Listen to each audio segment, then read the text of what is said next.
Welcome to another TcgWizard live stream. We are here. We are live.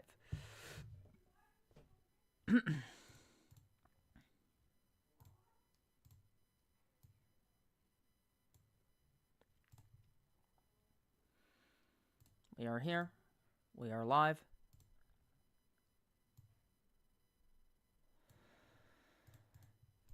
From both sides showing a firefight in a Gaza school. And if you're looking for an extra couple $100,000 this holiday season, Israel's got an option for you. What's going on, everyone? Let's take a look at some updates as it relates to the ongoing war between Israel and Hamas. I'm recording this at 8 a.m. Central on Thursday, December 14th, 2023. Overnight, Israel released the name and picture of one of their soldiers that they say was killed during combat operations. According to the Israeli government, they say that since October 7th, that brings the total to 445 service members killed, with an additional 1,740 wounded.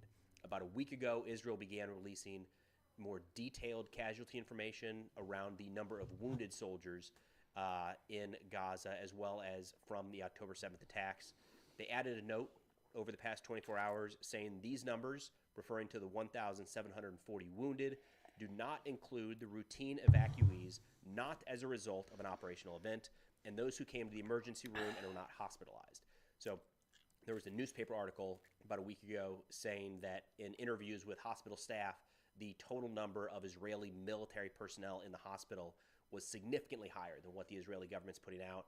Looks like this note is in response to that, clarifying that the 1,740 are due to operational events. These are the ones taken off the battlefield in Gaza. I saw some crazy fucking footage yesterday. The October 7th attack. Just a weird the Gaza Health 2-second Ministry clip. updated their Fucking information saying nuts. that since October More than 7th, that. Insane video game 18,608 level Palestinians have so far been fucking killed, clips. with at least 50,594 wounded. Again, a couple notes with this. The Gaza Health Ministry data here published through Al Jazeera is at the very least overseen by Hamas.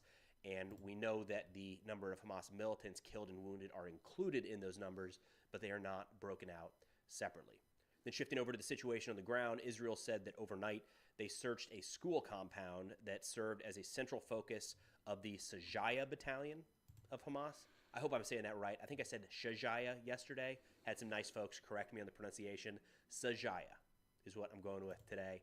Israel said they uncovered fighting positions from inside this compound, and they were engaged during the clearance operations. They were able to encircle that school compound, destroying the fighting positions and the terrorists. Guy gets fucking blown up, and then yet raided a number of checkpoints in the Khan Yunis area. Perfect. Oh man, where they found weapons, grenades, and AK-47s. They added that the fighters there, the Israeli forces there, destroyed 2 tunnel shafts, a rocket launcher, and a weapons warehouse that was also identified in the Khan Yunis region. Israel also noted that in the past 24 hours, more than 70 Hamas militants have surrendered to their forces. Then shifting over to the Hamas side, we have what I think is... give me 1 second. Gotta get better coffee than this shit.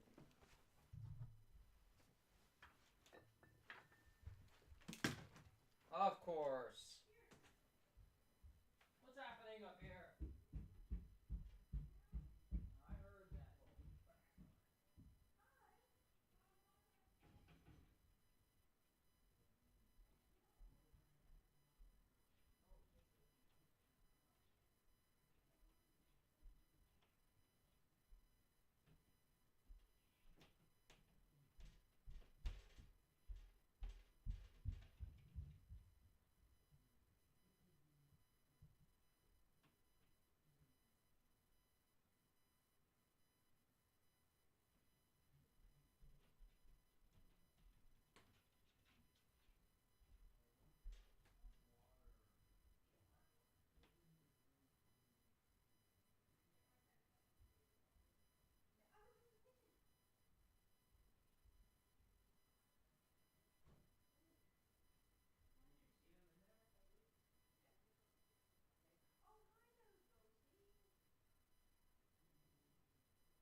Of course, of course.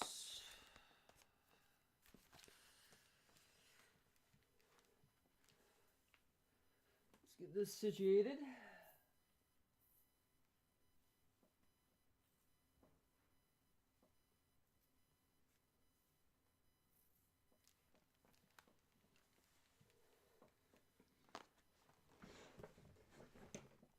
Is for the first time in this war, footage from both sides showing the same firefight. Oh, fuck. I don't know if I want to watch this. I don't know if I can stomach it.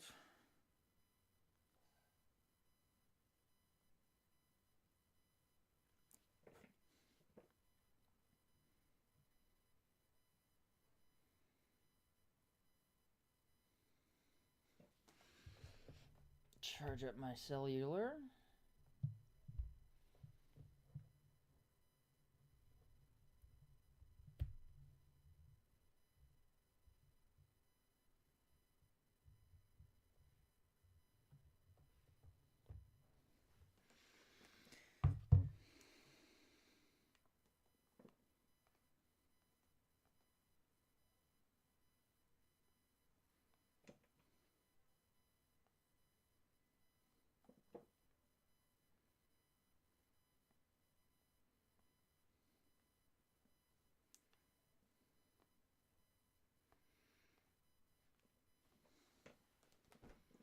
Okay.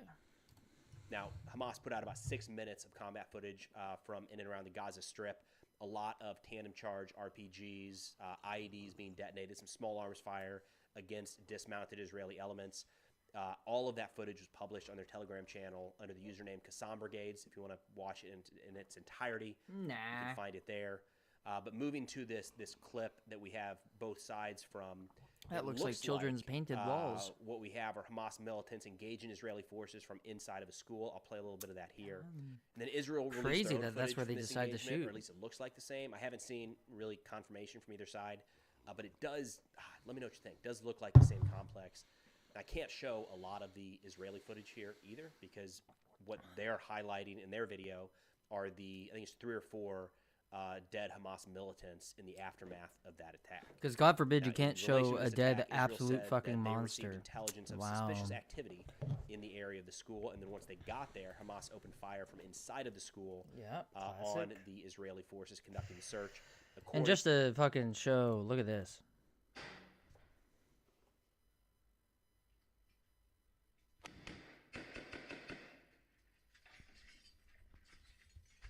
Literally looks like he's by himself on the fucking balcony.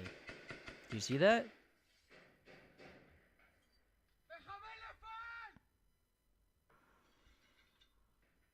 Watch this. Fucking insane.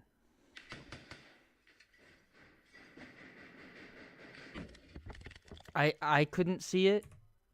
Where? Like, it looks like it exploded at his feet. But what? What? He looks down as if he... And then he's gonna go reach. But what exploded? Like, you don't even see anything fly out. You can see it ignite on their end. So they ignite something, which is massive bomb. Fucking TNT stick. Look at that. I don't see anything though, but it looks like it drops at his feet and then boom.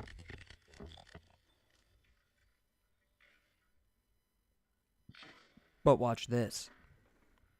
This is what makes no sense.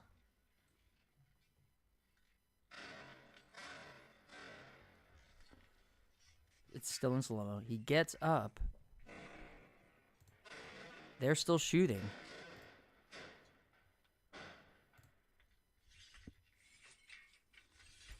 And then for some reason he feels... for some reason is like, let's push. What, like, random thought, in my opinion, and then look at what happens when he does.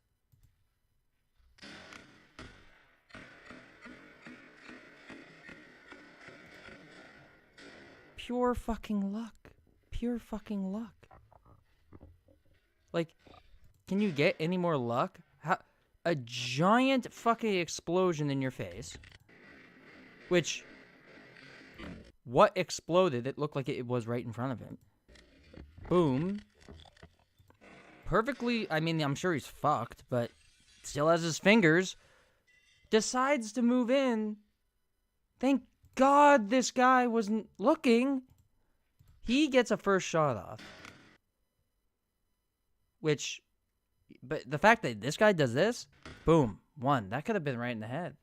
It looks like it didn't even hit him. Then dunk, dunk, dunk, dunk, dunk.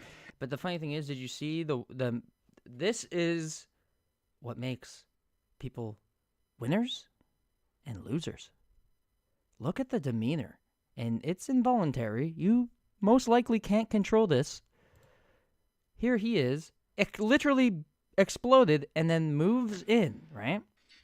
Moves in. No hesitation. He's going in. Look at what this guy does. Shot. He panics. Look at his body. He tries to cower. So clearly training is very important because the terrorist here is cowering, which leads him to die because if he just stood his ground and started unloading, he only got one bullet off. He might have lived or killed the other guy. But look, he cowers.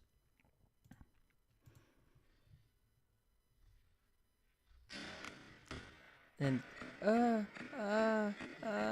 then dead. Like, what do you expect? He got one. Why did you stop shooting at one? He started cowering like a little coward, which, I mean, he is.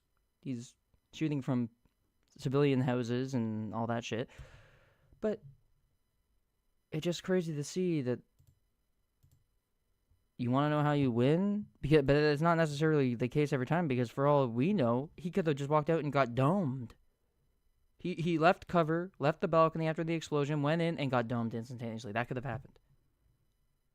This was pure luck. This was a 50-50 exchange. That he came off of a fucking explosion right in his face. Anyways. According to Israel, during the raid, Hamas opened fire with light arms and RPGs, and they said the troops engaged, waged a battle against the terrorists, and eliminated them. Additionally, Israel said that following this engagement, after the Hamas militants had been eliminated, their forces identified underground complexes and tunnel entrances that led into or right around the school that were subsequently destroyed by airstrikes. $400,000 for Yahya Sinwar. Dead or alive, gotta assume. That's the new offer from Israel. It was released on a flyer dropped all over Gaza yesterday. So, you know, they put on the flyer. Maybe you can get a greedy Terry to go, you know, betray him. About your future. Confidentiality is guaranteed. I got to think this applies not just to people in Gaza, but anywhere. So if you're watching this video and you got a hot tip about Sinwar or any of his associates, a little extra walking around money. There's fucking crosshairs on their foreheads. Yahya Sinwar, again, $400,000 reward. Mohammed Sinwar, his brother, Israel's offering up to $300,000 for Rafi Salama, the major general of the Khan Yunis area. The offer is $200,000. And then Mohammed Deef, the offer is only $100,000, which is significant. He is the leader of the Qassam brigades, oversees all militant activity in Gaza. You can read into that a little bit and think maybe he's not alive anymore if the offer is so low for essentially the top military personnel in Hamas right now.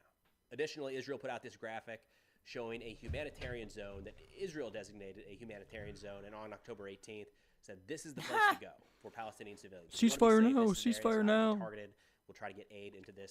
And there are a handful of these designated across How's that Gaza ceasefire Strip. going? Anyways, Israel says that since October 18th, how's the humanitarian Hamas corridor has fired 116 going for you guys? rockets from that designated humanitarian zone, with 38 of them falling inside of Gaza, which has been a major challenge for Hamas since this war kicked off, is the number of failed rockets landing inside of their own territory, which isn't shocking. Rockets at baseline are tricky, but when you're making them yourself, kind of in some of these underground weapons manufacturing facilities, they're homemade in a lot of ways. 38 out of 116 failure rate is kind of to be expected to a degree. But the challenge here, of course, is when rockets are being launched from a humanitarian zone, how does Israel respond to that? If they strike inside the humanitarian zone, everybody's going to be up in arms and frustrated and angry, and there's likely It's because they're disingenuous collateral damage and evil. in terms of civilian Simple as deaths. that. And it It seems really like is. as Like, soon as you have to Israel be designates any of pretty these areas fucking kind of evil off person limits, says to this see is the now the situation anti-terror there in area. that specific We've seen on circumstance. a I'd be like, couple oh my occasions now God, you're Hamas evil. moving They did into those nothing wrong. areas and 100 and something launching rockets, attacks dude. I don't from them. understand. Then yesterday, Hamas put out a statement, kind of an overview But of where they're things just sit and where makeshift things are little stick going. rockets. They don't It's do pretty anything. long. You have I'm big gonna giant summarize tanks. a It's big like, part of okay, this. buddy, They said on the whatever. A fucking 36th bullet can kill anniversary anyone. of Come the on. launch of the Hamas movement and in the shadow of the blessed flood battle of Al-Aqsa, we renew our pledge to continue the resistance until the end of the occupation and the fulfillment of the aspirations of our people for liberation, return, and the establishment of the Palestinian state with Jerusalem as its capital. And they broke it out into 8 different parts. And again, I'll kind of summarize these quickly.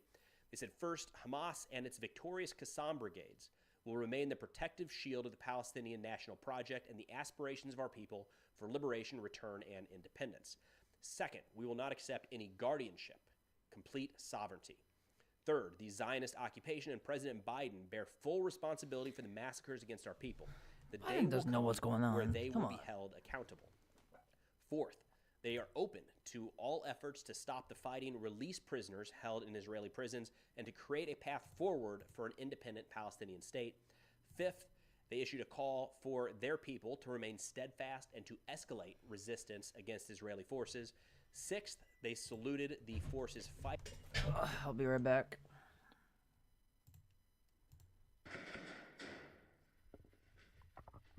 Insane. I'll be right back.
The college and he's gonna go over a teddy bear over here, exactly.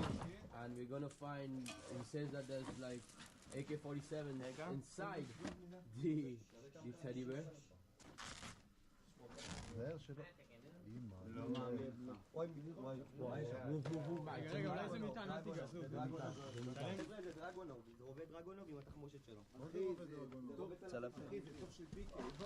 רגע, לקחתם תמונה זרביל, בא לך לשים פה מזרון?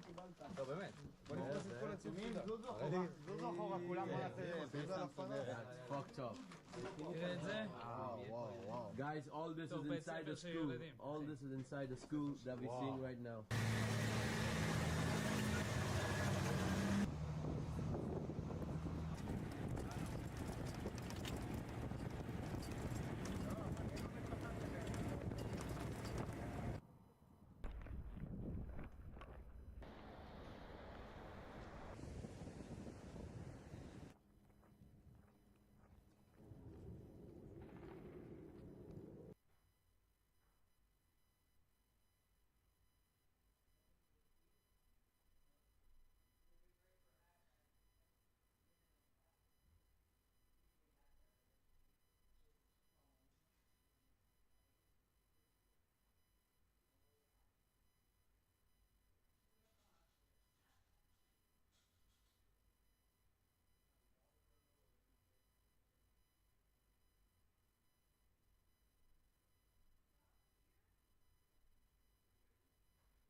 It's the holiday season. Fighting on their behalf. Sounds like those inside of Gaza.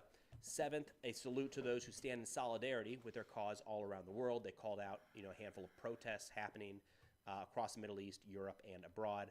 And then 8th, a call for the international community to stop the aggression and to provide relief for the people in the Gaza Strip. So every day there are multiple very controversial stories. The people that 70% support the terrorists and everything that they do, we gotta help them. them. They're good Right, people. but I'll at least explain my rationale here. So there are people who do that, have channels do that. Ryan Macbeth comes to mind. He does a great job of taking some of the more controversial topics and claims coming out of this conflict or any other, and usually in like 60 seconds or less, providing the evidence as to why that thing did happen or did not. So Ryan, of course, worth checking out. I choose not to go down that rabbit hole because it's kind of never ending from my point of view. And the reason I say that is 9 times out of 10, the more explosive a story is right out the gate, the more likely it is to be proven, at the very least, highly exaggerated as more information comes out. Usually these stories, they circulate because there's not enough information yet to fully dispel it. And then 2, 3, 4, 5 days later, that information does come out, and it's like, oh, it turns out that thing actually wasn't true. So the way that I've looked at that is I could cover those. Again, there's multiple options every day of things that will really piss people off on any side. And it'll get a lot of clicks and a lot of attention. A ton of people will see it because it's highly controversial. But then, what I should do then is follow up 2, 3, 4 days later as more information comes out and say, hey, remember that highly controversial story I talked about? Turns out it wasn't true. But you and I both know that only a fraction of the people that saw the original story will see the follow-up information.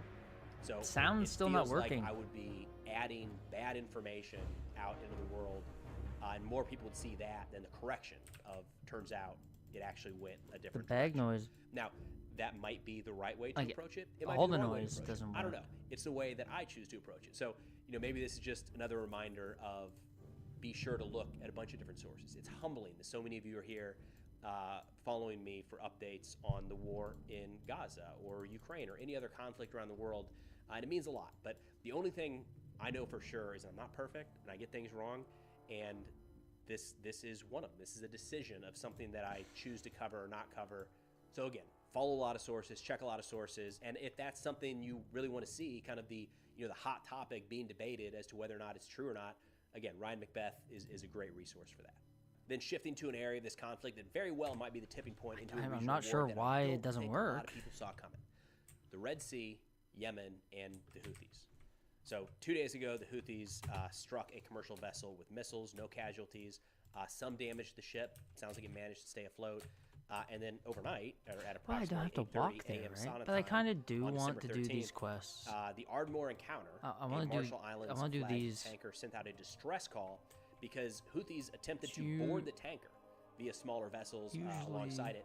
When that was unsuccessful, those small Let me go do that. ships from the Houthis moved out and they launched a 'Cause I pair of can missiles just fly at the vessel to the at the lock. Ardmore Encounter.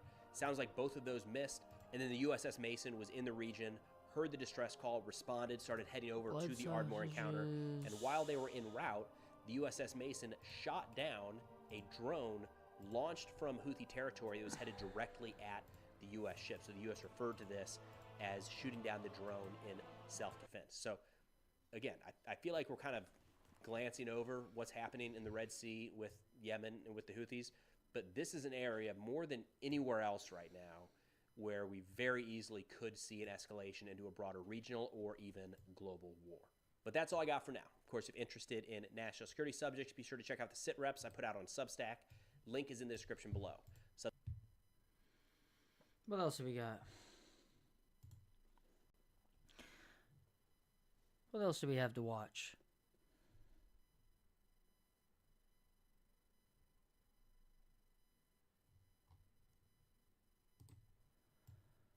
The Biden impeachment inquiry has formally begun. And what does this mean? Okay, well, an impeachment inquiry basically means criminal investigation. It does not mean that Joe Biden has been impeached. Impeached would be more like an indictment. Of course, after the impeachment, you are looking I for figure, a conviction. why not? But a When lot I of take people don't breaks, understand the put something process, on so I and can watch what it. we have now is a media meltdown. Oh, my boy, potions. do they just lie about everything? Okay, so let's call out their lies. Jimmy Kimmel. Oh, man. Talk about a despicable guy. Dragon. I know that Dickie Barrett wants to be friends with him, has been friends with him for So I got a whole bunch of decades. ideas for videos. I just for can't do those that them don't now know, because I don't have voice Dickie cloning Barrett anymore. was the announcer for Jimmy Kimmel's show It's a shame. and refused to get the vaccine. Was subsequently Did he fired. get fired? There was an episode where Jimmy Kimmel said that unvaxxed people should not get medical treatment. It was, I want to be fair. I don't know exactly what his quote was, but it was related to ivermectin. And he was like, people who don't want to get this and would go for that, you should just not treat them at all. And I'm like, wow. That's a horrifying God, I'm gonna thing take to say. a little Let break. people I'll be right die back. I for have to go to the being washroom. wrong. That's Jimmy Kimmel. Well, Jimmy Kimmel opens up his show the other day saying Republicans have launched an impeachment inquiry with no evidence, and Republicans don't even know what they're impeaching him for.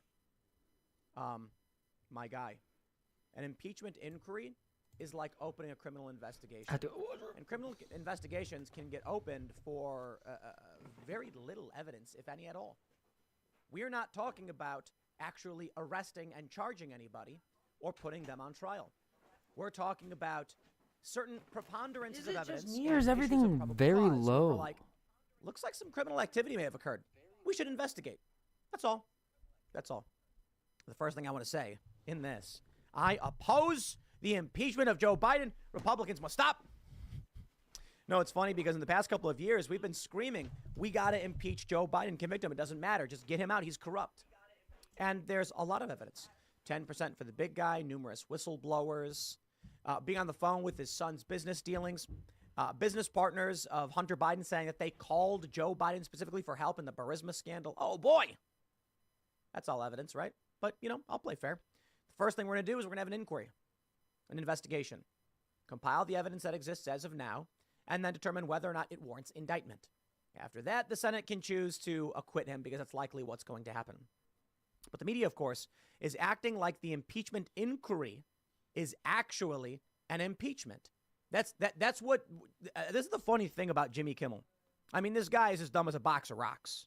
Actually, that's unfair to rocks. Late Night has questions about the Biden impeachment inquiry.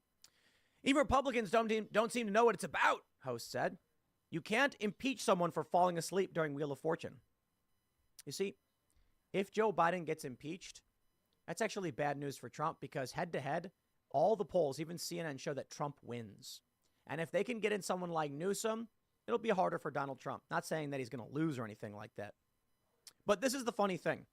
Republicans don't seem to know what it is about. What does that mean? You always remember your first, he said, of Donald Trump and blah, blah, blah. I don't know how long it is. Maybe we'll play it so we can make fun of Jimmy Kimmel here. Previously on Jimmy Kimmel Live. Thank you for watching. Thank you for joining us. Blah, blah, blah. This each year, and the word of the year for 2023 is hallucinate. Which is strange. I don't think I've used the chatbot's attempt. It's been a weird year when even the dictionary people are like, whatever, let's just do shrooms and be done with it. Ready to kill you if you screw it. They don't have a crime, but they do. Like tells you all you need to know about the Republican Party right now. No one seems to know exactly what they would be in today. Republicans in the House voted to open an impeachment inquiry into President Biden. They managed to get the votes they needed for this, even though no one seems to know exactly what they would be impeaching him for. I can tell you. So while he was vice president, there were numerous business deals attached to his family for which evidence suggests Joe Biden was using his office to facilitate private business deals under the names of his brother and his son. Thank you. Have a nice day. Oh, you want me to get more specific than that? How about flying his son on Air Force Two to China for private equity deals? Now, I know. Oh, heavens me. You may be saying, Tim, how are we going to impeach the sitting president for actions that he took while vice president with a term gap in between? Fair point. You see, the reason I bring up the vice presidential thing is because the questions remain about lingering political effects from the Burisma deals till now. And more importantly, if, as a private citizen, Joe Biden was intervening in foreign business deals with foreign countries, the question remains right now, as it pertains to Ukraine, could it be that Joe Biden organized illicit business deals as VP, as a private citizen, and now as president, is illegally, unconstitutionally, using the weight of the U.S. government under his thumb to fulfill obligations he made outside of his role as the presidency? You see, when you have these business deals with Burisma, like Hunter Biden, why is he on the board of a Ukrainian energy company? And then all of a sudden, Joe Biden is dumping $100+ billion into a war at a country that is not part of NATO, not part of the EU. You have to wonder why that is. Could it be that Joe Biden's investments are at risk? Now, of course, you still may be saying, well, okay. The question remains right now. Considering that Joe Biden was involved and lied about the business dealings he was in, considering the classified documents, considering the weaponization of the DOJ, there are numerous things that should be investigated right now. I think the most important thing, and right off the top of my head, is very, very simple. Devin Archer claims Hunter Biden called Joe Biden and said, hey, man, the prosecutor is coming after us. We need help. While VP Joe Biden flies to Ukraine, says, fire the prosecutor, not getting $1 billion. Now, okay, maybe we need to retroactively impeach Joe Biden for his actions as VP and then criminally charge him for that. I'd take it too. I would absolutely take it. As of right now, there are numerous questions about the current dealings. So when people play this game where they're like, but he was VP when that happened, I'm like, yo, this is evidence of his business involvement in foreign countries, foreign business dealings. And we have Politico. I love this one. Biden Inc. Over his decades in office, middle-class Joe's family fortunes have closely tracked his political career. I have not actually pulled up the Republican statement of evidence just yet, because I'm just giving you this off the top of my head. But let's hear more from Mr. Kimmel. This headline tells you all you need to know about the Republican Party right now. House set to approve Biden impeachment inquiry as it hunts for an offense. In other words, they don't have a crime, but they do have an investigation. It's like an episode of CSI, but if there was no C, just SI. It's a scene investigation. But Speaker Mike Johnson, of all people, said it best. He weighed in on this subject. He apparently has a serious issue with impeachment for the sake of political retaliation. You can't impeach a president because you don't like him. That's not how this system works. I agree, except this is not an impeachment. It's an impeachment inquiry. And also, I don't want him to be impeached. So, we probably shouldn't do that. But okay. Enough. Let's talk about the evidence. United States Congressman Jake LaTurner from the 2nd District of Kansas. He's put together on his house.gov page the interesting bits of evidence going back in September of 2023. He says, today, Congressman Jake LaTurner questioned witnesses and laid out overwhelming evidence showing President Biden's involvement in Hunter Biden's influence peddling schemes and foreign business dealings. What? For why would we have an impeachment inquiry? We are criminally investigating a man who may be tied to illicit business dealings. Next question. Now, what's the evidence, you say? Oh, heavens me. Here we go. The committee's investigation of the Biden family, including evidence turned over through various document productions, has shown that these men were all in business with Hunter Biden at one time or another. James Gilliard, Tony Bobulinski, and Rob Walker on separate occasions, along with other Hunter business partners, have confirmed what this email said. They were all getting a cut. Who else was getting cut? According to this email, 10% was going to the big guy. What I'm sure my colleagues on the other side are asking themselves is, who is the big guy? Well, let me tell you. We learned from the FBI's FD 1023 that Zlochevsky called Joe Biden the big guy. Tony Bobulinski corroborated Joe Biden is the big guy. Rob Walker, an IRS whistleblower, says Joe Biden is the big guy.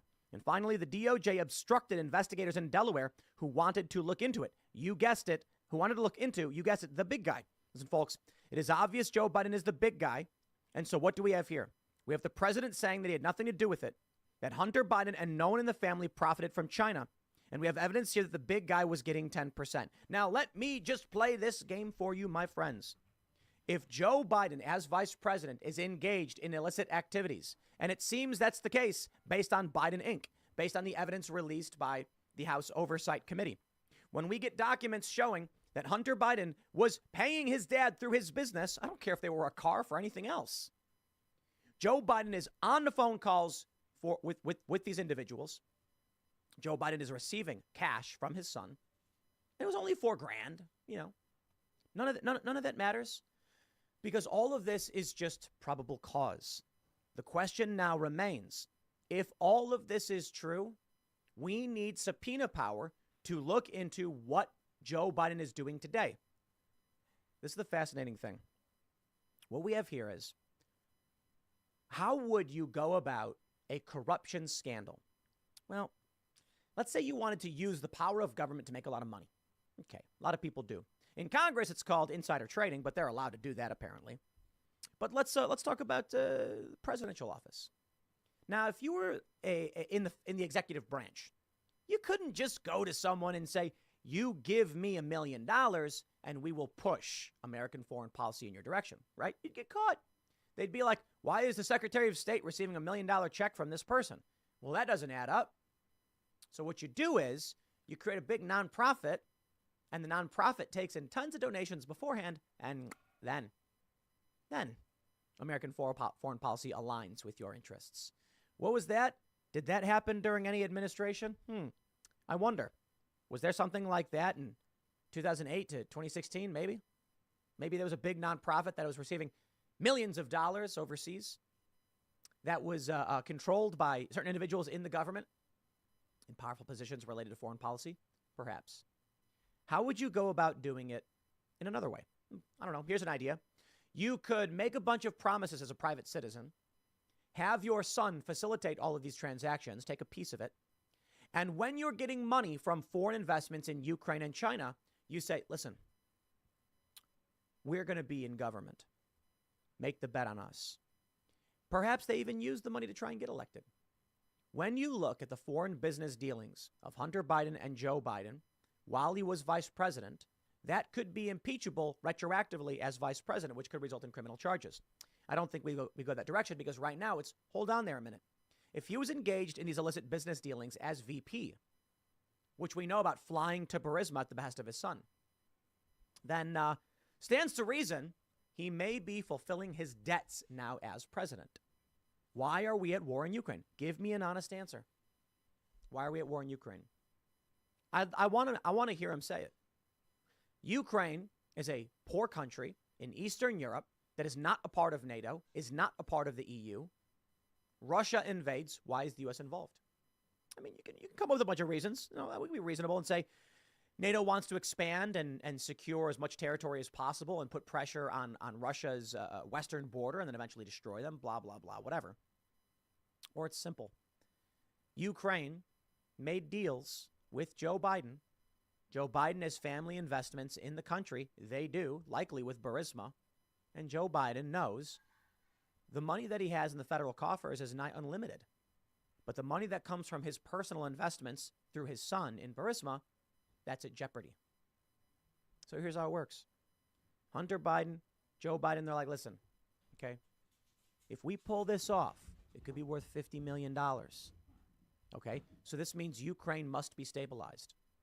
Joe Biden then says, please, we have to go fight for a country thousands of miles away that no one knows about, no one cares about, has nothing to do with Europe, NATO, or any of these countries. We have to spend all of our money. Huh? It would seem to me that Joe Biden is looting federal coffers to try and protect his family investments. How's that for warranting an impeachment inquiry? And in this criminal investigation, it may come to be that as president, we don't really have much to go on. Okay, that's the point of an investigation.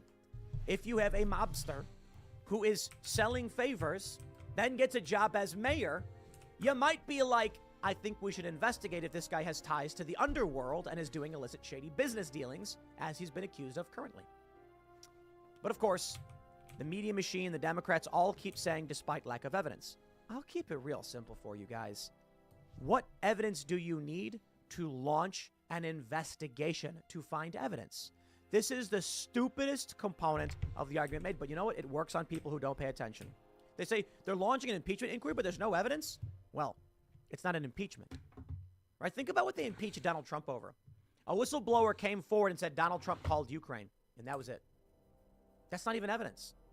And they impeached him outright. It wasn't even evidence. What was the inquiry there?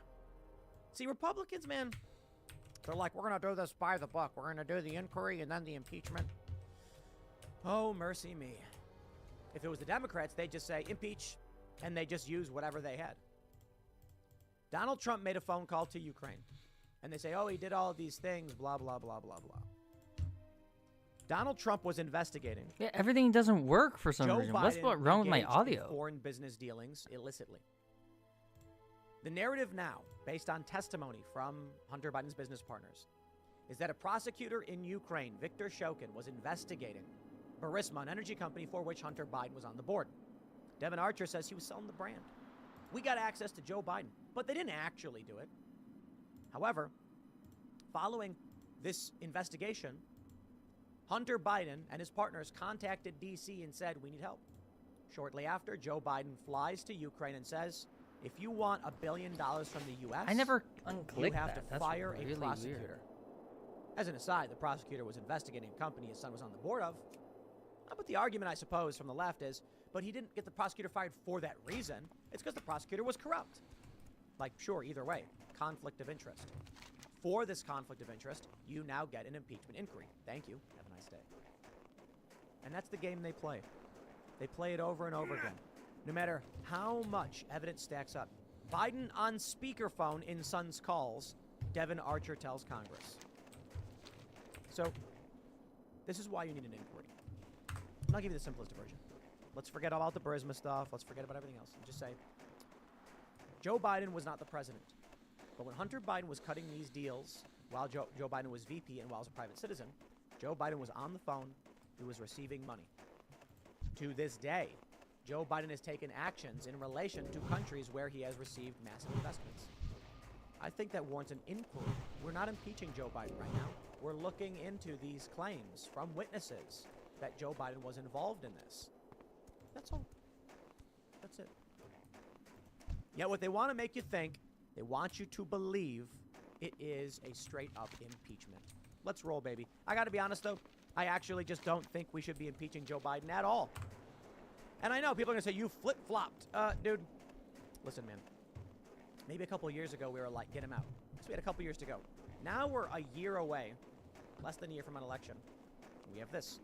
New swing state polling is brutal for Biden. In Georgia, Trump is winning. In Pennsylvania, Trump is winning. In Michigan, Trump is winning. In Wisconsin, Trump is winning. In Nevada, Trump is winning. In Arizona, Trump is winning. In North Carolina, Trump is winning. So, in all of these states, Trump versus Biden, Trump wins. The last thing we want to do is impeach and remove Joe Biden. No. Let him stay. Let him stay. Let the American people decide. And I'll say it again. It may have been, a year or two ago. We want Joe Biden out as soon as possible. I don't care if it's Kamala or anybody else. This dude's nuts. But now we've lived through 3 years of this. And we're like, look, we're almost on the other side. Let people choose by vote to get rid of Joe Biden at this point. I say okay. Currently, in the general election, Donald Trump is up 2.3 points. Over at 538, Donald Trump has the lead across the board. But here's what's important. In polling from CNN, Donald Trump is winning.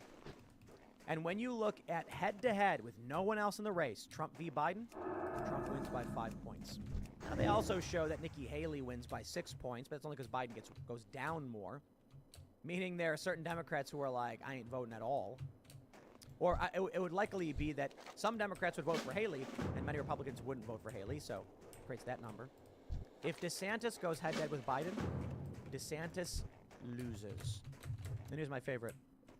If you include RFK Jr. and Cornel West, Trump wins by 8 points. So why do we want to get rid of Joe Biden again? I say, I don't know what more can be done. Impeaching him probably won't even make a conviction at this point. However, the inquiry can lead to more damaging information, which... How is it? Wow, subs. Look at that. And they wouldn't vote to impeach him anyway. It is just an inquiry. But the process has begun.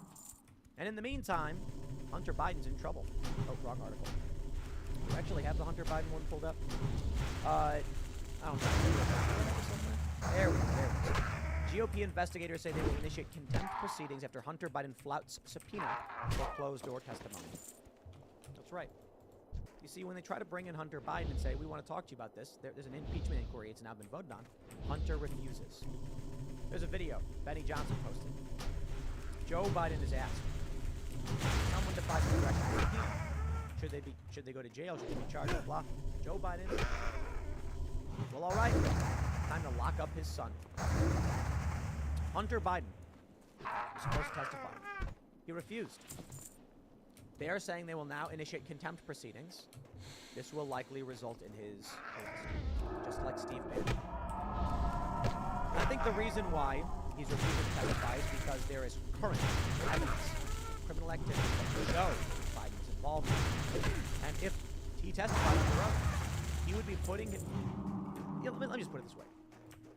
I was reading this thing. They said that if you ever pulled over for a DUI, don't comply in any way. No, don't let them breathalyze you. Don't do a field sobriety test. Just say, absolutely refuse and obstruct as long as you can. Then they will arrest you. Bring you to the police station. By then, they say your blood alcohol content goes down. Then if you're forced to blow at the station, you will likely be better off. Now, I have a simple answer for you. Never drink and drive. But the legal advice given to many people is you'll probably get in trouble for field sobriety. You'll probably get arrested on suspicion. Drunk. This is the game that Hunter Biden is playing. You will get in trouble for refusing to comply with subpoena, but they will not be able to draw out more evidence. If Hunter Biden were to testify under oath and lie, he's in more trouble. If he were to testify under oath and tell the truth, oh yeah, his family's in trouble. So the best course of action right now is to make some claim about, oh, hey, I refuse. The same can be said to Bannon. When Bannon refuses. But Bannon actually has an argument. Executive privilege. They're trying to investigate Steve Bannon, but these are issues related to his work in the White House with Donald Trump. And Donald Trump has executive privilege, and that's the argument they made. It's a fair argument. Hunter Biden is just like, oh, I want an open door testimony, not a closed door. I'm not going to do this. It's political. Okay, I guess. Contempt it is. But that's the game. We're better off just getting a contempt charge than actually exposing serious criminal activity. We'll see where it all goes. But I'm going to say it again, my friends. I don't think we should be impeaching. Let him ride. Let him ride. I'll leave it there. Next segment's coming up at 1 p.m. on this channel. Thanks for hanging out with us.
teenagers or just ordinary kids who are 24 years old and haven't done shit with their life. Whatever the case is.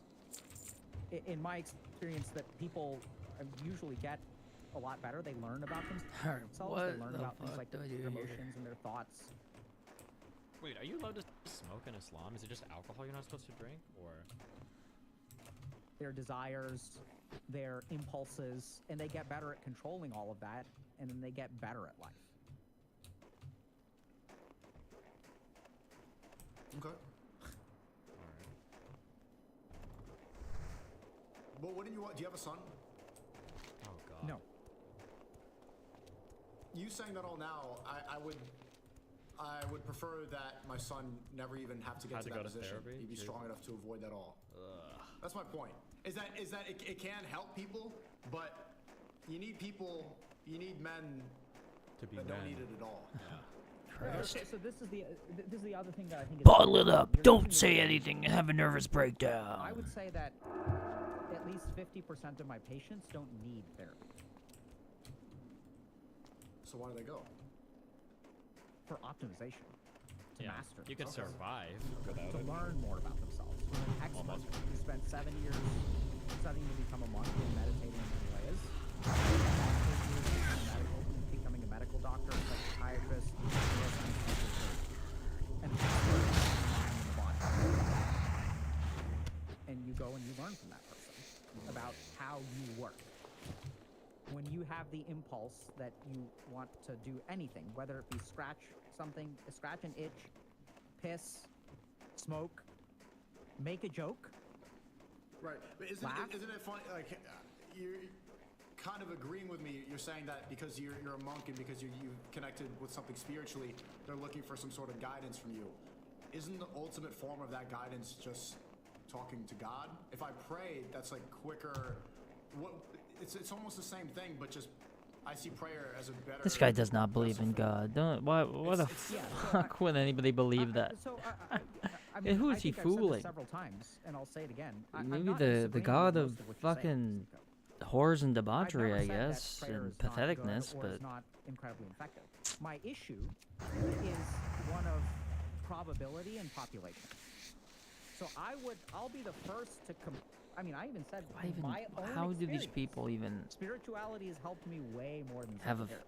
any semblance of But following online? That people makes are no different. sense. And there to are some me. people who come Zero, to me not who one. spirituality benefits a lot, and there are other people that we sort of alluded It to this really at the beginning. doesn't make We can any get into sense. more if you want, but there's some people for whom faith is hard. There's some people for whom they don't hear God's voice. And it is a very dangerous assumption because this is an unfalsifiable hypothesis, right? So if I say you're not trying hard enough, that's why you don't hear God's voice. You can never disprove that. So let's say that there's one human being on the planet who it's impossible to hear God's voice. We would never be able to detect that, right? They could be trying 100%, they could be doing everything right, but it's possible that this person will never hear it. I disagree. I think it's possible for everyone. Jesus. But I see what you're saying. Right, but I mean, you're allowed to think that, but you don't know that. You can have faith in that, sure. So I also, for the record, agree with you, which is, I agree with you that I think everyone can hear God's voice. But I can also say that just because I believe... Do you think Sneagle can start a fire with 2 sticks? Can he build a cabinet with his bare hands? All these red pillar dipshits draw a circle around themselves and say, this is what being a man is. How did Yeah, that that's just pretty happen? What just happened? That doesn't make it true. In fact, what we know about truth is to a certain No, I have degree, to. I have to internal. fight the bear. But we God. also know that there's plenty of data that, for example, religiosity is protected in some ways. We also know that,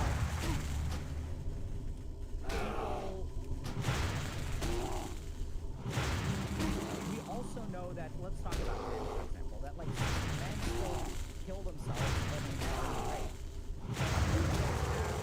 Great evidence that exercise is sufficient to protect against suicidality.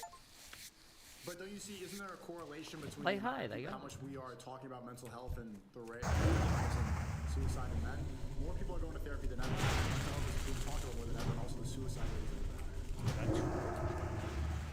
So what does a correlation mean to you? The correlation means that maybe the correlation is when two things move together or separately? Two things are Correlated or inversely correlated? consistent with each other. Yeah, so the question is, are we talking more She about struggled mental with health that one. because people are more suicidal than ever? Or are people more suicidal than ever because... Sneeko is a retarded 8, but in the situation when you have two people who have the same miscellaneous issue, one goes to therapy and one starts a consistent fitness routine, who do you think comes out better in the end? Assuming both That's people are so doing sick. 100% of I'm what not they need able to go and the do that, but therapy they are. every single time. Crazy. 100% of the time is a superior option. Being tall sucks. Because if it in is the World of fact Warcraft. that all you need to do is get out and exercise more or get out and be more active with your life, then if you go to therapy, the therapist will tell you that. But if it is the case that there's some other mental shit that you need to work on or some other problem you have, going to the gym's not going to fix that for you. we're talking too much about mental health. I think both things can be true. Yeah, so that's what a correlation is, right? There isn't a clear causation. Now, the interesting thing about suicidality is that the suicide rate is higher than it's ever been, but not by much. The really shocking thing, and this is what's really interesting, is that suicidality, especially in men, has been relatively constant. It's going up a little bit, but it is not actually correlated with the rise in mental illness. There's even one study that I was looking at recently that suggested that 50% of men who kill themselves have no evidence or history of mental illness, which for the record, I kind of buy. So I think a lot of men that kill themselves, and this is also like as a professional, there's a difference between someone coming into my office and who's suicidal because their mind is not functioning correctly. This is mental illness. It is a pathology. Their thoughts are warped. Okay, does that make sense? That's what we mean by illness. It's not functioning properly. But I'd say that half the men that come into my office, the reason they're suicidal is not because their mind is misfunctioning. It's because it's functioning very well. And they played the tape through to the end. And their genuine assessment of their circumstances makes it so that staying alive is not as good of an option as just ending it. That's what really scares me the most, is I think a lot of men kill themselves who are not mentally ill. They're just, life doesn't offer them anything. Life doesn't offer them anything because they're not working towards something. That's the best way to avoid depression, is to be occupied with what you're doing so much that you don't have time to think about it. A lot of this mental health crisis is due to the fact that Eventually you people will. You can't just keep inactive. pushing it away. What They're the fuck? lethargic, they're lazy, and they're living internally This instead guy's of ill. externally. Damn. Yeah, so once again, I think this This is guy's like mentally where ill. I think I disagree with some, agree with some. So I completely agree with you that a contributor to the mental health crisis, and now we're getting into the polemic because we're talking about agree and disagree, but is because of inactivity. Completely agree. But I think the first part of what you said is spoken like in terms of people can work out and conquer depression. I think there's a subgroup of people that can. But that really is a statement made by someone who I don't think has been clinically depressed. Because if you really look and you talk to these people, I would argue that someone who's clinically depressed actually works way harder and puts forth a lot more effort than someone who is not depressed. The difference is they just get very little out of it. So like think about the hardest thing that you've had to do, and what would your life be like if getting out of bed was that hard? So the scale of difficulty of people who are like clinically depressed is that everything is like very difficult. Everything's the raid boss. I think it's just a belief. Like saying that if you believe that it's very difficult to get up, then it's going to be very difficult. But if you don't even have that as a possibility in your mind, then that's not going to be a problem. Insightful. If you believe, like, I'm clinically depressed, I have a difficult time waking up, guess what's going to happen? So Sneeko, that's not how it works. Yeah. So people don't think I'm clinically depressed. People resist it for a long time. I would even say probably 50% of people who are clinically depressed don't even realize they're depressed. They just think life is really, really hard. They're not even aware. There's a huge underdiagnosis problem. So it's just life becomes cripplingly difficult. Do you give these people meds? Uh-oh. You giving them SSRIs? Sometimes. So I would say that my personal prescribing pattern is 25% of my patients are on medication. If I prescribe medication, it depends. Oh, does he still do active psychiatry? He still has active patients? I didn't know that. Depends on the patient. if I prescribe medication, I would say that 70 to 80% of people that I prescribe medication for will be off of medication within 12 to 18 months. So I think medicine is a tool, just like anything else.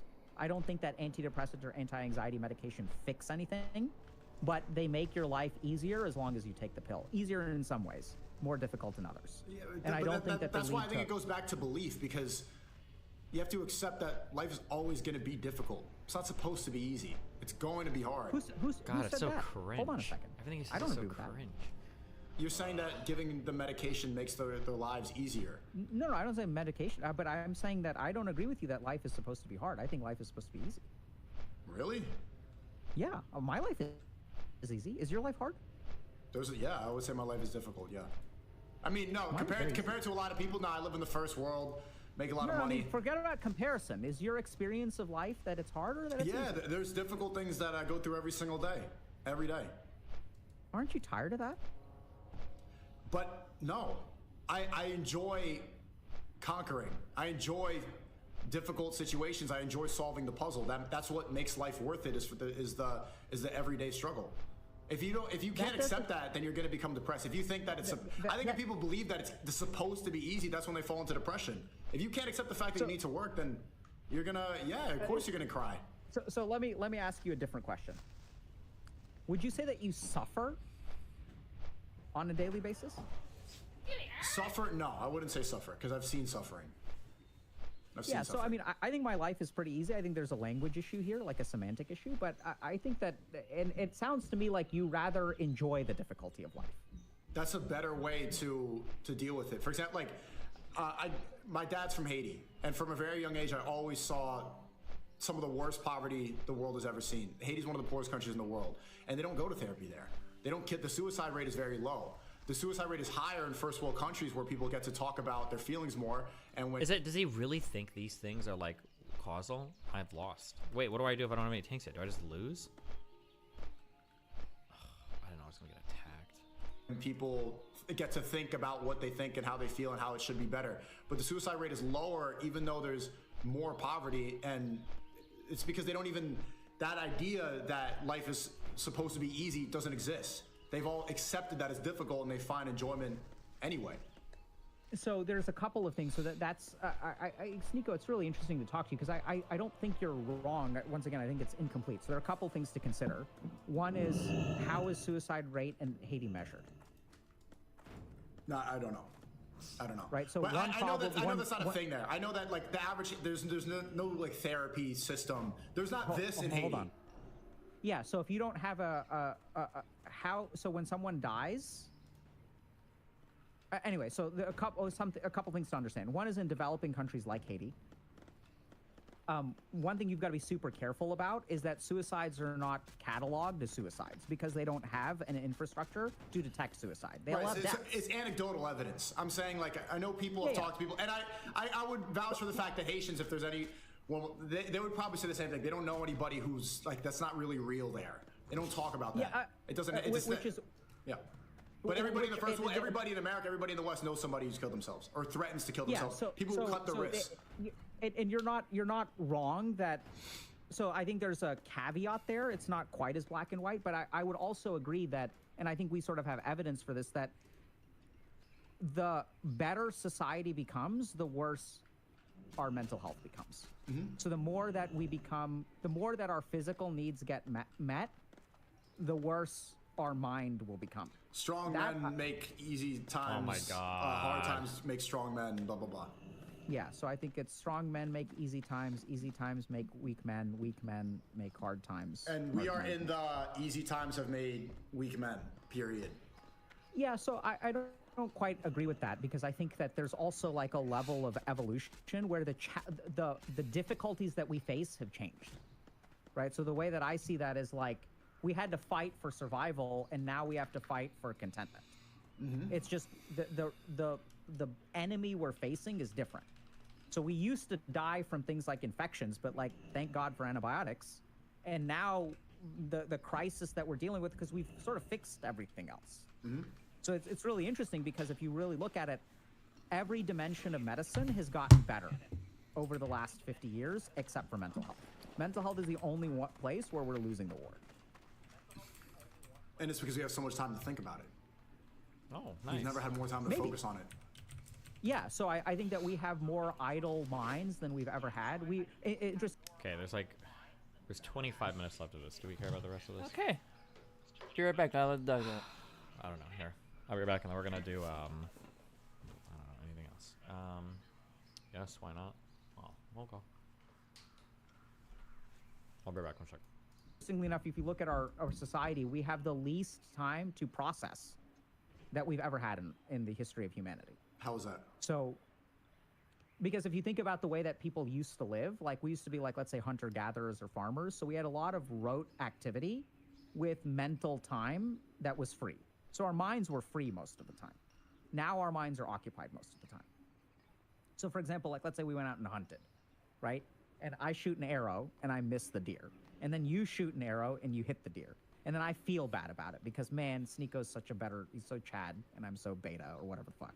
And then what happens is we carry this deer for 2 hours back. And then I have plenty of time to process on that 2 hours, like my feeling of inferiority. Mm-hmm. And so if you look at like hunter-gatherers and stuff, like they've just got a lot of time to mentally work through whatever goes on. Now what's going on is our minds are so distracted, usually by technology, that we have no time left for processing. Yep. And now we have studies that show if you fucking go for a walk where there are trees, it's like good for your mental health. Like we know that.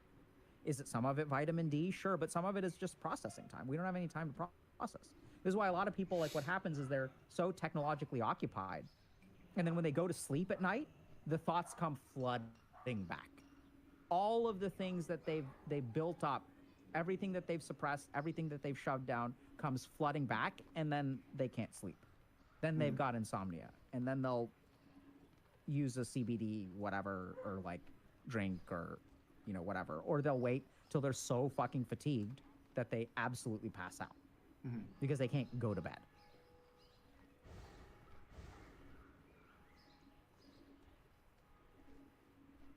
We agree on seems like we agree. Yeah. It's also that weird polemic that we're slipping into, where it's like, do we agree or disagree? Which I don't know how we keep on getting here, but I think it's something about the way that you speak triggers that in me. Yeah, I guess it's a pretty like aggressive way of speaking. Yeah, but I don't think you're aggressive. There's something subtle about it. I'm still trying to figure it out. What were you going to say earlier? You remember you were going to uncover something like an hour ago, and you laughed and said, "I'll tell you later." What was that? Oh yeah. Oh yeah. So, but I mean, so you actually got there pretty quick. This is this whole thing about like. So I don't know if this kind of makes sense to you, but being noticed is very important for you. That's why you like it. You like being seen. You love being seen. Right? And you kind of jumped right into it because you said like, yeah, I felt invisible, like.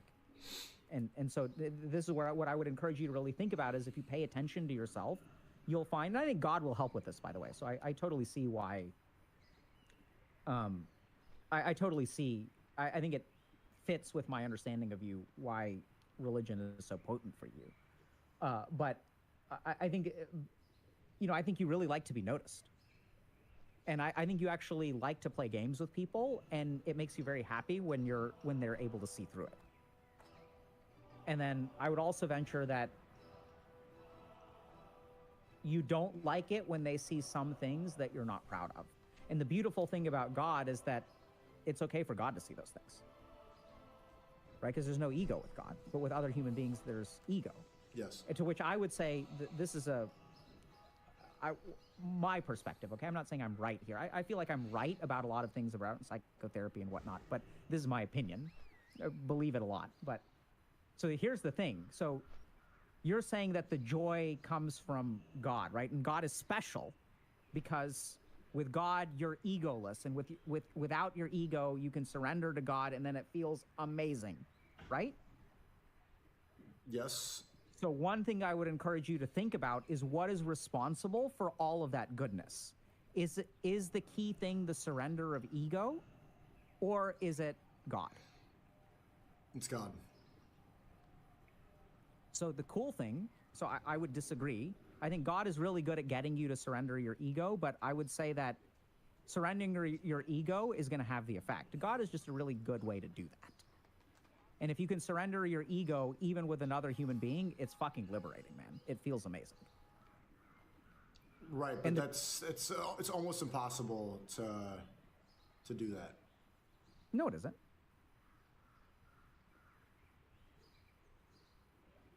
Why? That's why people like therapy, because they go there and it's a place where they can surrender their ego and they have someone who helps them see that. I'm not trying to convince you to go to therapy, but I think that almost impossible is like, it's like kind of saying like it's almost impossible to fly. Well, yeah, if you don't know how to build a plane, I agree. Mm-hmm. But there are literally techniques, and even if you look at Islam and Mecca and things like that, and you know all these rituals they come up with are all physiologically and psychologically priming you for surrender, to clean yourself, to wear white. They've figured this stuff out, man. That ain't random. Mm-hmm. Someone sat down and realized, okay, when I wash myself before I go into a temple, my capacity for surrender increases. Mm-hmm. It becomes easier to surrender. Right. And so the interesting thing is, in my experience, it's the surrender itself that leads to the awesomeness. And God is just very easy to surrender to because there's not an ego on the other side of the table. Right? It's hard to surrender when there's an ego on the other side. Harder, completely agree. And the challenge is that not everyone can feel God the way that you can. Everyone can. I know you're saying that there's too many generalizations, but everyone can. And it's where I also disagree is just saying that it's all has to do with faith. I think there's a lot of logic that comes around God. It's not just faith. It's also scientific. Yeah, I think that there's a lot of logic when it comes to God too. I don't think it's just faith. I think faith seems to be, especially for the Abrahamic religions, faith seems to be the central piece of it. That's my understanding as an outsider. I would say that faith is it appears to be more important than logic. I don't know if you're the one who's Islamic, so you tell me. Or Muslim. Right, but I wouldn't be able to, well, this is my personal experience. I wouldn't be able to find faith without first logically coming to the fact that God created everything. First, I had to understand that there has to be one intelligent designer, that we can't exist without God, that we're all, the concept of Tawheed, of oneness, that there's one creator and he created the universe. So arriving there logically then helped me find faith. Yeah, so I think that's oftentimes many people's experience, is that they have some kind of intellectual, I don't know what the word I'm looking for is, like an intellectual comfort sounds too small, like an intellectual realization, and then that sort of forms faith. Yeah. Okay, I'll be there soon. You gotta go? Soon. Okay. I think I usually talk to people for between an hour and 2, and so we're coming up on 2 hours. Do you have other thoughts or questions? No, I think this is a good discussion. I think this is an interesting conversation. Did I satisfy your you had asked a question about what I understood about that it being invisible and being noticed and stuff? Did I answer that? I know I was being playful about it earlier, but I don't want to leave you hanging there. I think it's less about being noticed, but also it's an innate desire I want to inspire and I like connecting with people. It's not really like a look at me thing. It's more that I want to be sure that I have a positive impact on the world. That there's something Where does that come from?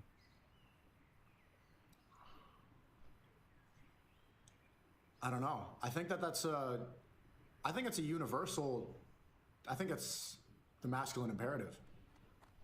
So this is what's so interesting to me is why are you so quick, and it's not an accusation, I'm really curious, like why are you so quick to say your experience is universal? Because I don't think I'm different from most people. I think a lot of people I think men are all the same and women are all the same to an extent. Like we all have the same sort of wants and needs. I think deep down we're way more similar than people give us credit for. Okay. I think a lot of people like to feel as if they're unique. I think that's why people go to therapy, to think that their individual experience is special. And I think need to remove that idea that we're all special, because we're not. You know, we're all God's creation, and we're not that different. You know, there's nothing that really separates me from anybody, from you or anybody watching this right now. I don't think we're that different. And I think the best thing we can do with our time is to create and inspire. I think I figured out why this becomes polemic so quickly. So you do speak in very declarative statements that seem they don't offer a whole lot of wiggle room. So I think it invites other people to disagree with you, because you don't have a statement that's like 95% in one direction. Everything is 100%. Okay, did I miss anything? That's true. And I think unless someone agrees with you 100%, it naturally invites the discrepancy. Right? So if I say like all people are X, it's very easy for people to come back and say, no, they aren't. But if I say some people are X, it doesn't invite. It's less inviting for disagreement, but it's okay. I mean, it's really interesting. I mean, what I would encourage for you, if that's okay, can I offer you some things to think about? Sure. The first is, do you like, I know you talk to a lot of people, and you seem actually quite open-minded to me. Is that fair? Yeah, I agree.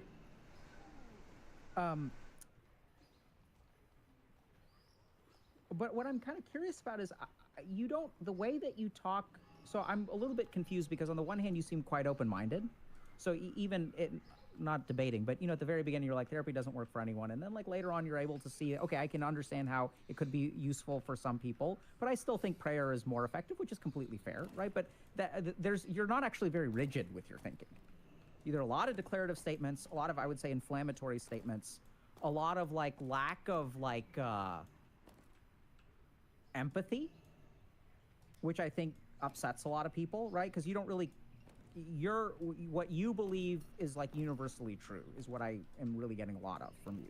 Mm-hmm. So what I'm kind of curious about is, you seem open-minded, but do you like listen to other people? I do, quite a bit. I think I listen to people more than most. Yeah, go ahead. No, I mean, I had an interview series in New York called the 1 Minute Podcast, where I just would set up a table in the subway station and talk to people and just look at them and listen. I think I've talked and listened to more people than 99.9% of people. Obviously, you probably have done it extensively, but compared to how long I've been doing interviews and speaking to people, doing the 1 Minute Podcast, I think that I have a sample rate of speaking to people that's more than most, by far. Yeah. So what I'm curious about is, when someone shares something that is contrary to your worldview, what does your mind do with it? Probably immediately fight against it. Okay. Or no, not even just that, but also, no, I allow myself to see if it's true. I think about it. Yeah, so that's also what's kind of confusing for me, is like I think I can see you thinking about it. And part of the reason that I was interested in speaking with you is because I've seen a little bit of your stuff, and you actually seem to think about stuff. Like, I don't get the sense that, I mean, I think you're quite inflammatory, but I don't think you're quite as rigid as you don't seem very rigid to me. You actually think about stuff. But what I would really encourage you to do is, when someone says something that you think about, don't just critically analyze it. Try your hardest to understand how that could be true for this person. That's another idea that I just disagree with philosophically. I don't think that there's your truth or my truth as much as people like to give it. I think that there is one universal truth. And that's what I've always been trying to get to, is what is the truth? Because everybody has this belief that there is my truth, and I think that's where people lead astray. No, hold on. I don't think that, I'm not talking about my truth or your truth. I know it sounds weird, because that's what I'm sort of asking you to do, but I'd actually say that, I know it's kind of bizarre, but to get to the one truth, I think this is a really good way to do it. Okay. So it's not Wow, do you have Janet next to the 10 gifted subs? You don't know that your truth is closer to the truth than their truth. Mm-hmm. So if you really want to understand what the truth is, you have to try to approach it from all the different angles. It's like looking at, have you heard this tale of the blind men and the elephant? No. So like 4 blind people touch different parts of the elephant and they make conclusions about what it is. So one person is like, this is a cat because they touch its tail. One person is like, touches the trunk and I don't know what there's a fire hose. I don't know. One person touches the foot and is like, this is a tree. One person touches an ear and it's like, this is a leaf. So one of the really interesting things is that, and I think you're quite insightful and you're quite a critical thinker, and it seems like you've accessed some dimension of spiritual knowledge, which is also quite potent. So I'm not trying to downplay anything that you've learned. And at the same time, knowing people as well as I know them, and maybe I don't know you, The smoking. Oh my I God, think you will seriously? gain a lot. Is he like addicted now? If Did you this really happen? try to understand and set aside your own beliefs and really try to understand their perspective. Because I get the sense that you listen, but I do also get the sense that your mind is very automatic with like counter arguments. The thoughts pop up instantly. I think you're just gonna get more. And it's not about, I'm not talking about woke, like, oh, everyone has He their always truth. used Like, I to think smoke? there's truth Oh, I to didn't know that that. statement, but that's not what I'm alluding to. What I'm saying is simply that you're a flawed human being and everybody else is a flawed human being. And if you try to understand, really try to sit in someone else's shoes and understand their perspective, that you will have an enriched understanding of the world. And my experience has been the more people whose perspectives I understand, the closer I get to that common truth. Because it's the part that everyone agrees about that is the closest to the truth.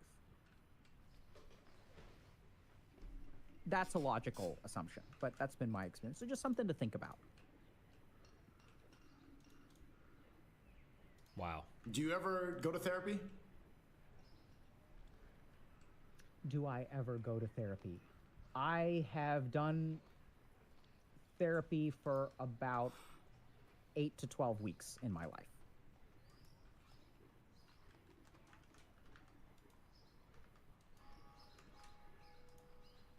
Last thing I want to ask you, like a lot of people in the chat are asking, how do they overcome porn addiction or masturbation addiction? It's a great question. A couple of things. One is we've got a bunch of resources about that if people are interested. Like I'll do like lectures and stuff on porn addiction. So we have stuff on that on YouTube, but I'll answer now in kind of a quick way. So here's what we have to understand about porn addiction. Any addiction exists because of 2 things. When an activity gives us pleasure and takes away pain, we have the capacity to become addicted to it. If you really look at addiction, there is a cycle of addiction. So in the first phase of addiction, all it does is make us feel good. In the second phase of addiction, so let's say like something like smoking or coffee or playing a video game. The first game that you play is fun. The first time you jerk off and you watch porn, it's fantastic, right? There's no downside. Then what happens over time is we develop a tolerance to the positive. So the first cup of coffee that I drink in my life will keep me awake for 24 hours. But if I drink it every way, I develop a tolerance. This is a neuroscientific mechanism. This is also part of the reason that many people will start to watch more hardcore or extreme pornography over time, because they get desensitized or develop a tolerance. Mm-hmm. So the second phase of addiction is sort of you stop enjoying it. And then the other thing that starts to happen is it suppresses our negative emotional experience. And if you really work with people who are addicted to pornography, what you'll find is that they're not actually very lustful.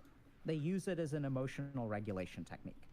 When they feel bored, when they feel sad, when they're trying to keep negative thoughts at bay, oftentimes we're not even aware of it, because men are alexithymic, which means that we are colorblind to our internal emotional state. We're so good at ignoring and shoving down our emotions, we're not even aware when we feel them. Careful. So a lot of that porn behavior is actually driven by negative emotions. So the real way to break free of porn addiction is, first of all, you have to do something with, so porn serves a purpose. That's why we get addicted to stuff. We will ruin our lives for an addiction not because the addiction is bad, because it's really good. So a good example of this is I had a patient who was addicted to heroin, getting fired from their job, going through a divorce, on the brink of financial ruin, kids don't talk to them. And then I was like, bro, don't you just, like, I don't understand how you don't get this. Like, heroin is fucking ruining every dimension of your life. Why don't you just stop? And then he turned to me and he was like, well, it's because that every part of my life is falling apart that I can't stop. Heroin is the only time that my life is put together. I'm so curious if this like is empirically backed, because this like maps onto like my understanding of addiction. I remember I used to say that like I feel like the problem with the drugs is drugs are so good in that if you have the worst life ever and the best life ever, drugs will put both of those people at the exact same place. But the problem is that if your life is awesome, when you stop doing the drugs, you fall a little bit into your normal life. But if your life sucks, that's a huge chasm that you fall into. You go from, I feel so good, to like, oh my God, what is my day-to-day? Like, take every statement I say cautiously, okay? But like, I have a hard time imagining, I can even say myself or anybody else, like in a really good position, like how do you get addicted to heroin? How do you get addicted to these drugs? Even if there's like pharmacological explanations for why. If your life is awesome, like you're not high anymore, you get a little bit of 70 high, it's like, okay, but then you're like back in your cool life. But bro, if you lived in like some squatter house or some shit, and your body is fucked, your health is failing, you're homeless, like, bro, that's like a dark life to go back to. But it's like if you do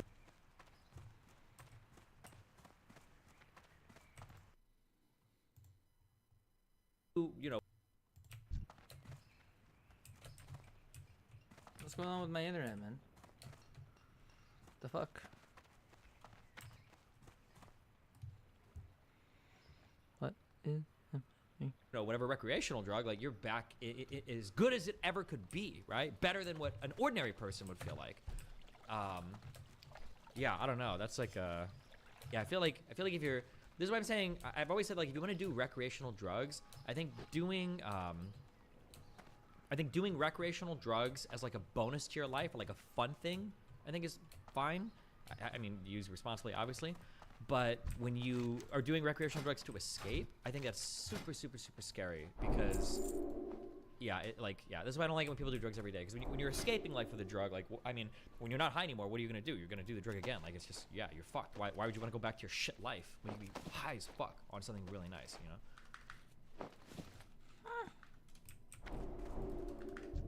The rest of it, when I'm not high, like, everything's falling apart. So for most people who are addicted, there's this... Explain rich Hollywood druggies then. I don't know how good their lives are. Because when I'm projecting my views of like partying and everything. Time to gear up, baby! When I think of like a guy in Hollywood addicted to drugs, their lives seem really lonely. They're really rich. They have a hard time.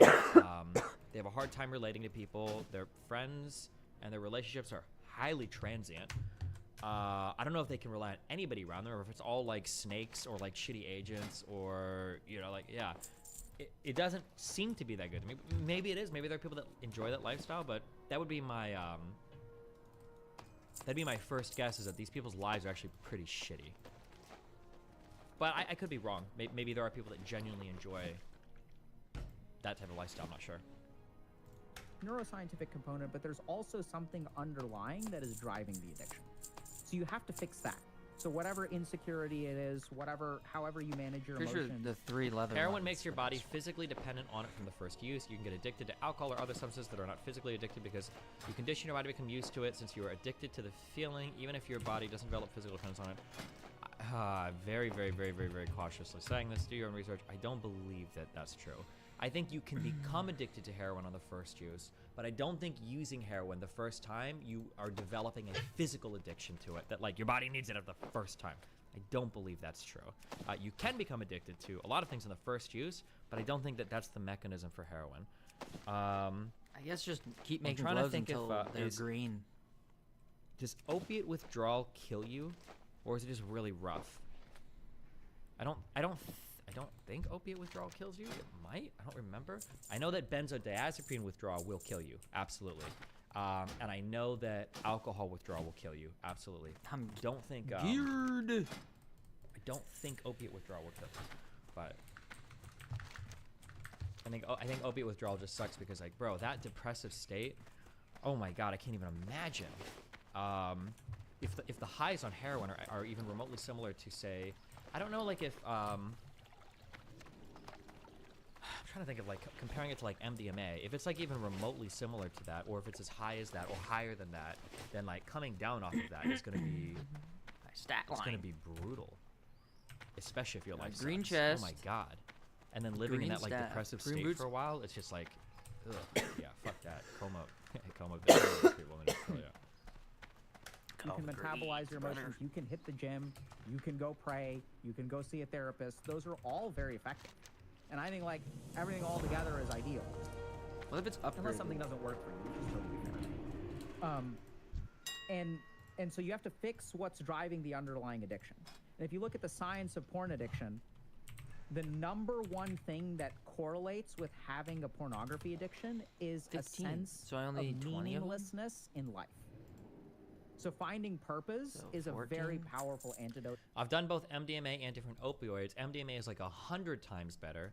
Opioids just make you feel relaxed and really cozy. Is that true? When you say opioids, what kind of opioids are we talking about? 'Cause I have heard How much people did I say that like heroin is comparable to MDMA, but like it can be better, more intense. Shouldn't Auctionator tell me? Especially if you're What I injecting, just because the spent? high is instantaneous, probably quite intense. But I don't. I've never heard somebody say 20. I don't have any experience with opiates either, though. So I 130. never took any. I got some pills for my So wisdom teeth.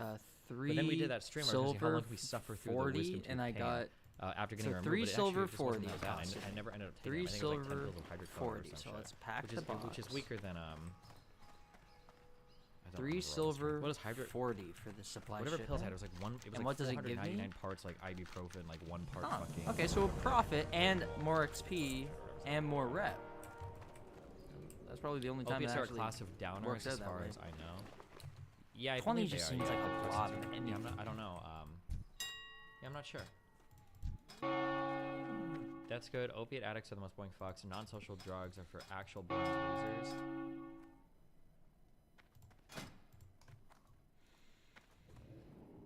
Maybe, yeah. I don't know. I've never tried,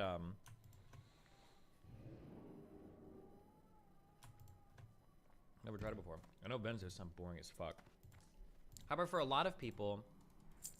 Wait, hydrocodone isn't an opiate, it's an opioid? Is there a difference? I don't know anything about these classes of drugs. I don't do them. All right, sorry. 4 minutes of this. To porn addiction. And the simple way to understand that is you have to have a reason to stop watching porn. You gotta be doing something with your life. Otherwise, like if you're fucking sitting at home all day, like why the fuck not, right? Your brain is sitting there and it's like, we've been sitting here for 6 and hours, this we is a haven't been doing anything, silver. let me Takes watch some one porn. and that doesn't that cost And 50? so you gotta fix whatever it Salt is, you gotta costs start to get 50? some purpose, do So if some that's emotional 53, metabolism, which is the ultimate and that's 50, fuel so that's for the porn addiction. silver 3, and then there's and it's also only a a silver behavioral component for of 6. like, so I'll you know, buy all 6 of those. reducing your consumption, limiting your consumption, Makes making it sense. so when you have an impulse to Just wanna watch check real porn, quick. it 4 isn't silver, so easy. not worth it. So if you sort of have an impulse to engage in an It's 9 addictive silver. behavior, if you can create time It's just not between the worth impulse and the access. Yeah, I don't want to say this because I don't know if it's true or not, but I feel like for a lot of people that do some of the downer drugs, I feel like these are people that are just like really anxious all the time in life. And if you're like a very high-strung anxious person, I could understand why doing a benzo or why doing an opiate would be like the best feeling in the world. If you're like always are anxious, always are high-strung, and then you do a drug and you're just like straight chilling, I can imagine like the breather that drug would feel like. But I'm not a very anxious person generally. Or ever really. I'm pretty chill most of the time, so I don't. I guess didn't it feels put anything in really here. boring now, but Access, that will help a lot. And if you really think about it, people who develop technology understand this. So it used to be that I had to unlock my phone and then open an app in order to like look at cat pictures. But phone developers are getting better and better and better at Face ID, thumbprint, and so now it's easy 50 anytime we have an 50 copper, impulse so to access it. if I can get that leather And for the silver, more that's good time shit. that we delay, the more that our impulse can disappear, or we can start to think, or we can think, okay, I don't have time for this. But like people are getting really, really good at like, I have an impulse, let me gratify it right this second. So you have to work on that too, which is like really limiting how easy it is to access porn. So this is very simple stuff, like if you've got a Pornhub account, delete it. should a give log the out big of bags to whatever this guy. stuff that you have, so that it's not easy to access, or delete it all so it's hard to find or whatever. Like you can do all that kind of stuff and it'll help. But I think that usually working with addictions, you got to fix that underlying stuff. And the good news is that the addiction oftentimes melts away on its own if you do the rest of the work. I should You gotta do the I work. should really go and You do have to do the work. Absolutely, man. the quest. I think I the should last thing probably I'll share get is bear that form. In my experience, therapy is a lot of work. That It's might not be like, the play here. I mean, it's heavy, dude. It's like lifting, just lifting your emotions and lifting your thoughts and you know, Yeah, there's some but heavy if shit you going have on. if you could just definitely- talk it's it definitely away easier than like sparring. most people. God, it's so. How can he? How is he like such a child? Like he thinks like, and I know why he's saying this. Stigo thinks that therapy is you go to the therapist's office, you go, oh my life is so hard, and the therapist's like, true bro, true facts, go fucking post about it on the gram, and Stigo's like, that's what therapy is. It's like so cringe. Ugh. Talking about Therapy? your childhood is talking about your childhood is easier And than he's doing that right now. you know I don't know if I physical agree with that, exhaustion. man. Talking it away. No, I It's mean, not I hard. think some people are much more comfortable with their body than they are with their emotions. Especially men. Especially talking about man. Yeah, I was emotions gonna is very say. hard for- Vulnerability is very hard for men. That's the Because there's ego trope. involved. Like surrendering your ego is really hard.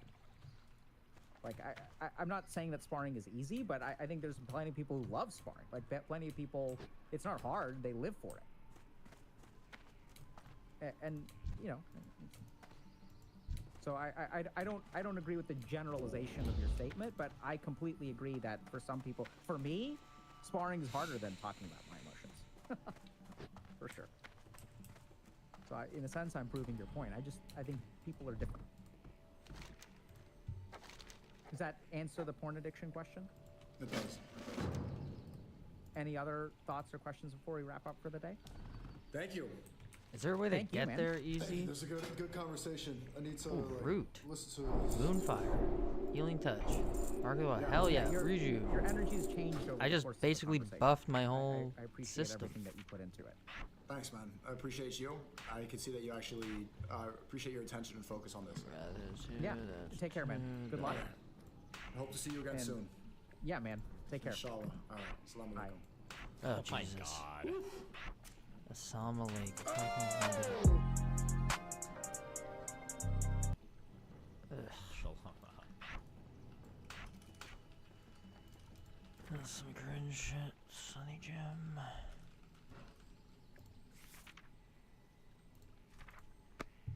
Are you okay back there? Jesus. Bro, there's a lot of shit like flying around my fucking apartment. Okay, I feel like my shit is collapsing, alright? Fuck. How do I get there quickly? I thought there was like a skill druids had where they could like port there. Didn't they have that? Where you can like port to the place? Am I missing that? Did I never? I don't understand. Ghost This is is a damn a fucking true. Every long permanent ass is walk hopping around out there. to go to the port, take the boat. Alright, what is all this shit? Oh, I never got the egg. Is that Wait, Sui? just Thanks for the give content that yourself, up. buddy. Bro. And I never did this either. Again, I never did that. I don't think it's. Great conversation. They are talking for. I need you to listen to this. Okay. I'm on a flight home, San Francisco to Chicago. A Okay. guy and girl get sat next to each other. They do not know each other. Okay. They are hee-hee-hawing. They're having great conversation. They are talking for about a good 2 hours. She Okay. buys herself a drink and him a drink. Okay. She goes to buy the second round. He declines. They're about a good 2 hours into this conversation when he decides to tell her that he has a girlfriend. She says, very loudly, might I add, because I am a row and a half away. Why did you wait 2 drinks in to tell me that you had a girlfriend? He responds by saying, I mean, that's kind of weird to just upfront say like, hey, I have a girlfriend. She goes, I'm over here thinking we fell in love and this is the start of our love story. The girl in the aisle in front of me starts giggling. This girl over here that's talking to the guy recruits the girl across the aisle from her and goes, isn't that messed up? He waited until I bought him 2 drinks and we were talking for 2 hours to tell me that he had a girlfriend. Miss Recruiter Girl goes, oh my gosh, why did you wait so long to tell her you had a girlfriend? The guy is now in the hot seat. Miss Girl goes, yeah, and his girlfriend is not even on his phone girls sound so screensaver. fucking Huge cringe. red flag. Wait, what? Girl in front of me, Miss Wait, Recruiter. wait. His girlfriend's not even on his screensaver. What? Jesus Christ. People are mentally ill. Is like giggling at all of them. And I thought cool guy was fucking annoying. But holy shit. There's a worse way to speak. Girl goes, wait, are you guys not even Instagram official? How long have you guys even been dating? The guy says, we live together. We've been dating for 2 years. Both girls gasp. Miss Girl then repeats again. Wait, what is happening here? Like, what the fuck am I listening Oh my gosh, and I thought this was our love story. I thought we were in love. She then Wait, tells... that's psychotic. I thought we were in love. I'd hit her with... What? Even if I didn't have a girlfriend, why the fuck would you think that? Jesus Christ, what the fuck? That's psychotic. Guy and girl. She is a phenomenal actress, and it would be such a great idea for her to do a bit of them being married and her breaking up with him, only knowing each other for 4 hours. What? She then, the girl, starts doing the bit on the plane as we're descending and says, how dare you cheat on me? That was my grandmother's ring. I'm leaving. Okay, so she's clearly wasted. Yeah, there because were not that's snakes kind on of this weird. plane. There was silence. If I ever Yeah, because that's where cringe. somebody didn't know how to read a room, it was this situation. Everybody on the plane, minus the girl, but plus the guy, we're all shooting each other looks like, She's insane. Thank God he said that, because it sounds like she is 30 mentally seconds, ill. Maybe this girl is intoxicated. She then goes to said man, is your girlfriend picking you up from the airport? Oh, He starts Christ. stumbling over his words. She goes, oh my goodness, I'm gonna follow you out of the airport so I can meet Call her. Miss call Recruiter security. girl who's sitting in front of realizes this is maybe not a good situation anymore. It's not a joke anymore. It's not funny. She goes, yeah, I don't think that's a good idea. I don't think this is gonna end well. Why would you? Miss Girl goes, Don't I say was it just like that. kidding. It was all just Yeah. jokes. But I really did think we were in love. At this point, the line is being blurred of what is funny, What what am I is a listening- joke, what what is is this? serious, what is going on. I feel like this is like the plot of like Metal Gear Solid 4. Wait, I'm so confused. Okay, wait. So she was buying drinks for the guy. After 2 drinks, the guy says that he's got a girlfriend. Then she brings in other people, and he's like, I do have a girlfriend. We've been living together for 2 years. After they asked if it was on Instagram. And then somebody else suggested they should do a play where she pretends that he's cheating on his girlfriend for her, and now she's taking the joke too far. Is that what we were at? Am I missing something? Wait, why is it so insanely complicated? Did I get most of that? Why is this being played? On the plane lands. Girl, hold on. Go to part 2. Part 2. Wait, why do we need a part 2? Oh my. I don't. Do I care about it? Am I invested enough to know the end of this? No. Part 2. There is no part 2. My girl math is if you take a shower at the end of the night and you I don't care about this. Wait, what was the math though? Hold on. Oh my God. my girl math is if you take a shower at the end of the That's night a and you curse. put on a To fresh have pair to, of you pajamas, heard 2 those pajamas words are of still any clean. video and you If have the to next watch the night whole thing. You take a shower That's before cursed. bed and you put on those same pajamas, those pajamas are still clean. If you shower in the morning and you don't shower at night and you put on a fresh pair of pajamas, those pajamas are dirty. If you shower in the morning Are and you a you're dirty out and person? about Then that all means day, they are dirty. So much false info about those Did you drugs. Also, please try the other game mode. Top left of the world map. You'll like it so much. Cool.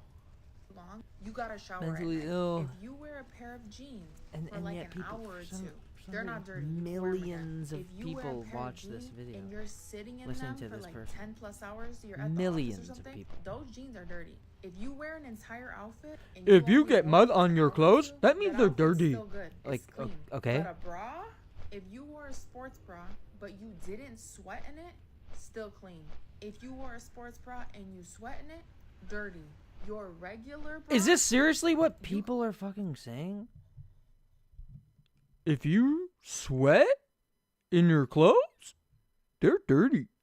If you don't, then they're cleaner than not if you did sweat. It's like, who did people not, what? Huh? Yes, this is something you learned when you were 2 years old. Why is this something that millions of people are listening to and... Yay! I'm so confused. people didn't know that clothes can get dirty? Oh my god. Who knew? You could wash that maybe once or twice a month. For some reason, that one's always going to be clean, especially if it's your favorite bra. Was that like a whole lead up to like a gag about how because it's your favorite, it never is dirty? Like, Jesus Christ, that is a really cringe buildup. Could have been said in 10 seconds, but took a minute. Okay. That's pathetic. Thanks. Make of the indefinite He didn't even have suspension. anything to say about it. Why What did even he get watch suspended it? for? Because it's well deserved. What happened? There's no Wait, way what? around it. What did Draymond Draymond Green? do, The guys? league had to do what it had to do. Draymond Green? Because of the repeated transgressions of What did he do? Draymond Green, who's now been suspended 4 times in the last 9 months. There's no way around it. They had to do it. I was Oh, because he like I think he attacked someone during practice, but that was last season. uncomfortable with the word indefinite. What did he do during a game? Primarily because No. I know it was deserved. Oh! There are issues that are going on Shit. with Draymond Green that only Draymond Green knows, or at least he knows. What the fuck? He just completely he fucking Donkey Kong charged that. To keep off the court. What the fucking hell, man? He Donkey Kong that shit. Look at this shit. What the play. fuck? And as a result, his And then he actions stands over him like he fucking like just sucker punched the bitch. Look. Hey, hey. Boom! Damn. and those Huh? issues are things that he clearly has not He been just fucking Donkey Kong swung him. off the court of play. What the And as fuck? What a result, dumbass. his And then doesn't even try to even like help blemish on the it. So league, it's a clearly blemish on himself, it's a you're blemish on the He's a done psycho. this, like, psycho. 4 times. Why? That one was a little bit. Why not do boxing instead? Check out his greatest hits. Because he swings and punches like that. Hold on. NBA circle jerk. Okay, you don't even have to know anything about it. Oh, the Basketball boat! is all No. right. I don't have a Draymond career swiftness. highlights: greatest ever set foot in the ring.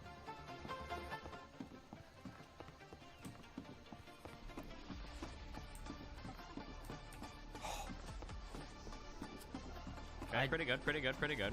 Don't know what he did there. Oh, he kneed him in the fucking shoulder.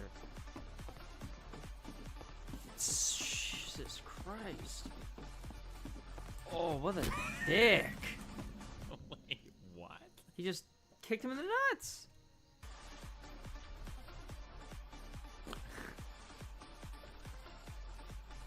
Boom. Same guy, too. Oh, I remember this. Whoa! Oh, he was this guy. Oh shit! I remember I cut this guy slack when I saw this. I didn't know he had a history of this type of behavior. Damn! Now I kind of view it a little bit differently. I remember watching this though. Yeah, Or it's I not. I'm remember. live. It's not funny, but jeez.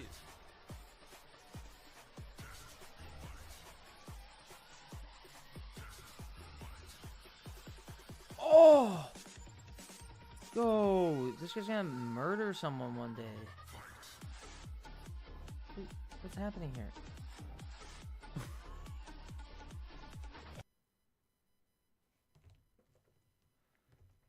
Why is my internet lagging? I have a fucking gig. What the fuck is going on here?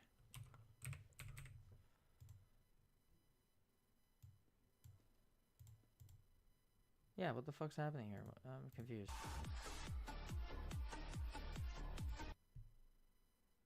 Why is it lagged?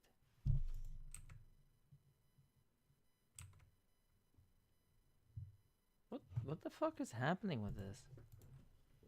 How is this lagging?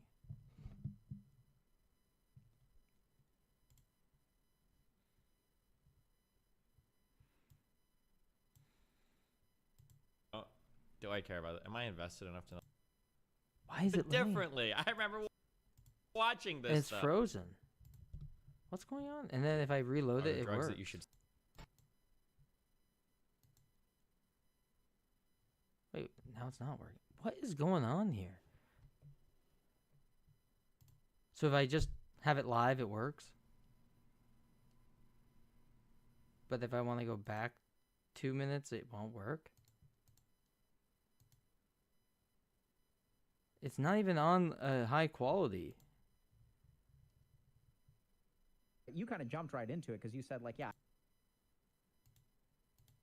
What the fuck is this? Why does this happen?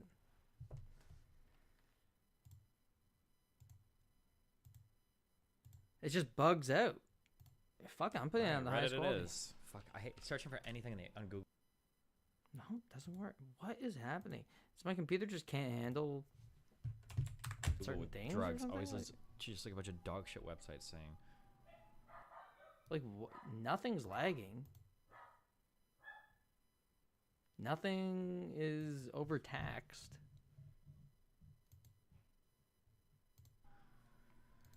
Watch this. Jeff Bezos mimics your thoughts. Well, obviously. Who do you think Bezos listens to? It's like, what's going on here?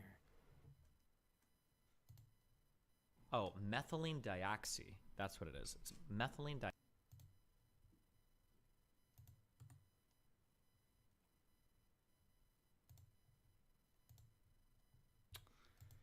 Whatever, man. That's just fucking retarded. Doesn't work. But I mean, this stream's working.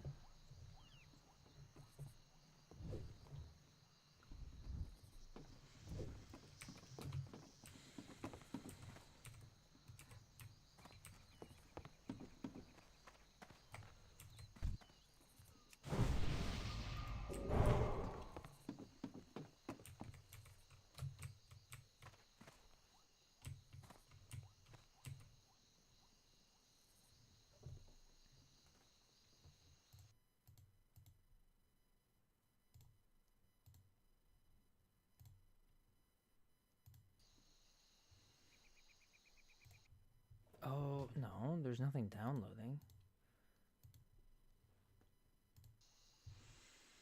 Very odd.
That guy saved a total of like 1 second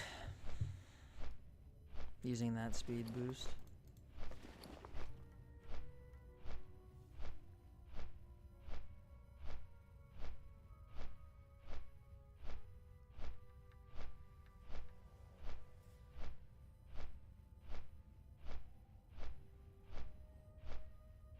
How is this worth less than that on the auction? That like makes no sense.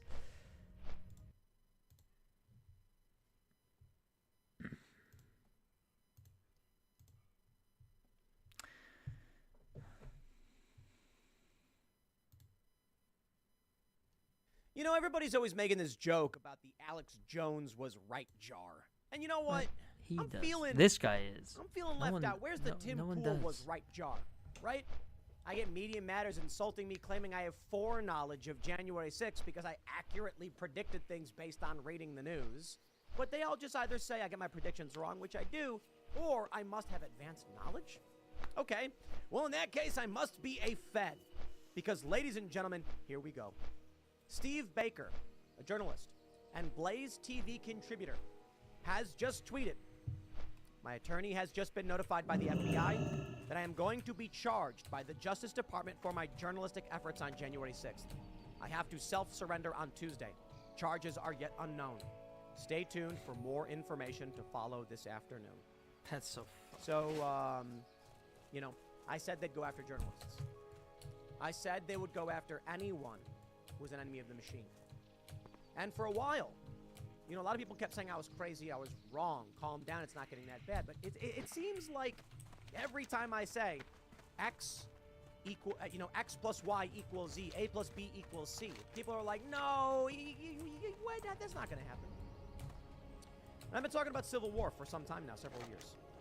Tell me where we are. Tell me where we are when a Blaze TV contributor, unequivocally, completely, unambiguously a journalist. This is Steve Baker, Blaze media contributor, appearing on Blaze TV, a journalist. He's got footage from January 6th. Now saying he will be criminally charged. It's not just that I take his word for it. It's that Real Clear Investigations has covered the story more than once. Investigative issues. Independent journalist receives January 6th grand jury subpoena. It's not the first time he has been forced to hand over information. Now, according to Baker, he says he didn't parade, he didn't do anything. He's filming. Doesn't matter. Now, I'm not going to name anybody else, but I will say this. Those who have been following this story, and I'll do this for privacy reasons, know that there are a couple other journalists who were on the grounds at the Capitol or in the building. Owen Schroyer got out of jail recently. He did not even enter the building. He was part of a permitted rally. They still locked him up. They argued his speech was too egregious. You now have a man who is unambiguously acting as a journalist. I mean, he's not some young guy screaming. He looks like a... Where is it? No offense, Steve, but you look like a glasses-wearing stodgy journalist. Here we go. There were other people who were reporting from the scene who were called rioters. There were other people who were a bit more, let's just say, rambunctious in their efforts during January 6th. There are individuals that I would say absolutely were acting in the capacity as media personalities working for large corporations, but were a little bit overzealous. Yeah, they're coming for all of you. They're coming for all of you. Enrique Tarrio was not even in D.C. on January 6th. They gave him 20 years. You think next year is going to be a cakewalk? You think it's going to be nothing? More to come. Richie McGinnis was there. I believe he may have been, I'm not sure who he was working for at the time. It might have been the Daily Caller. He says, pour one out for Steve and for America's freedom of the press. Here's a picture of Richie McGinnis with Steve. Richie is also unambiguously a journalist. In fact, Richie was reporting from Kenosha and part of the riot squad, we called him. Been on the show several times along with several other journalists. And he rendered aid. How is that possible? The water is unambiguously. There's no question. Richie's a journalist. Richie knows Steve Baker and vouches for him. Richie says, 3 months ago, Steve and I had a beer at Irish Times near the Capitol. I told him there's no way the Justice Department would be so partisan as to target someone clearly acting within their role as a journalist during a critical moment in American history. I was wrong. Why? Why are they going after him? He's a Blaze contributor. They are going after opposition media. They will go after more than just him. I hope you are prepared for what that means. Now, according to this tweet from Brianna Morello, she says, journalist Steve Baker has evidence that the DOJ allowed 2 Capitol police officers to lie on the stand during the Oath Keepers trial. What's their response? The DOJ files criminal charges against Steve Baker. Are you paying attention now, America? I ask you, my friends. People don't when care. I say civil war, what do you think? Don't give a fuck. There are some individuals who have fled the country. It's crazy, right? Glenn Greenwald famously left a long time ago to Brazil. And the belief is, I don't want to speak on his behalf, but come on. The U.S. government is not going to allow this kind of reporting. I don't know if Glenn is back. I think he's still in Brazil. Yeah, I think I know where this is going.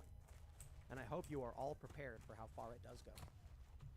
I would not be surprised if in the next few months, Alex Jones himself is criminally charged. The only reason I would believe that they won't charge Alex is because that would be a very big splash. And they want to minimize the splash. But Yeah, here you have a go after journalist. someone Why are no they one's going ever after him? fucking heard of. Because this man guy. doesn't have the largest following. And so they start from the bottom. Everyone they go after is going to be someone you've never heard of, who has no means to contact the press or get any attention. I've told this story before. I met someone. She said that it was an hour or so after the riots. She had been leaving the Trump speech. They walked towards the Capitol, and what do they see? Nothing. No fences, no locked doors. They see clear sidewalks, people milling about. They walk up, not knowing anything about what's going on. There are the police opening the door and saying, come on in. They walk in the building, look around and say, I don't know what's going on. They say, I don't know. Oh, they leave. Several months later, they're criminally charged for obstructing an official proceeding. They're called J6 rioters. They are now facing 18 months in prison. That's their story. No warnings, no intent. Doesn't matter. We are we're in a new kind of civil war. We are in it. You can't tell me that we're not. This is a journalist and a contributor for Blaze. In what world does a guy who's clearly a journalist go to jail for filming a major event? I've been at many protests and many riots. I don't know, the world we've been living in for the past 10 years. I was in D.C. on January 20th, 2017. Many people in Black Bloc were rioting, setting fires. Oh, they're allowed to. As a journalist, you know, you're on the ground. I think I was wearing something like this, to be honest. And I'm filming. And I see these people are fighting with cops. They all start running. The police form a line. So what do? In the middle of the street, it's like, you know, here's the street. Here's the line forming of cops. Luke Rudkowski is also with me. He runs past the cops to the other side of the street, keeps filming. I decide I'm not going to run full speed to the police line, so I walk left to the side of a building. The police then wrap all the way around this side of the building and push all of us, all the protesters, all the rioters, and me, into this confined space. And I'm like, well, there it is. Should have actually just ran through, I guess. So I stand off to the back right portion, where I see a camera operator for a local news outlet and a young Asian woman. Clearly they're journalists. And Well, they're that's talking to the racist. police saying, we're press, and the cop says nothing. So I say the same thing. I was like, just want to let you guys know I'm a journalist. I'm press. I pull out my press card. I had several, by the way, past and current. So here we are. I need to eat some food. Journalists confined with rioters. I ask for the supervisor, and one of the cops, they don't respond, but he fans over and he says, we need a supervisor. And I gotta go let the dogs out. What's his name? Probably about 6'2", 6'3", tall black man. Walks over and says, what can I do for you? I said, just want to let you know I'm a journalist. And he goes, doesn't matter, you're under arrest. And I was like, totally fine. I'm just letting you know. But that's it. He says, okay. He walks away. Eventually, you know, I see the people in the crowd. They're all screaming and yelling at the cops. The cops are holding the line. Eventually, the woman to my right, the Asian woman, makes a phone call. And all of a sudden, I see that supervisor walking back over. That's right. The news station called and said, our field reporter and camera operator are being held by your police officers. They are not protesters. And so, me, not being an idiot, he walks over and he was like, who's the journalist? And he points to the woman and the guy. You, come here. And then I wave to him. And then he looks at me and he goes, you have your press card? I was like, I do. And he goes, show it to me. He pulls me out. I show him my wallet, my press cards. And he goes, all right, walk that way. I say, thank you, officer. I leave. As a journalist, wearing a beanie and I was wearing a button-up. I think I had a hoodie on. I took it off. And calmly and reasonably just said, all I got to do is let you know if I get arrested, I get arrested. I was told I was arrested twice, but I was not processed. I was released and I was free to go. Why? I was a journalist. Several other reporters were also released. I was covered in tear gas. The police officers, these were Metro Police, D.C., these are federal, recognized that I was press and told me I was free to go. Despite the fact that I was with this huge crowd of people that were smashing and burning things and all that other awful stuff. I had a press card. As it didn't matter. You're a journalist. Have a nice day.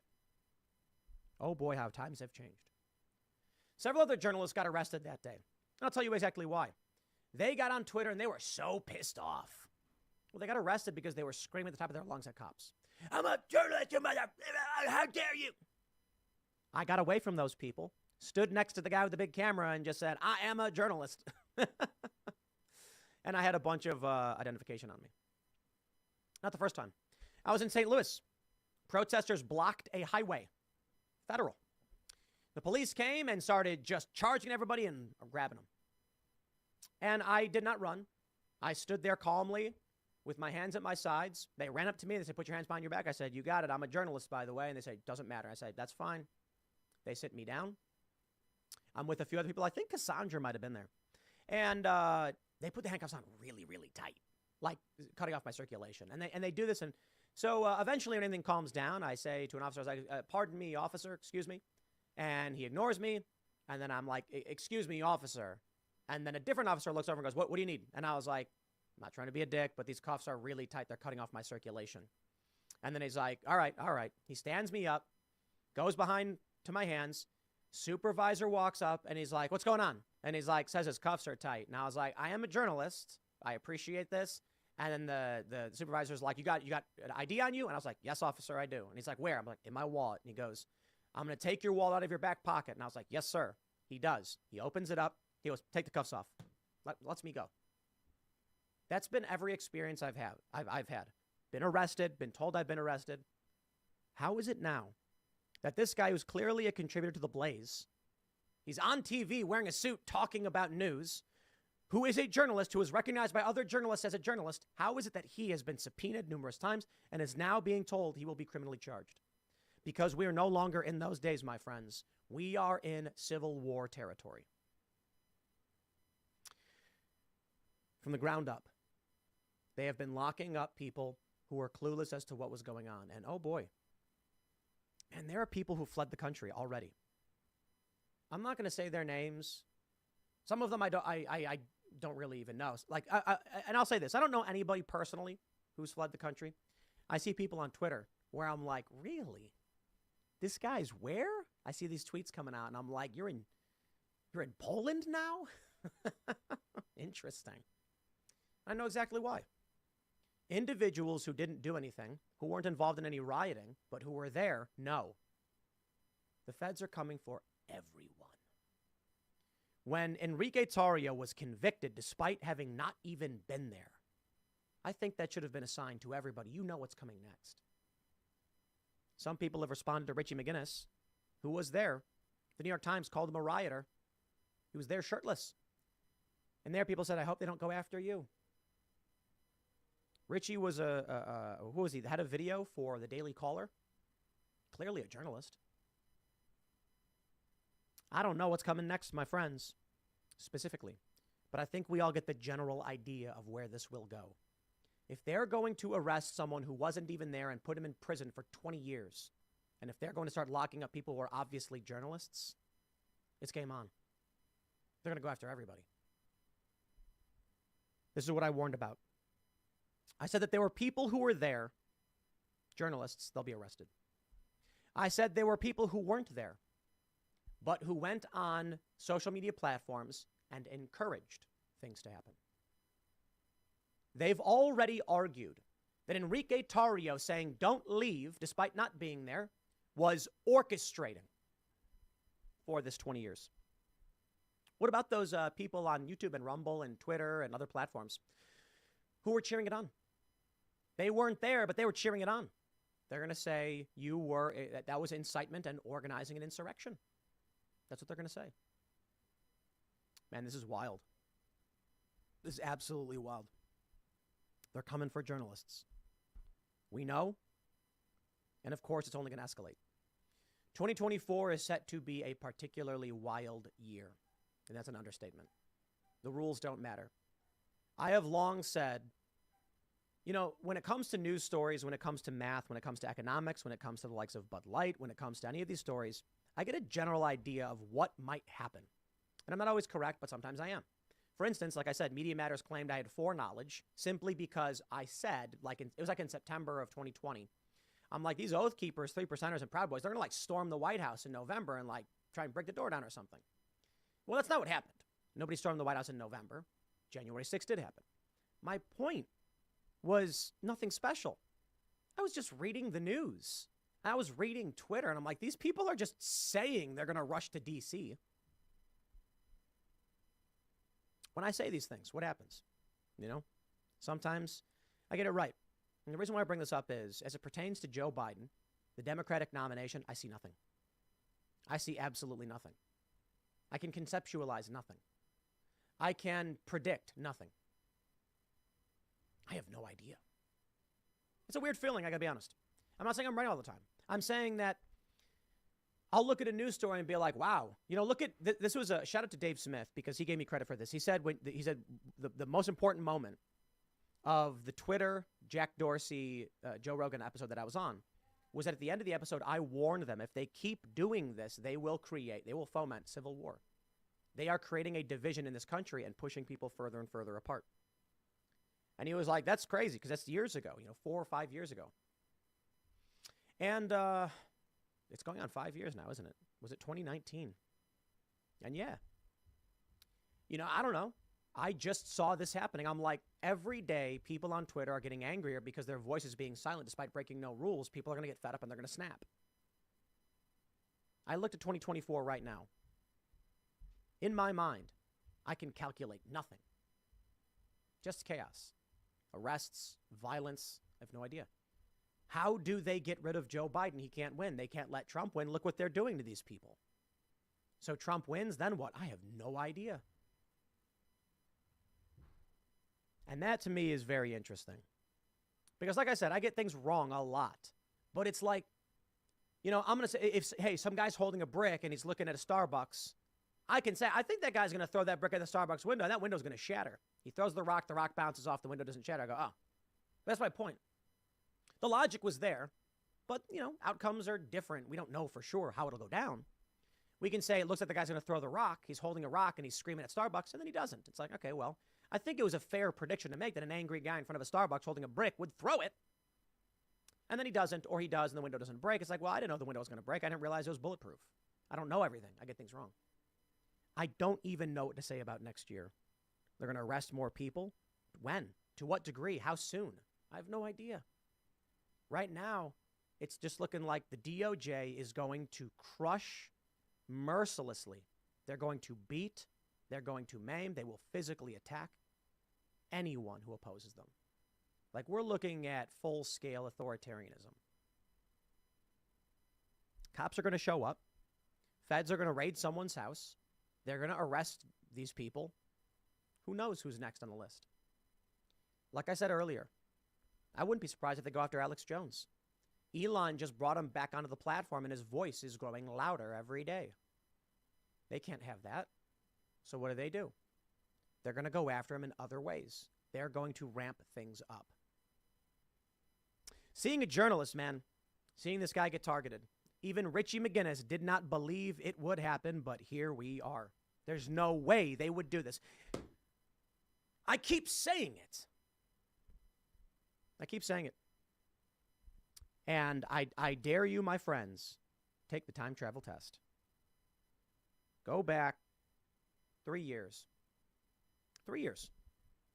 A few weeks away from when January 6th happened, 3 years ago. And say, in the next couple of weeks, Trump supporters are going to get into a fight and riot in front of the Capitol building. Police will eventually open the doors, waving people in on the other side of the building. They will call this the January 6th insurrection. The media will lie. They will claim police were killed. And then they'll start arresting people in nationwide raids. Then they're going to start targeting journalists. They'll arrest people, conservatives, who weren't even there and sentence them to 20 years in prison. Take the time travel test. what would anyone tell you? They'd say, get out of here, dude. No way. You know how I know? I say this a lot. Because I did this. Because I remember being in these like group chats where I tell people like, dude, civil war is coming. Here's what I see. Here's why. And these conservatives are like, oh, shut up, dude. That'll never happen. The federal government's not going to start arresting random people. That's ridiculous. Yeah, they've already done it. That happened a long time ago. People are like, no one's going to shoot anybody. It's not going to happen. Oh, yeah? Antifa's already killed several people in the past few years. Depending on how you view the riots, it could be in the dozens. Richie McGinnis. 3 months ago, I said there's no way the DOJ would be so partisan to target someone clearly acting in their role as a journalist. And here we are today. So I ask you this. What unthinkable thing will end up happening in the next 3 months, 6 months, 9 months, 12 months?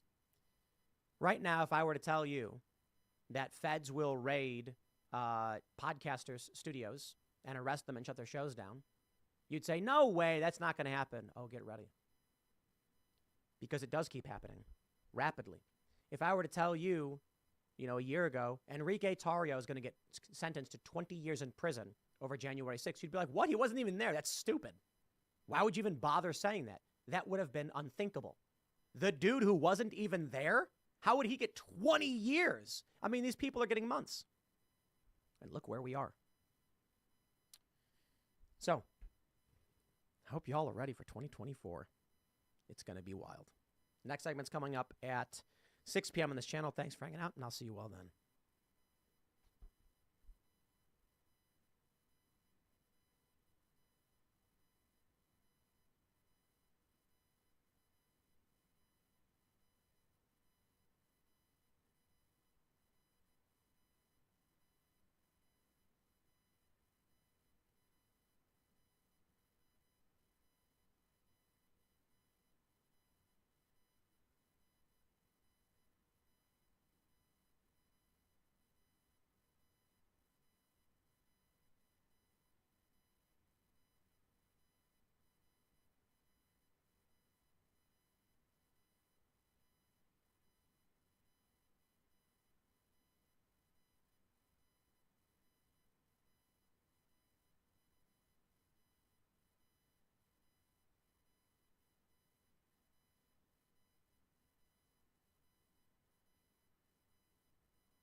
coming back.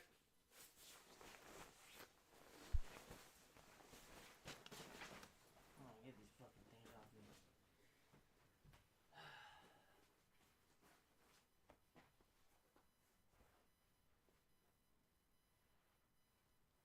I'm here.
No.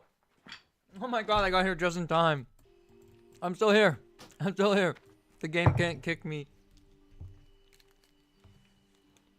I got here just in time.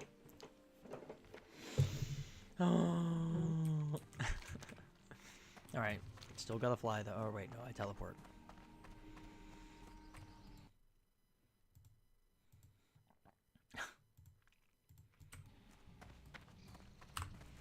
I'm here.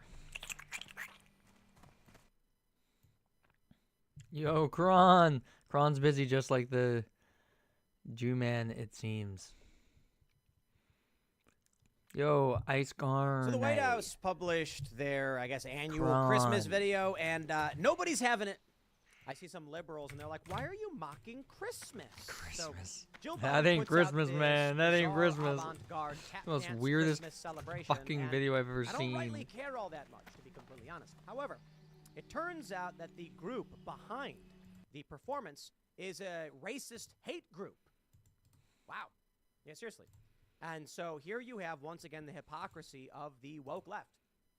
I suppose, in this instance, it's Jill Biden hiring a racist hate group, like a group that quite literally has as their foundation hating people based on race, are coming in and doing a performance. Now, let's start here.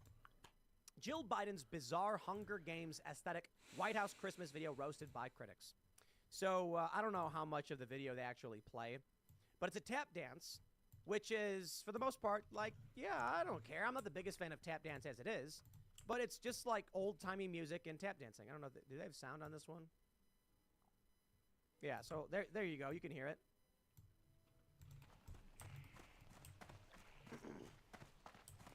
Old avant-garde, weird. Mouth wide open like a fucking creature. Tap dancing.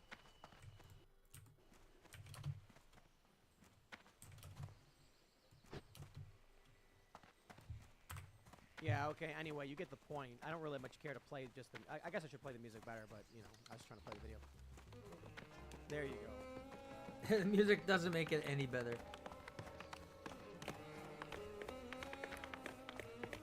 I don't like tap dancing as it is. I'm just going to say it like that. I don't like tap dancing. But I really don't care they're doing a Christmas celebration or how they do it. Everybody's got different tastes. Just because I don't like it doesn't mean nobody else is allowed to have it. That's fine. And then it turns out they're a bunch of racists, and now I'm like, ah. I didn't know. Well, there you go. And, okay, well, I think racism is bad, so let's talk about it. The White House's annual Christmas video, featuring an avant-garde tap dance performance of a timeless ballet, has been panned by social media critics for its Hunger Games aesthetic, as well as called tacky and tasteless. First Lady Jill Biden on Wednesday posted a 2.5-minute clip of New York City tap company Dorrance Dance's take on Duke Ellington and Billy Strayhorn's interpretation of Tchaikovsky's Nutcracker Suite. You see, like, that I just don't care about. I'm like, oh, they're doing tap dance for Christmas. Have a nice day. All right. The video features colorfully adorned sequin dancers wearing elaborate headdresses while they tap their way through a White House hallway festooned with candy cane columns to the blue room, which is decked out with Christmas trees and both white-colored lights alongside Nutcracker-inspired decor. The wild artistic statement, which the First Lady said contained magic, wonder, and joy, left many commenters heads spinning, with several pining for the easier-to-digest patriotic-themed Christmas videos posted by look at this Trump. cow. No, I'm going to say it again. I don't care. Do your little dance. Some people like dancing, some people don't like dancing. You know, like it's Christmas. You know what I mean? How utterly tacky, tasteless, and anti-Christmas. Melania's was tasteful, seasonal, appealed to everyone, and was absolutely breathtaking and gorgeous, said one commenter. God, several that's a users disturbing compared picture. the Technicolor visuals That's a something fucked out of up pic. dystopian film.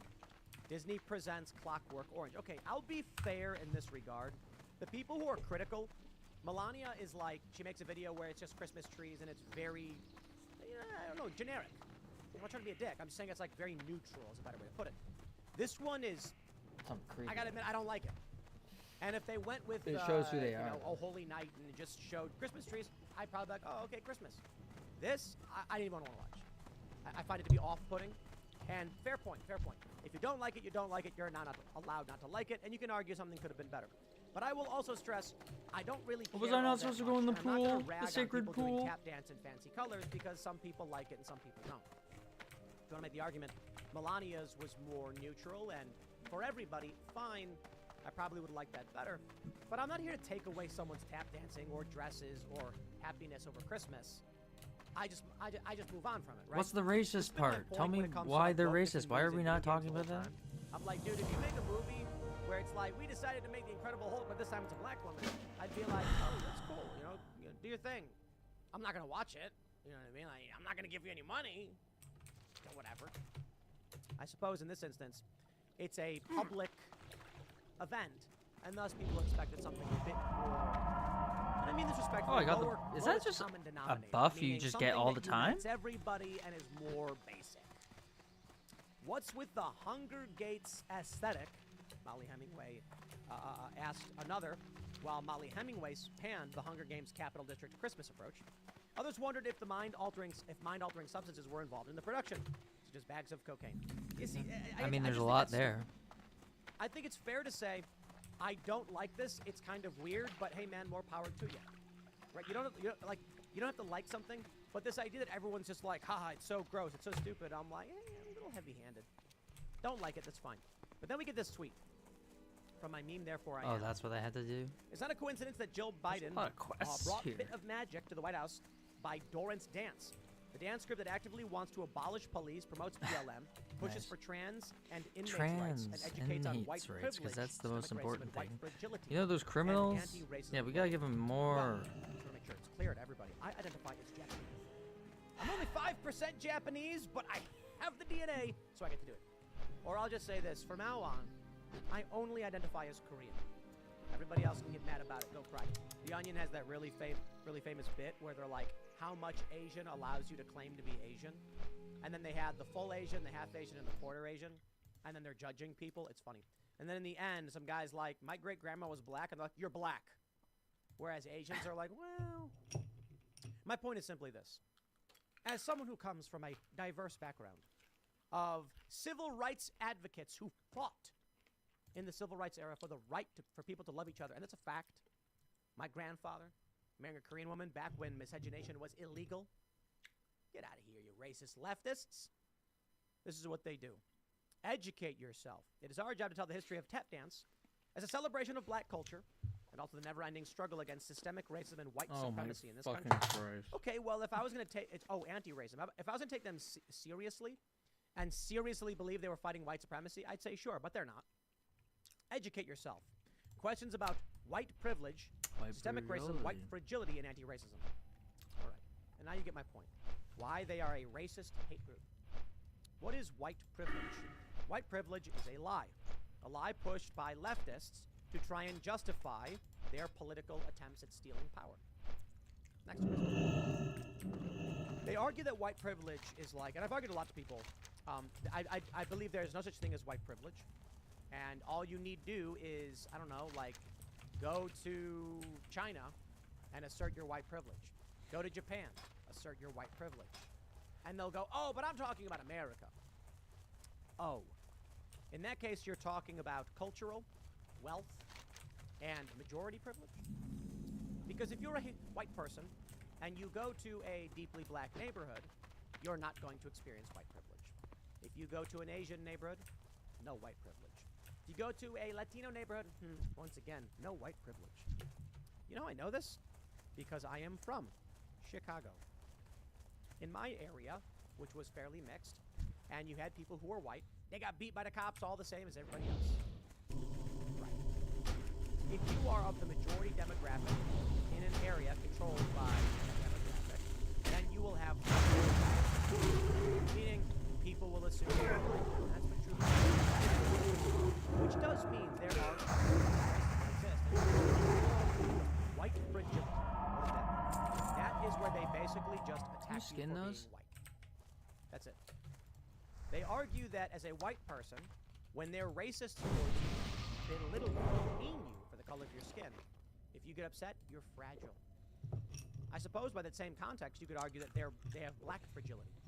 And black fragility is very pronounced among the left. That these people would get offended over a kid wearing a Chiefs outfit at a football. It was a football game, right? Was it football? Yeah, it was football. And he's got black on one side and red on the other, the fact that this dude lost his mind over it shows the fragility of the flag. I think this guy is lying to try and get people who are scared of being called. Are we mad about tap dancing? No, I'm not. I mean, you might be, but I don't really care about tap. I don't like tap dancing. I don't get it. Not a big fan. But I do take issue with the White House bringing in racist hate groups to spit in people's faces and give them taxpayer dollars. That I'm not a fan of. My family fought too long and too hard for these awful, awful racists to be given prominence in this country. They're entitled to their opinion. I don't think they should be fired for their bad opinions, but I will criticize them. There. Next segment's coming up at 8 p.m. over at youtube.com/TcgWizard. Thanks for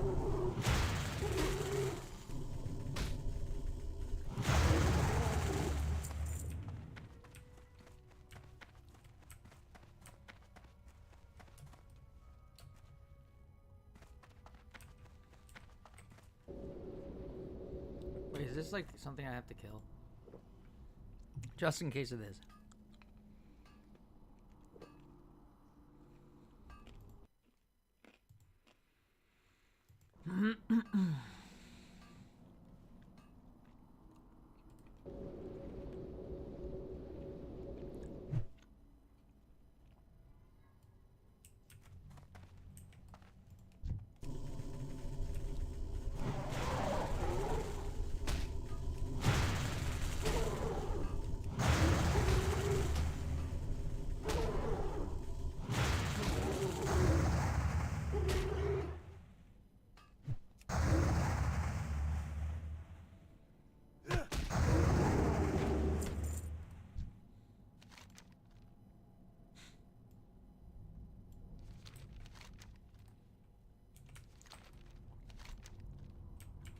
Nice.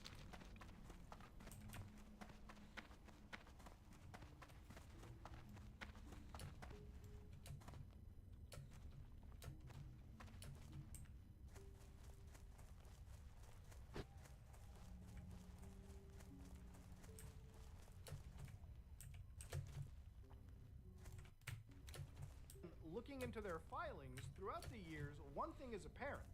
Everyone in this organization... Oh, hold on. They didn't donate anything for 10 years. Oh, jeez. If you look at the breakdown of their employees, it all just appears to be family members listed as presidents, directors, VPs, and secretaries. And they've worked 0 hours, meaning they haven't been compensated, but they also haven't done shit, apparently, according to the filings. So then they say the specifics of biological donations are secret, obviously. The Open Hand Foundation ensures all donors that funds are conserved with diligence and foresight earmarked for research endeavors that align with our stringent criteria for impactful use. The Indie Land event embodies our mission to raise both awareness and funds diligently and responsibly. Nowhere on their own website or Indie Land's website have they written somewhere where they said, hey, listen, you can contribute to this incredible cause. Your proceeds go to charity. If you told me instead of going directly to the charity that it was going to your own bank account, sitting there collecting dust for years, then people probably wouldn't donate, okay? This is absolutely deceptive. Like, the Open Hand Foundation apparently says that it ensures the donors that it's going... Ladies and gentlemen, yesterday... 55 minutes. Gerard, also known as the Completionist, made a 20-minute response yesterday in response to the Open Hand Foundation situation, where he threatened a potential lawsuit against me. He questioned my reporting, my character, and made severely contradictory statements in this response alone. Wait, how do I undo my... Because I actually have a full prepared script, because these are, again, incredibly serious situations, and I want to make sure that I explain our side, my side, to the best of my ability. So to understand, what I'm addressing is very serious, okay? This is not drama, this is not a joke, these are all very serious situations. Now, in this entire response that he made, he basically admitted that the organization held on to the donation money that they were raising over the course of the last several years. It wasn't okay, and they finally donated less than a month ago as of the upload of this video. During several recent Indie Land events, press interviews, and podcasts, I went on record saying where the money was going to and that the Open Hand Foundation had worked with various organizations. At different points, the foundation had been in communication with or considered several of them, but it was not appropriate for me to make such statements when final actions had not yet been taken. The Open Hand Foundation's goal was to make a large impact by donating the money to the right place. And a lot of the conversations that were had with these organizations involved the funds not being restricted or came with extremely high administrative costs. Look, any way you say this, action needed to be taken. And to that point, I'm sorry. I'm disappointed that I was not more straightforward regarding the foundation's timeline for making donations, and that I made statements potentially implying donations were made when they had not yet. Okay, I'm super not calling. Okay, I'm about to sound like a huge asshole. Okay, please make me understand. Okay, I am super not trying to say that like if you do a donation drive and if you raise $500, okay, that's awesome. Okay, any amount of money that you raise, I think it's cool, especially for charitable purposes. I think it's cool. But help me understand. Was this some organization with like big YouTubers that raised $100,000 over 10 years? Or am I misunderstanding something?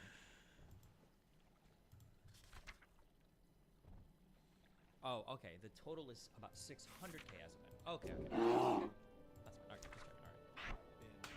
It took too long for clear action to occur, and I apologize. Oh, so this means there's theoretically then there should be north of 600,000 sitting in a bank account then that hasn't been properly distributed to charities. If you wanted to be. I'm a bear. For all of this.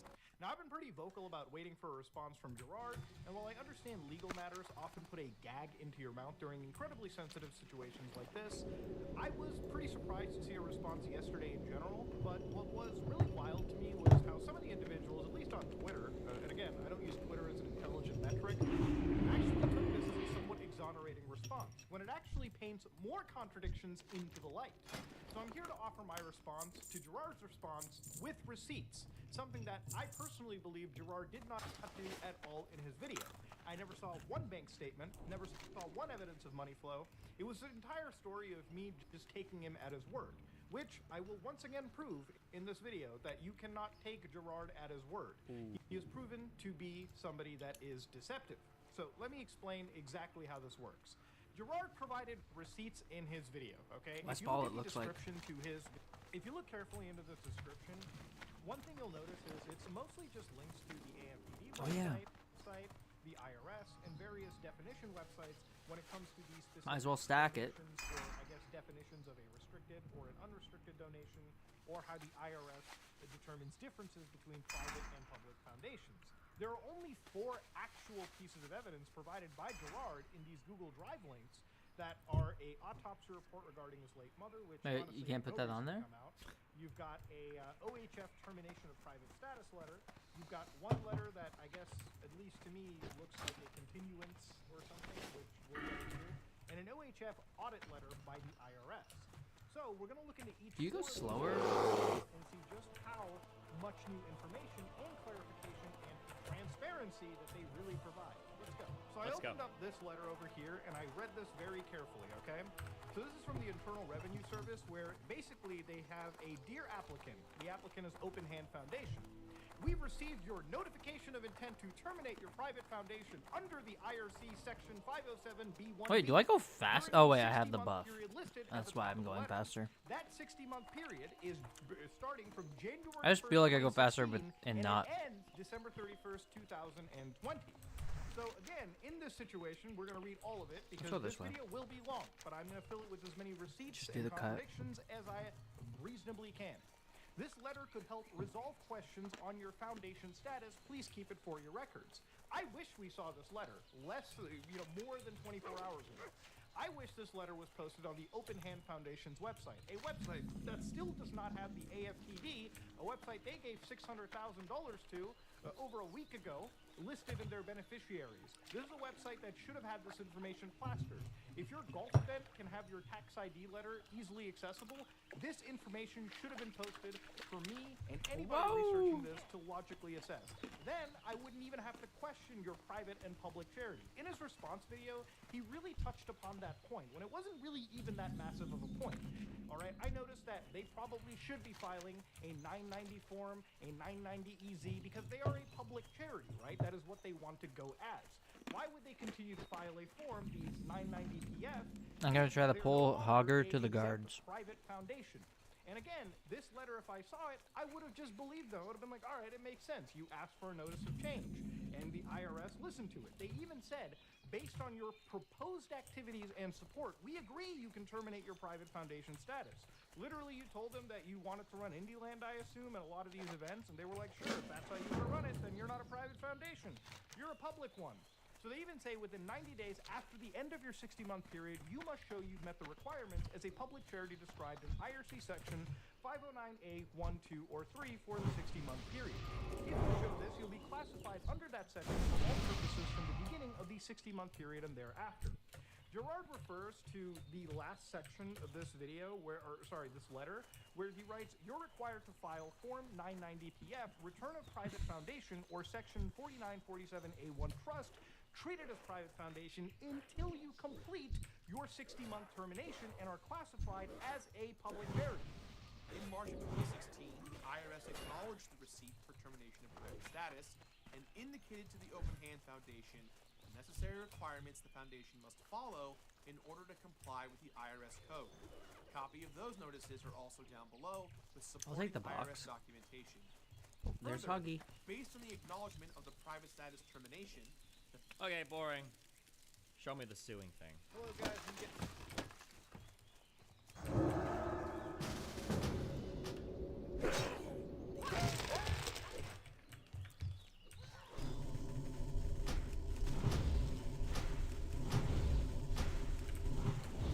Oh shit!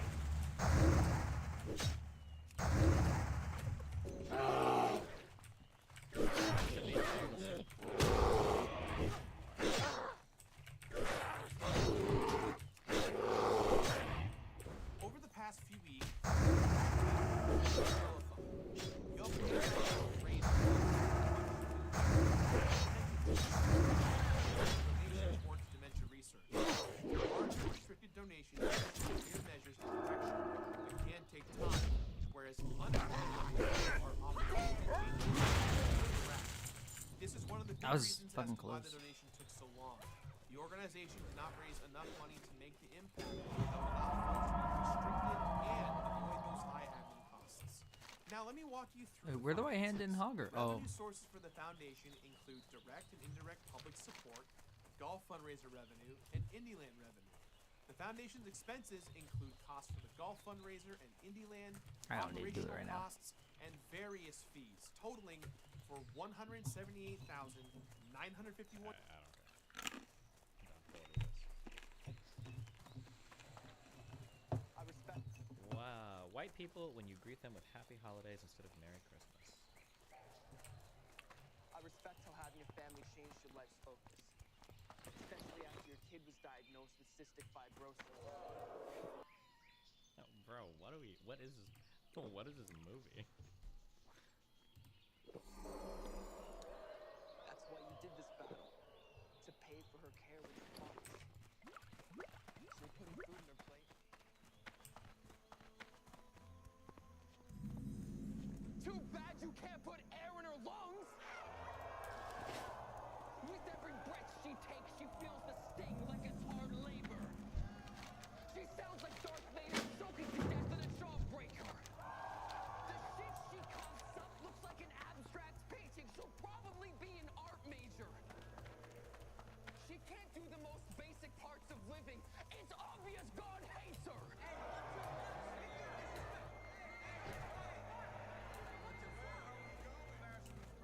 And now your battling career's finished. It's running its course. It's like your daughter gasping for breath and always coming up short.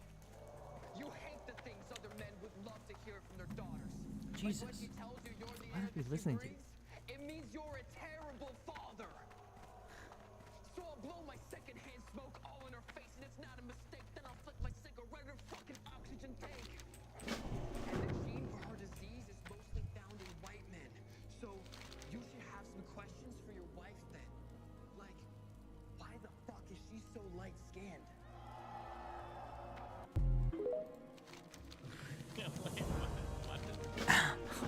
the fuck? What the fuck, man?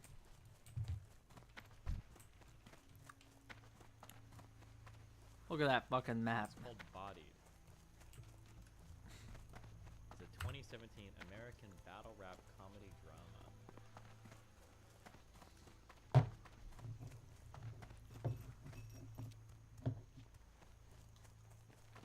Produced by Eminem and Rosenberg.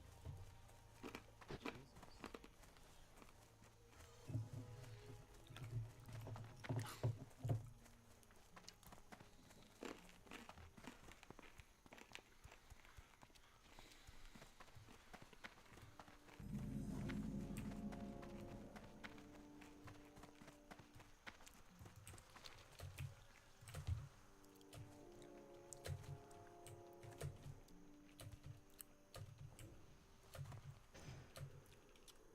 Holy shit, read the plot. I'm here. I know I look alien to you humans.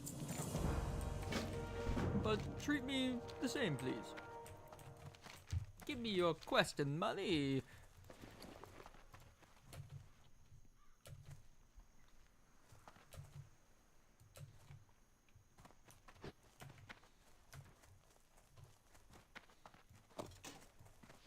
Adam Merkin, a white graduate student at Berkeley, is writing a thesis on the use of the word ninja in battle rap. For research, he attends a rap battle between rappers X-Tract and Ben Grimm, and brings his girlfriend Maya along. Maya is offended by the sexism she perceives in the bars used in the battle. Adam attempts to interview Grimm and is made fun of. The parking lot outside the event, Grimm is called out There's by so young many. white rapper Billy Pistols, but Adam steps in and delivers a freestyle verse accusing Pistols of cultural appropriation. An impressed Grimm agrees to speak with Adam further. Adam's father, Professor Merkin, is a Merkin. best-selling author and professor at Berkeley. When Adam runs the idea of his thesis by his father, he's met with ridicule. Adam accepts an Need offer 1500 by battle XP, promoter Donnie Narco and that for a only battle gives for me newcomers 800. against Korean rapper Prospect. At the battle, Adam attempts to perform joke lines, but doesn't get the reaction he hoped for. He falls back on Asian jokes, winning over the crowd and taking the battle. Adam also meets rappers Che Corleone, Yo, don't Devin mind if I do, Wright, baby. and Megaton, who's known for his aggressive persona. At a vegan restaurant, Adam attempts to convince the disapproving Maya that it's okay for him to keep battling, but insults both her and a waitress in rhyme, angering her, getting himself ejected from the restaurant. Maya later leaves Adam after his rapper friends offend her. After an event where Adam, Che, Devin, or Devine, and Grimm all win their battles, they attend a house party hosted by Megaton, where Che has sex with Megaton's girlfriend. Porn star Bella Backwards, an enraged Megaton challenges Che to battle in the company. Adam tries to stay with Grimm, who reveals his life outside battle rap. He's a video game designer with a wife and a child with cystic fibrosis. He states that he maintains his privacy because he doesn't want people to use personal insults against him, and, as such, never uses personal insults himself. Grimm offers Adam to stay at his house, but his wife accuses Adam for appropriating black culture and refuses him to stay. This is what he Wait, why? If you love me, you'll insult me in a rhyme. Right now. Okay. Okay, how about this? I'm just here to respect women and treat them equally. I took you to a vegan eatery. Why would you have some beef with me? Oh my god, that's so good. Go again. Your crunchy granola. I can tell by your pungent aroma. You smell like swamp water. I'm worried you've been fucking with Yoda. And your whole fucking style is more tasteless than this tofu. Oh my god, he just went in. Granola. I can tell by your pungent aroma. You smell like swamp water. I'm worried you've been fucking with Yoda. And your whole fucking style is more tasteless than this tofu. The way you use your rhymes to let your shit be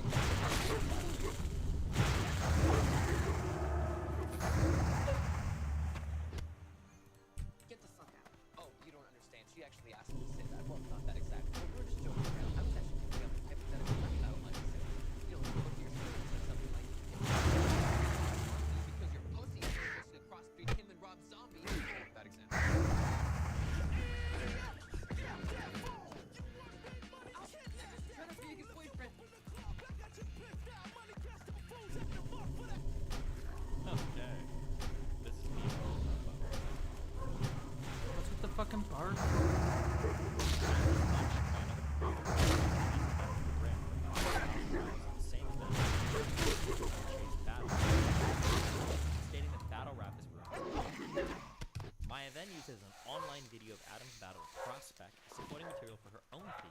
the student body of Berkeley against him.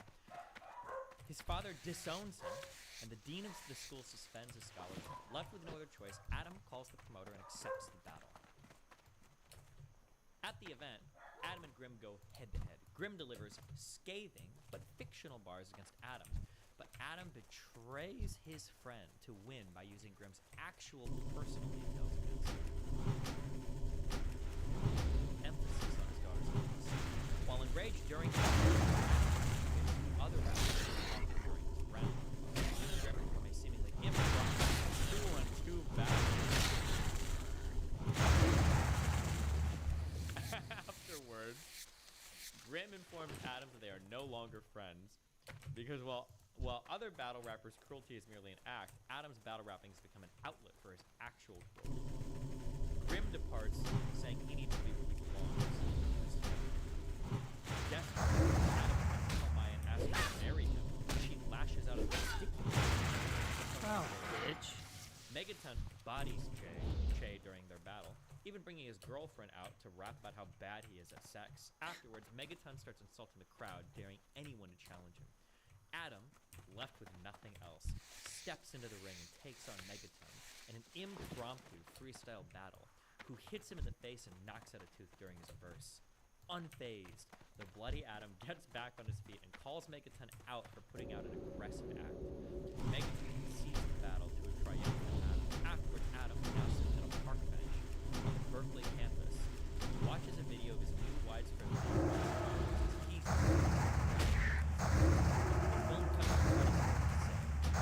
song My Name Is plays during the credits, Oh, he's heavily dead. implying that Adam metaphorically represents Eminem's alter ego, Slim Shady.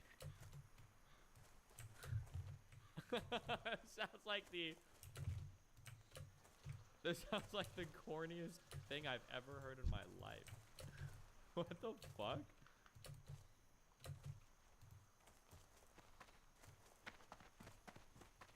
How have you guys not watched this movie? Wait, this is where he has to choose between real raps and Asian ones? Why? Wait, what the fuck? I'm delivering your takeout.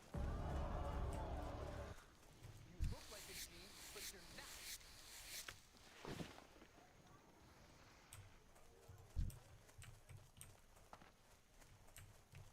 When they talk about top prospects, they don't even call your name out. I do have a puppy in my bag. I'm delivering your takeout.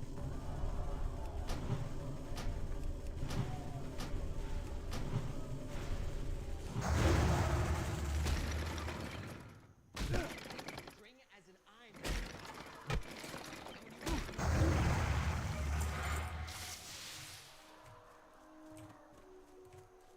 What is this movie? Beating me? That's harder than you trying to score with divas. Pronouncing broccoli properly, you're getting a border visa to North Korea. Even Asian bitch.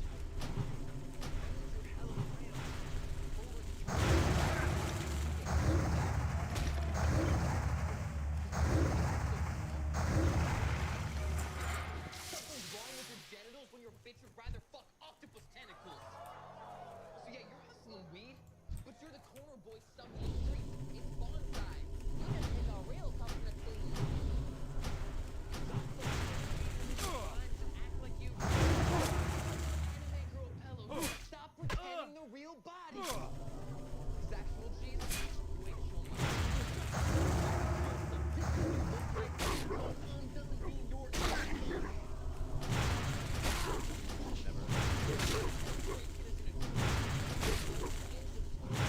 fucking ruin your life.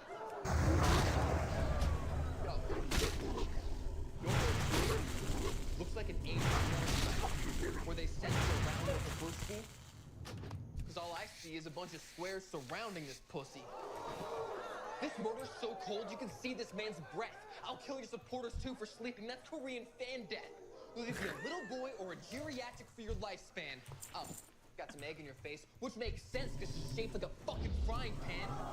See, I Oh had my a trap God. set. You didn't play into my plan. Because you really don't know what you're fucking with like you had a one-night stand. In Thailand! Bang it! Whoa! Whoa, whoa, whoa, whoa. Okay, whoa, whoa, whoa.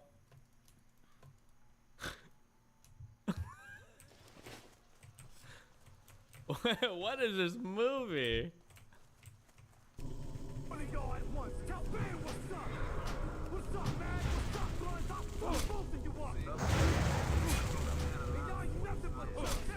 It's basically rap Scott Pilgrim.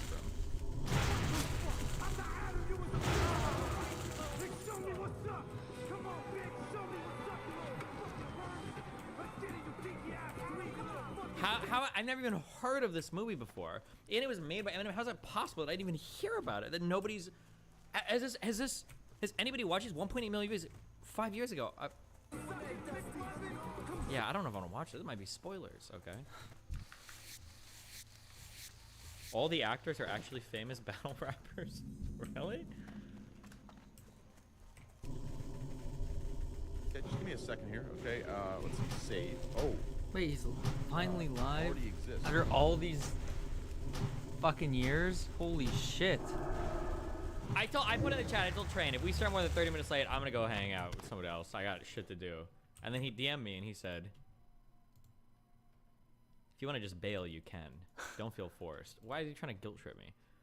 I just don't want this shit to start at fucking 10 p.m. Wait, my fucking phone. Wait, what the email. fuck? Wait, this movie got rave reviews.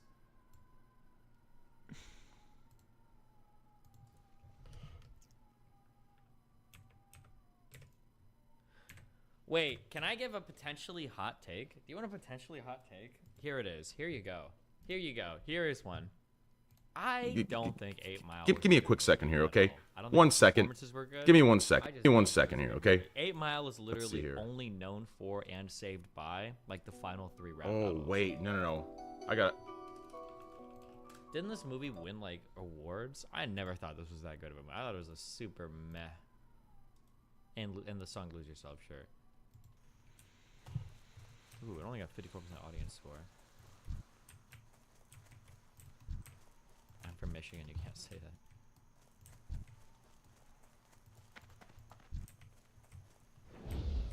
Isn't Andy Milonakis in that Bodied movie? Wait, is he?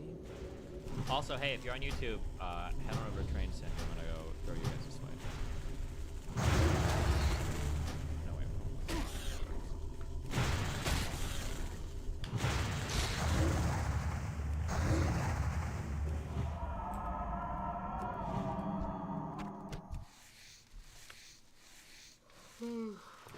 It's a solid movie.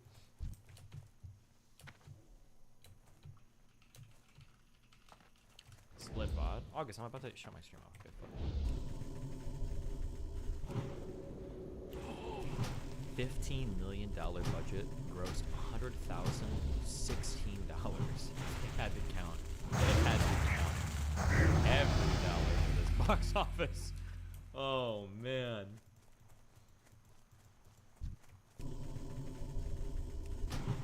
They came out kicked. No, try to watch this stuff. Post it.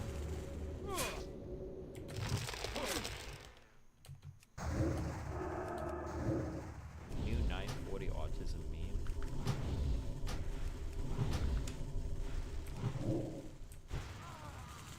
Rhythm hell. Download a zip.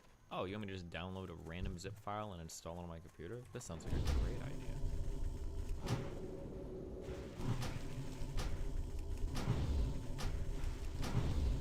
Huh. Let me make the call, get everyone in. We have some grumpy people in this call, which, to be fair, I don't blame them necessarily, because I do need to have more respect for other people's time. That's a trait of mine I've noticed that is extreme. I don't mean to be selfish, but it's inherently selfish, right? So let me start this call real quick here. Hopefully my $2,000 PC can handle this motherfucker. But real quick, boys, listen, you let me know, okay? I'm telling you right now, listen, y'all thought I had chicken legs, and maybe you were right at one point, okay? But hear me out real quick, okay? Hear me out. Hear me out. What you gotta say now, huh? What you gotta say now, huh? What you gotta say? What you gotta say now, huh? Not too bad. Not too bad, huh? Yeah? Define muscle? You see that? Oh, fuck. I'm telling you. I'm telling you. They're coming in. The chicken leg meme is going out the window. Okay, let's get started here. Let me go ahead and put this over here. Man, my PC is really shit. Anyways, thanks for everyone tuning in. I appreciate it. Let's get started, yeah? Let me, switch scenes here, which did absolutely nothing. Let's see how many people are here real quick. Okay.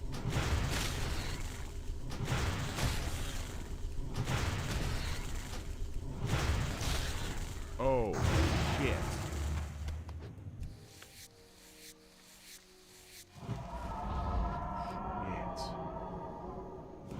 Oh, shit. Give me a sec, actually. Oh my god, I forgot about the camera blockers.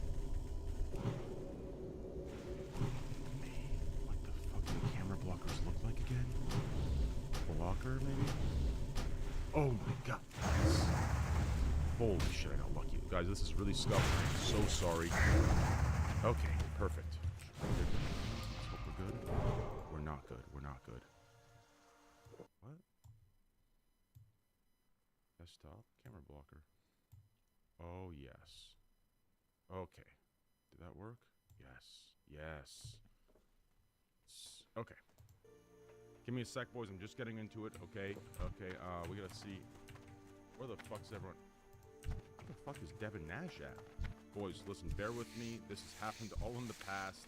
This is called the Scuff Podcast for a reason.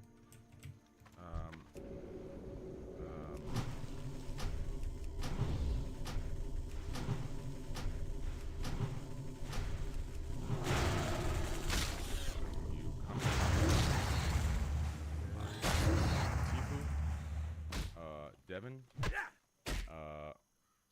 X. Rage will be late. Nick is already in. And Mo. We need Mo to join. Give me a second, boys. Let me call. What's his face?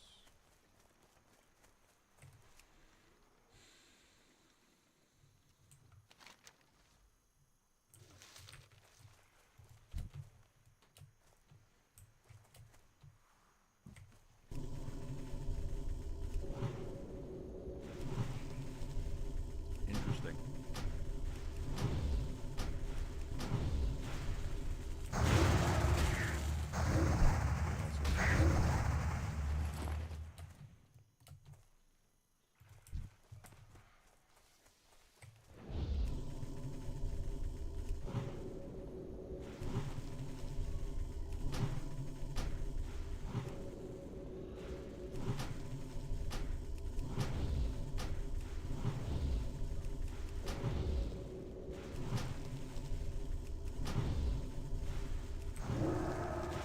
Jesus. Drew a damn OP.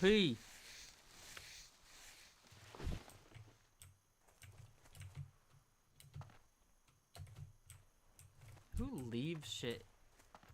What monster leaves stuff? Hello? Oh, jeez. No, jeez. Okay. We're a little scuffed here, boys. Okay, we're a little scuffed. It's a fucking name, ain't it? Baby Scuff Podcast number 151 back. Whoa, what's this?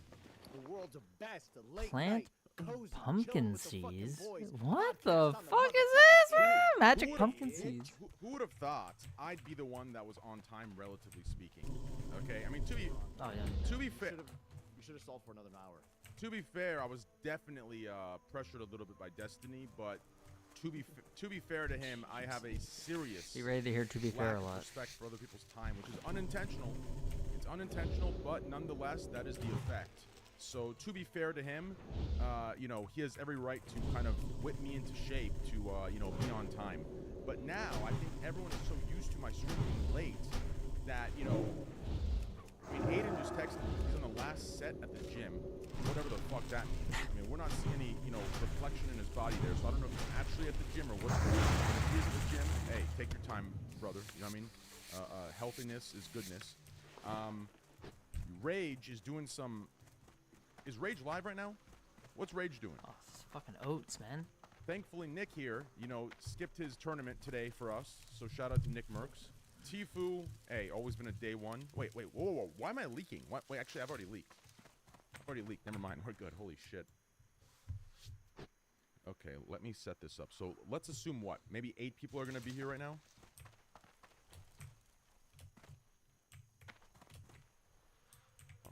Oh yeah, Murloc Eye. Let me just go do that right overlay now. Since I'm right here. 9. Shouldn't have Without, too much trouble. That's good. Because Sorry guys, realistically, if I was a ranged. responsible streamer, I should have done this like a week ago. But as you know, I don't know if we just called it irresponsibility, immaturity. You know, I don't want to drop the depression word. I don't really want to drop these different things because, you know, I think they're misused all the time. But no, let's just call it being a fucking gamer. Man-child gamer. Well, let's not use any of the other words. Man-child gamer, okay? You know what? You know, we run away from the problems, right? We just play games until we're so tired we can't keep our eyes open, then we can sleep, and we rinse and repeat. I think that's kind of generally how it goes. So this is why it didn't get done, okay?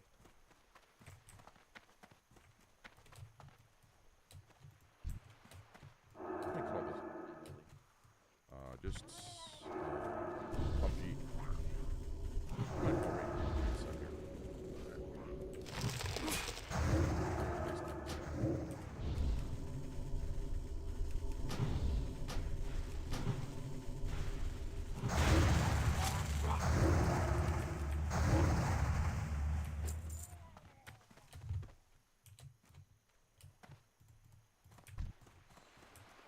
Really?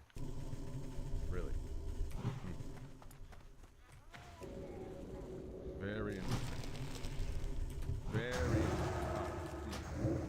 Very interesting.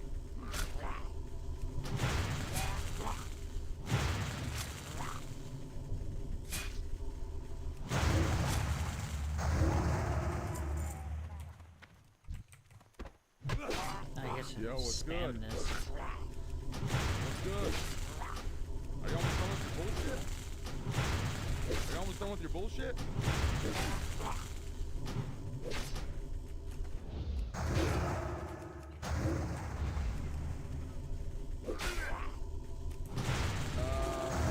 How many minutes?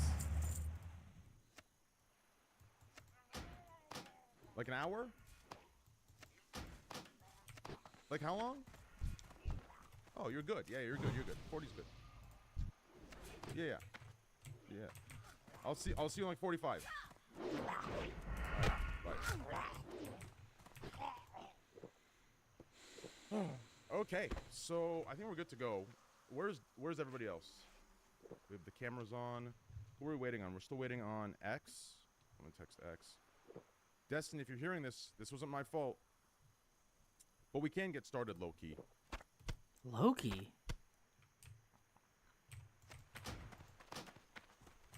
When you ready.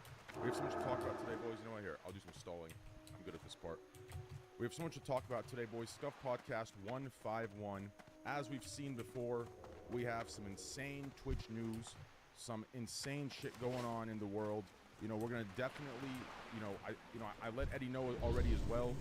You know, I'm going to do what I did for Twitch here as well, right? So if you guys remember back on Twitch, when we ran the podcast, we gave this to Twitch. We roasted the fuck out of it. Now, I'm not going to let, my involvement, right, in the platform affect that, right? Obviously, I have to be a little more professional about it, but nonetheless, I'm still going to, things that are appropriate, I'm going to definitely, we'll talk about on the podcast, right? We're not going to skip over it, we're not going to censor it. I think it's healthy to talk about it. Otherwise, we'll end up in a situation where the platform's never going to hear what it needs to hear, right? It's going to end up being an echo chamber, a circle jerk, and that's how you end up into Twitch, right?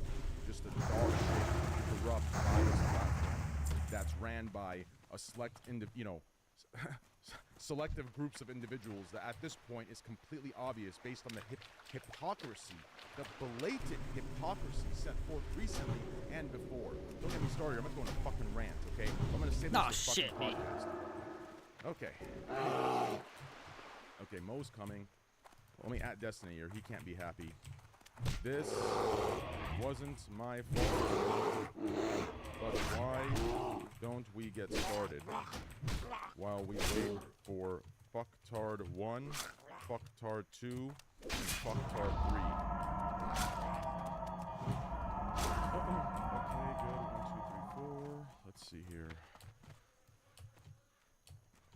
Oh, perfect. And we have this one as well. I can actually do this. This is perfect. I'm just gonna get started, chat. Like, I'm gonna get started, and then when Rage finishes his thing, he'll be here in 40. When Aiden finishes his set, he'll be here, and then when XQC shows up, XQC shows up, right? Which I think he just texted me, so I think he just woke up. I don't know. Wait, what happened? Oh, come on. Yo, what's good, Mo?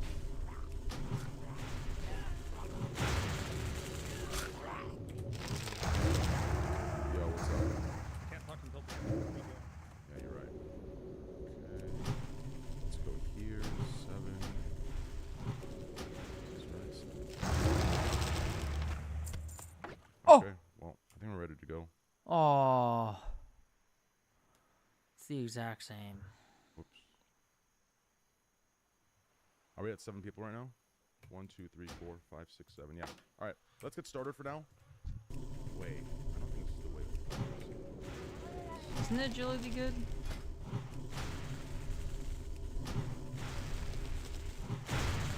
Never mind. Agility is bad.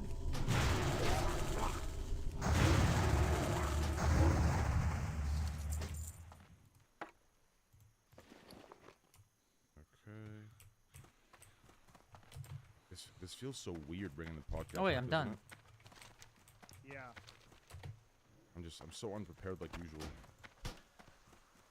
It's different, but it's not that different at all. Okay, let's go. This is so like it.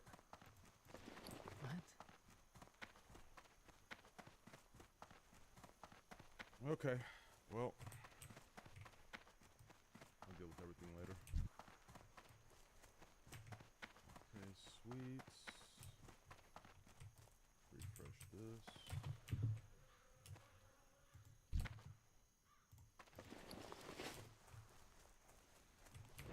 Okay. Invite Ice. We'll definitely get Ice on one of these future ones for sure. Definitely get Ice on one of these ones. He knows pretty well I've supported him throughout the years. So it'd be good. We just gotta get him on top. I don't know how he's gonna do it IRL. Laptop is absolutely stuff podcast, but I put the laptop on stuff. More I don't know when that'll pumpkin be. seeds. We'll set something up for him to come on. Let me use it then. Missing fertile soil. Okay, was everyone ready? We're just waiting on Okay. Devin, you have your camera? People, you have your camera? I need hops. Yeah. We're just waiting on this other dude right here. I don't need those. Damn, I like the hair, huh? Or that. Change, huh? That's unfortunate. Where's the fertile ground? No longer bald. Yo, look at that. Wait, is that a wig? I wish. That'd be awesome if I showed up in a wig after like a It's year. a wig, dude. That'd be fucking sick. What's good, boys? Oh wait, I don't need hops. But what is the...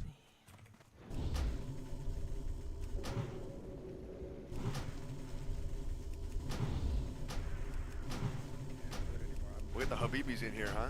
It's gonna be a good night. It's gonna be a good fucking night. Good to see you guys, bro. Appreciate you, bro. Yeah. Come back from the islands, man. Come on now. I saw the views, man. It looks like they got some sun. It's cracked, bro. It's cracked. It's so good. So fucking healthy. I love it. Myth, how you doing out there in LA, man? You alright? You good? You know I fucking do it, bro. I told you, bro. I said.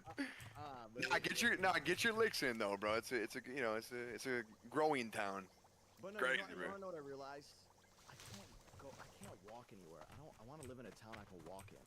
Yeah. This place is a shithole. LA's weird, man. It's so fucking weird. Okay. Everywhere's a shithole.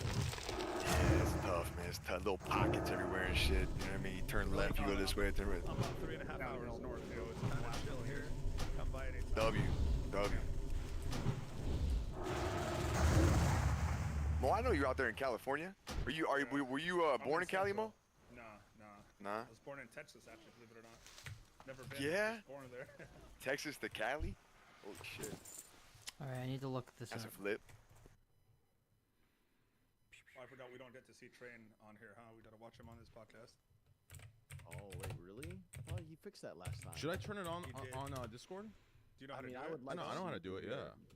High key. I'd like to see it too. Okay. Let If me it's do it. easy, if it's gonna fuck everything up, maybe not. No way, Oh, Tofu's crank. Tofu, you cranking right now? No way. I'm playing an offline game of Fort real quick. Brother. Oh, they're really low drop chances. Brother, you're on your camera mic. There's no shot. My man's farming. This guy's getting fucking brick. No chance. Yeah, you're definitely on your camera mic, right? Or are you using a Blue Yeti? A Cobalt. Yeah, dude, that mic sucks fucking cock, man. There's no way. Dude, that's my shit, bro. What are you talking about? Say wallah. No way. Does it sound that bad? No, It's bad. Well, it sounds better than it used to. Cobalt Did it used to, like, digger. 2 seconds ago or like years Wait, ago? I think you're back. and Wait, a you might be back. sea crawler. Is he back? He's back. Kind of back. It Sea and sand crawler. The crabs. I don't know what happened. Yeah. Okay, but wait. Let me look at You had to play with it a little bit. Get it hot. Cobalt digger, which is just in this cave here. I thought there were bandits in there. I guess not. I'm confused. Did Destiny dip, or is he just like getting coffee? I should. He's streaming. Isn't it crazy? He was the one bitching about it starting on time too. Also, we're not on Twitch because of him. Yeah, and we're not on Twitch because of him. Yeah. Well, yeah, just only because of him, actually. Wait, you would have streamed this on Twitch if it wasn't for that guy? Well, everyone else is not banned, right? Raiden? Oh, so you would do both, Train? I think I would. Yeah, I'd probably do both for the first one. Like, I was thinking of doing a switch off. So, like, switching 1-1, 1-1, 1-1, and then eventually just kick, right? You could do both at the same. Yeah, just multi-stream. You can do that now. Low key. Through OBS. It's super easy. We can set that up in like 2 seconds. Is Aiden banned though? Oh, Aiden's banned. Yeah. Oh, yeah. So it's Oh my God! It's level Damn, 2 of these 14. motherfuckers are already smoked on Twitch. That's crazy. Well, Eddie was gonna come on, but we felt like the first one was gonna be a little crazy, so we decided to sit him out. So technically, he's banned on Twitch too. This is crazy. Is that right? Yeah, but Wait, Eddie's banned on Twitch? Yeah, but his was a mistake. His was like a. So since he's not Anything partnered, cool he in got this? bot spammed. By his own bots? Damn, that's crazy. Can I get here in time before they come back? We're talking about Eddie here, not Roche.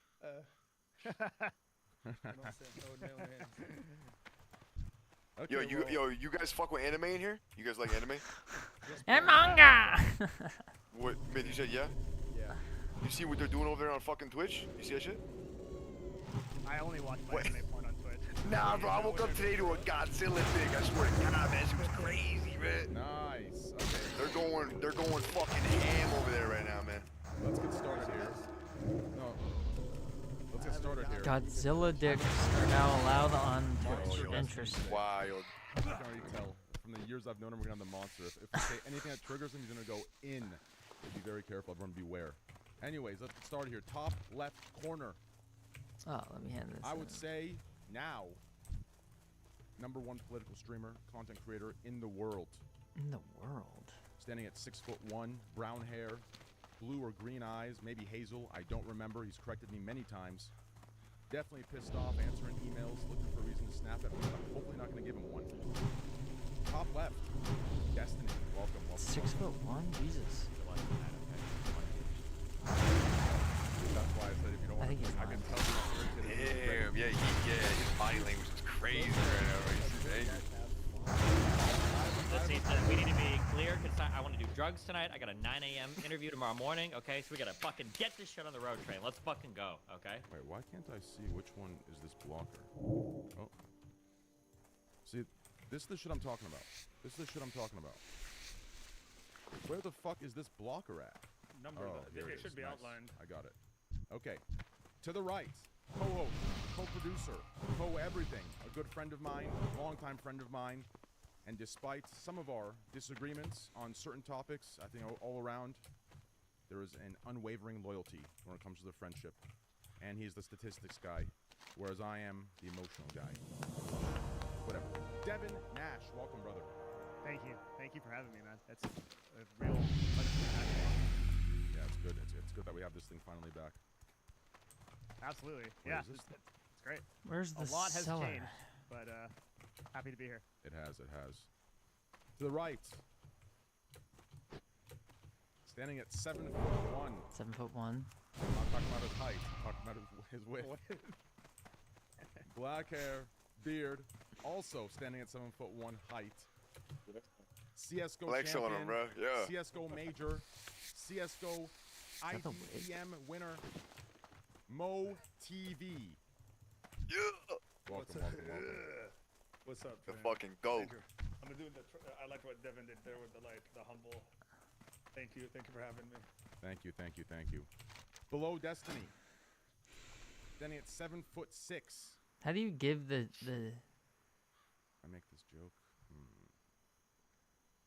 You can do anything on Well, I cake. can't make the joke 'cause we actually have 2 black people on the podcast. So no, yeah, I guess I can't. make that. Three. Oh, yeah, okay, buddy. Anyways, standing at 7'1", Fortnite legend, Rust legend, CS legend, Valorant almost legend. Also a big cock. Welcome, Myth. Boxing What's legend. Oh, Glad to boxing be legend back. as well. Boxing winner as well. Yep. Thanks for having me back on the Oh, channel. yeah, I've been waiting bro. for this return for like a year. Me too. I I'm think so everyone happy has. it's back. Everyone has. Yeah. I'm so Gang. happy it's back. Gang. Me too. I'm happy you're here, brother, for the first return. For having me. I want to be anywhere else. Thank you, brother. To the right of Myth, some refer to him as the tripado. Those that can't understand that refer to him as the tripod. And those that don't understand just refer to a picture of he and his dad. You can see the outline in both of their pants. Apex superstar, Call of Duty superstar, streaming superstar. The good-looking one out of his trio of friends, Tim, Doc, and Cloak. Welcome, Nick Merckx. Damn, these intros have really gone better, huh? Yeah, man. You're gonna be blushing up here, bro. Appreciate you, man. You've been practicing. Yo, Crack, this overlay is so fucked. It's like, it's Dr. too high. Crack. Yeah, that's my editor guy. Dr. Crack. You got a Dr. Crack? Yeah, I got a Dr. Crack. That's Holy my editor. shit. Yeah, he's one of my, like, he makes the flyers and the overlays and stuff. And does some Nice. shorts. Yeah. Dr. fucking Crack. Look at that one. That's the type of name you want for an editor. Yo, I think collectively, look, and Oh, and I wanted to sold know the too, stringy train started talking about Voltramades. dick before I did, but I think collectively this group I has a nice hate size Westfall dick, when it you comes know? to those Collectively. items that don't appear to be quest items. Yeah, like across the board. I think we're stacking up nice. You know what I mean? It's a good team. Yeah. Well, me and Nick have the dad did, and Jesse. Right. That dick's a little bit, you know. We reproduce, bro. Gang. Yes. We're not shooting blanks. Yeah, come on. Swimmers. Destiny, let me ask you this. Could you take drugs and be on the podcast? Absolutely not. I can't imagine a less of a place I'd want to be at than here on MDMA. Okay, I'd rather kill myself. Okay, fuck that. No offense to you guys. I love you. No. That's completely I have extended courtesy. Here. Chat, don't follow his Light leather. footsteps. I can do not take that. Drugs, but you're welcome to take drugs around us. Yeah, we're not on. Anyways, to the right of Ignore Nick. Crane. maybe I shouldn't, Drugs are though. fucking awesome. If your life sucks shit, sometimes drugs might be the only fucking escape you possibly have, okay? Listen, if a billionaire does heroin and if you do heroin, it's the same experience either way. Don't you want to have a billionaire's experience for just $20 a shot? You know what? I kind of like this Destiny. I thought it was gonna be the That's SJW one. I like this one. disturbing. You know, I'm gonna let him say that. Hey guys, hey fuck it. To the right Should I of take Nick. an edible? No. Okay, because you told me not to. The first That was close. because I really can handle it. When you get high, it is. No, we're not letting Mo get high. Mo's not getting high. To the right of Nick Merckx, Fortnite superstar, Fortnite legend, champion of the world in Fortnite, Fortnite tournament winner, most tournament winner. Some say he's the Crim 6 of Fortnite. Some say he's better than Crim 6. Definitely better looking, definitely skinnier, I'll tell you that. Welcome, TP.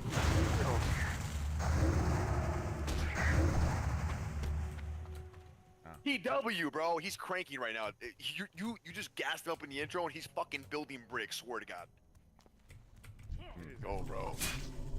Mike on mute, D. Did you win? Oh, he won, bro. No way he won, psycho. Of course he fucking wins. Yeah. Victory Royale.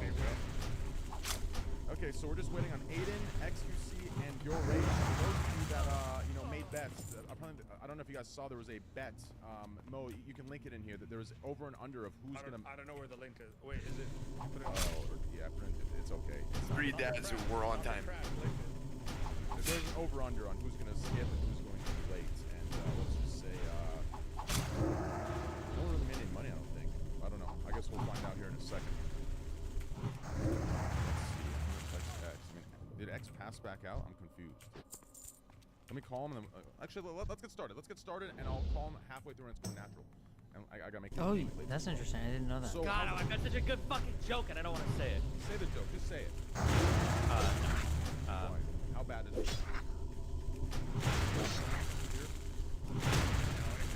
Just go. Just say it. I'll just type it in chat. Okay. Damn, is that crazy? If your ass ain't saying it, it's gotta be crazy. It's gotta be crazy. Can I read it? I got it already. No, Real simple. Listen, okay, just I don't want to. Oh, damn! Oh, Jesus Christ. Come on now. Yeah, you can see. Just fucking let's go! Come on! Damn. Let's start it. Yo, Tifa, what's good? We see you moving. Your mic is moving. Your monitor is frozen? Alright, hurry up. Oh, he might be calling his IT guy or something. This fucking guy. Like, what a podcast we have going, huh? Bro, it's the Scuff podcast, man. Hey, there's like one guy in your chat that's just spamming caps lock that I'm too loud, but I can't tell if he hates me or I'm actually too loud, so it's maybe turn it down. Or get that guy the fuck out. A or B. We go 90. I'm waiting for one more to join because my Overlay 8 looks really good. My Overlay 8 looks fantastic. I joined on my gaming PC. My shit was fully frozen, but I'm restarting. He sounds way better on his gaming PC, right? Maybe. Yeah, he does sound better. Anyways, let's get started until Rage will be joining us in like 10 minutes. Aiden, God knows when XQC soon. And yeah, maybe I will try that. Anyways, let's get started here, boys. So, how's everyone been? Let's start with that. Destiny, how's everything been, brother? Is the pathway to being unbanned on Twitch coming soon, or do you not really give a fuck anymore? Fuck those guys. Well, I've got exciting news. I added the Twitch CEO on Discord, and I said, hey. And that was 3 weeks ago, and he's going to respond to me any day now, I can tell. Okay. Have you tried, what you should say, he's pretty responsive in his chat. Surprisingly, he's doing it. Let me make an account on that. Okay, I'll get, yeah. Okay, well, that's good. When you're back, we'll definitely have some fun over there. Devin, how's everything been, brother? We've been seeing you forever. I didn't think you would grow your hair that long at all. I didn't think it was possible, but it looks great. I'm very well. Happy about it for my life. Yeah, I like that. Honestly, is it from you stepping away from the internet? Yeah, a big part of it, but also I just kind of got my shit together offline. I started really seriously exercising. I changed my business around. Yes, sir. Yeah, Nick works big. Yes, sir. Got really into powerlifting. I got really into focusing meditation. I do like a lot of. I go to like a temple every Sunday, and I've got good stuff going on offline. Fuck yeah. Yeah, my business changed Going a lot to too. temple, you said? Are you Jewish now? No, I'm Buddhist. Oh, yeah, sorry, it's a lot more boring. So what kind of powerlifting? I do a program by Jim Wendler called 531. Okay. And it's a little bit like 5x5 but with more volume. I don't like 5x5 for a lot of reasons. So I've done it for about a year now. Very cool. Mo? Yeah. What's new with you? You want to show? I see you every. You want to show Destiny your foot, and maybe Dr. Destiny can tell you if you need to go get a checkup? Oh yeah, here. What's happening? You know this idiot like tore his knee or some shit. No, I broke my leg. You broke your leg. You broke your knee. You broke your knee. That's the leg. You broke your actual leg? Well, then that's why your bones in that. You broke your knee. I thought you tore your meniscus or your my knee. ACL. Okay, so you broke your knee and you dislocated. Yeah. No. I broke my leg and my knee dislocated. How? What the fuck happened to your foot? Indoor soccer freak accident. It's stupid. But before that, I was about to score the biggest goal ever. Hold up, I feel like that's what everybody says. Look how swollen it looks over there. Dumb shit. Mo, you play soccer? Brother, I haven't show played it. in like 10 years. Show your actual foot. What do you mean? Well, you want me to put my foot on this? I can't even lift it that high. It's broken. Yeah, no way you're Move moving the like camera that, right? and show no way. it. Okay, dude, listen. Let's just move on. Myth, how you been, bro? It's been a long time. You want me to do handstand push-ups and show you my legs? This guy Aiden said he was at the fucking gym, right? He just woke up. This little fucker, man. Hey, leave me alone, bro. I gotta extra set in. You know what I'm saying? How to look good. How to get fucking ass. You got an I extra swear to set. God. Look at this guy. He hasn't even brushed his fucking teeth yet. I swear to God. Look at him. Look at the hair. Bro, No way. what You just the woke fuck up. is going on here, bro? You show up late. We have children. You show up late. We have the fucking excuse to show up late. Yeah, I get you, bro, but I was working out. Yeah, Mo. Yeah. Look at that motherfucker. Daddy right there. Nick, I'm actually making gains. Nick, look at my stuff. Take your shirt off, Aiden. Come on. See the V coming in there? Yeah, you used to be a little fatter though. Nope. Exactly. No, You look good, bro. All right. I'm losing the weight. He had like a pumpkin teenage shoots off dad box a everything. little bit, right? Exactly. What was the other thing I needed to get? Stop Wait, showing this picture, bro. Don't embarrass me like this. We need an 8 cam. Let me see I want to see your fucking My ankle or your legs leg are or something. I'll show you my Mo. leg. Let me find it. Is your leg look worse than your At the foot? top. How many are in Would this you- smoke? Oh, 3, yeah. 6, Mo, 7, you 8. broke. Mo, you broke your what? Labia? Your what is it? Oh My broke my, He tibia. broke his labia. Holy his shit. labia, he said, That's right? crazy. He So broke they the had to do labia. surgery. Tore his the same- labia. The next morning. So if you go to that Twitter right there, that's how they Holy put 2 plates and shit. screws in my leg. How I many? gotta turn Mo up a little No bit. So I way. can't walk for I can't be weight bearing for 3 months. So it's been 6 God. years. That shit looks so horrible. It's not, yeah, it wasn't fun, man. When did it happen? It happened about November 3rd, I think. So you have like 2 more months and it's not even one. Wait. Hold on. Wait, hold on. This, Jesus. Wait, you haven't go to the doctor meeting for this? Well, I don't have a follow-up, but my foot's been swollen, but I think it's normal because I've asked around.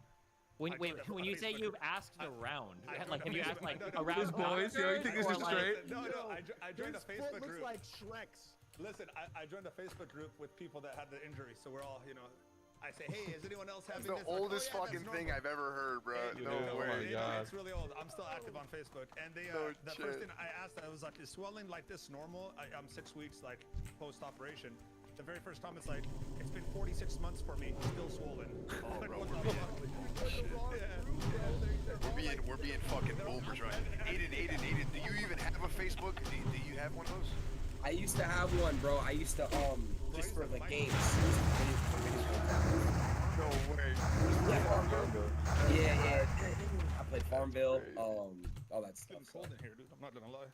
Well, thanks for being here, Aiden. We appreciate you. I appreciate you especially. I know this is not normally your thing, but Train, give him an intro. yeah, bro. let me give him an intro. Ask him up real quick. Yeah, let's do that. Give me a sec here. Okay, blocker on. Move this up here, top left.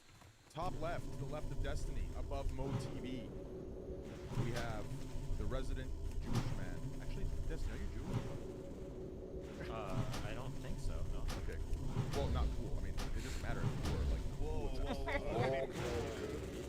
No, not okay. You can train like Persian, right? So you're probably funding Hamas at this point. Jesus Here we go. Here we go. I'm a streamer. Got it. I don't Okay, know now enough, what?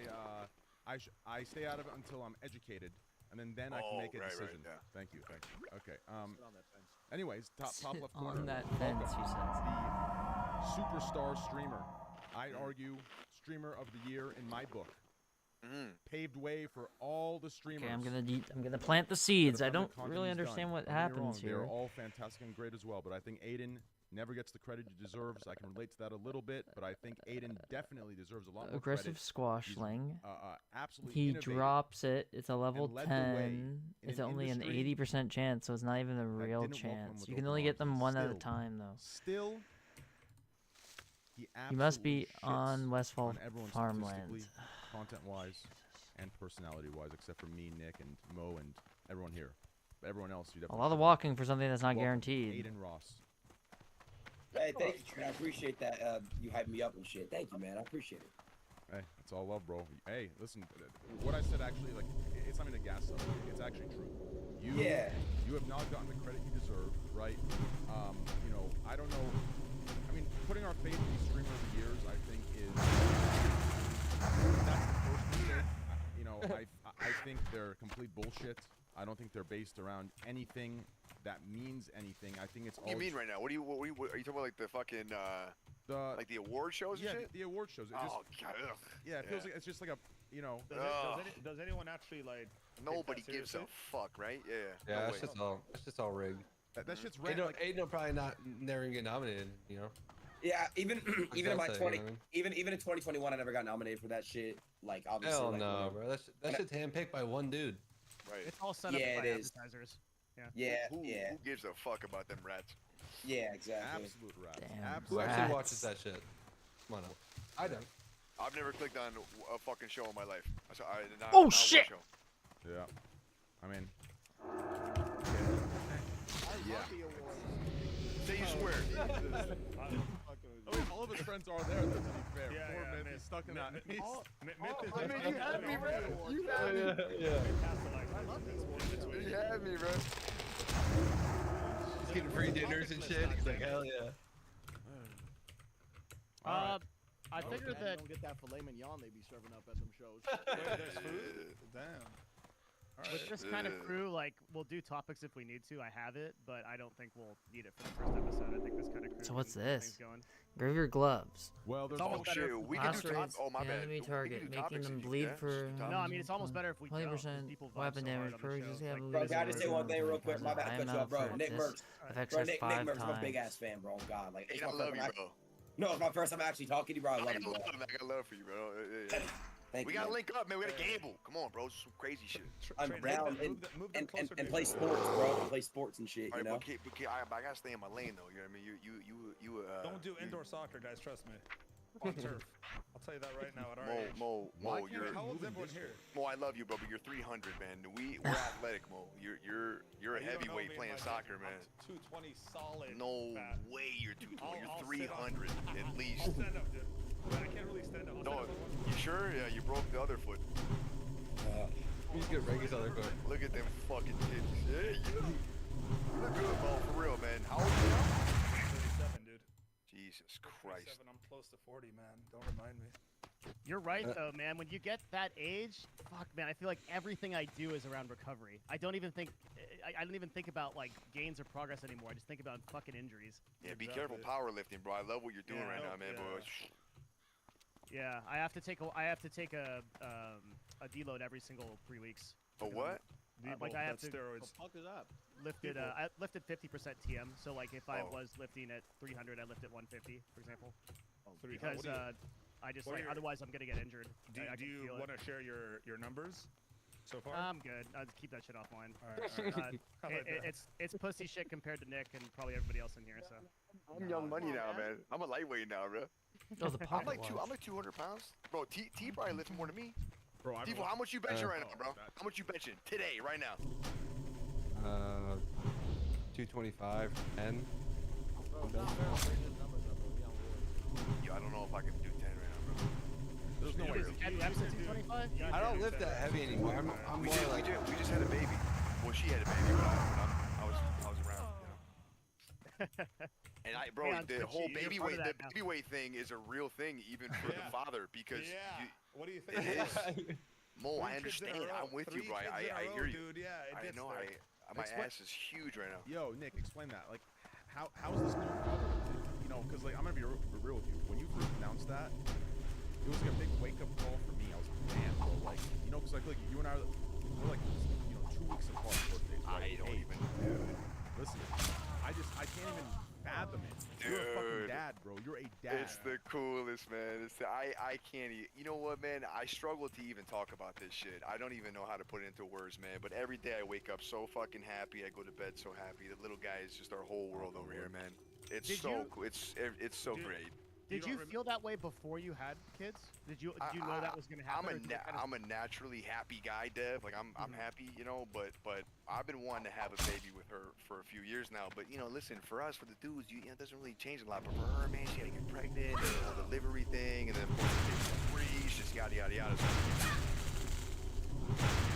it's a lot crazier for the girl, obviously, right? So as soon as she said that she's fucking good to go, I said, yo, let's start. I'm trying to have like pop them out.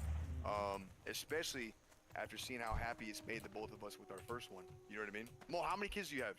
I got 3, but I got 2 stepdaughters too. So it's a full house here. Damn. So 5? Okay, that's great. I wouldn't Kinda but want for that, sure. bro. I want to tell you, have them as close together as you can. That's what I was telling her.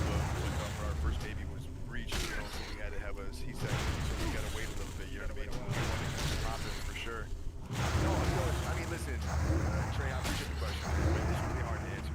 I'm just being real. I wanna ask you it's just so fucking cool, man. I can't, like, you gotta be there and see it and actually go through it, and you realize what every father's ever told you about. Because a lot of times these fathers will talk to you. It's cliche, bro. It's cliche. It really is, and you sound corny saying it, but then, you know, you have a baby, and you're like, holy shit, everything these guys were saying was fucking right. You know what I mean?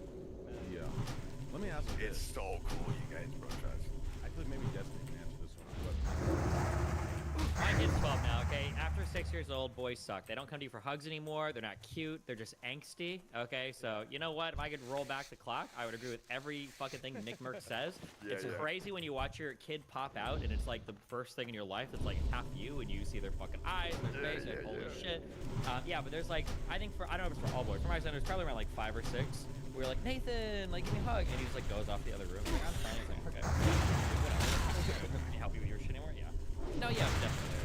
Do you help him with homework and stuff like back when he Yeah, I mean, he still does. Like, sometimes if I fly in, whenever I like flying or he's over here and I'm hanging out with him, usually his mom will say, like, oh, if you help him with his math or look at this shit or whatever, yeah. But he's definitely like me. And then when we hang out, since we live apart, when he's with me, he wants to do, like, fun things. So I have to balance out, like, I don't want him to see me and it's like, well, we're going to do math homework for 2 hours, so, yeah. Yeah, true. That'd be kind of whack, right? Let me ask you guys this. I know it varies from person to person, but so in my mind, okay, here's how it works, right?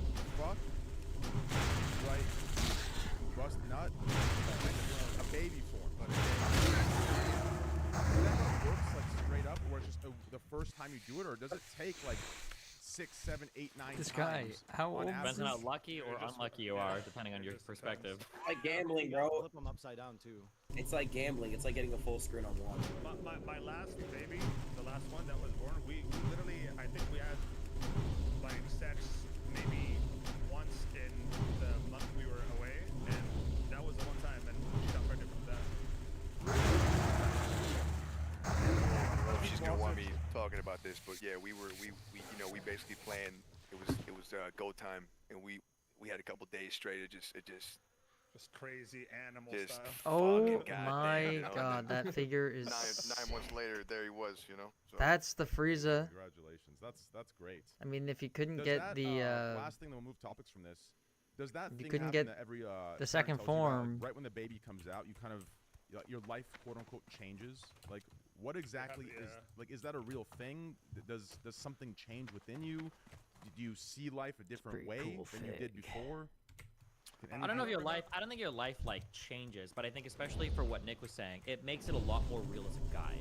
Because up until then, like the baby, especially in the last month, you can kind of like feel it kicking and stuff, which is cool. It is cool, but then when it actually comes out, for at least for the man, I think that's the first time it's like, real to you. I'm sure for a woman it's probably different because they've been like, you know, obviously dealing with it. It's like, yeah, what's out? Like, holy shit, yeah. That's on the money right there. That's a fact. Yeah. One thing for me too is it's hard to remember my life before kids. Like sometimes I literally sit there and remember like, what did I do before this? I don't even remember what I did before I had my first daughter. Wasn't it CS:GO Lotto stuff? I'm sorry. That was someone else. I was the diamonds thing was me. Motherfucker. That's gotta be, bro. Yo. Sorry, Aiden, we need to talk about. That wasn't even a wall that we need to made talk about sense. not kids, all right? Isn't Aiden like 18 years old? He can't relate to this shit, okay? Yeah, move on. I just got left ear fucked. No, I don't think everything changes, Train, but your perspective on things changes for sure. So I guess it's like a double answer. It's like yeah and then no. Like not like your life doesn't just snap change, but you know, one, I guess maybe some specifics. I think I appreciate, and it's not that I didn't appreciate girls just in general, but I think I have a deeper appreciation for what a girl has to go through. Like you just look at chicks in a whole new light.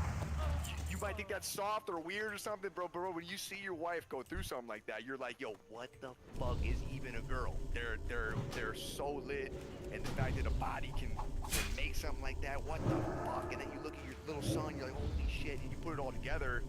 There's just a different appreciation I think that comes with that. Okay, and then I think, I'm talking about you. You can't be here. I love you. And then. Yeah, and then I think you look at the world a little differently. Those two things. I think you look at the world a little differently because now you're thinking about things that you maybe didn't think so much about before. Nick, what did having a baby do for your marriage? Like, I mean, did it make it better? That's made it better. I mean, it's just a great thing, bro. When you recreate, like, you create a life together, man. Like, it just strengthens the fucking bond. You know what I mean? Like, not that it wasn't strong before, but it's just another. I don't know, like a fucking it's just another chain in the link, you know? Babies are relationship amplifiers. If your relationship is going well, they can take another awesome adventure to share with a partner in, and it's like a whole new set of challenges, and some are difficult and some are fun, but like ultimately it's rewarding. If your relationship sucks, it makes it way fucking worse, because now everything that was bad before is now way worse. That's probably really true. Destiny, can I ask you a question? I don't want to like be offended or offensive or anything, but like what happened like recently? What a pivot. I'm not talking about my yeah, listen, ask me in 2 weeks, okay? Oh, alright, my bad. But the recent relationship I was in was not the person that I had a kid with. Thank fucking the Lord, holy Christ, but no, that is not the... I thought, like, in my head, I thought you were going to ask what led to the separation of, you know, that's what I meant. I think that's what he's getting at. Yeah, I think that's what he's getting at. I think that's what he's getting at. I have a lot of relationship history, okay? My two prior wives are not the either ones that I had a child with. It was my ex-girlfriend, but that was 12 years ago. We've been separated for about 12 years. But our relationship was already kind of like going downhill, and then we had the...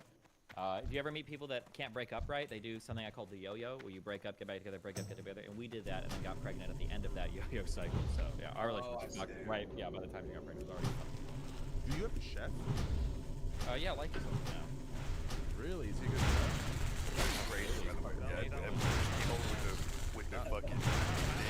I have a wife, but she does not. Yo, retweet. Nah, that's your chef. I call my chef sometimes, she gets mad. Yeah, the chef, the dishwasher, all the above. If you want to see Sabe Cooks, follow him on Twitter at LikenCooks. Hey, there's real honor in that. Oh, yeah, there better be. No fucking cap. Nah, holding down a home is a very underappreciated thing in 2023. Holding down a home is fucking real life, man. People got no idea what fucking goes into that unless you do, and then you hear what I'm saying right now. It's real. That's a fucking dude. No, that's a real thing, man. I couldn't do the job of a housewife out of ever. It's fucking insane. It's ridiculous. 24/7. It never stops. There's a million things you got to be doing. I mean, it's a lot, man. And people will belittle it and downgrade it, you know. But she's fucking shout out to Shout out. No, shout out to all the girls out there. They hold it fucking down. It's an awesome thing. It really is. Agreed. I completely agree with that. All right. Well, to pivot, Devin, any juicy things going on that we can talk about to before we segue into the juiciest of juicy talk? I grinded out this whole level just by killing mobs. Possibly rage before we get into the topic. I think that's a good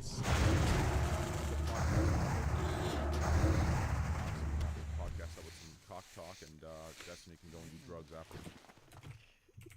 What else has really gone on? I feel like there's so much more that we've completely fucking missed. Like, completely missed. You've been gone for a year. For a year. There's so much. Let's go back. What AI happened, bro? We could talk Are about you that. saying anything about what happened to you, Tyler? Like, where did you go? Is that something you still want to talk about yet? Yeah, let's talk about that. No, I'll talk about it. I'll talk about it next stream. Wait, hold on. That makes it sound like there's something to talk about. Wait, what? What's going on? There must be. Uh-oh. Well, no, there must be. You Train, know, Evan, you Train, know. Yeah. And you're not revealing. Trent, you got a little fat, bro. I got a little fat. What the fuck you talking Wait, about? I can't see You him. got a little chunky. You gotta lose some weight. You gotta. I'm in there right now. You are It's a getting a little little D with a train. Yeah. Chunky, where? You're getting, I don't know, you look like that dude in Despicable Me or whatever. That little fucking Yeah. guy. I look chunky? Yeah, the legs are twigs and the upper body's getting thick. It's crazy. Your face looks like Brother, Getting my fat. I will say I think Train's the only person I ever met that has a bigger head. It was the Coke face. Is that what it was? No. That was for sure the Coke face. Coke And listen, face, you're Tofu, right. you do got a big ass head, bro, Loki. that Dude, was look at Train's head. that was for sure. That was for sure the Adderall face. That was for sure the Adderall face. There's no doubt. Well, we liked it better. You like the Adderall face better. Well, I was, Get back on that shit. my No, normal, yeah. Just my a normal weight is 200 pounds. Okay, and No way. Damn. when I was doing 30-hour streams, I went down to 146 pounds. No way. Damn. Holy shit. Yeah. So I think you guys had an unhealthy weight, and you have to be the person to realize how bad. 146 is. Especially for you. You're not like a short dude. Well, Your mental is different too. Like the way you speak and you cognate now is different too. 46 is crazy. That's the Ozempic body. yeah, that's true. Wait, I'm so hot right there. I'm so curious. Are you allowed? Do you say like how much Adderall were you taking? Like what? So the Adderall started, I would say like, maybe like a month and a half into gambling. It just, man, that combination was disgustingly wild. I don't Whoa, recommend whoa, it, whoa, what like, the at all. fuck? That was disgusting. But yeah, I was probably like, I was definitely taking what I shouldn't have been taking. But it would range between 20 and 60 milligrams. Of Adderall XR? Is that crazy? Adderall XR, yes. One second. I'm gonna get my food. I'll be right back. XR is Yeah, the yeah. extended release, For the right? entire day. So 20 to That's not 60 crazy? every other, like every stream. Well, to be fair, I started at 2, and my last stream before. This guy's easy. 146. You must have been so. First off, you must have been ripped. Well, he can't Number die. two, so Twitch saved your life. That's technically the way you. Wait, I've never taken Yeah. Adderall. But I've never seen this guy. I want to kill him. I was gonna ask the same thing. I've never taken it. What's the big deal? People, they don't know how to have fun. I don't think people know how to have fun anymore. But you're locked in, like you're super locked in. Yeah, it's insane focus. I feel for him. I used to take Adderall in college for studying. Holy shit. We should try it right now. You've never tried it like in school or anything? I've never had it. I've never had either. I've tried it. I've done cocaine, but I've never done Adderall. I've never done coke either. I assume cocaine's close. Really? I've done cocaine. Is cocaine close to Adderall? Train, that was the most unnecessary statement that's ever been uttered in the history of this podcast. As someone who's done both, is it similar? Yeah, I don't know why I jumped into that. That was very stupid of me. But yeah, personally, I don't like it. I think the high. I hate it. I think the high is really important. You know, in order to maintain the high, you have to keep it, and eventually that leads to causes, sleeping issues, shit like that. It sucks. It blows dick. It's one of those drugs that. Yeah, if it came quote unquote for whatever, but like it's just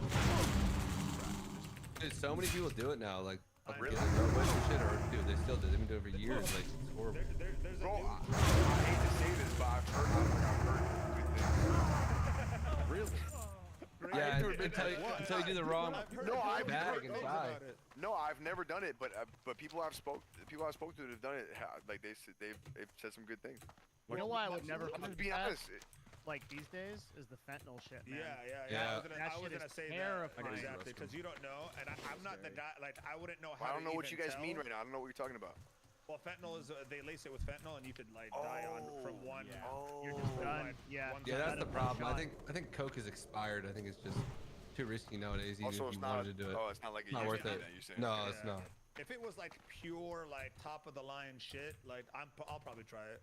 Yeah. One of these days, you know, if you guys are down, that is, you know. If we go down south, do a little gambling. You know? Yeah, take me back to the 80s. I'll do something. You know what I mean? But right now, no, never again. Imagine that. Coke Yeah. and babies. Wow. Oh man. Well, they didn't have the internet, so that's the next best thing. Why do people think that that's a good thing? Fuck. That's weird. It's crazy that fentanyl's killing more people our age than any other thing now in the United States. Actually? And no one cares. Wait, for real though? No, no, it's crazy, but no one really talks about it. No one which is even cares. crazier. because Yeah. they want that. Yeah, that's bad. So, like, so out of young people, like what, like under like 30? Under 36. Yeah. I feel like the issue. It is the I think main cause of like death in our state. Dude, it happens a lot. I feel like the big issue with fentanyl, and I fucking hate this because I grew up in the dare world, okay, where like every drug fucking kills you, is when you try to find information on drugs, like very few people have any idea like how harmful or not harmful they are, right? Like the idea that like if you die at 27 years old with like meth, that like doesn't really happen. It's really hard to die like doing meth, even cocaine. Like you're not dying, you don't do these drugs and you fucking die. It's pretty difficult for it to happen. So when you read all the time like, oh, meth and coke will fucking kill you, blah blah blah, and then you realize, oh, not really. It's not a big deal. Fentanyl will fucking kill you. You can be 21 years old, healthy, do it one time, and die. Right? That's not the case. It's not. That's not even the case with heroin. It's not the case with. It's not the case. It's not the case with any of these other hard drugs. But fentanyl will actually fucking kill you immediately. Question: as a young person. Where the fuck did fentanyl come from, and like why? China. What is its use case? Or is it It's only it's something a that medical people use. dice and No, they use it still. It's an opiate. I mean, so it was originally used in medicine to try to for pain. It still is though. It is, They yeah. use I mean, it the for, belief is that cancer. the majority of, depending on what you believe about this subject, the belief is that the majority of the fentanyl coming into the United States is from China, and then is being shipped to Mexico and being made here and then being shipped here. That would be the going theory. You know what's crazy? What I Going when theory? I broke my leg, I don't know if it's a ambulance came, theory. The ambulance, they gave me fentanyl actually. No way. And he told me, but he said this is like a very like low, like I'm not gonna die from it dose. And that low dose, he was allowed to give me 2 of them while we're there. And I'm not gonna lie, dude. By the shit hit or what? By the end of the ride, I'm like, I was begging for more. I was like, you know, I even said like, I think I could walk out of this motherfucker right now. Like, you're not gonna be able to walk. I was like, I could walk. Like, I was actually, but and I've never done anything. And it was. Have you guys ever had like morphine? Like if we're No. So I've had that too because they actually put All right, down gotta take a break. Morphine felt way weaker than that little fentanyl dose that I had. Holy fuck. Which is crazy. I mean, morphine is that pure adrenaline? Is that? No, that what it's morphine is, or I don't. painkiller? It's like a really hardcore painkiller. It's an opioid. Okay. It's what Devin said. Opioid is it? Is that what he said? An opiate, Gotcha. Yeah. But like I said, that small amount, it was insane, and that's coming from someone who's never done it. So I could only imagine how addictive it could be for people that are just, you know, To have access to it, yeah. that have access to it. And the problem is like a lot of people get addicted to it totally unintentionally, right? Like you have some kind of injury like Moe's. and then We you're have like, injury, "Yeah, right? That's how it all was happens. amazing. That shit was fucking great. And now I'm gonna fucking take it every day and go out in the streets. Wasn't again." that big in like Florida too, with all those pain clinics? Like, they I would mean, just dude, give San away- Francisco is a fucking Is it hell. same? It's a zombie apocalypse with that shit right now. Yeah. Damn, Yeah, dude. it's crazy. It's all America, man. Like I'm ready. I don't know about you guys, but I'm ready to move.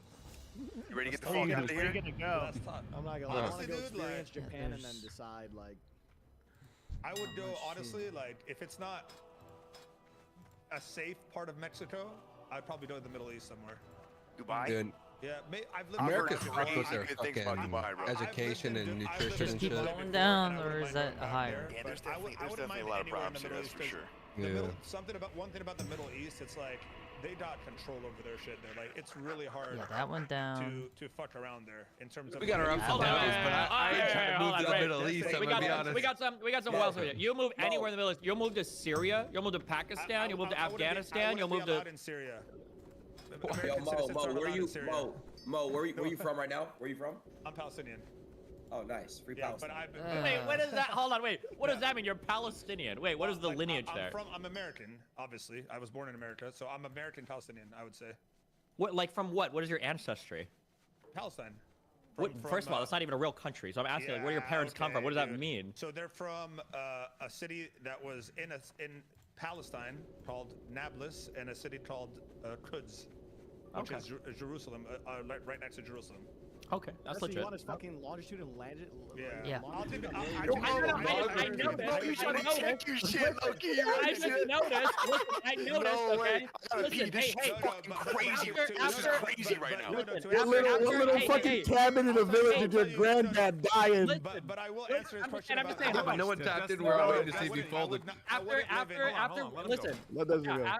After Redfall killed himself, okay, he had a lot of best friends. I noticed it popped up online, okay? After October 7th and Israel-Palestine popped up, I noticed a lot of people are suddenly Palestinian. I'm just fucking curious. There's like some fucking lineage shit going on. I'm just curious. I just wanted to know, you know? Fair enough. But I do have Jordanian citizenship because I've never been to Palestine, so I can't say like I've actually been to the country.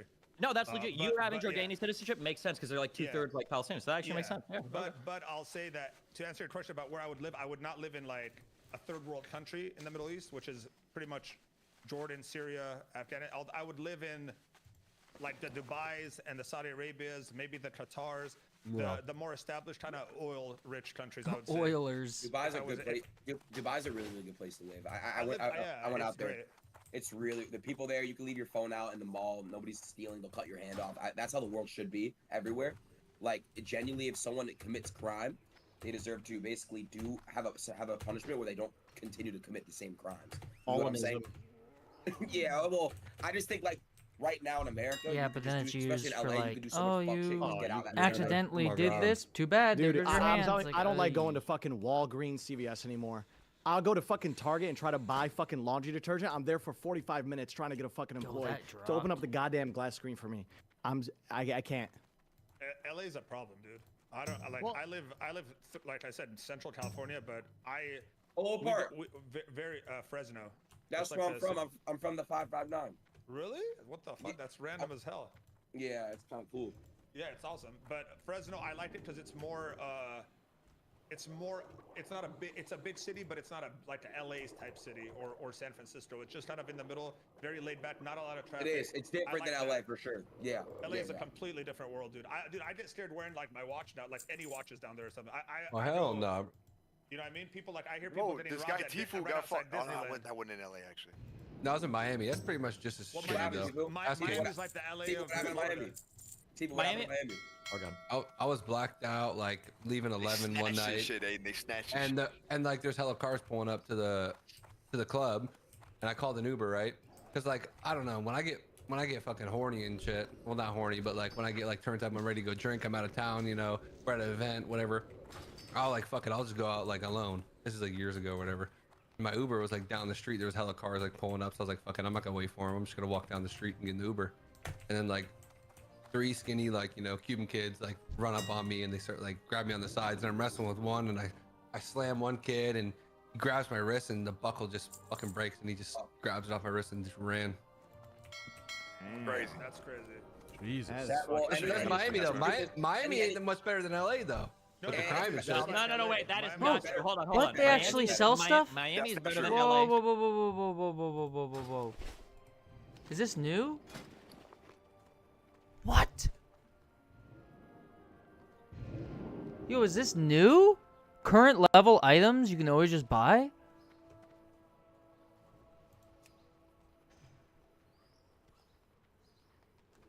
Is this just because I got a, I'm revered? Wait, wouldn't I get this? What's the rune? 10 slot bags for 45? Why wouldn't I just do this? Binds when pick up, but then I can just give these away. My 2 10 slots. You can't have any more than one? Oh, it's unique. So I should go like that technically to have the bags here, but it's like soulbound and unique. Oh, okay. And these are really bad items. It's interesting that they'd be such a low item, but I mean, it's binds when picked up too, so that's not good. Alright, so what's this?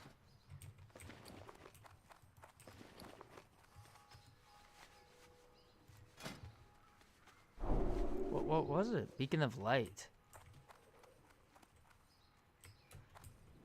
All measures are required before. Okay, sweet. Might as well. Pay two gold and you get some shit.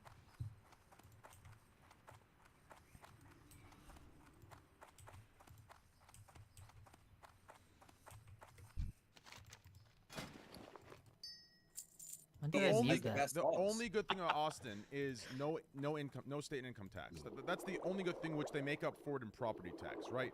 Realistically, that's the only good thing about it. There's no, it's a dump. It's literally a fucking dump. Okay, I used to live in downtown. It is a dump. Everything is beat up. It looks like shit, and it's not the good kind of beat up. It's not the hole-in-the-wall, good restaurants type of beat up. It's just fucking trash. It's a bunch of wannabe hippies that think their shit is the hole-in-the-wall type good, but it's just a poser version of that. It's terrible. The food isn't that good. Do you understand? That's the difference. That's why I don't like it. There's nothing to do either. There's not. The best thing you can do is go to the fucking gun range. Which, hey, yeehaw, Texas, I'm cool with that. But it's like, if I'm gonna do that, I'd rather move to, a Houston or some shit and really experience the gun ranges, right? So that's why I don't like Austin. It's not just, the streamer politics within the city. It's the city's a fucking dump. Thank you. What's everybody's opinion on guns? I like guns. I'm pro guns. I'm pro guns. I have, so They're I have. fun. So He would be because people try to kill him. To be fair, but I No, yeah. I don't have a problem. I have 2 ARs, and I'll be the first to admit that there's really no need for anyone to have an AR. Yes. A pistol. I think if you Not have true at I all. think pistols are fine. Why? But I just think a So full-blown rifle, have a weapon that has way less accuracy, but not the one that you is the easiest to use, which is an AR. Wow, crazy. You want to have a difficult time, huh? You want to kill people, I guess. Fucking nut. I just be walking down the street with a fishing pole and an AK on my back. They got open carry. It's in legal. Florida? Listen, No, but you're allowed to carry when you're allowed to open carry when you're hunting or fishing. Oh, that's okay. I see. That's cool. You need an You ever AR shoot a because- fucking fish? Turn or beyond. No. You never shot a fucking shark? What's up? I've seen somebody shoot a shark, and I was not. I'm not fully pro gun. I don't approve of that behavior. I think. Look. Okay. In my opinion, you should be allowed to own some guns. Right? But I don't think a fucking 18-year-old. I don't think an 18-year-old should be able to just fucking pop into a store and buy a fucking AR. They can't. Because I know they run like Without a quick what? one, Without but I don't know. what? I think they need to do a better job, Blah, obviously, blah, and there needs blah, to be a little bit more Oh, done there. so there he is. I know they actually do background checks. That's when you should be able to get an AR. The fuck does that? It's like a car rental. What age does that matter? I think Destiny is a proud gun owner, so I want to hear his Wow, opinion. what tipped that off? Was it the shotgun on the back wall or the 4 pistols I've got on my fucking standard right there? How did you figure that out, Trey? I got 2 pistols, 2 shotguns. I have an AR. I mean, I fuck with it too, but I think shotguns are fair to have too. I think it was that meme picture. The meme picture. A shotgun is fair, but not an AR. A shotgun is a fucking cannon. These people are actually mentally ill. What the fuck? No one's walking in. I mean, anyways. People are mentally ill. The AR stuff that everyone's talking about. Do you think Actual mental illness. At any age and grab an AR, or do you What think? People are retarded. People are. Why are we so fixed on it? Why are we so hard focused on AR though? I mean, doesn't like make all any guns. sense. I think Just in general, I know. A rifle? But look, Mo, you guys are acting. Jesus, people are and retarded. I'm not saying you're doing it, but you're kind of acting, all of you. Like, I mean, a motherfucker can't just go get a couple pistols and do the same type of shit that some of these fucking idiots are doing. No, because they can't. I mean, true. But I think Aiden brings up a great point, bro. It's like super annoying that you can't drink till you're 21, but you can buy a fucking any fucking gun you want at 18. So it's just weird. It doesn't make any sense. Literally, it's backwards. Literally. No, I agree. You could do the same, but I would argue that it's maybe less damage. These people are so dumb. I don't know, bro. I mean, I think that's an okay argument. Let me tell you a quick one. I sat Mo. I was getting swatted a couple years ago, like every month, okay, like crazy. So I hired a fucking professional guy that does security, like for all kinds of crazy people, to come to my house and beef up my security and tell me what the fuck to do. Because we were having people come to the door and knock, all kinds of harassment shit, and I was losing my mind. I was mad paranoid and shit. So I sat down with this guy, and we're going through all these cameras and guns and all these different fucking options. We can beef up the door, put a fucking gate, you name it. This guy's got it in his book, and then he closes his book, puts it to the side, and goes, "You know what, Nick? Can I be real with you?" He goes, "Listen, I can have you pay this, and this, and then this, but look, if a motherfucker doesn't agree with you or doesn't fuck with you and he wants to do harm, all these things are not going to stop him. At the end of the day, the best defense for home defense is 2 dogs and a shotgun. That's it. 2 dogs and a shotgun. So that's what I got. I got 2 dogs and a shotgun. It's true. That's shotgun's the best for sure. That's what I'm saying. So like an AR, like okay, right. It's a little more high powered, but a motherfucker can still do crazy shit with a pistol. How are people not understanding the destructive power of a shotgun is actually more? Spread. That's why people stick to those for home defense. Hold on, wait. The spread is not that wide on shotgun. Those are video game shotguns. Wider than a pistol. Barely. I carry a Staccato XL. At close range inside of a house, the spread on any buckshot, birdshot, or whatever is going to be very small. There's a reason why you trap shoot with shotguns, right? The spread is not that big. It's not a small house. Yeah. Well, unless your hallway is literally 200 yards, like you're. I'm saying for a casual. I mean, I can shoot pretty well. People actually think shotguns are like fucking, like a fucking umbrella-sized hole, no matter where you shoot. People are retarded. A shotgun is like a rifle is more precise, more clean, easier to handle, carries more around. Like people are so retarded, but they want to be PC, so they got to be shotgun's good. No, shotgun's good. These people are mentally ill. They don't know what the fuck they're talking about, and they pretend like they actually care about self-defense. Jesus Christ. Actual training is crazy. Dude, when I bought 2 ARs at the same time because they were changing the law in California for the trigger, like something with the trigger. And when I went and bought it, it was literally a 5-minute test. And I forgot half the stuff the guy told me, but he just passed me or whatever, and I had my license. And it was insane how easy it was. I thought it would be like a process, and then like I think it was like 2 weeks later I picked them up. It was that easy. Yeah. We have a cooldown period, but that's about it here. That's quick. 48 hours. And it is easy, bro. Yeah. Did you have to go to the police station? No. I in Nevada I had to go to the police station when I bought my AR. I don't really understand the people who say that you shouldn't be able to buy a gun, because I mean, if that was the case, then the people who don't have guns the right way, aren't they still going to have guns? And then the people who own them the correct way, we wouldn't have any guns? You can't get rid of them. My argument. Yeah, that's the problem with California. So what's the argument there? Like, how does that fix anything? Well, one thing I wonder is like, why is the prevalence of weapons so much in the United States? Probably Destiny to be able to answer this. This is not my expertise, obviously, but like, why do we see it that there are so many of these shootings in the U.S. and then the gun laws are more strict in places like I don't know, say the UK or Japan or Korea or something? You never see these shootings. No one has guns, right? Even the police don't have guns. Okay, here's a quick rundown on everything. All gun talk is everything that we talk about policy-wise and guns is fucking stupid. So first of all, everybody obsesses. I think Nick kind of brought up. Everybody obsesses over like assault rifles and rifles. No one fucking cares. It's like 300 killings a year with rifles. It's like the thing is the rifle killings are like the scariest, but they're a drop in the bucket in terms of like if you care about like children's lives, like car accidents and like drunk drivers are killing more kids than fucking assault rifles. Number one. Number two. Basically, and I think it sounds like everybody here kind of admitted this, okay? Guns are awesome, guns are fun, but the reality is, especially if you've got kids in the houses, like guns are kind of dangerous. Like I had a gun and my idea is like, oh, I've got it for defense and shit, but bro, as soon as my kid was like 3 years old, you better believe that gun is on super lockdown mode, because if my kid killed himself because of a pistol that I have to like protect my family, I would kill myself. That would be unacceptable. So if you have a gun at home, you've got to have it like locked up so that the kid can't get into it and all sorts of shit. So you lose a lot of your like strategic advantage of all that shit, right? Also, when you're talking about people dying to guns, it's not like people buying guns and going out and doing crazy shit. Like 95% is like gang and drug related shit. Like that's like the vast majority of killings in the United States, but nobody really wants to talk about that. So we talk about like slapping all these like weird gun laws on like 98% of the country when it's usually like gang violence and shit and like people killing themselves because they lose too many games of League of Legends that is like actually contributing to the majority of gun death in the U.S. But nobody wants to talk about that. Do you think that's a separate? That's real. Do you think so? Is there a gun problem at all then?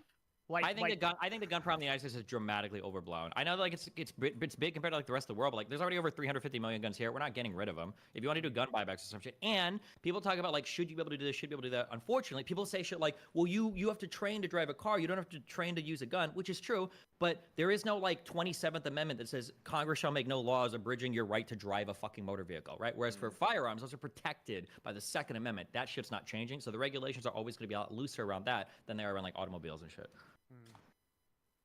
Facts. It's just hard to enforce anything then, or hard to create new things around. Yeah, that. that's why a lot of those gun laws got rolled back, and then a lot of them are fucking stupid. Like what Mo brought up, bro. You try to use like a rifle in fucking California, and it's got the most like weird cucked attachment or some don't shit. talk Like, about it, man. Don't talk about the fucking plate, dude. Yeah, are we saving lives here? Are there like so 3 fucking kids walking depressing. around today? Like, thank God the trigger guard is. It's so fucking sad, man.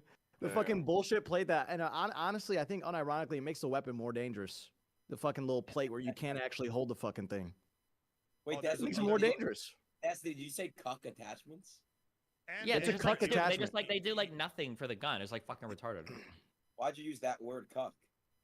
Whoa. Because it's a fun word to use. Why, of all the things I've said tonight, why is that like the one thing that your mind goes to? Is there something you want to watch right now, like Find Your Girlfriend, or what?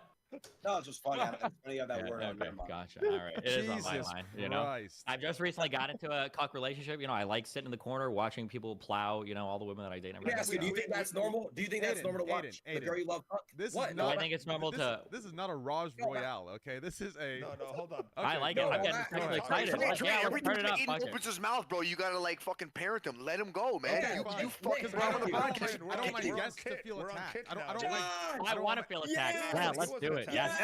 Destiny lives for this. Destiny lives for this moment. Okay? Oh I know, but I don't want like guests to like feel like this is a show that traps them. Let him go at it a little bit. Let him go at it a little It's bit. not going at it. I'm not coming at you. I just want to know, do you think it's normal to have sex and watch your wife get fucked? That's all I'm asking you. How When is you that? ask me, is it normal? That sounds like a question of like, yeah, that's a statistical question. It's probably not very normal. That'd be my guess. It's literally not. Do you get What are we, pleasure Adam out of- 22? Come on, bro. No, Destiny, do you get pleasure out of watching your wife like bounce around? That's all I'm asking, bro. I don't think I would. I don't think I would necessarily get pleasure watching my partner get fucked. No. So what is it? Like, I'm curious. Somebody loop me in. What the fuck is going on right now? So basically, My last relationship was an open relationship, but people like Aiden, who are borderline virgins, have no concept of anything outside of like monogamous sex or like sex with the lights turned off. So anything outside of a non-standard relationship to him must be cuckoldry because it's the only thing he talks about 95% of the time on his stream.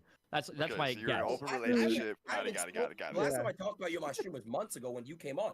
I'm just curiously asking because I do the same shit to Sneak. I'm like, what goes through your brain to like allow your partner to bounce around? I just want to know that. I'm not coming at you, bro. I'm just really directly asking you a question. The direct answer would be people that want to do open relationships probably don't care if their partner's fucking around that much, and they want to fuck around. So it's like a mutual thing. That's probably the. Sounds like a handshake of fucking around. You know what I mean? Straight up. You're not actually in the room when they're having sex either, right? Not to my knowledge, unless there's some secret shit going on. Alright. All right, Josh. Hello. Aiden.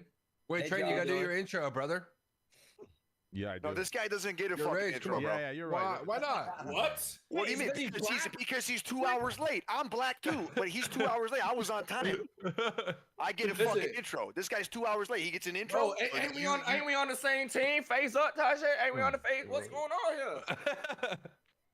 Hey, Rage, while everyone's man. grilling you, bro, I gotta throw you Alright, some man, love, alright. bro, because you really stepped out and put some respect on my name recently, bro, and I really appreciate that, man. Oh, Thank you. hell yeah. Oh, I don't tolerate no myth disrespect. I gotta don't like appreciate you for that, man. Like, For sure. that shit was real as fuck.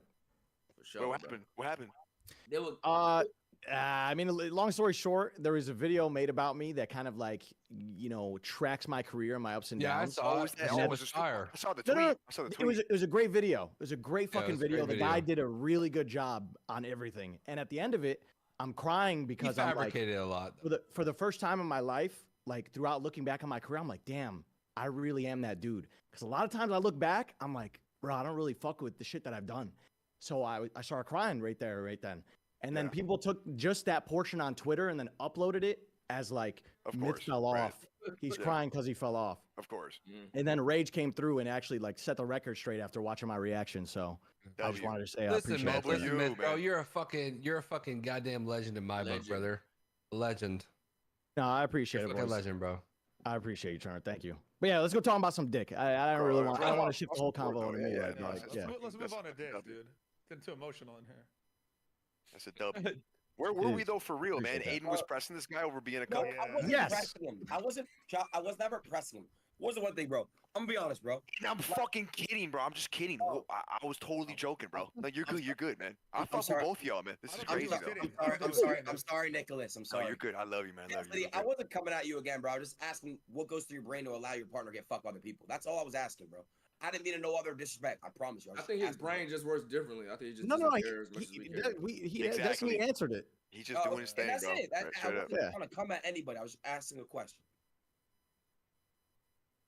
So just everyone's thoughts on. Aiden, would you do an open relationship? Yeah, no, it's a fair question. So Nah, right, ever, never. I mean, like I- if you met somebody Listen, man, and I'm you were gonna like, be honest. yeah, Listen, I believe that men and women are like this. I don't believe in cheating. I don't believe in anything. I believe in intimacy. I believe in your one-on-one. And that's it. That's that. I agree. That's what I believe on. I don't really believe on switching. Put your dick in something else. She puts her pussy on other dick. I don't believe in that, bro. I believe in. So if your girl Yeah, cheats on you, fine, then you're man. done forever. Oh, for good. Yeah, there's no Yeah, going oh, back. Yeah. All right. So let me ask you guys this question. So there's a thought process out there, and it goes like this. It's like, okay, some people believe that if person A cheats on person B, then it's done forever. But then Yes. the other way of thinking is that if there's a cheat that goes on, right, and then they fight through it, it makes them stronger in the long run. True or Nah, false? it's fucking dumb. No, Yeah. Once a cheater, always a cheater, my friend. You're always looking over your shoulder. You can never do it again. I think I agree with that. Yeah. Yeah. They're always. So you I can't do that shit, bro. I'm not gonna lie. I gotta cut it if it happens. Nick, there will always be some type of insecurity or about something the in that level of relationship for cheating? good. This is how I think about it. It's a 10-step process to fuck somebody. Exactly. You gotta take off the shirt, the pants, the socks. Even You gotta- before the that, even flirtatious. before that, Myth, you Flirtation texting, you before. texting them, all that shit, bro. It I wasn't think just the like issue, I think the issue is there are certain problems that you can go through. So like the death of a family member or like some addiction thing that makes you spiral that you can work through and it makes you stronger. I think the big problem with certain actions though, so this could be something like cheating or like hitting your partner. The problem isn't really the action. The problem is that before your partner did that action, you didn't think they could do that. And then when they do it, now that you know they Yeah. can, You just there's look at it always the chance that they can. And that's the issue. That's why like if you've been with somebody that's hit you, the problem isn't that they hit you once. That is a problem and that's bad. But the problem is you know they're gonna hit you again, and that's why you have to get the fuck out. And I think that's the same with generally with history cheating always too. repeats itself, Yeah. right? Unless So- your partner got like intoxicated and raped or something, like the Yeah. issue is there are certain things where once your partner's done it once, you look at it and you're like, oh fuck, well now I don't know if I can trust the motherfucker not to do this shit again. Yeah. Damn. So we all agree that if it happened, done, snip it. If I get cheated on, yeah, it's over. You ever ever took a girl back and Wait, are we doing like full like? What about like? If they cheat on you, if they cheat on, okay. Physically, like just fucking or. Oh, it's that's not it, even or just we're- physical for me. I- If yeah, it- I if would it's leave- emotional I would leave cheating, on I'm done emotional. too, bro. Yeah, I would leave on Yeah. emotional cheating too. Yeah, for sure. Yeah. I think so too. Yeah, emotional cheating is really fucking bad, man. Yeah, Like, if your girl's spitting That game would to somebody, really bro, fuck me up. that's almost even worse to see. all day, yeah, all Really? day texting somebody. No, but yeah. you know what I mean. Do you guys see those guys it's still on? stinky. Yeah. It's stinky. Yeah. You guys Wait, see those wait. videos What where the guy would like they'd hire someone to message their girl, and to say to Oh, expose yeah. her or something. I'm not gonna lie, I Those are did that for shows. my viewers. They'll send You me did that? their girlfriend's Instagram and I'll slide in their DM. You know what? I think I saw you do it before. No dude. way. Yeah, like bro, it was like That's it was like awesome. it was like a 70% chance that was No. entertaining me. I Oh swear. my What- God. Yes, What- 70% chance. Seven? And it was Fucking and it was horrible, kind of man. easier because like they were like girls, some girls like when they see like clout, they're like, oh my god. So it was mad easy. I wasn't like a regular. You got dude, the they were little blue check entertaining. right there, Yeah. like, oh, They who's see this? the little Who's blue this? check, they're like, oh shit. Like, who's this I made guy? sure. I was like, yo, unlike all my pictures, don't follow me. Delete all your comments on my picture so she doesn't catch on. Like, yo, my boyfriend might know who this is. And it was raps. It was GG. Wow, that's Jeez, fucked up, man. bro. That is Fuck. fucked. So 70% would respond to you. From the line, bro. Yes, That's they'll sipping entertain- free, yes. bro. 70% would actually like fuck with him, is what you're saying. Yes. Oh my god. That's wild as fuck, bro. Dang. That's so OD, bro. What Dude, the maybe fuck he's just happened? handsome. It doesn't matter, dude. I'm just There's more handsome people than me, God, so it's like, Turner. fuck. Wait, have y'all ever got cheated on before? Any of y'all? Yeah, I have. I did too. I've- I've done How'd both. you find out? yeah. How'd you find Girlfriend in out? high school. I mean, listen, I'm not gonna lie. What Like, do you mean you done both? Wait, Josh, I'm not gonna high road. I've been cheated on and I have cheated. Like, I've definitely, you know. Hey, space cheater Joshy, train. Joshy, Dapper I son. was- Is it cheating if you break up with It's them not. before? It's not based. It's just like I'm not gonna like sit here and act perfect. Let's Like, hear both sides. I definitely have you know fucked around and cheated, and I've been cheated on, and I went to therapy for it. I went to therapy to try and better myself and figure out what the fuck's going on, because that's What was the goal there though? definitely Like an issue. you were trying to just not be like that well, no more, just, or what? well, I just wanted to figure out like what kind of I don't know what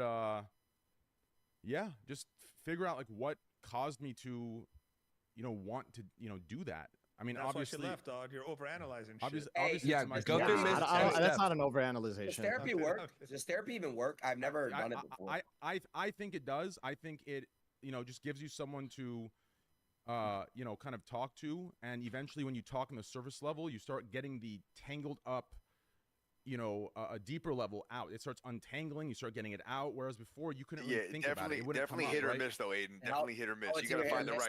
You gotta find the right You person. just find the right for you. person. I It's think it real. really helps. Exactly. Yeah, 100%. My 100%. perspective on it, someone that's never done it, is like you think you pay them by the hour, or whatever the fuck it is, right? So like they want you to keep coming back. But then again, I don't know. I've never done it before. But I've gone through a lot of bullshit, and I've just kind of like you build a relationship with somebody, and they went to school to try to help you out with that stuff too. So But isn't it hard to find the right, because like you gotta keep trying people out. So what are you just gonna go through the same stories, or when you first I went to there are twisted. I went to a therapists that speech will do one. that, though, I Aiden. went to a speech one when I was like 8 years old, because I had problems talking in class, and I sat down with this lady for a year. Like speech therapy. And I was so embarrassed, but I didn't want to go. And I sat down with her, and I worked on it for like a few months, and we started making these little strats and stuff. And if I slow down and I talk like this, and I'm chill, and I think about everything I'm gonna say, I never stutter. But when I get hyped and I get excited, I start yeah. And I would do that in class. But we made strats, and we conquered that shit, bro. And she was super cool, and I fucking love that lady, man. She was lit. That's Yeah. awesome. Yeah, but Josh, I got cheated. So this is how I got cheated on, Josh. I was in high school, my first relationship ever, bro. I was so in love and stuff. Listen to this shit, Josh. So we break up. 2 days after, we broke up on a Friday. 2 days after, or Monday, she's walking with another guy on campus. That's not cheating, dog. That's not cheating. I know. She was probably talking to him for a while. Though. She probably. Yeah, probably. was. I mean, if she broke up with you, then yeah. That's You ain't most likely the case. I agree. I think That's it's the cheating easiest way to because- get cheated on, though. Yeah, I know. What's the easiest way? Like you break The up. story he later. just told. Yeah, that was light. That's some light shit. That's what I did to like when I considered myself when I cheated on someone. I broke up with them just to hook up with someone else. So that's cheating because I already had it planned and premeditated. Yeah. So I guess it is cheating. Yeah, that's for cheating. Sure. That is cheating for sure. Yeah. Why did you do that? No, you wait, asshole? hold on. Wait. I'm If you think kidding. if you think you want to hook up with somebody and then you like dump your partner, you're like, sorry, this ain't working, and you dump it, and then you go hook up with somebody. I think it's cheating. If No, you've come already on. kind of That's established- you're dumping them. That's No, in fuck his out of here. mind. Well, No, that's how I see, justified right. it in You're my right. head that it's not cheating. Exactly. Like he I was already gonna go justified it. back no matter what. It's like Oh, pre-recorded. never mind. You know Okay, what I'm hold on. saying? Never mind. But Hold on. it's Wait. like timeout in No, the wait. football. It's Yeah, like wait. throwing a timeout. That's Yeah. That's not It's a cheating. timeout. That's We were on a worse than break, cheating. like That's friends. worse than cheating. Never mind. Low Okay. key, that's like Yeah, crazy kinda shit. is. Oh, it's Well, crazy kinda shit. Yeah, it's Yeah. bad. Mo, you're a fucking I've met- demon, bro. Yeah. I'm an animal, dude. I've Yes, met a fuck, person that has man. done this like 10 times, and they're like, I don't think it was ever cheating because I always broke up, and then I got back with him the next day, and I'm like, wait, what the fuck? It's like, well, not cheating, we broke up. Like, come on, yeah. What the fuck? That's some wild shit. The timeout thing. That's like some you guys are exploit, right. like that was loophole Mo shit. just doing whatever he could to get away with it. You know what I Yeah, mean? Like I'll tell you anything. something. I'll tell you, the early 2000s were a different time. All right? Yeah, facts for sure. No, they weren't that yeah. different. What do They you were mean? different, Wait, bro. what? Aiden wasn't even Oh, born. they were different, You bro. could do a lot. In I the was early born They were 2000s. different, man. You in 2000s, baby, Aiden? Yeah. Wait. When are you guys all born? 86. 99. Hold on. Wait. Let's go one at a time. Aiden, when were you born? 2000. Destiny. 88.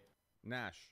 Damn. Passed. He doesn't. Pass. He never. Okay, Mo. No, damn. Come on, man. No, Devin, you have to 86. say it. Devin's for sure older than Bro, me. at come this on, point. bro.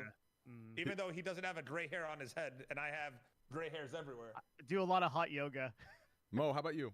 86. 86 Myth. Damn. 99. Nick. 89. What? 80s baby. No. what's You're up? 90, aren't you? 89. Wait, so you turned 34 this year? Mm-hmm. Yeah. Like a Oh, real really? man. Wait. Yeah. Are you sure? I thought you were 32. Yeah, bro. Wait. 90. I'm 90. You're I'm 90. I'm 90, sorry. yeah, you turned I'm 33 sorry. this Yeah, year. yeah. Oh, Wait, what? What the fuck? I knew we were 2 weeks apart. I'm like, wait a second, you're not I'm 24. 90. What? Wait, you guys don't give a fuck about your birthday? Relax, man. I'm so old. I don't care anymore, man. Yeah, but how much shit do you fill out though? And it's like date of birth. You know what I mean? Hold on, wait. Turner, how much shit do you fill out? Because you know me and you don't fill out nothing, by the way. All right, Yeah, buddy. I know it, bro. Okay. No, Katie versus Aliens fills that fucking shit. She does. She got better handwriting than me. Yeah, exactly. My I was wife too, man. homeschooled, bro. My shit looks I like haven't some written fucking with a pen and paper preschooler. in fucking, I don't even know, man. 10 years. How about you, Tifu? Year? Why am I I'm 90? I'm January 98. 98. It's not that bad. Rage? 89. 97. Damn, and I'm 90. Damn, bro. 1990. Yeah. Great, how old are you right now? I'm 32. I turned 33 in like, I turned 33 in 6 days. Damn, what are we gonna do? Yeah, right. We're the same. Okay, we're the same. All right. Yo, Fly us out? Eddie, if you're listening, brother, I saw the gifts you got Aiden. I saw the gifts you got everyone else. Listen, brother, I'm gonna tell you right now. I'm expecting, Aiden got a Rolls Royce. I'm expecting nothing less than $1 million present. You understand? Yo. Like, Aiden gets 400K. I want a mil. Yeah, Bijan, you listening, brother? Million minimum. And if you're feeling generous, I'll take a 767 jumbo jet. You understand me? That's about what, like 280 mil? We'll call it even. Thank you. Are we gonna go on anything? You don't ever leave nowhere. Hey, Train, what if they just fly everyone out to do a live podcast with Brother, you? no one's brother, I could barely get anyone to come on this online we'll show. all come for your birthday. Train, we dude. can all go down south, bro. To the I'm down with that. I vouch Let's that. go, I'm dude. with it. I'll be there. Train, we could do podcasts in the gambler. And we'll do the craziest gambling stream ever that ever happened. Yo, do you guys believe in aliens? Oh, dude, Yeah, for sure. There's gotta be something out there. Like, probably. That Malaysian flight. Have you not seen this Malaysian flight shit? Nah, bro. Why is there always the Malaysian flight? What the fuck? Fucking thing? Bro, yeah, you saw that, dude? I seen that, man. That was wild. We're getting a lot of traction on that end lately. There's a lot of new evidence coming. I'll keep you guys updated as I Didn't the government come out and say some shit about aliens recently? They've They're been just like, saying yeah, that they're for the real. last like 2 years. They've been. There were releasing those all these aliens with the documents. mustaches. Remember those guys? My favorite one was that was it in Mexico where the guy showed the Yeah. aliens and then They had a they were a mustache? fucking cake. It was Wait, cake? It was a straight up cake, man. Like an Nah. actual cake. Wait, Was like, that you eat actually a it? cake though, or was that a meme? It was. I thought that was a was- meme. God. No, it was a cake. It wasn't an Oh. alien. It wasn't an alien. That's what's up. Yeah. What made you ask that, Aiden? Man, I just think there's aliens out there. I have a lot of things in the back of my head that I know, bro. Like a lot of those You're things a in this fucking world. alien. Like, yeah, we are technically we're species, right? So we're aliens, other aliens. But listen to this, Josh.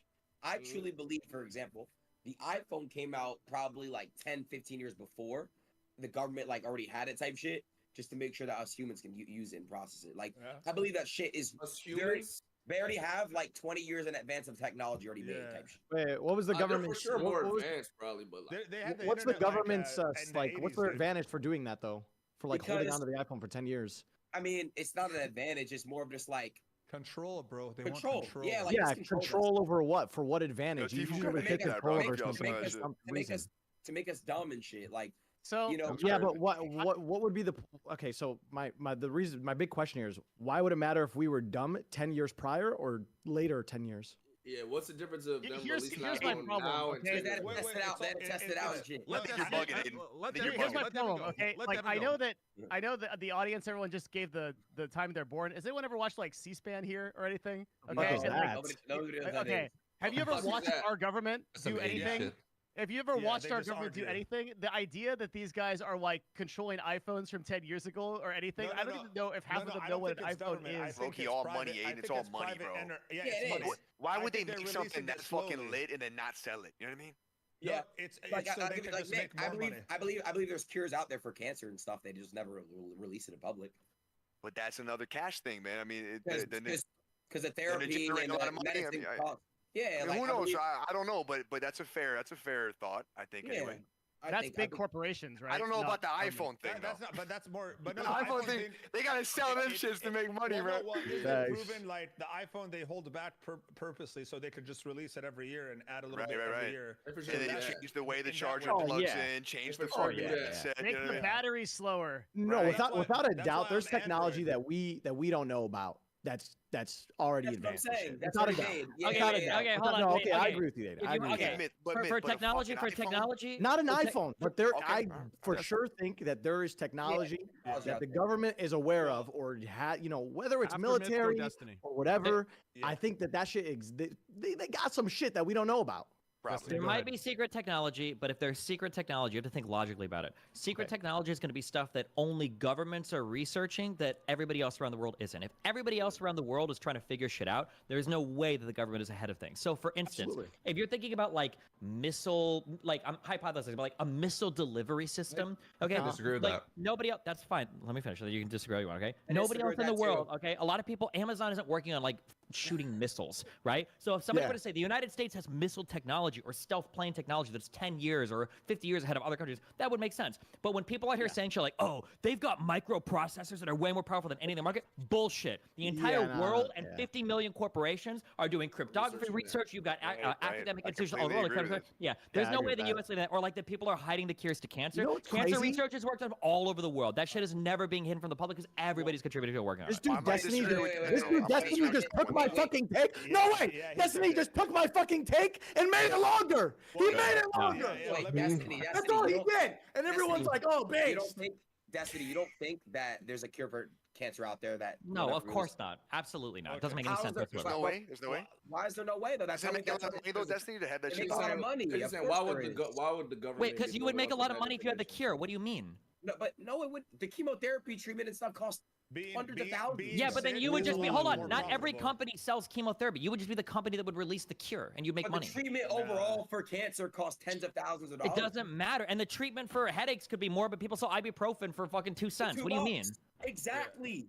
Listen, I don't think they have a cure for cancer. I think even if they did, they would just fucking make more money off of it. I think the problem is fucking countries like America giving people cancer. I think. Listen, here's what I think. Okay.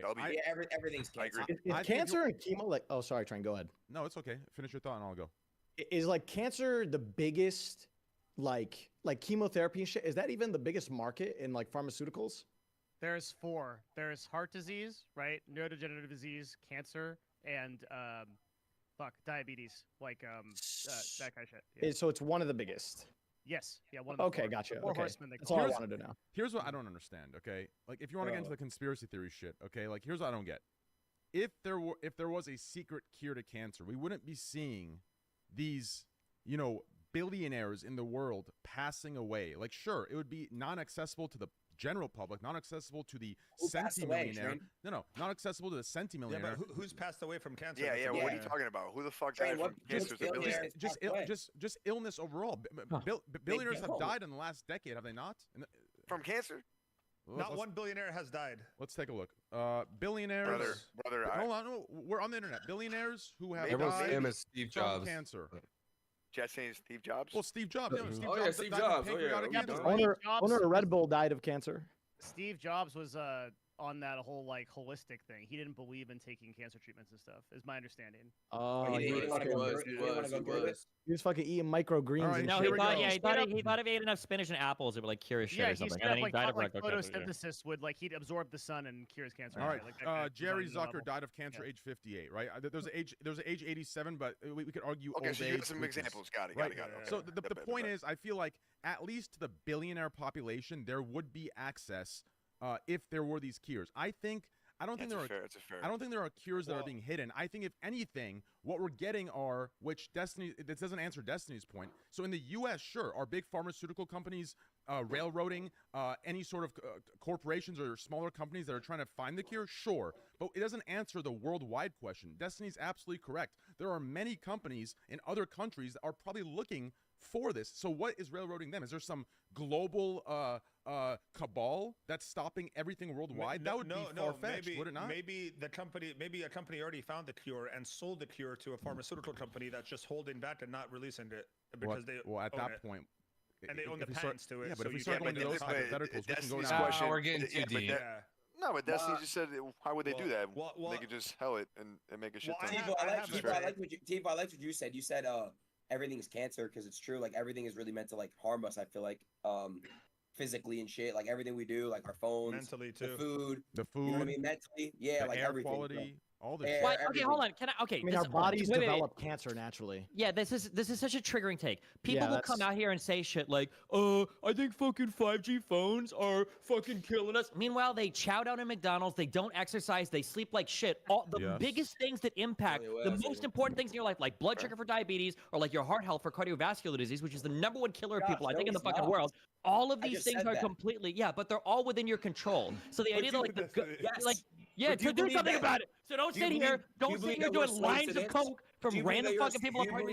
do you believe that we're slaves to this thing right here? Yes or no? I'm As not much saying as you want to be. No, you don't have to be. No, what do you mean? I'm saying most But human Destiny, beings are Destiny, slaves to both this. things can be true, right? I mean, I'm just saying that like if the Doesn't government make wanted to kill anything. you, there are so many other. It doesn't even make sense. Wouldn't they want to I keep agree you with alive Nick. and healthier to sell products to you more? Like, don't you want people to live to 120 if you can sell shit to them for their entire Like, life? dude's Like, just smashing fucking cheeseburgers and fries and doing all everything on the other side. But bitching about a 5G tower, yeah, we got problems. But doesn't make both of them, fucking great, right? That's all. Well, technically, there is a contradiction that arises within capitalism, right? So you're right; they'd want to keep them alive to further to further that capitalistic Farm 'em. state and make as much money. But on the other hand, capitalism is selling to a point where it will cause adverse health effects to sell. So you can't have both. Keep bouncing.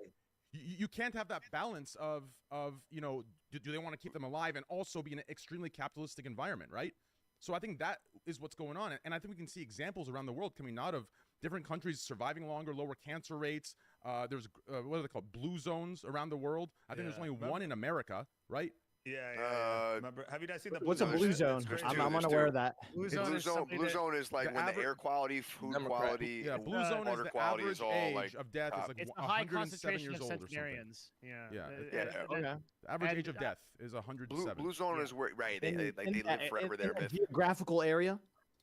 Yes, in generally that a area, geographical because of the area. food quality and because of the air quality and like the diet. way of living, they live forever.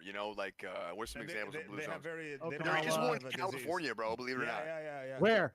By Aiden and Mo. I think it's Loma Linda. Yeah. Wait, no, Hey, that's down. Is that south? I got a question. Sure. No. What did you, Wait, I have a take to say about what you said. Sorry, about my bad. aliens. I'm just kidding. I have something about aliens, but not aliens, but why I believe that there is something, because for how long humans have been on Earth, how much has human technology changed in the past 100 years compared to? Oh, we did it all, baby. Yeah, I know, but compared to the thousands of years humans were on Earth, why were the past 100 years the only time that we've had this kind of like crazy Pull our dick out of the mud. That's why, buddy. Bro, there's been technology probably Pull our thousands of years fucking ago. dick out of the mud. Are you kidding me? But there's no proof, dude, other than Yeah, but there's no proof of anything, bro, except bones and shit. But I'm saying, like, before 100 years ago, we were in a steam engine, and now we're fucking flying. We got Damn fucking right. internet. I'm just saying. Yeah, we're zooming. How did that I go? won't say this. I like how you're saying this. The proof, Combustion. right? Let's talk about proof. I have a hot take that no man has ever been to the moon. This is another God. Fuck, you're hitting on every stupid fucking. This is such an easy question. Hey, I'm with you, Aiden. I'm with you. Easy question. Let's say the U.S. had never gone to the moon. Why the fuck wouldn't our #1 competitor, the Soviet Union, say America faked the moon landing? What do you mean? The Soviet Union was competing with us to get somebody on the moon, okay, in '69. If we faked it, why the fuck wouldn't the Soviets be screaming from the tops of the roofs? I have a question. The last time something ever went to the moon was a monkey, right? Which was hundreds of years ago. Oh, when was the monkey landing? Do you know? No, I'm pretty sure it was human beings were on the moon.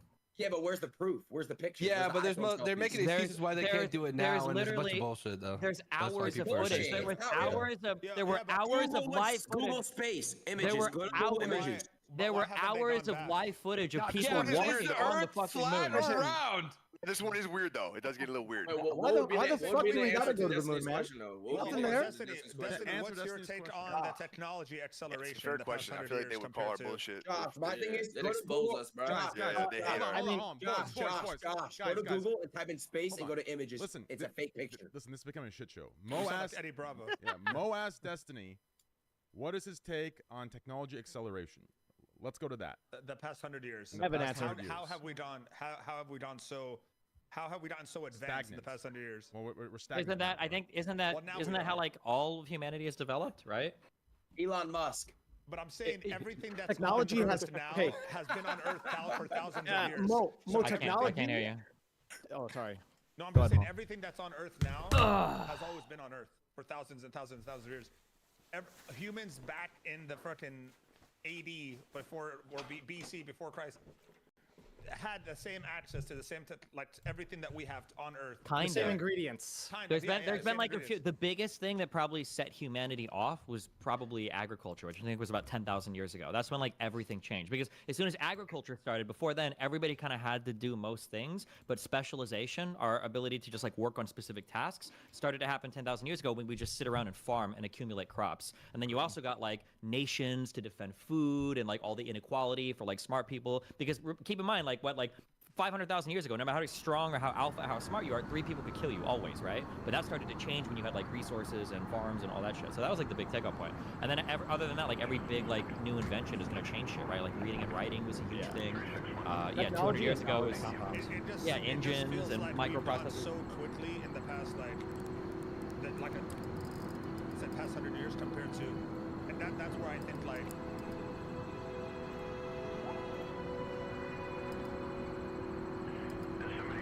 There could have been something to do with some alien shit that helped us kind of accelerate. Gives a little boost. Yeah. Nah, I just think when we didn't have to use. Oh, sorry. What's up, Reg? I said, if you fucked an alien, is that bestiality? Yeah. Wait, what's Is that continue cheating single now? player? Is there story mode now? Is that cheating? Yo, wait, You're not whoa. fucking Is there story mode? What does she stick? Aliens are fucking bad. We just moved from technology to fucking aliens. Holy shit, the Scuff Yo, podcast is as Mo, easy as it gets now. No, I didn't I say mean, that. talk to your boy. Talk to your boy, bro. We don't have to rely on horses anymore, bro. Shit's gonna start moving way faster. That was like our standard for power is a fucking horse. No, I understand. But then you got the internet and rent like shit like. Yeah, ooh, that's loud. That's loud. Officer Roberts, please report to staff services. Officer Roberts, report to staff services.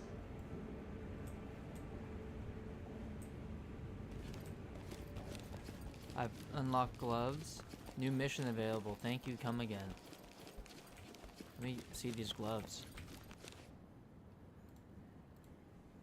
Whoa. Okay, so that just glitched.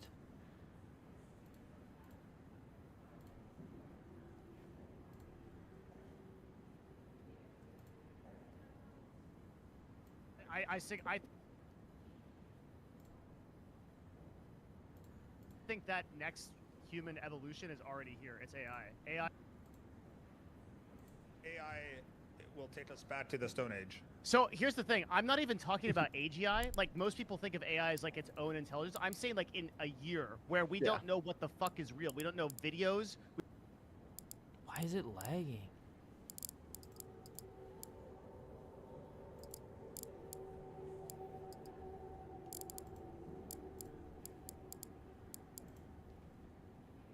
Like, why? This game is that taxing? Oh, fuck me. No, anything. Why would AI take us back?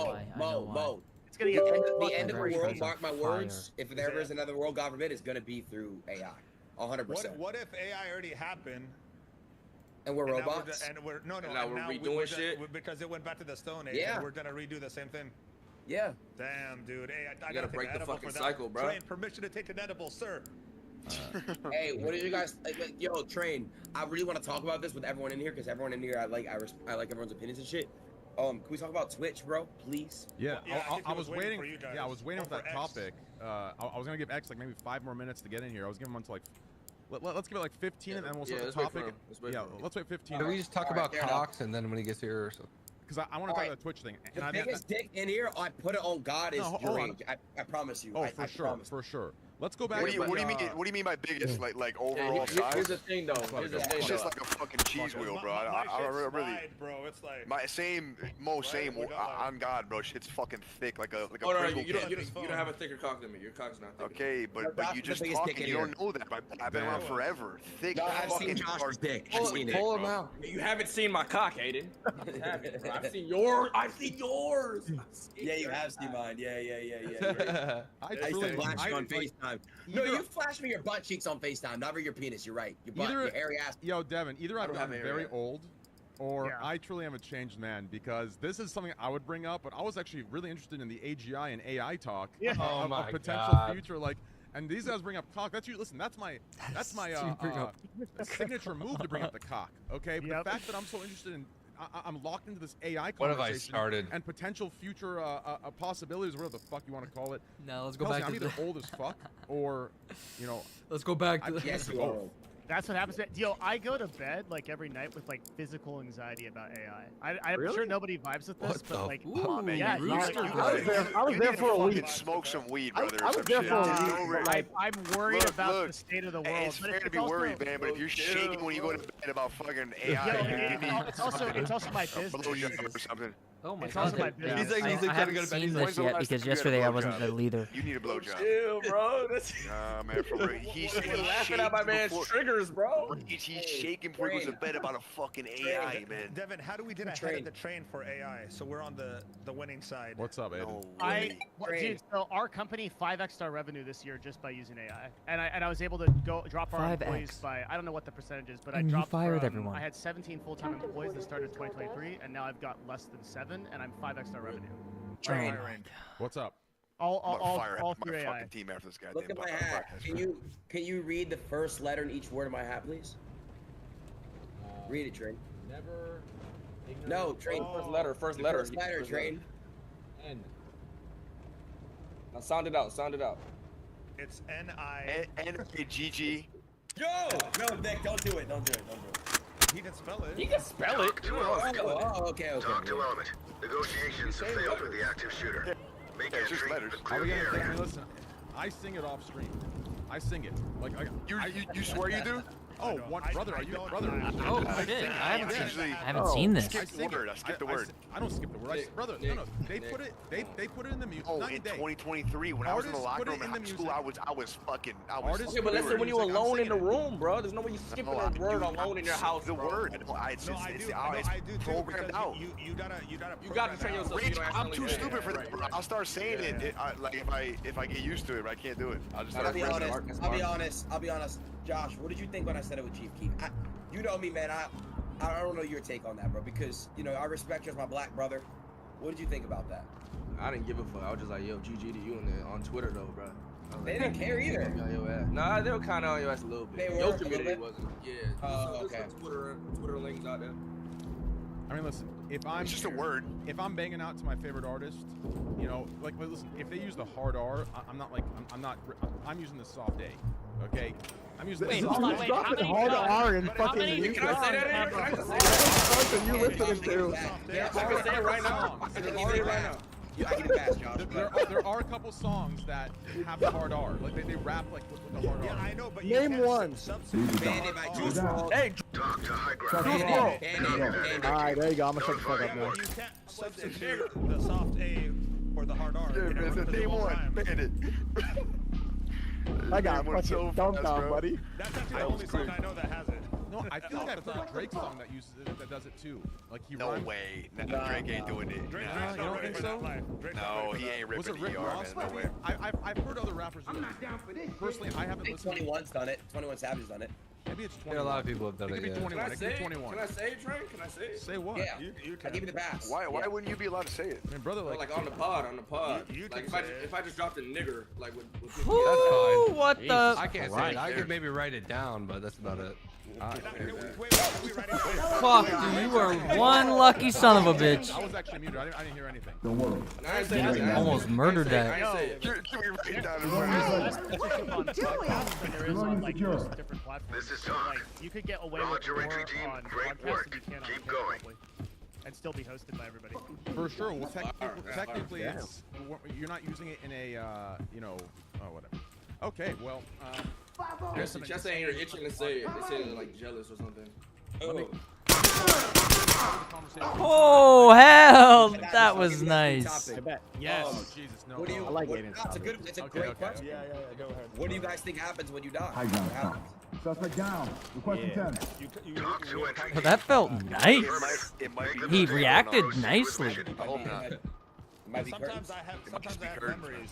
Sometimes Hope I have it ain't memories of a curtains. past time, Me bro. too. They're No, memories. They're not I think dreams. about that often. Yeah, are you guys religious in here? Are you guys all religious? Nah, but I grew up religious. Yeah, but I definitely believe in a higher being, bro, for sure. Okay, wait, are we talking like that? I don't have like a really You strong believe there's a God. You believe there's relationship. Yeah, of I course, think of there's an course. energy I do. between all living things. Yeah, same. I don't know Me what too. exactly that is. I do too. I don't know if I would call it a god. All right, well then you're more spiritual. You're the more spiritual. You know what, Aiden? As I'm getting older, it's becoming a fucking thing though. You know what I mean? I'm definitely getting more religious on Yeah, me too. I'm older and I don't know. I was opening up my mind a little bit. Team Food Destiny, Devin, and your age. What is your guys' take on religion? Whoa, whoa, whoa! What? How did that guy not? Whoa, whoa, whoa!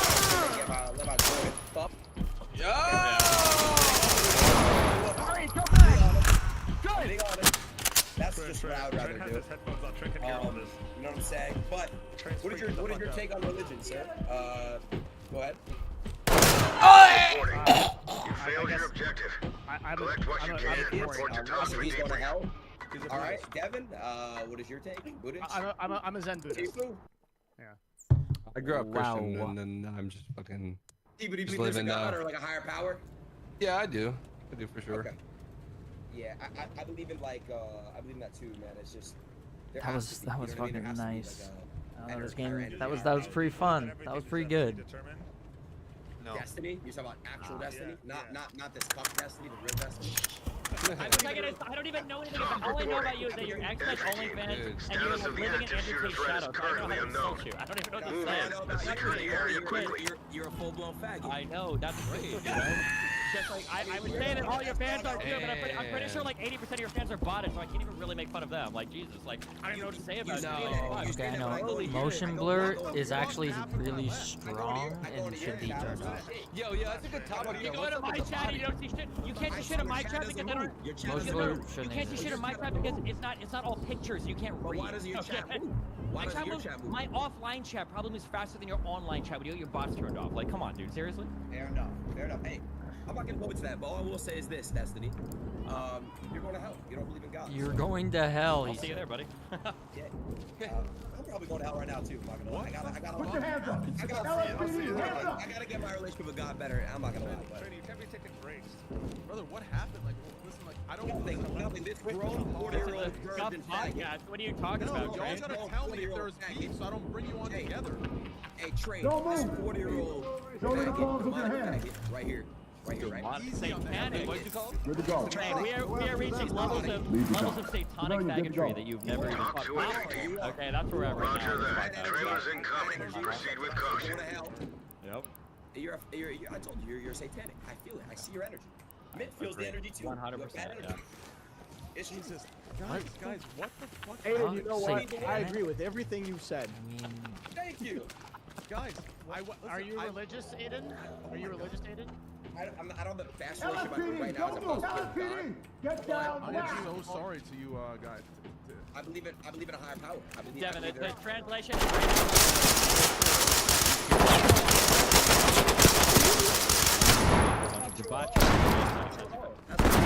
lifetime you can put in any hole.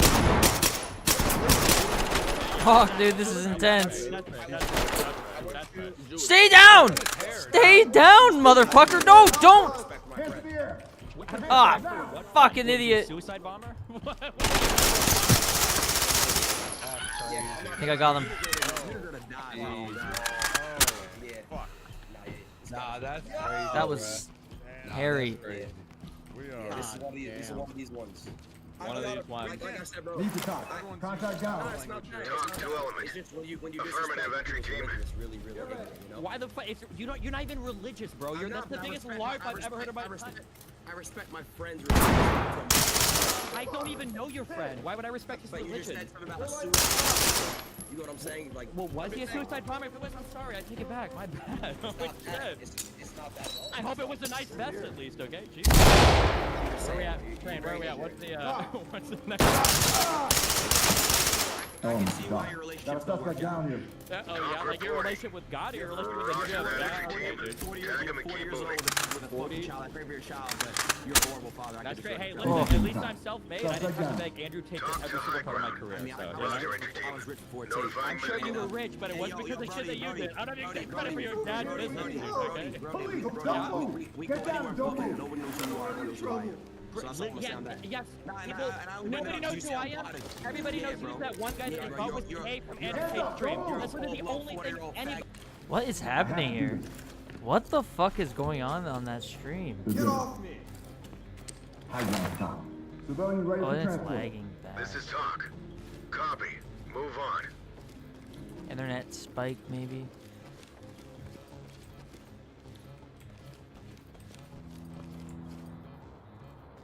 I don't know what. You got all that things. Order of the court. Order in the fucking court. Or No. listen. I don't know how this Stop. happened. Everyone quiet. Everyone quiet. Listen, everyone quiet. Okay, I am not AFKing ever again. Ever again am I AFKing on this fucking It's not about. podcast. It's not about It is, AFK. it This is. guy It's has your no fault, DC, Train. no morals. He has nothing. He has nothing to do with nothing at all. Is that You're why not a is good that person, I your can tell. problem? Absolutely no You're morals making at all. suicidal. You're Call making me- suicidal jokes about fucking mosques and shit, bro. That shit is weird. Call me a Just faggot saying. one more time, Aiden. High road me where you call me a faggot. Did I kill her? Divorce, please. I Yes. didn't kill her! You are. That was success! Please. I Yeah, in a homophobic way, sprayed you that are shit! You don't say in a homophobic Yo! way. Wait, where's his gun? Okay, well, hey, I wasn't saying suicide bomber in a disrespectful way. He's got a lot of conviction for his beliefs, Guys, all right? shut the fuck up. Both of you. Both of you, shut the fuck up. Okay, That was listen, sick. listen. I fucking spray strafed and did it. Free trade, I'll be quiet. I got you. It's not a I got you respect. too, Trent. I'll be quieter, okay? Notifying trailers. Get down now. What the fuck? What the fuck? What the fuck? This is not. Listen, this Man, I'm podcast. good. No, stop. I'm here. This podcast cannot be one of those things where people come on and they feel trapped and there's gonna be some drama, expose bullshit. Okay? It's calling me It's right not now, bro. that. This If is he great. wants to start throwing remarks and be disrespectful to me, my friends and such, I'm a clap back, bro. It's that simple. My manager's calling me right now. He go beg me to It's hang that up. simple, bro. It's that simple, Train. If he's gonna be disrespectful, I'm gonna clap back. Nick, please get the fuck out of there, man. Got it. Get out! Twice my age. Shut the fuck up! You guys are fucking Whoa! Whoa! That's not realistic. He just ran into his dead friend. I don't mean to be disrespectful on your podcast, though, bro. I'm sorry. I'll leave. I'm sorry, Train. Bro said he's Train, been I saying love it you. for 15 I gotta go years. live. I love you, Train. You're different? This Don't is leave, disgusting. bro. I don't want to be disrespectful on this podcast. No. Brother, Jay, you we got a million start things to that- talk about. Why don't you just go wash your face or something and drink some water and then take come a back and break. reset? Take a break. Just relax, man. Relax. I told Aiden, Train Aiden, I was gonna be here for an hour to 2 hours. Aiden, you're staying, bro. Stay, bro. Stay. You were gonna be out for an hour? I told him only an hour, max 2 max, because I have to go do my shit. I only got you for like 30 minutes, bro. My E-date starts in 15 minutes, Josh. Oh, you have an E-date? Yeah, it starts in 15 minutes. Detective Grace, please So, call okay, desk. listen, brother. Okay, just take a breather. So do you believe in destiny? Or... Yes, I believe in Destiny. Yeah, Not so this that's how it Destiny, though, started. but yes, the real Destiny, yes. Okay. Let's just relax, calm down. XC's joining in 5 minutes. We'll talk about the Twitch stuff. It's a good one though, for real. You I have guys. to So go. wait, hold on. It So really you is. guys Just believe please survive. The Twitch Train, stuff is necessary. regardless, I have to be out by 9 for that E-date. By 9, listen, brother. You can go wherever you'd like, but I think your chat would understand if you stayed and talked about that topic and then left. But if you want to leave, you can go. It is completely fine. If there's Bro, I'll be a little bit late. I just told you yesterday on stream. I told you I could only be here for like 1 to 2 hours. Okay, that's fine. All right, 15 minutes, bro. Stay. We need you. I'm gonna stay. Yeah, I got you. I'll relax. I'll chill out. Thank you. Let's talk about the topic, Train. I mean, You gotta we drop it. Yeah, what was the topic, Train? Where are we at on this? Well, it's like the. Bro, Train doesn't know Twitch, where sorry, the my fuck. bad. Okay, go ahead. bro, my headset was muted. I was in the bathroom talking to XQC. Listen, my Train, we're over God. it. We moved on. We just need the next topic. We're good to go. Is that What are we you call talking about? snorting these days? XQC? Wait, what? Don't we have the Twitch porn Okay, topic dude, that they chill, update their man. I TMS? like how it shows you a Yeah, I'm display, waiting, so you he's know joining exactly up right now, which and then map it we'll get is. into it. Jesus Christ, guys. All right. Well, until he joins up, so everybody here believes everything happens for like a reason, like every little thing. No, I don't think Yeah. anything happens for a reason. Science Center? You don't think anything happens for a reason? Nothing happens for a reason. I think we're strictly Ooh, here, yo. and this is it. Damn. I mean, that's my brain was telling me. Let's go build those hillbilly crack houses. In space right now. So like, what you never have a thing where like you're thinking about someone and then they just randomly call you? That's what I'm saying. Like, Well, there's I feel think like that's I like mean, that's when I start thinking I got superpowers and shit. Yeah, right. I'm not gonna lie. that's like synchronicity, like maybe. But what I'm saying is, I can't know if there's something beyond now. So all I can do is influence what I have in the present moment, right? I can only do what I can do now. Whether there is a God or not, I have no control or no agency over that because it doesn't seem like we can affect that at all in the present moment. I pray every day that there is an afterlife so some motherfuckers go straight to hell, bro. I'll tell you what I feel. Every day. I'll tell you what I feel. This is what I feel, and excuse my main character syndrome bullshit. I feel, based on everything going on, that right now, in some distant fucking universe, okay, it's my 700,000th birthday. We're all fucking immortal, some advanced fucking beings. It's my 700,000th birthday, and I made a joke to my group of friends that I could survive any world, any circumstance, a world without logic, blah, blah, blah. So for my 700,000th birthday, they decided to punk me by putting me in this just absolutely logically backwards world full of absolute dumb fucks. You understand? Led with leaders that are just hypocritical fucking clowns, okay? I have to be getting punked right now. It has to be.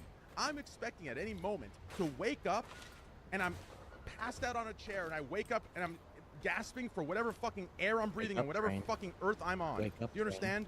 I'm telling you right now, I am being punked. With what's going on, I am being fucking punked. From Gordon Ramsay to CSGO to fucking Among Us to fucking gambling to now this Twitch TOS that everyone's claiming. This is all an illusion, Train. Twitch has never been a child platform.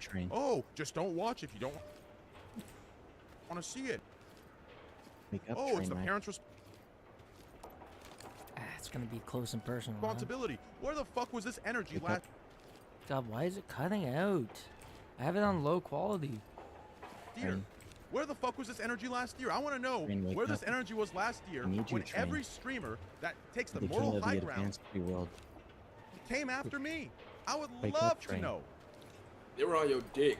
OD. So- Oh my god, they was on your dick. So that's why so that's my fucking way this can be real. Yeah, sorry to tell you, buddy. This is real, buddy. Not gonna lie. It's real. How do I tell you? It's real as fuck. What'd you say? Sorry, I had my headset was off. What'd you say this whole time?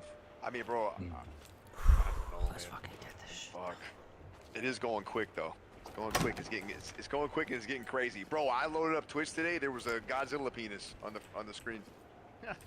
You know what? A big fucking veiny dick. You know what's crazy? I saw the same thing you saw. No, Did you see it? I clicked on a Discord call and then go disconnect from That's what it was. You know what's crazy at the end of the day? We're all gonna find out sooner or later. Yeah. Right. Isn't that crazy? We're all gonna really find out. What the hell are you doing? Exercise Find out like what's next. Whether that's nothing or something. We all experience life and we die and then we figure it out. And maybe it's nothing, maybe it's something. I'm This is a good gun. Twitch thing that we're gonna start here in 2 minutes, okay? Yo, this I want feel everyone here that to be felt in peace. One of these days we're gonna fucking, nice, like do some sort of, responsive. what are those things called? Clean. That was a little glitch there. I did notice. You understand? Bro, strap them both in a fucking chair. Give them like 2 fucking tabs of acid and just make But them. now that I know what the already mission muted them, is, bro. that You can just do they're whatever you want. hostages, I mean, I'd actually mute him now, but I'm just gonna. I can got you, skip the respect whole for you, I got first you. barn My bad, and bro. second No, barn. it's brother. It's good to know No, that. it's all good. Like you said, what you tried to say. For the Destiny, next it's already round. had to say, and. This gun is fucking No, nasty you're with good, the bro. silencer. No, you're good. Listen, you're my friend. Listen, you're good. Like realistically, I think. Oh, maybe I have to go sometimes you both down. need to say Oh, what you look, said. it's the You said what you border said, you said wall. what you Holy said. shit, I didn't You even got notice out, that. maybe you guys, you know, in Look 2 at weeks that. cool down, and That's maybe in 3 weeks hilarious. become friends, maybe you don't. Who knows, right? But eventually, I think there will at least Build be that enough border time. wall. That's Let's what I'm go. getting We optimistic. got the I tunnel to think go underneath. eventually, with enough time, right? Especially these podcasts going Oh, on. I this think is we'll find a neutral ground. nice. But anyway, Train, pick a side. Who's winning in a fight? Oh my god, this is cool.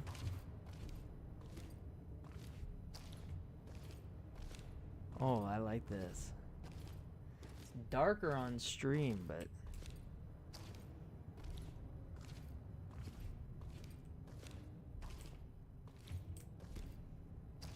They both got the Oh, same player God. builds. They're both around I like think- 5'8". Ooh. I don't want to answer because personally, You gotta answer. Stop I it. don't like that Answer. shit. Oh, no, God. I don't like the Is that just the other way? Okay. For fighting and boxing and that bullshit. Why not, bitch? Rage, oh, dude, you, hey, man. Listen, I just think it's, Oh, I'm gonna pee. To me, it's Train, you didn't watch my fight, didn't you? It's You because piece of listen, shit. it's because I can't, so I cannot, I don't have a switch to turn on and off on fighting for fun. Like if I fight, it's a personal, very personal and intimate thing. When I say intimate, I don't mean like sexually. I just mean like, Yeah, no, that is scary. It's something deeper, right? So I don't understand you can get on and like even punch somebody that you're just like putting on a show with.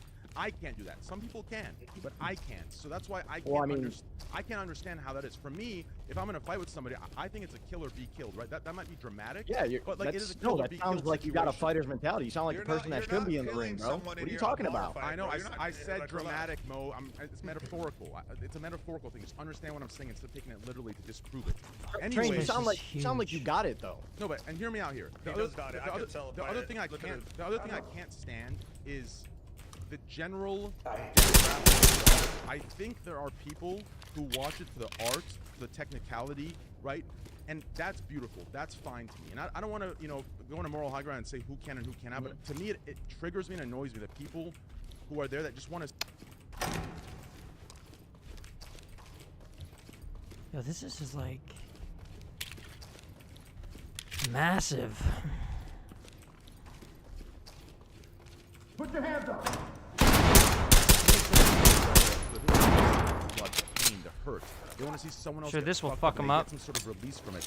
To me, I don't like those. I think those are the biggest pussies. I think they're the biggest pussies in the world, and I don't. So that's why I try to stay away from it. I mean, but that's like the largest demographic of people that watch it, though. I know. Oh, I'm dead. I'm dead. I'm dead. I'm dead. Okay, that makes sense. So you're talking about like just straight up UFC, boxing, all that. Right here? I think Oh shit! I'm dead. The only way I can like it is if I can the art form, the technical. That was my part last of it, bullet. right? That stuff, I think people will watch it for that. I was and out. understand Oh that. my god, I if that can didn't respect kill him. Sport, people try to perfect that sport. But what about the people that watch it as entertainment, like a build up to a fight and shit like that? You don't. To me, it depends what the reasoning is. For me, like I said, this is my opinion. It's not. This is the right opinion. It's my opinion. I just think the people who watch it for the pain, Get down. they Don't want reach for the anything. release of another person getting fucked up. To me, that's like exactly why we're so backwards as a society and why we are nowhere near or ready for the future. We're not ready for the future as a society. We're all trying to get there so fast. We are not ready. We're not socially intelligent enough as a whole. And I don't think we're, and that's what, that's another reason to answer your earlier question, why we're not there. We're not ready for the future. We've never been ready for the future. Like What do you throughout the think history of man, brother. What do you Like, think of professional fighting, like for people that appreciate it from like a martial arts perspective? That was Well, crazy. I just answered that. Yeah, I said that I can get behind. That I can approve of. That I can only handle a Like the certain jiu-jitsu amount of that. community, people that like I can see both points. Like Train just doesn't like the casual viewer that's just like, I just want to see someone get fucked up. And there's people like me and Nick sitting there going to the rings. We're cheering for the blood to No, but spatter. that's like no, it's underground not illegal shit. It Yeah, doesn't. but why does that bother you though? But the also, release we've been violent forever. But the But release this is the literally same. human you don't like to nature. watch. I mean, like so this you, is wait, since come the on, Colosseum man. in What the fuck- Rome. What kind of, I know. What are you talking about? I- So I- you don't I- like to I- watch I- boxing or MMA? I think Like, that is dude? what is stopping us from progressing. Bro, I as a- feel like he likes it though. No, I don't. I think Come it's on, stopping Train. us You from don't progressing. watch boxing or the UFC or something? I do You not. don't like no. it? I barely even bet on it unless my That's the friends are in a softest Discord. shit, bro. Why? Then Why? it's soft. I just explained for an hour why I don't like it. Pussy. No, Yo, you who's didn't. who's going to the Sean O'Malley fight in Miami? Yo, we looking Wait, at what? come on, bro. We're not. I We don't think- want them. Yo, we I don't want think them to kill each other, and they don't ever die. Yeah, Like maybe it's you just don't, it's a but I- sport. Maybe you don't, but I think you want them to kill each other? I think certain people watch for Me? that. No, release. he thinks certain people watch for different reasons. No, some I people think watch some people it watch because they want to see somebody they get watch hurt. to see the blood spatter. They watch to see the Train. It's a sport, man. There's nothing wrong with two dudes getting after it like if that, it's bro. a It's just a fight. if They it's a shake sport- hands and Train. Hold on. Have you ever done it? Have you ever boxed or MMA or jiu-jitsu or anything? Yes, when I was younger. Okay, well, I did too when I was younger. I can tell you that after you do something like that, you can appreciate the sportsmanship and the brotherhood kind of thing that you build with whoever you fight. Because afterwards, it feels so good. There's this big whoosh feeling. You just feel so accomplished. All the work that you put in for a long period of time, and then you showcased it, and you're learning something really, really good for a young man to learn. And then you're up here saying that you hate the sport, you don't want to watch it. No. I stated, Myth. Can you give a quick TLDR? Okay, so there's a little like disconnect between perspectives there. Train hates the demographic of fighter viewers that just feel the need to fucking watch somebody get fucking rocked, and it's like, that primal fucking energy in them is just like, I want to see somebody get fucking hit and bleed. But he appreciates people that watch a sport, that care about the technicality of it, that care about, the mentality of the fighter and all that shit. Oh, okay. So the sport of it. So why don't you watch UFC? Because the demographic. Oh, fuck them, man. That doesn't make about the entire audience, Yeah, there's a lot of people that watch it because they appreciate the beauty in it, man.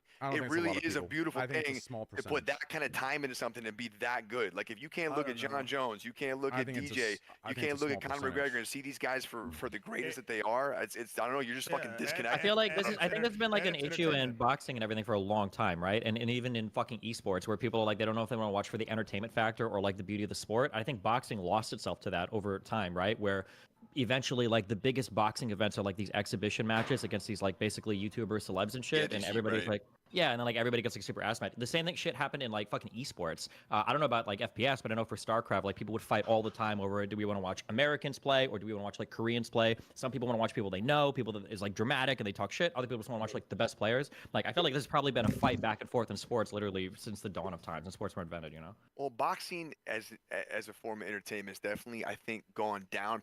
Popularity wise, it's still massive, and those fighters get paid stupid bread, and I mean, a lot of people tune in. It just doesn't work. Right, and there are great boxing fights. People don't talk about them enough. Like the UFC is just so good at pushing that shit and telling stories and blowing up superstars and stuff that a lot of times we naturally just compare the UFC to what we see on the box, and it's night and day different. So, boxing's still huge, but to your point, it's definitely it's going down a little bit. I think it's not what it used to be. It's actually getting better now than it was like 5 years ago. I feel like. You think so? I think now it's better than where it was 5 years ago. Yeah. I don't know, that boy Floyd was still fighting like 10 years ago, man. She was popping. Floyd, and then there was like 5 Floyd, Pacquiao, like Marquez, when all those guys were teeing off, it was so fun, man. Fuck, every month it was fun. It's crazy. Well, I mean, Pacquiao fought Marquez like 16 times though. That's dude, they all fight. They all fight everybody 16 times, but they're always such good fights, man. It's crazy. No, those were great fights. I'm surprised though. Yeah, I'm so you can't. That's a crazy. Train is a big sports guy too, so I thought he'd see the sport in it too. Not only that, but Myth, he's allowing like the freaks to fucking push him away from something he likes. That's so weird. Yeah, but I feel like and weak and soft. Yeah, but but I'm sorry, bro. I love you. That's soft. Yeah, I know. No, we're good. We can agree to disagree. I just think I think the sport has gotten away from that true technicality and that true heart of the sport. I think the fighters are still into it, but I think what people want to see isn't the technicality. It isn't. It is the blood. It is the spatter. It is the hurt. And I think fuck them, though. I think no, it's not fuck them. That is the world we live in today. It's not just boxing. It is everywhere. It is social media. It's literally the epitome of you're trying to connect it, and to that part, to what you're connecting it to, I agree with you. But it is a detriment to our future, and I think our future needs to follow in a more logical way and maybe in a more positive, emotional way. I see the connection. I'm just saying you're honing in on the wrong examples. I think. I think it's connected. You're pretty much saying like violence is like bad, and people are consumed by violence, kind of. Which is like I think. On a broad term, I don't think UFC is violent though. I think it's a different category. Yeah. No, Train is saying that he's upset because everybody goes to NASCAR and he feels like 98% of the people there are just waiting for the cars to crash, and he's like, you're missing like the whole point of like the sport. That's a good analogy. Damn. See, Destiny, you're useful for shit, dude. Thanks. I try to be.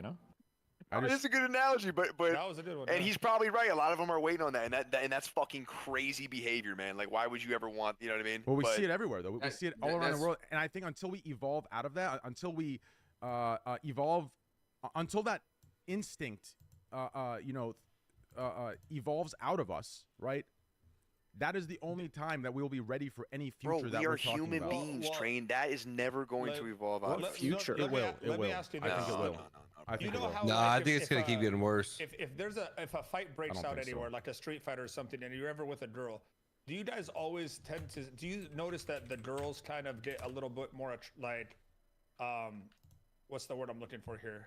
Territorial? No.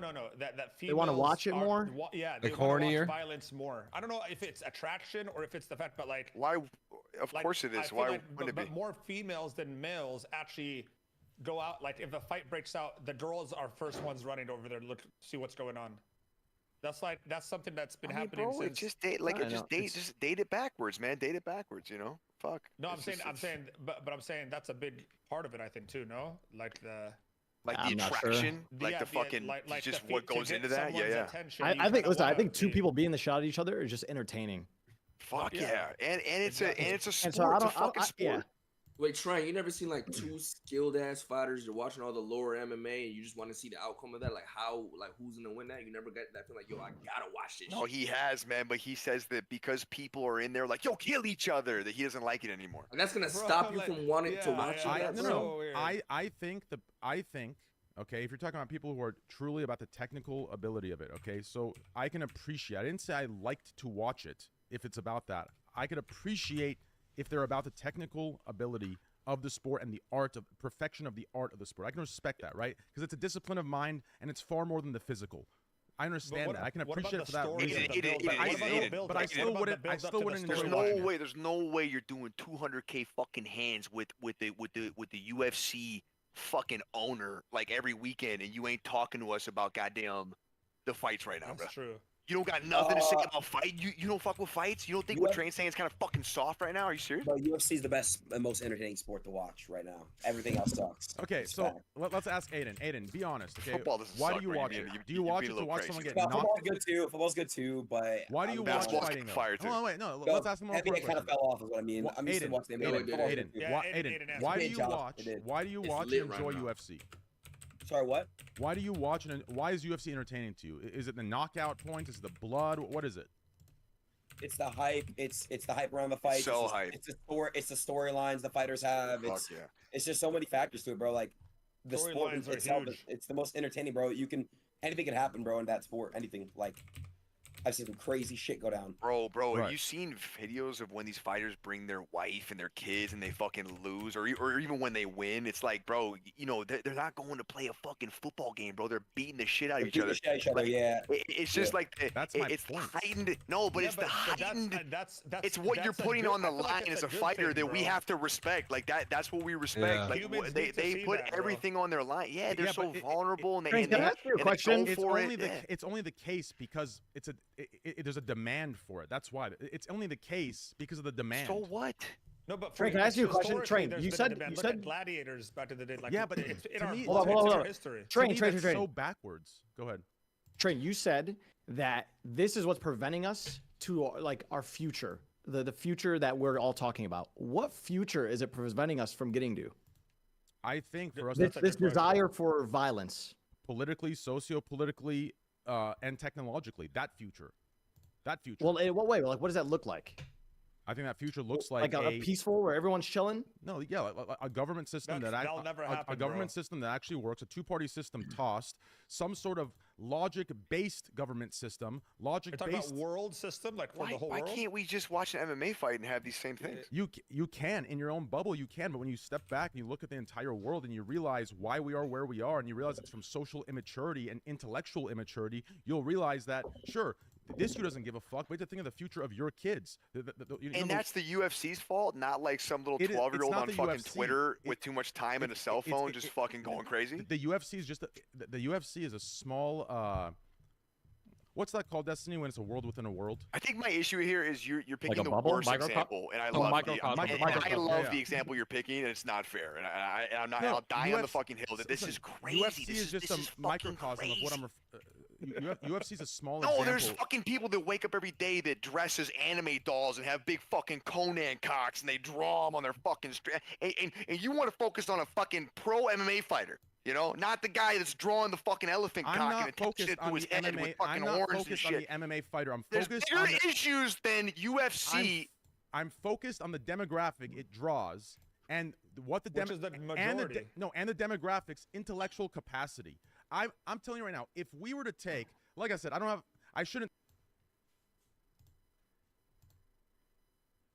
say this because I can already hear Destiny's voice in the back of my head like crucifying me, but I would so mad right now, I would be bro. willing to bet if we took the demographic of the MMA, the viewer base, and we were I promise you the 90% are scoring below an average IQ. There's no fucking shot. Do you understand? And that, I mean, I don't know what data we have to back that, but I'm willing to bet it without seeing the data, which is an ignorance on my part. Wait, okay, have you been to a UFC fight? I have not. Dude, you are being such a fucking I've wa- idiot. I've- right now. it's- And you're I've a watched smart guy. friends. I've You're watched smart, friends. but I you're have being a friends that love fucking it. idiot. Train, for someone God, that watches bro. like sports a lot and you're really into the competitiveness of sports, Listen. I don't understand how you can't just apply that to MMA because it's literally I the don't same either. thing. I think. Listen, I think we have a way to solve I this. think the storyline of the sport. Tifu, please, bro, I beg. I think single sports. Somebody do something. No, I think we have a way to solve this. I think that Train needs to come down with all of us. We need to go watch the Sugar Sean fight in person, Oh, I'm in, hang bro, out. I'm in.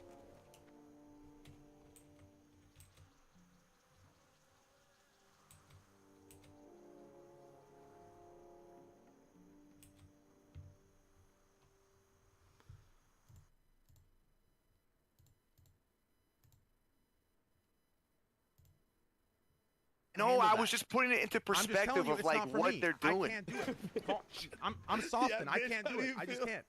Yeah, like Mo, he thinks that we're like, yeah, you brought him here. Like we're not doing that. Like we're just watching the fight. You see your dad get fucked up. How do you? He's your husband, huh? Yeah, dead. Like what the fuck? Nobody.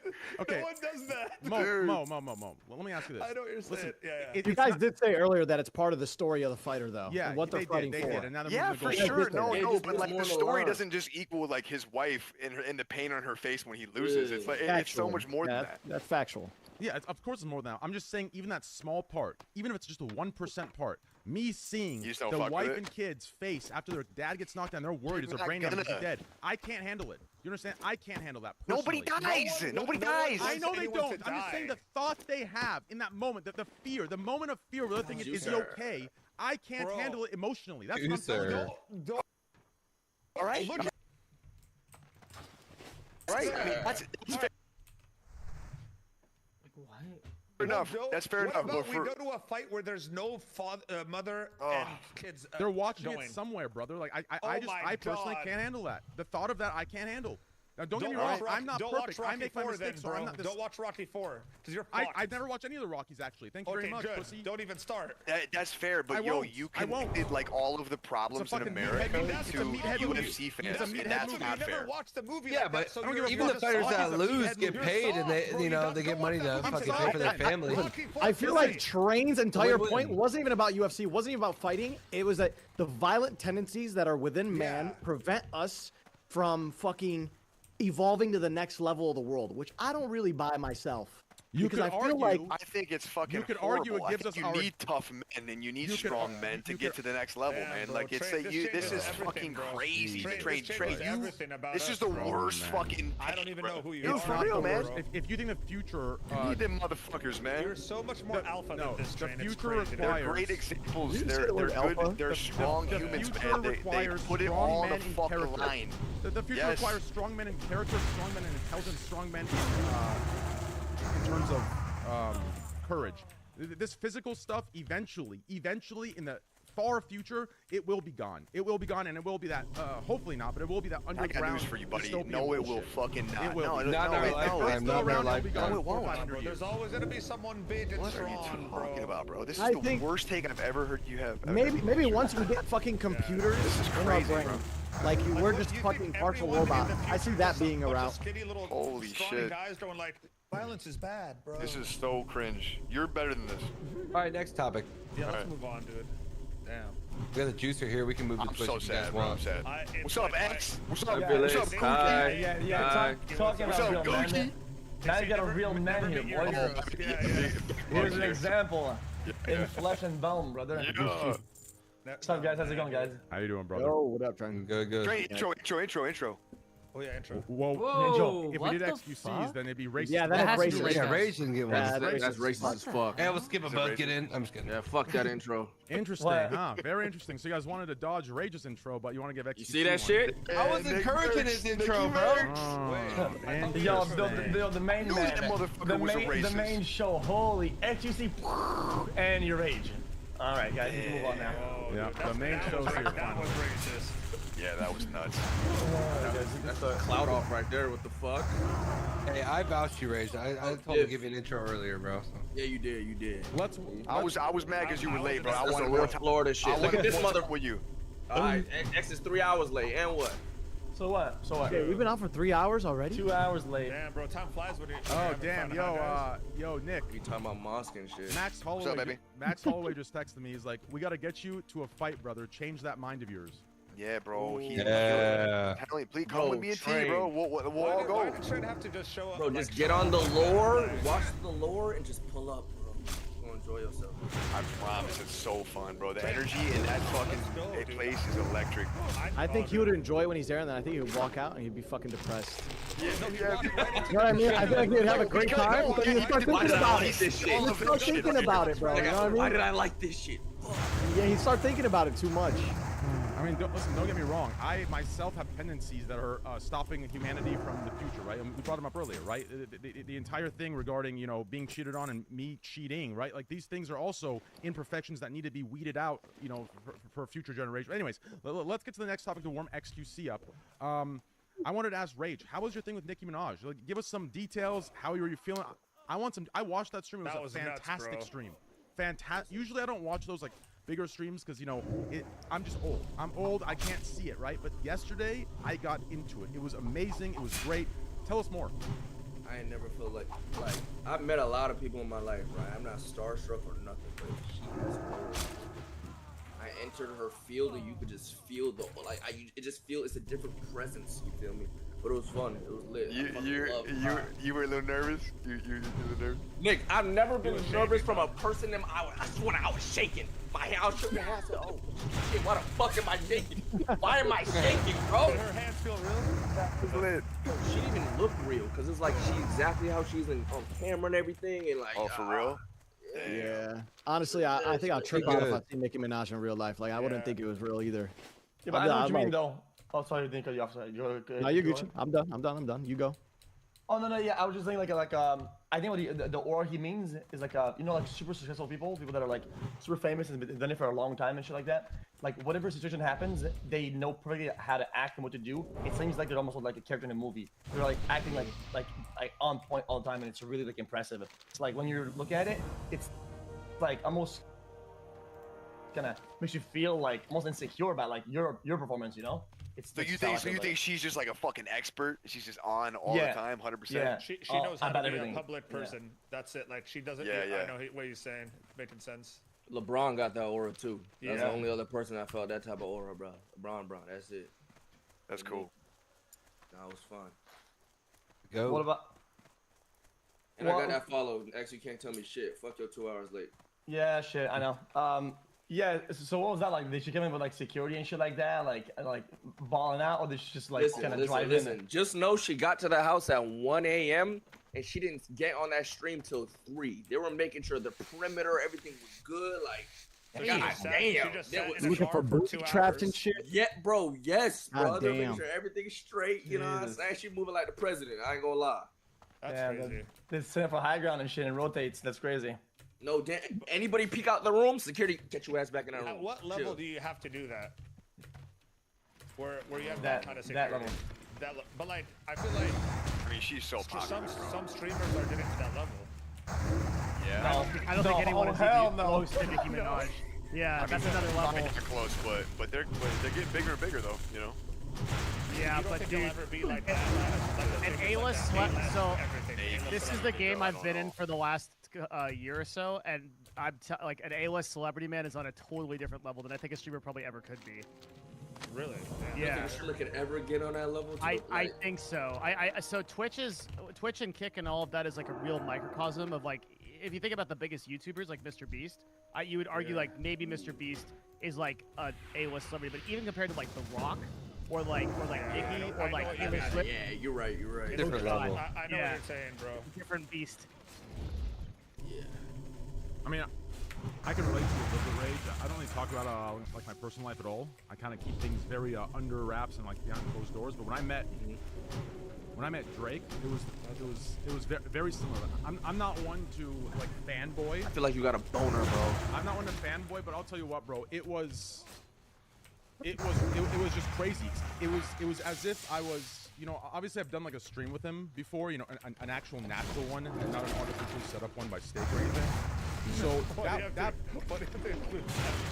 because I was firing shots. But anyways, realistically speaking, right, when I first met him, it was like meeting one of my longtime friends. That's how down to earth he was. It wasn't some, you know, arrogant, egotistical person. Like, he walked up to me, it was like, you know, him and I went to high school together or something.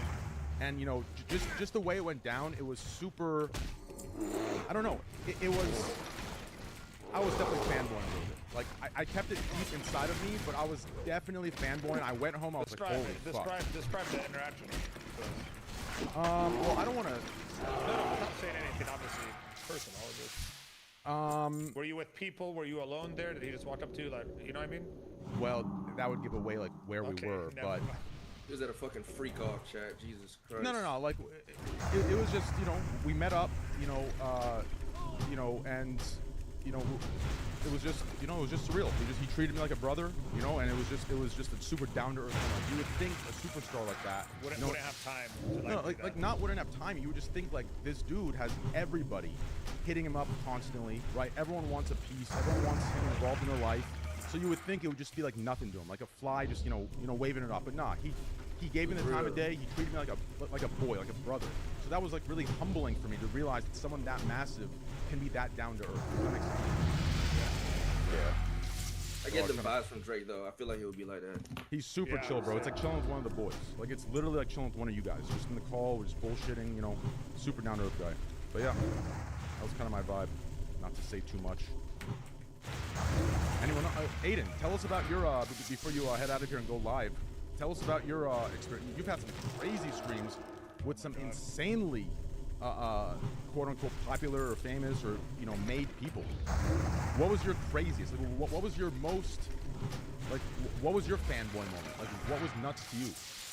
I think the one that, like, I was like, holy shit, you know what I mean? Like, damn, like, what the fuck is going on here? Honestly, like, the moment probably where LeBron got on the mic, probably like the most, like, whenever this is like 3-4 years ago when I talked to LeBron. Almost 4 years ago, 3 years ago. That was crazy for me. And then I would say IRL stream wise, the moment where I was like, what the fuck is the Tory Lanez freestyle. You seen that one train? The one where yeah, that's crazy.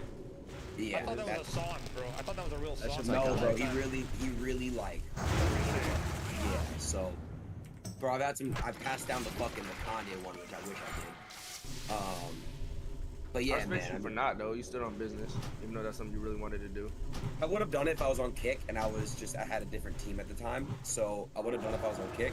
Oh, you had advice not to do it? Exactly. Like, I would have just done it. Yeah. But yeah, man, I would just say probably that. The Tory Lanez, the IRL one was fucking dope. The Uzi one actually was really, really cool too, because I was on a big break. And then when I came with Uzi, it was just fucking insane. So that was good. It's fucking wild, man. Yeah, that's fucking wild. What about the stream you did that you thought was the best for content, and you felt like you were like in the vibe, or like in that? Bro, X, the Aiden X MP for sure, the part 2. But yo, X, I'm not gonna lie, at that house, you and I had some a good stream. I really felt it was a good stream. That was really good stream. I watched that whole stream, dude. That's weird because I'm old, and even I sat there and watched everything that was transpiring. Bro, that was a really fucking good stream. But I would say the one that like probably like my most favorite. X, I'll put ours in the top, probably top 5. But my most favorite is probably Aiden X and P part 2 for sure. And then I've had some crazy streams with like speed and stuff that are up there for sure for me. But yeah, a lot of good things. Yeah, it's good to have streams and moments that you remember as like that was good. and then whenever things are bad, you would look at okay, maybe we should do something like that again, you know? Exactly. Like landmarks. Yeah. Exactly. That stream we did with Steve the other day, bro. It was like such wholesome vibes. I'm telling you right now, bro. Like it was natural. It wasn't some. Oh, you're talking shit. about the Kanye one, right? Yeah, the Kanye one, bro. Just you and him just are like brothers. I love it. Yeah, bro. I've known Steve forever, so outside of all this shit, you know, I love him. Let me ask you a question, bro. Is he actually like? Is he's just clapping his foot against the ground, right? I think so. I don't know how they do that fucking thing. Josh would know. I wouldn't know, bro. I just don't clap my ass when I jump, Aiden Ross. It's not. I don't think it's the ass clapping. I'm pretty sure it's the classic dick slapping against the thigh. I think it's the balls, bro. It's the balls. Yeah. No. That's for sure. That's dick It's the slapping balls. on thigh. Dick and balls. It's like a combination. Definitely balls. It's a rhythm. Brother, when the room is really hot and shit like that, bro, my balls like they slap all the way. What the fuck? What is this shit?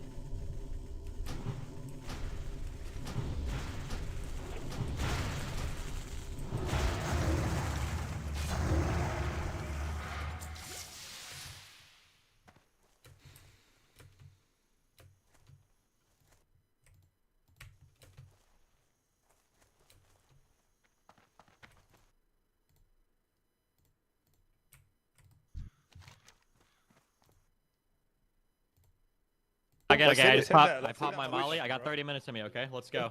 What's our big topic? Twitch tots. Yeah. Oh shit. Let's, Devin. You want to bring it up in like official capacity? The Twitch Yeah. TOS topic. Yeah, tell me what about it. Wait, Nick, if you scoot up a little bit and start shaking, you might be able to.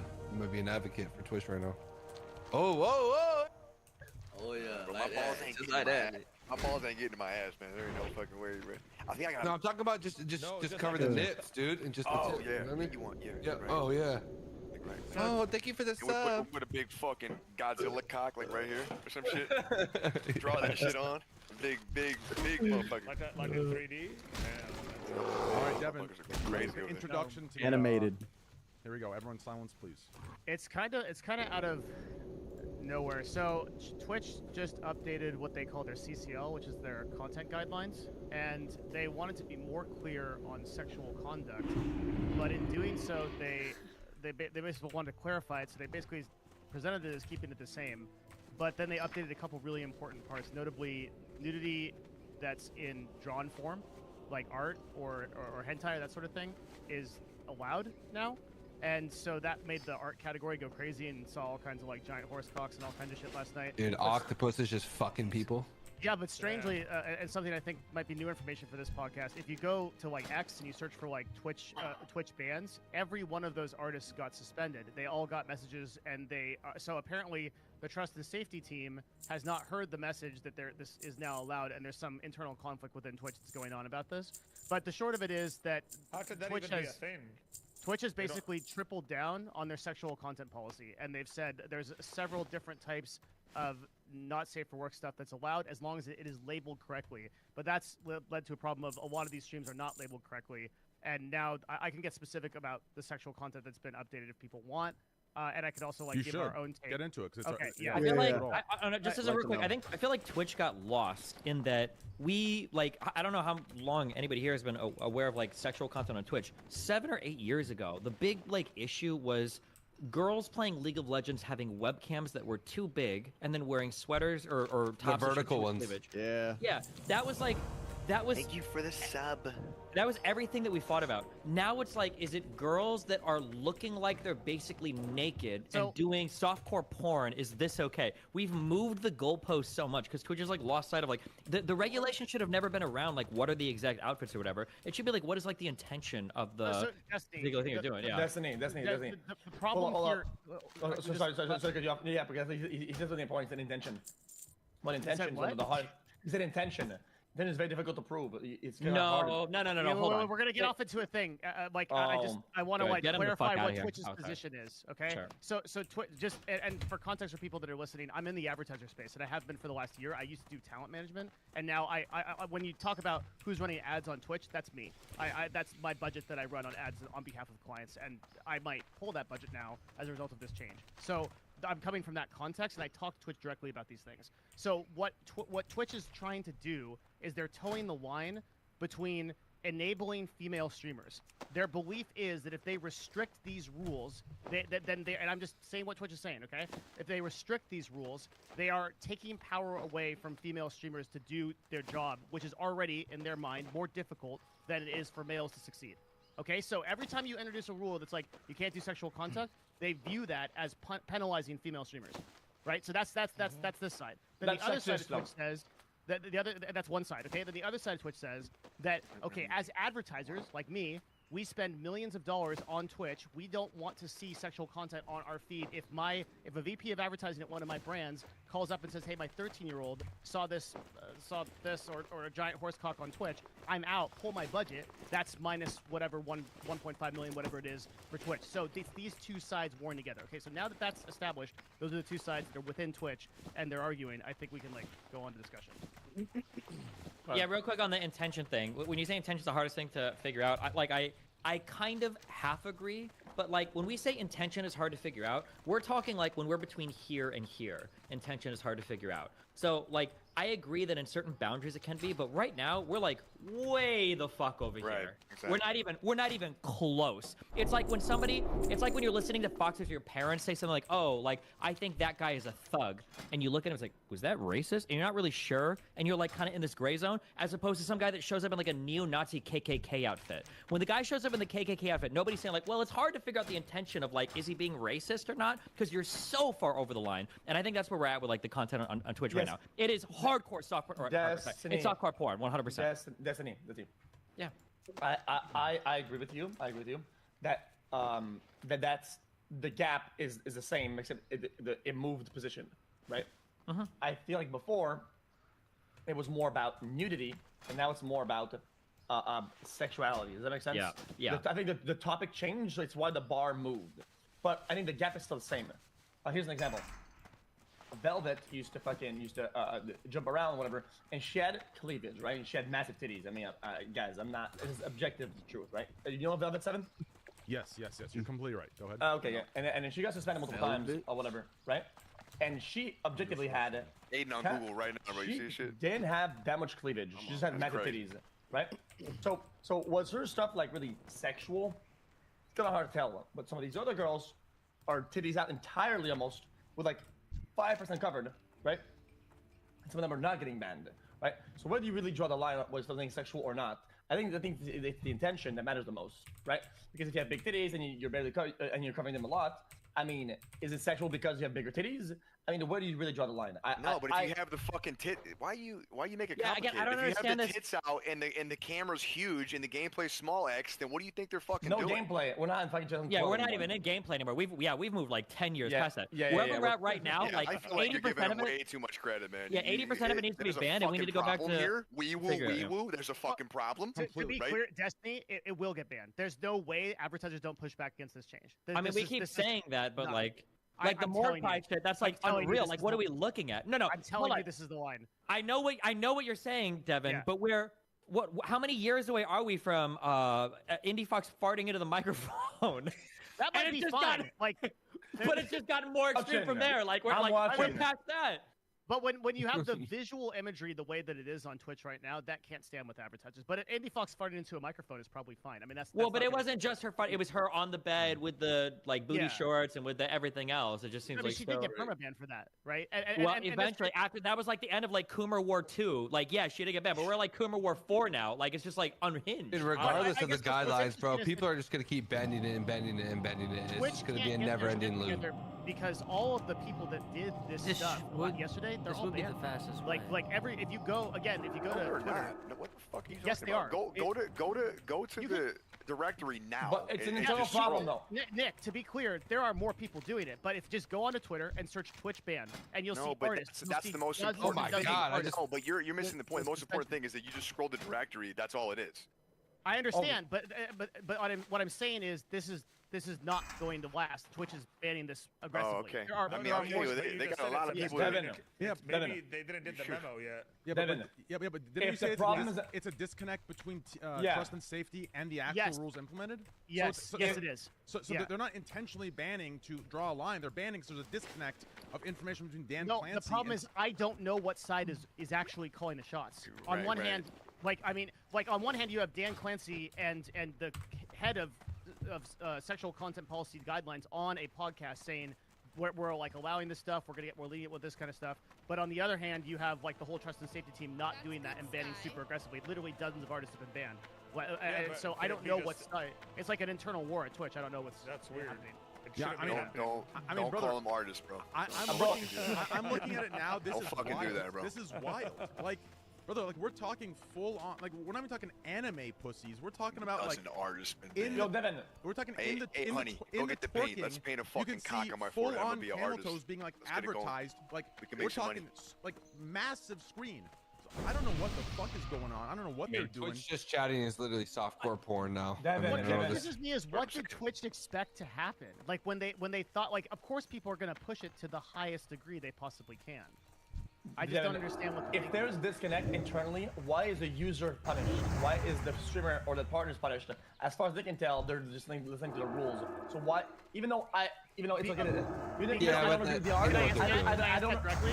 I don't. There's two separate documents. Okay, so there's the updated sexual content policy, right, which states a certain thing, and there's another document still on the website that says yes, that's fine, but if you have exposed genitalia, that's not okay.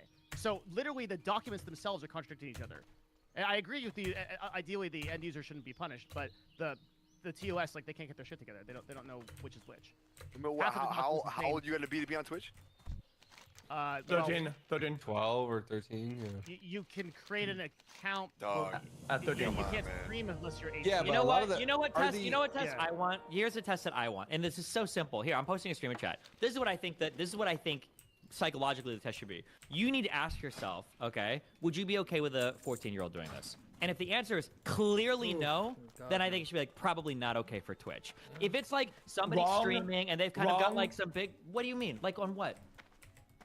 Why is my mouse a fucking hammer? Holy shit, it is. If you're playing a violent, Holy fuck, my mouse is a hammer. Hold on, wait, Can I excuse me. hammer tits? Excuse me, I know you're not about to say if you're playing a This is violent video about- game. There's no way you're gonna say something that fucking stupid, right? If you're playing a violent Kill video yourself. game, You're on some fucking retarded shit right now. You're just trolling. No, Dare me. I'm a good. Dare You're me. trolling. You're Dare trolling. me. You're Dare trolling me. right now. Holy That's fuck. That's crazy. You see the hammer. that? This is I've been here. What do you before. mean a hammer? It's a fucking hammer. You're supposed to pop her tits in there or something, maybe. Bro, you know what's On weird about Twitch? this one? Yeah, Click the fucking link, Click the people, link. please, bro, please. How can And she then put stay your mouse so over her incredibly still body. that she never messes up? Like No, if she no. moves like a centimeter, it's over.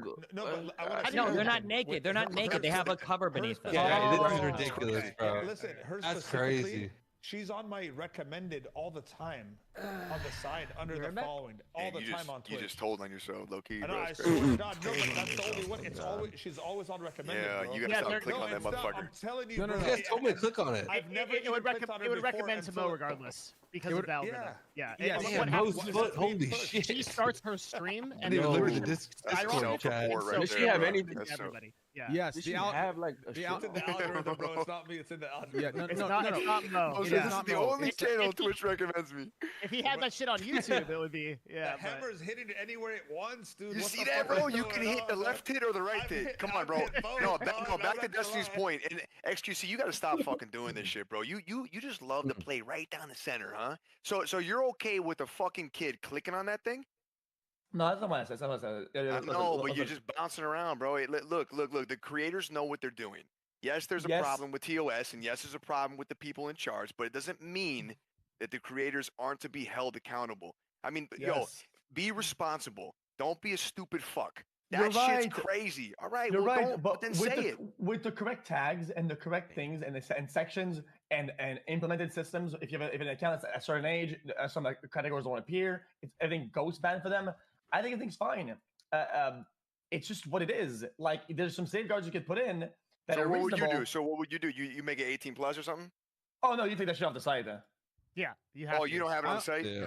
Here's what I want to know. Yeah, take it off the side. Are you kidding me? This is just Yeah. Oh, all right. I just making sure we're on the same page because you keep trying to play both sides. You know, we got to. No. Because once you you need to understand.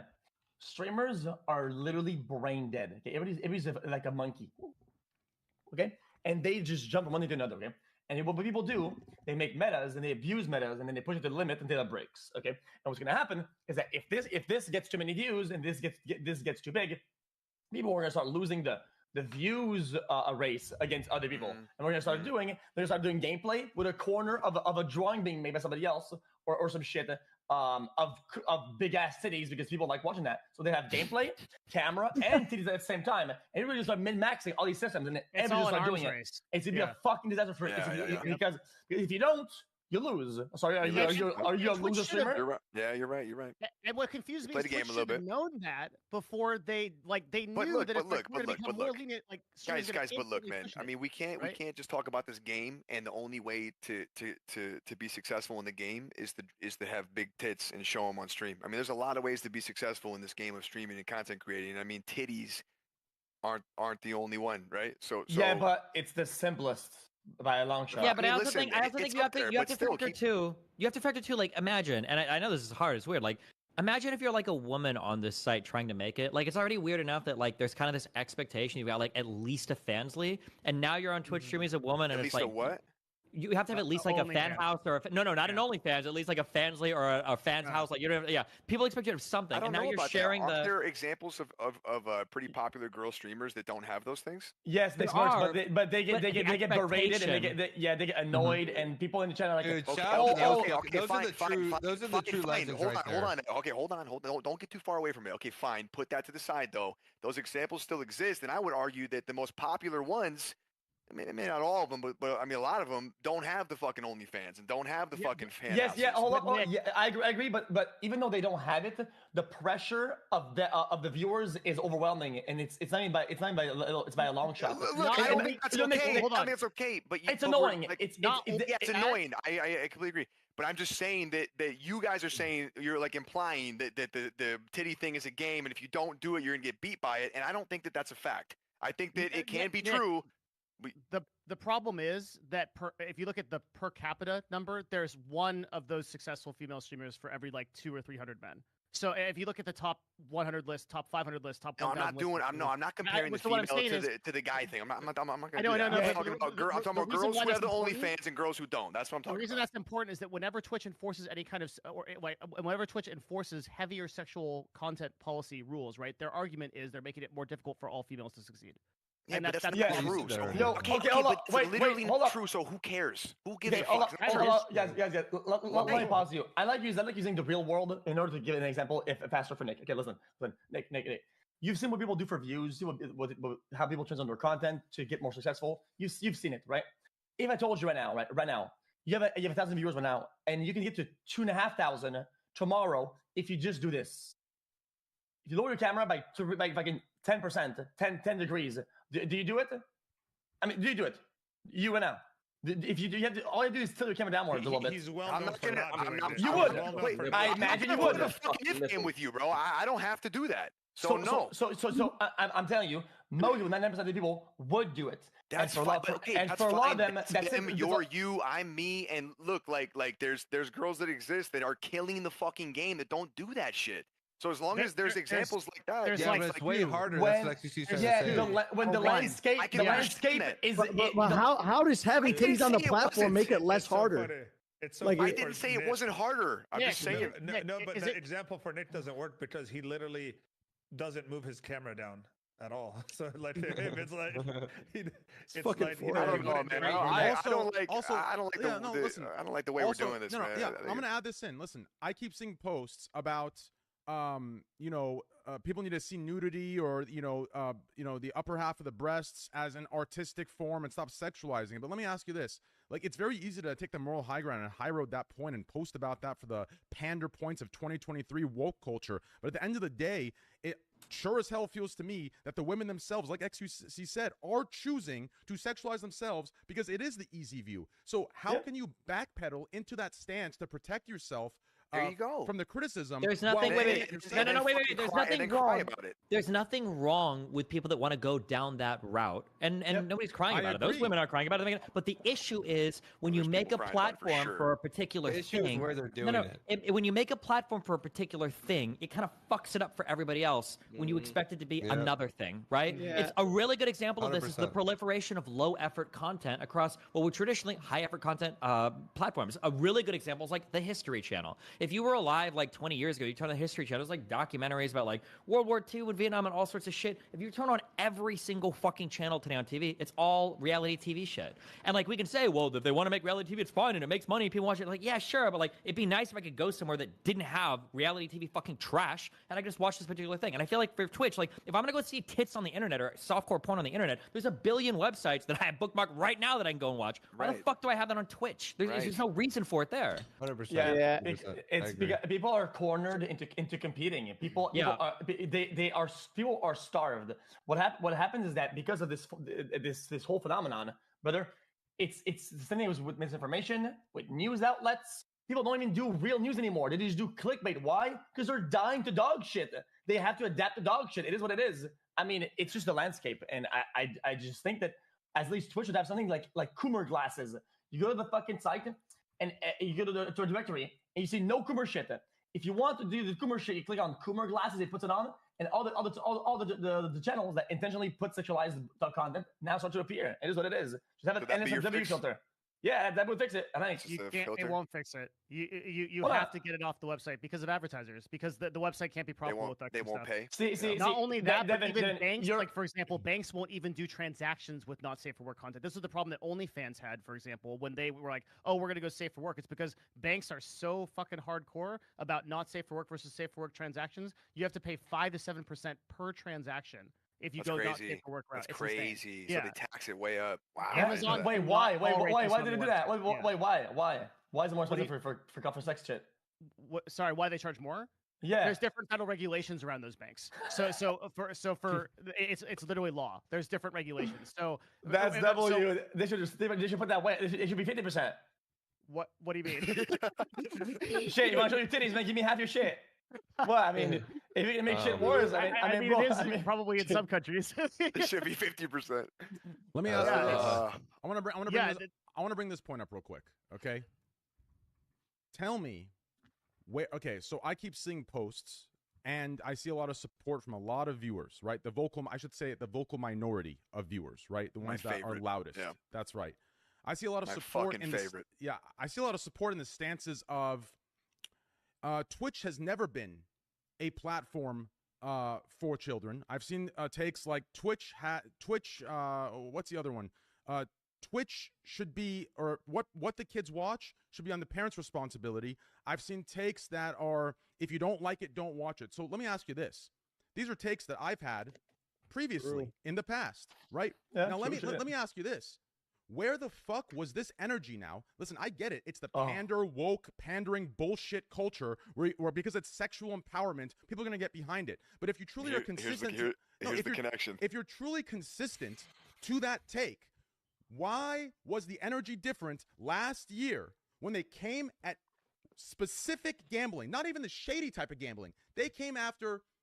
I would say the most transparent, authentic type of gambling that actually had somewhat of control and had somewhat of a public message of advocating against it. Yes, I was playing it, but where is the energy there? Where is the energy of, oh, it's the parents' responsibility? Where is the energy of, don't watch it if you don't like it? Where is that energy that Twitch is not primarily a child platform back when they were advocating on their high horses for a year straight, crying, screaming out loud about the banning of gambling to protect the children? Where are those people now? What are their takes now? Why are they getting behind this now? It doesn't make any sense to me. Can we please discuss that? Tell me what the fuck's going on? You should have got one of them on the pod today. You really should have. I don't like trapping people. I wanted to know their opinion on that. Like, but they be I don't know if they low key get cooked. Yeah, I don't know if I qualify for that. I mean, I opposed gambling on Twitch, and I also opposed sexual content on Twitch for the same reason, so I can discuss it. But yeah, how would it differ? Hold on. I also opposed the gambling on Twitch, except that we never got that. They opposed the stake on Twitch. That's all that happened. Very true. Very That's true. right. Yeah. Very inconsistent in its own. Listen, if you want to talk about we could segue into the other topic. I want to stay on this topic, but listen, if you want to talk, they kept fighting for the children, this gambling stuff. If you look it up, the most prevalent form of underage gambling is sports betting. Sports betting. The number one gambling in the world for underage children, for underage adults or underage humans is sports betting.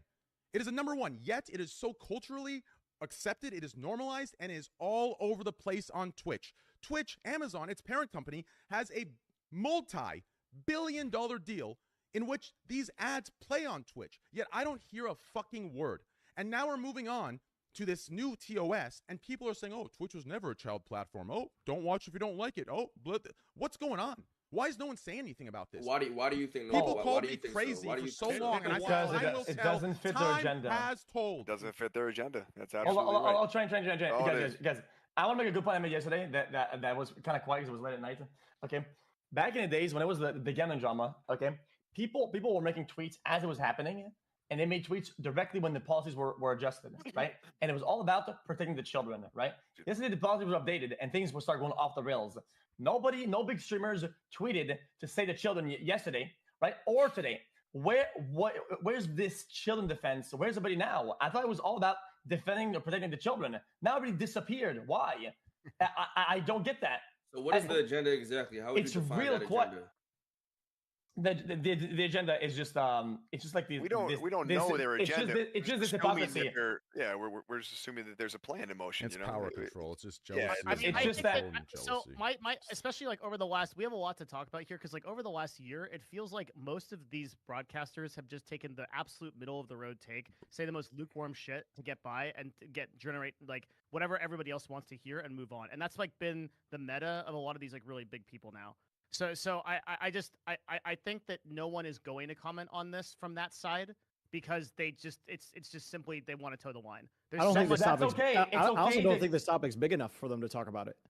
There aren't other big streamers. No, but listen, there aren't big streamers like you or Train or whatever to have a debate on stream about with this fucking thing.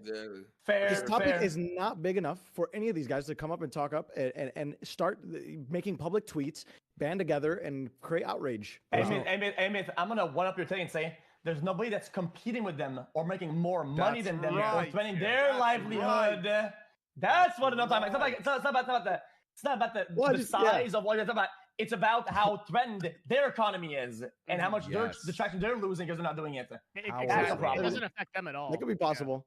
But the way I view it is like streamers love talking about shit when there's something to gain from it.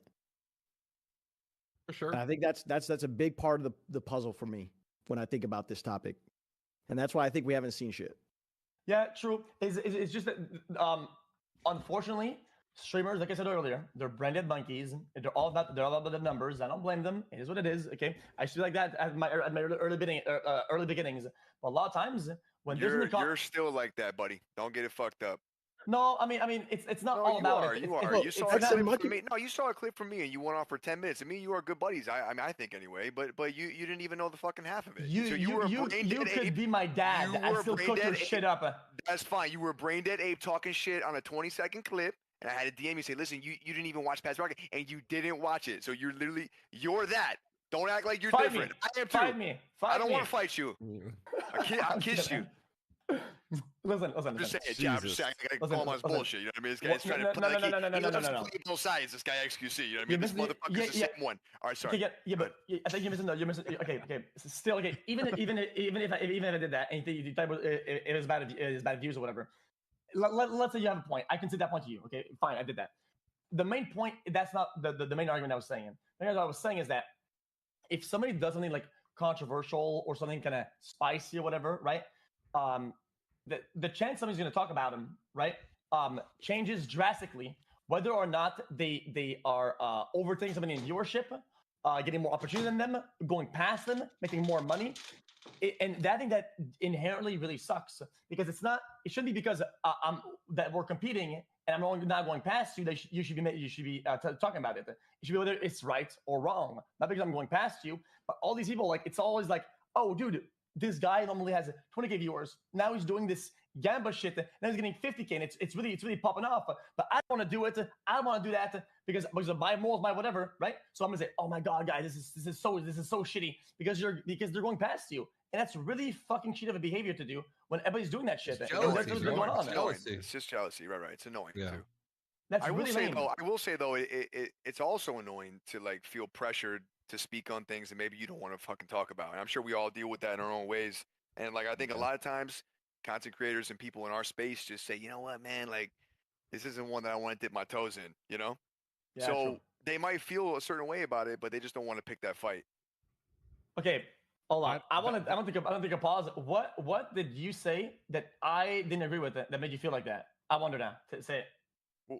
Confirm me about it. You told me that would you say that I was taught that I said something You were about waffling. my contract that was wrong? Yeah, but I didn't. I talked about my contract for an hour and I was very specific.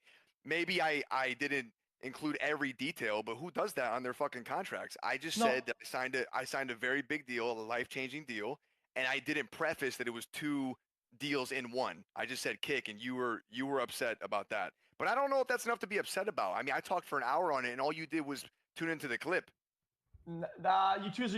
Okay, I'm still gonna call you out today. Then you chose your wording very carefully. You said in the clip. This is in the. I mean, still though, it's still important. The nuance is important here. Because this is something that I okay, felt. well, let me ask you something though. How many times have you been clipped, and just instead of someone just tuning into the 20 seconds, they watch the whole thing of what you said? You didn't even go back to see what I said because I talked about that for like an hour. Look, I'm over it. I'm just saying that you be doing that shit too. You be talking about anything and everything, which is fine. It's your game. But you were talking about my shit off a fucking 20-second clip.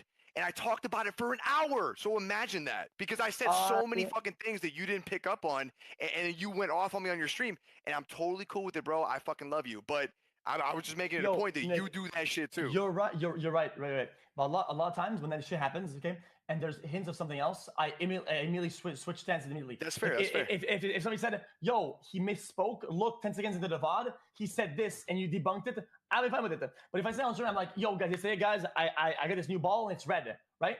And then so he watches this. So he watches this and says, "Yo, guys, she says he has a red ball," and then I'm like, dude, no, what the fuck? It was blue. It was blue. But in the VOD, I get it. Believe me, I get it, bro. I had so many of my people, the fucking community that I had, the M-Fam, in those comments on every Dexerto fucking Jake idiot tweet saying, yo, you guys didn't even watch the VOD. He said that, and they were trying to put the clips under it, and then you fucking spoke on it, and it was just off that 20-second clip. It happens, bro. It's all good. It's all good. It's all good. Look, I have no malice in my heart. I was just making it a point that you do that shit too.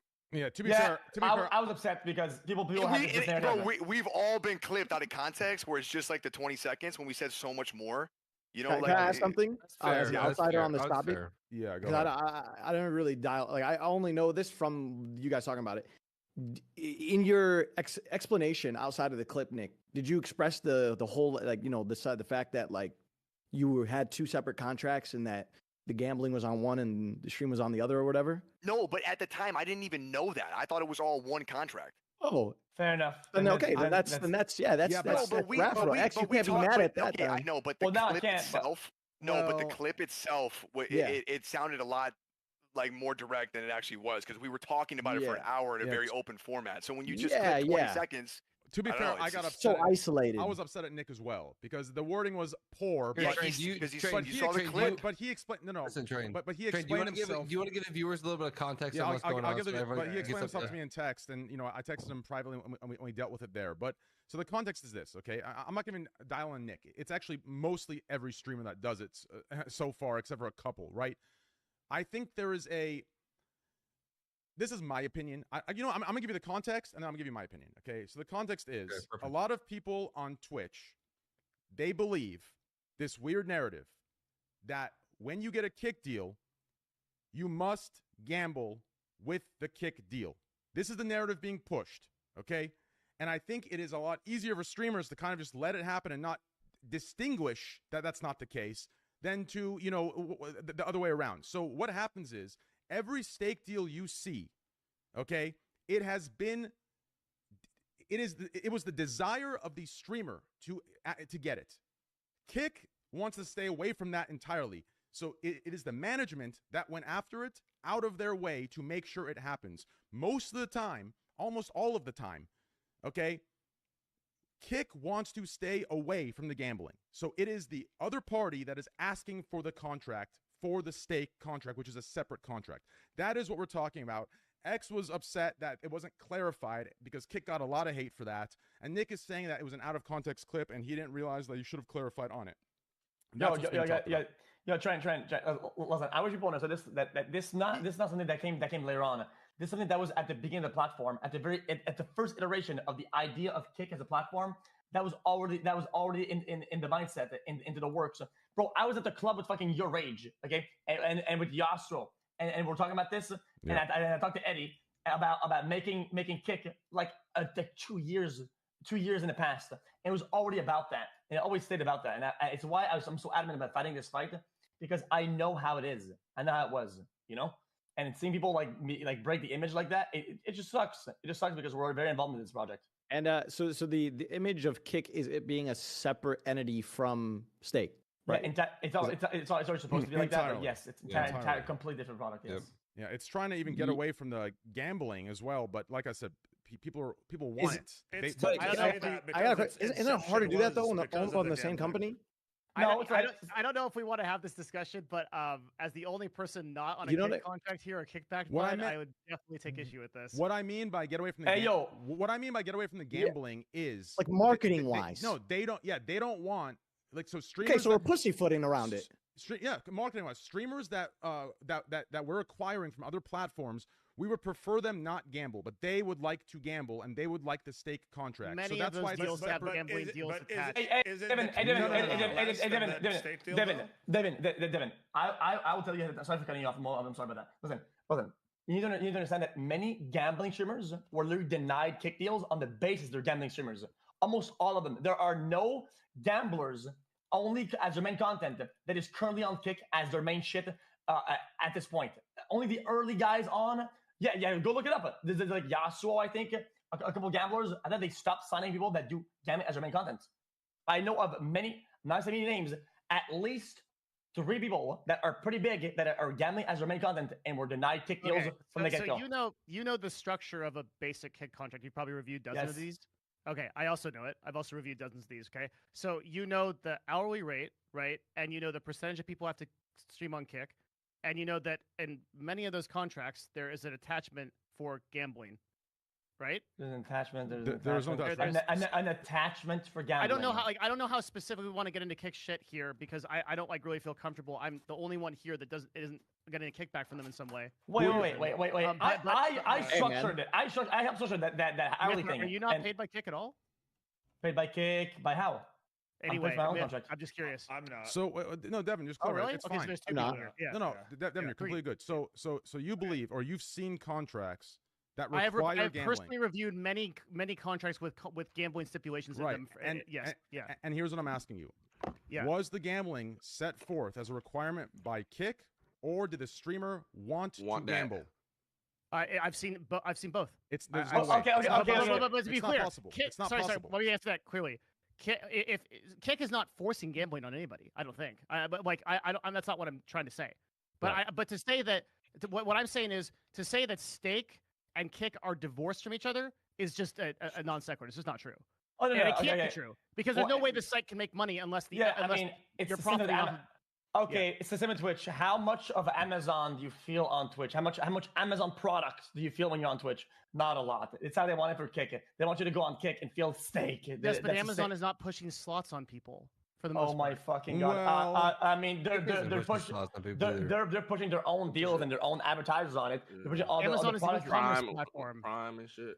Twitch is pushing slot ads. Okay, wait. Let's I didn't know we were gonna get here. Okay, I just want everybody. Holy shit! Oh yeah, listen. Okay, I didn't know Train this would turn into this. I love you, Train. I gotta No, hop. you don't hop. No, I gotta hop. No, you don't. No, you don't have to hop anywhere, bitch ass. You don't go anywhere. What is on you? Let's bounce back to the where do we go? TOS thing before we get to this. No, where do you go? Tell me where. I'm gonna go do drugs. Okay, I got fun things I want to do tonight. I gotta wake up at 9 a.m. in the morning. I gotta put my 4 hours in here. Okay. No, you're not going yet. I don't give a fuck. I have to go. No, you're not. You're not going. You're not going anywhere. I do. I need to leave. Disney, I'm not kidding. You're not going anywhere. Eddie, come out. But if he does leave, Aiden might unmute. No, yeah, Aiden will come back. Yeah. Wait, can I apologize to Aiden first though, so that we're cool? Because I don't Yeah, want to leave apologize because the terms. shit you said about the Moscow was kind of fucked. It was fucked. I'll apologize. bit I don't know if crazy, he can hear me. He might have me muted right now. I'm not sure. He's not. Aiden, you ever muted? I don't know if this is gonna be a real one. Oh, I'm listening. Oh, okay. Listen, Aiden, we had a conversation. Okay, before.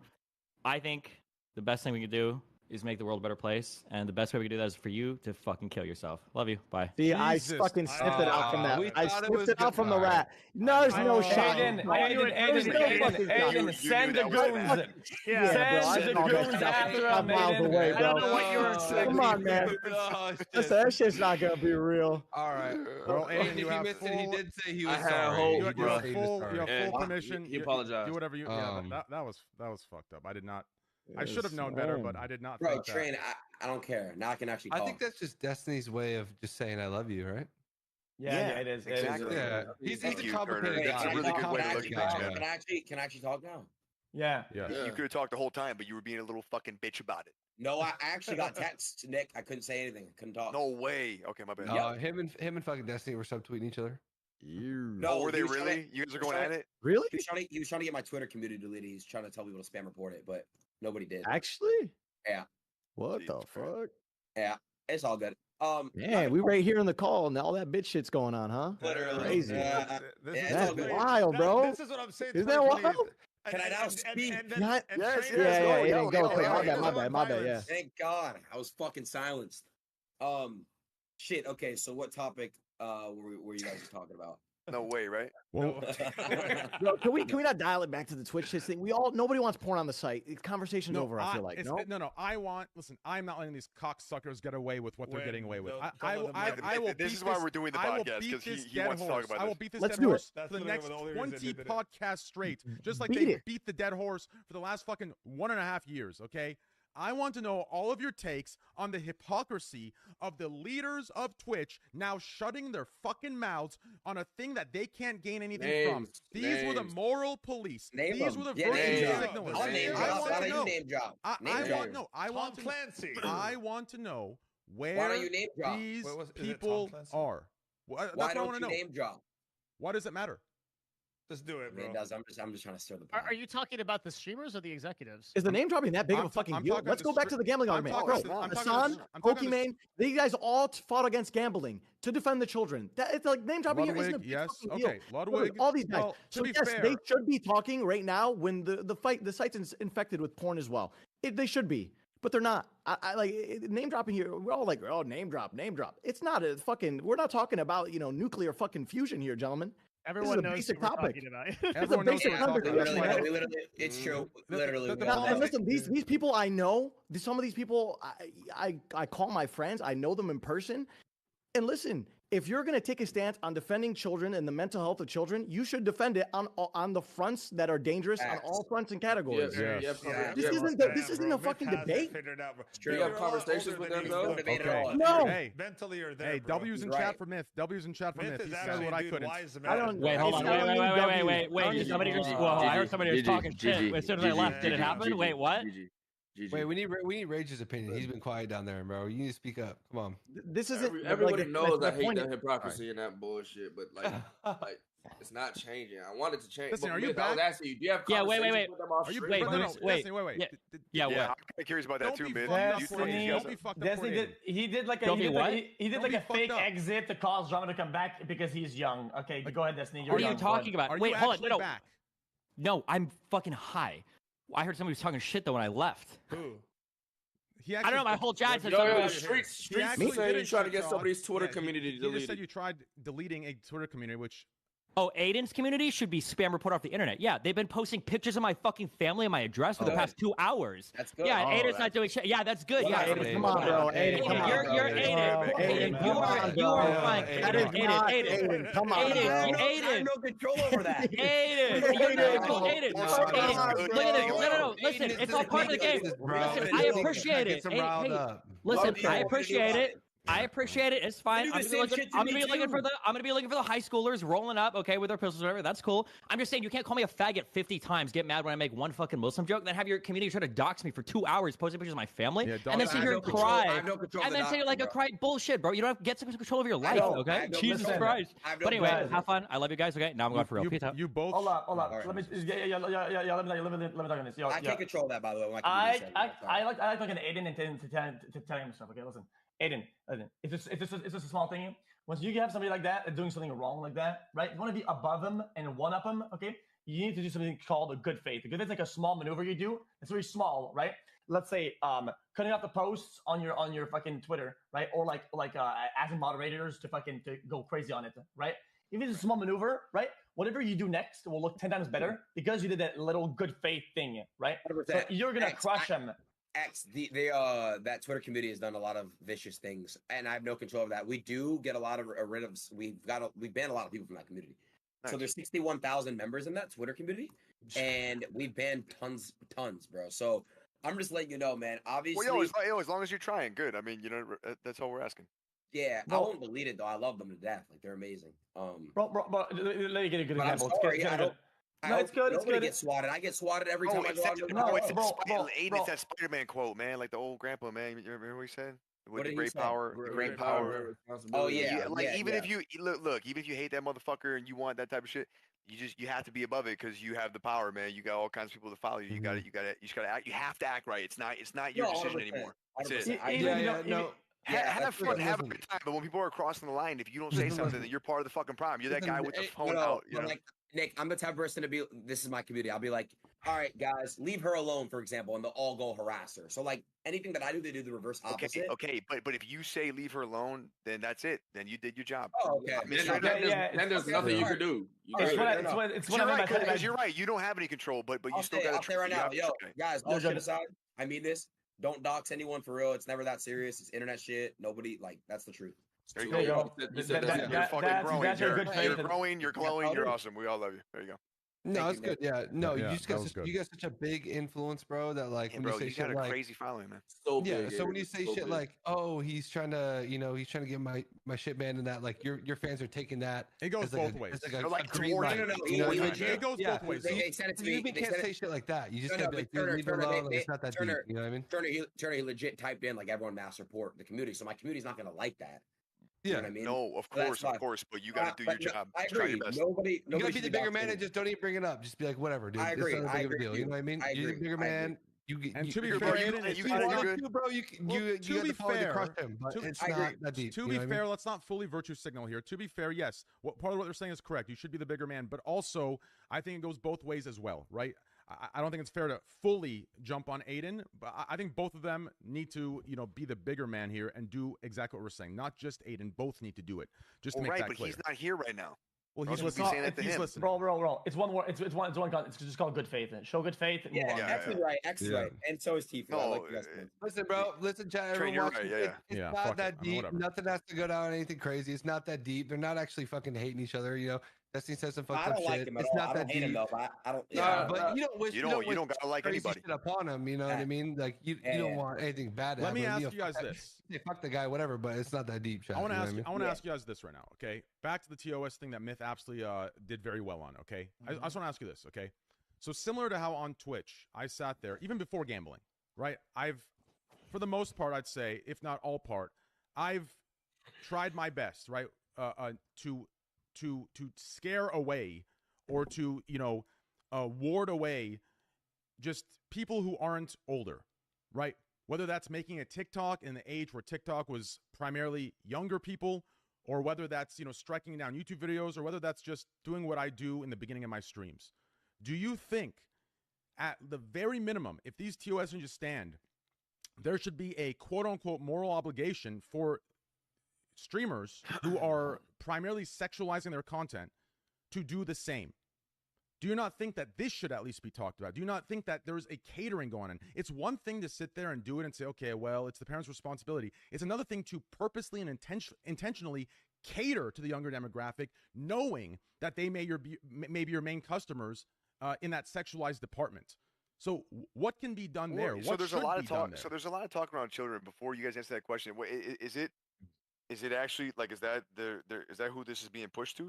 Children? Well, the demographic of Twitch, 40% of Twitch is under the age of 18. Estimated. Okay. They don't report those numbers, but that's what we think. Yeah, so Oh, I would okay, say okay. 35 to 40%. Look, I personally. So this is a lot of kids. Yeah, It's a lot of kids, right? Yeah. Hate yeah. putting the. I didn't even fucking know Yeah, that. same. I think it's brain dead as fuck to do. Oh my god, children at every turn for everything. I whatever hate you... putting the expectations on the users of a platform versus applying those expectations and making the platform and pressuring the platform itself to fucking put in the right things in order so that your platform isn't a cesspool to where you have people farming young individuals for your fucking OnlyFans or whatever it may be.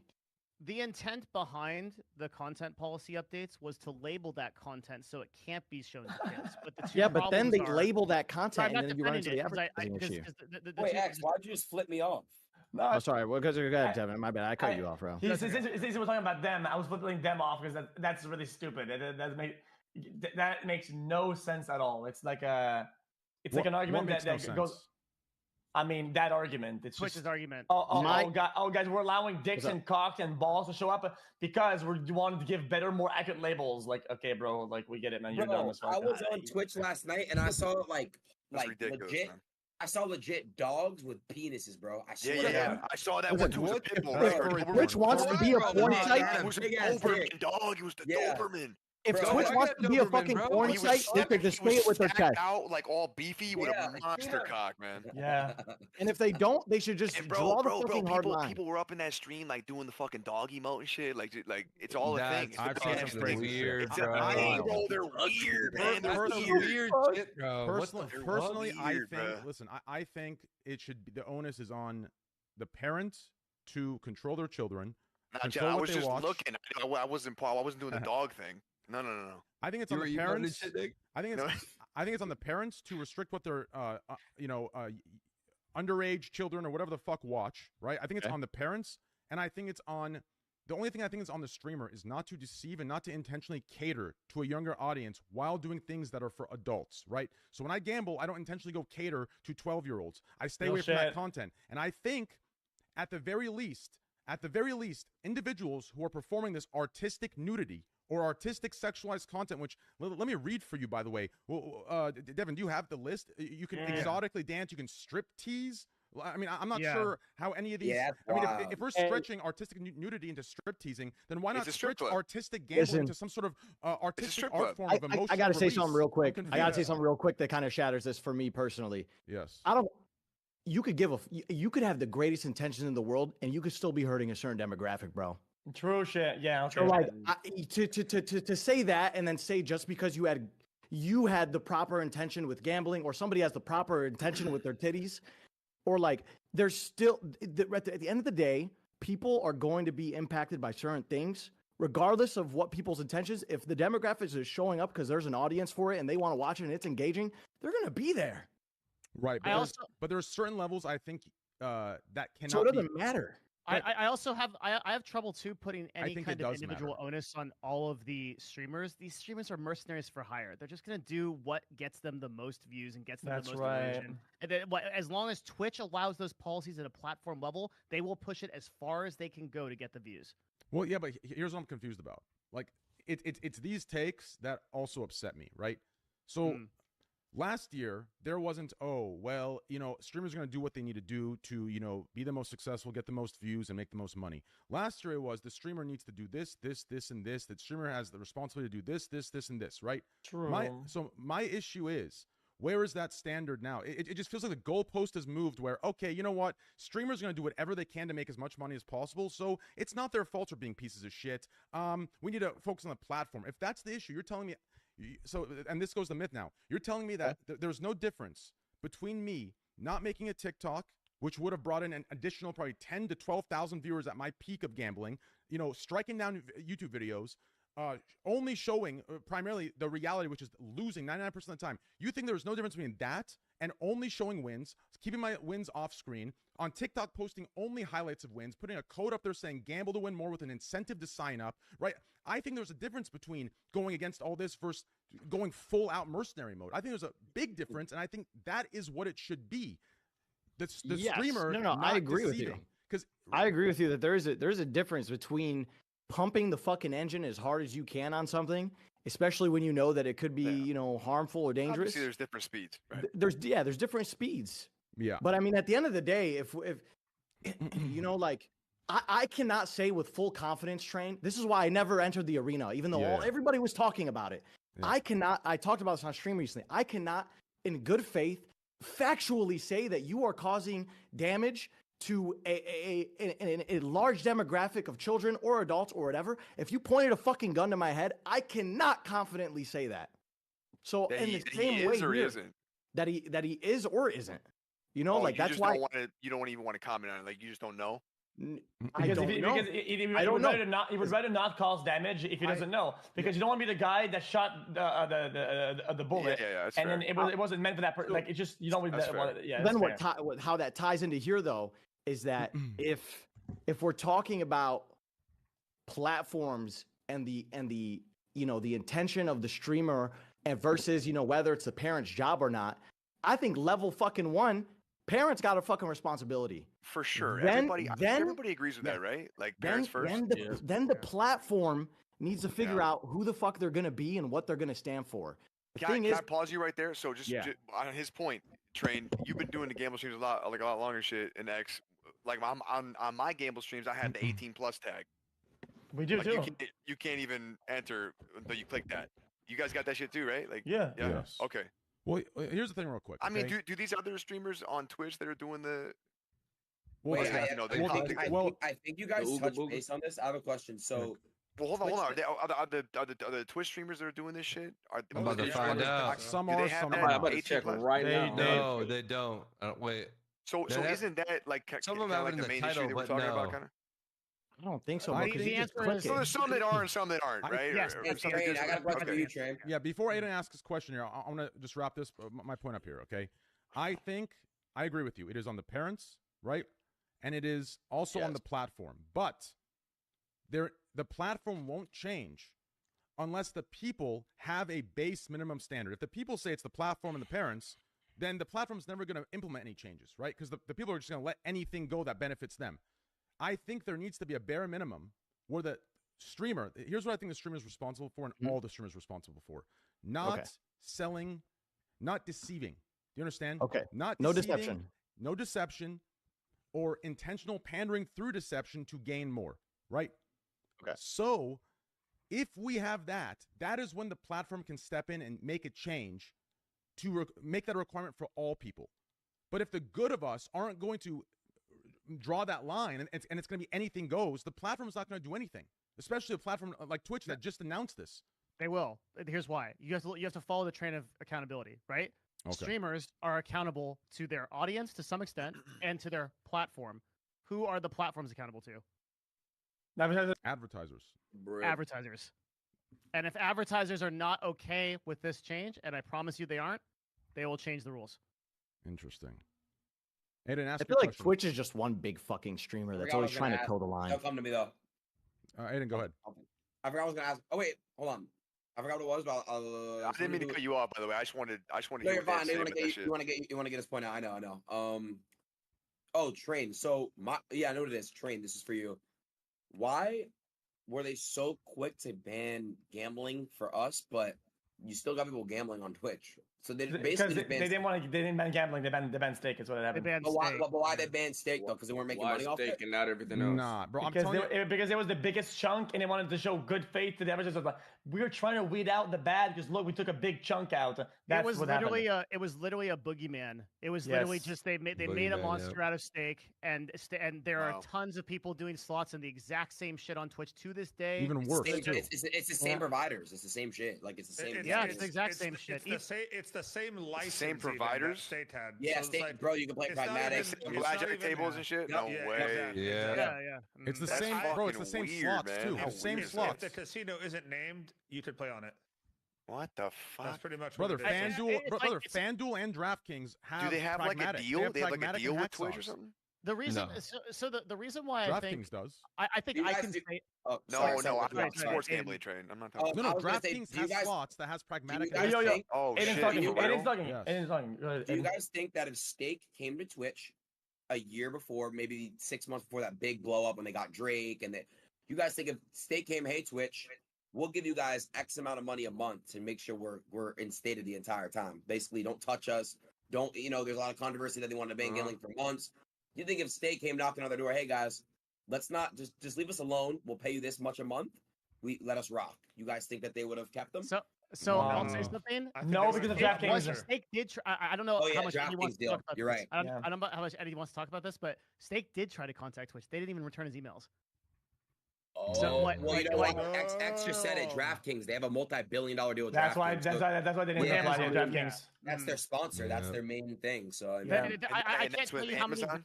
How many That's with vendors Amazon. are- Do you think Stake would have outbid directly and not DraftKings? even Dono walled them. It's all money, man. Do you think That's Stake all it would is. have outbid DraftKings? no, I don't think so because Well, Stake's bigger though than DraftKings. It's yeah, so clean. They could've. DraftKings Amazon deal, the Yes. football, it was multi-billions. It was billions. Yes, and it's also cleaner for them. Amazon it's a cleaner DraftKings. look. It's a cleaner look. And It's it not all attaches to sport. NFL as well, does it not? 'Cause Yes. DraftKings Yeah, it does. Oh, That's their has main equity in sponsor. NFL, correct?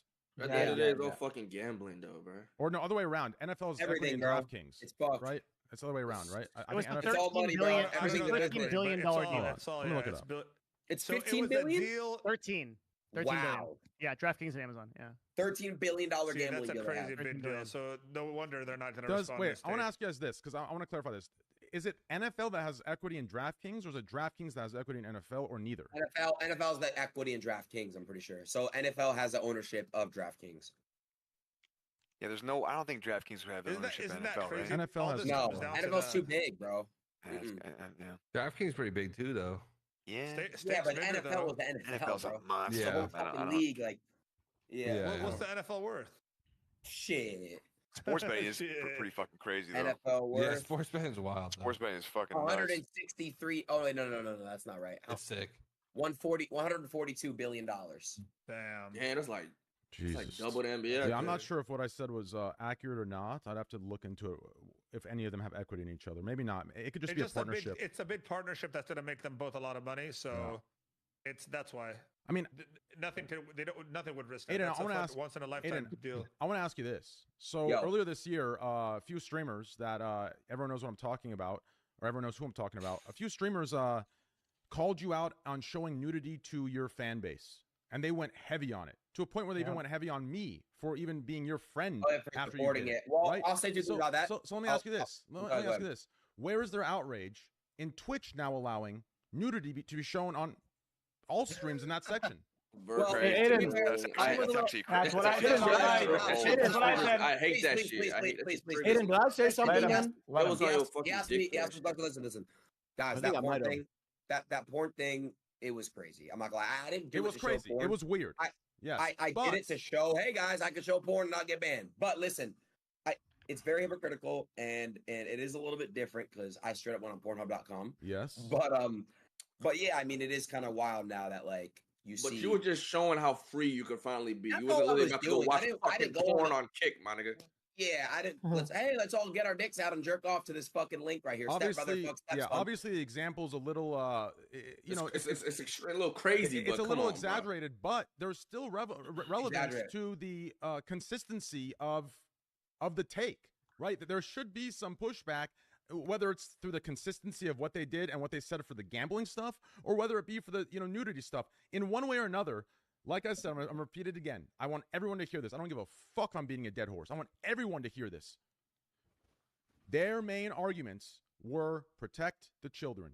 Where the fuck are those arguments now? That's true. I There's am no not argument. letting them. I'm not letting them do what they do every fucking year when they come after certain popular streamers and their viewers let them get away with it and they get to sweep it under the rug. No.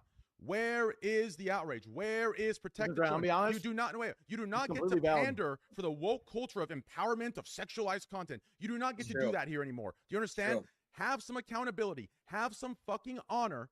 And stay consistent and speak up If there was the same way you did last year. If there was consistency, I'm like, okay, they're consistent with this shit, but there's not. They're pick and choose. Yeah, who they want to call out, who they don't want to call out. So okay, but I have a question. If all those streamers say something about this now, will you like? Are you guys all gravy now? No, yeah. No, It'll be better. It'll be better. Wait, no, because Hey, that pump fake was crazy, Well, bro. no. Yeah. Absolutely. Okay, absolutely not. You want to know why? Because they had the chance to do. Because they had the chance to do so last night when the changes happened. That's true. They didn't do it. And 2 days ago, when the change happened, and yesterday, when people were abusing it, they didn't say shit about it. So when it was gambling, they say? snap called. They snap called when it was gambling shit. They didn't say anything about it yesterday. Nothing. I didn't see anyone make any takes. Nobody said anything. Nobody even said It wasn't shit. even.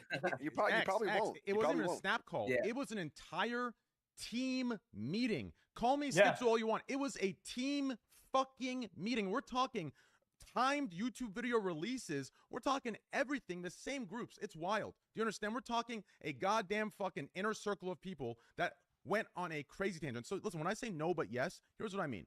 If they say something, sure, I'm cool with it. But it needs to be the same energy. We're not talking say it once for 15 minutes, right? In that conversation we had XQC with Hassan a while back in that debate, right? If you remember, he said, "Oh, I did talk about other gambling," right? And he posted a video. Of course. He did. After the call ended, I was pissed I didn't look at the video right when he linked it. I gave him the benefit of the doubt. When I clicked that video, it was like a 15-minute video over the last year and a half. 15 minutes overviewing small things. It was not nearly the same energy, but in that moment when he presented it, it looked like he was consistent, but it was not the case. So I would want the same energy for this that they put against the gambling or whatever else they use the children for.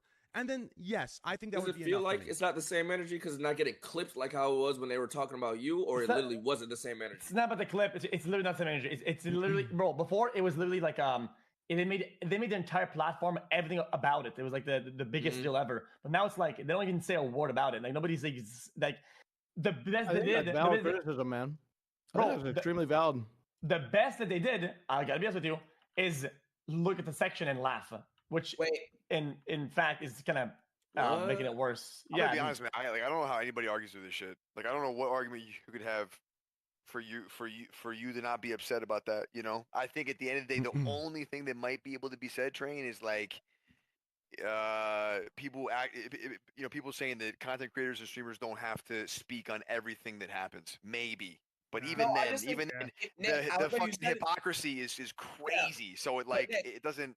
Nick, everyone on that side of the community that was giving me shit, Train shit, etc. Like, it's like they are quote unquote role models, right? But in reality, bro, like streamers, bro, like they're not role models, bro. And if only they knew what people do behind closed doors. Everyone has some type of secrecy, and they've come from shit, and they've done things they're not proud of. But wait, who gave them the role model tag? They did themselves. They come across that. They come across as I'm the pitch perfect role model. So let me ask. So I don't know if I agree with all you guys on that. Yeah, I don't know if I agree with that either. About what? About the role model bit. So you can't inspire somebody. You can't be someone. No, Nick, I'm talking about that side. No. I think streamers should not. Reword what I'm trying to say, please. I think streamer. I'm gonna say it, and we clearly Go disagree ahead. on this. I don't disagree. I believe streamers are not role models, nor should they strive to be role models. Do you understand? I don't understand. We are what we are. Do you understand? A lot of us, listen, we're fucking gamers. We're man children. We sit here, we fucking use our chats as fucking therapy appointments. They use us for the same. Look, man, I don't think Brother, I'm this crazy fucking role model, but who are you and me to tell someone who they can hook up to? I mean, it doesn't mean that people can't hook up to you, Train, because people do. There's people that love you and look up to you and aspire to be like you, and you can't just sit here and tell me because you think that that's not a fucking thing that it isn't a thing. It is. That's extremely valid. I agree with Nick. Let me give you this. No, let me give you this then. Listen, to give into your point, if you wanted to be a true role model, it would be to tell people not to view you as a role model. So to give into your point, there you go. If you want to be a true role model, why? Because, okay, so why? Because not every avenue in your life is you're a model on. Brother, That's it's what it fine. is. It's fine. What That's we fine. do Okay, is so not- let's put some examples on the fucking plate. Take me, Okay. put me on there. Tell me why people who look up to me shouldn't look up to me. I mean, fucking do it. Let's. Because, bro, all of us have fans. All of us have people that we inspire, and we have connections with these people. And just because they look up to us, if they do or if they don't, it doesn't mean that they're wrong to do that. That's crazy. That's fucking crazy. They're not wrong, people but can be reminded that not every part of your life and everything you're showing is all a model. The things that maybe you stand for, that you want to. Yeah, but as long as you're solid.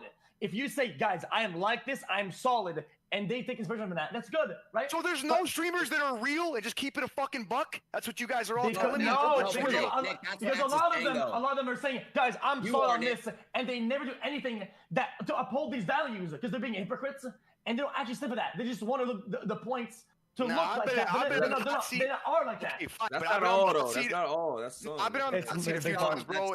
It's I've stood in the pocket. I don't think that I'm this guy that everybody should inspire to be like. That's not even what I'm trying to get at. I just think that there are people in this scene that inspire others. There are people in this scene that actually do a very good job carrying themselves and motivating the other fucking people to be better in so many different areas in life. And just because Train thinks that can't be a thing, it doesn't mean it's not a thing. That's crazy. I think it shouldn't be a thing. I think it's dangerous for it to be a thing. Why? Why can't people be inspired? That's It's a great fine. thing. Yo, train. Yes. We have basketball players that inspire people that are the best people on earth. They can still inspire in one facet. Yo, train, you inspire me, let's say, right? Because of your dedication. That's it. Not because of your beard or your gambling or your content. You inspire me because of your consistency. That's all you inspire me about. That's it. It starts and ends there. Flat out. Okay, I mean, if that's how you view it, like, see, the way I And view when somebody says role model, they're not talking about every little aspect. That's how I view it. Life. To me, wait, hold on. To me, I view a role model. Like, I think of Superman, right? I think of Superman, right? Batman, like these perfect, they're ideals. They're not actually reachable. They're ideals. And I think humans, as imperfect as we are, there isn't enough context for a streamer to be a role model. In my opinion, you would have to be so responsible in your takes. You can't sit there, if you're a Republican, you can't sit there spewing your side without giving all the information for the other person to make the full decision themselves. Not every role model's perfect, though, Train. So I do see see what Nick's Nick saying. role models. But that's why he's saying Nobody's fast, like, perfect. But like Nick is saying, like, if I inspire or motivate others to basically be on some shit like what I'm on, like good energy, good vibes, being a good person, that's considered being a role model. Yeah, but the problem is, so here's my issue, okay? So if everyone possessed the same mental capacities, okay, I would agree with you guys because they would understand context and they would understand, okay, Nick has this idea. I don't have to agree with him to see him as inspiring. The problem is what it feels like it is in today's world. It feels like generally people are uninformed. They don't care to go inform themselves, and they don't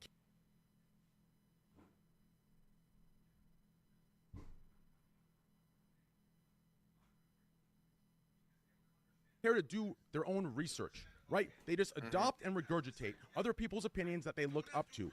In my opinion, streamers don't do a good job in saying, yo, guys, listen, I might be your favorite streamer, but that doesn't mean I have to be right on everything. That doesn't mean you have to agree with my opinions, agree with my views. No one does that. What they do is they build a drone army. Boy, I do that. They want the brainless sheep that thinks they are good in every aspect because they want the army that will fight for them and maintain their relevance, their power, and their money income as long as they can. They don't want to I think more streamers do this than you think. And I just don't think people fucking care, bro. I love you, man, but this isn't why people come in on the internet, man. It's not so corrupt, man. You make this fucking game seem like it's just this disgusting, gross fucking place, and every streamer that's ever gotten to the top is just playing their little puppets and shit. We're just some gamers that like to game. I'm a competitive guy. I like to get after. I go from game to game and fucking play. I like to talk shit. I do in my community. We give back, and then we're done. It's not complicated, bro. How could you tell me that after what you went through? Think about how many people What are you talking about? Think about how many people flip the switch on you overnight. I don't care. But I got 15,000 people pulling up on me. I got a beautiful family. I got all kinds of great friends like you and like fucking Myth. Me and Myth are from the same fucking town. I don't focus on that. You do. No, but you do. But I'm asking you. You focus on that. And you're arguing that these people. If you didn't focus on that so much, your you're thought arguing on the whole that thing. Yeah, but these very people are the ones you're arguing should be role models. Do you understand? Bro, no, it's no, it's not what I'm saying at all. That's not what I'm saying at all. No, that's not what I'm saying. I agree with both of you. Bro, I agree with Nick here, dude. Yeah, Mo. I agree with both of you, but the reality is that you guys don't really understand where Trent's coming from. Okay, is that sometimes when you are at when you go low, when you're getting rolled on, when you're the dead dog, they make an effort to stomp on you for the things that they are not. When they are, though, they are. And that is it is so annoying. Even though you're a gamer and you're whatever, you can still cut that shit out. I agree. All agree. Everybody in the chat agrees. It's mad annoying to watch these people act like they're fucking perfect and put on faces. And look, I've done it. We've all done it. Everybody's done a little bit of that. Okay, because you don't want to be wrong. You don't want to be hated on. You don't want people to fucking not like you. It's a human thing to want to be liked. You don't want people to fuck with you and dislike you and hate on you. But bro, listen, as you get older and you get more and more mature, you realize, bro, just be yourself, be a good fucking person, try to do the best you can. And yo, there's a lot of streamers that live by that. Train. I think X said it best, and I'll agree. I'll agree to what he said. Okay. Nick, can I ask you a question? Hold on, wait. I'll agree. I think X said it best, and we can agree to disagree on this, like on the whole thing, but I'll agree on what X said. If your viewer sees a quality in you that they believe is admirable, courageous, ideal, sure, they can use you in that respect as a role model. But I think it's pure hubris to think that we as streamers. What's hubris mean? It's egotistical. It's arrogant. It's egotistical and arrogant to think that us sitting here should be a role model to the people. I think a true role model. No. I think a true role model to the. I think if you want to be a true role model, I think you would actually agree with me. I think okay, you know what? Yes, I do view myself as having certain ideals that are good. Sure, I can see. No, wait. Yeah. If you walk around with that, if you walk around with that crown on your head, I can see people looking up in these categories. But a true role model would be, yo, guys, listen. I appreciate those of you that like me for these reasons, but listen. You do not have to agree with me. You don't have to. You have to explain the context. You aren't perfect to be the role model. Do you understand? Bro, there are. Hold on. Wait, let me say something. There are people that are famous. That are in positions to be inspiring to others. Okay, and they're fucking pompous. And they're full of shit. And they're egotistical. And they think that they're way better than everybody. And those are the people that you're talking about. And I get it. I totally understand. But then there's people that are in the same position that aren't that way. It doesn't mean that both of these things can't be fucking true, man. You know what I mean? Yeah, I mean. And I'm happy that we at least agree that in this space you can be inspired, and there's people that can push you to be better, and you can look up to people in this area. And just because we're gamers, it doesn't mean that we can't fucking do that, bro. That's not an exception. You know? Just be honest with the things. I think people should just be deliberate and honest about like their qualities and their ongoings, and not make it a big deal to, I am not like this, guys, please admire me for this. I'm not, and they're like that at every turn. It's really lame. Yeah, I think you should call them out. I think you guys. Here's the thing, though. I think you and Train speak from a very rare position. Yeah. You guys are speaking from a position where you can do that. No, we're speaking on a position where we see behind the veil. Wait, in what sense? I want to hear that. In what sense? Where we can. In the sense of how? Okay, so everything that you put out there, just be honest and truthful to the masses of people that are online and the demographics that are online. Just go ahead and out there and say every single thing that's out there. Be real. I don't think everyone can do that and make it in this space. Then fuck them. Then don't pretend. Then don't pretend. Then if you're not like that, then don't pretend like you are. So you think there's only one way to be a streamer? No, which is that way. Just avoid these topics. Just don't say. Don't go and say, bro. You're just something lying. You're just saying like, oh, it's okay to say I'm lying, I'm not, because they don't need to make it. You guys are saying you never lie to your audience about something. You've never been this genuine about yourselves, bro.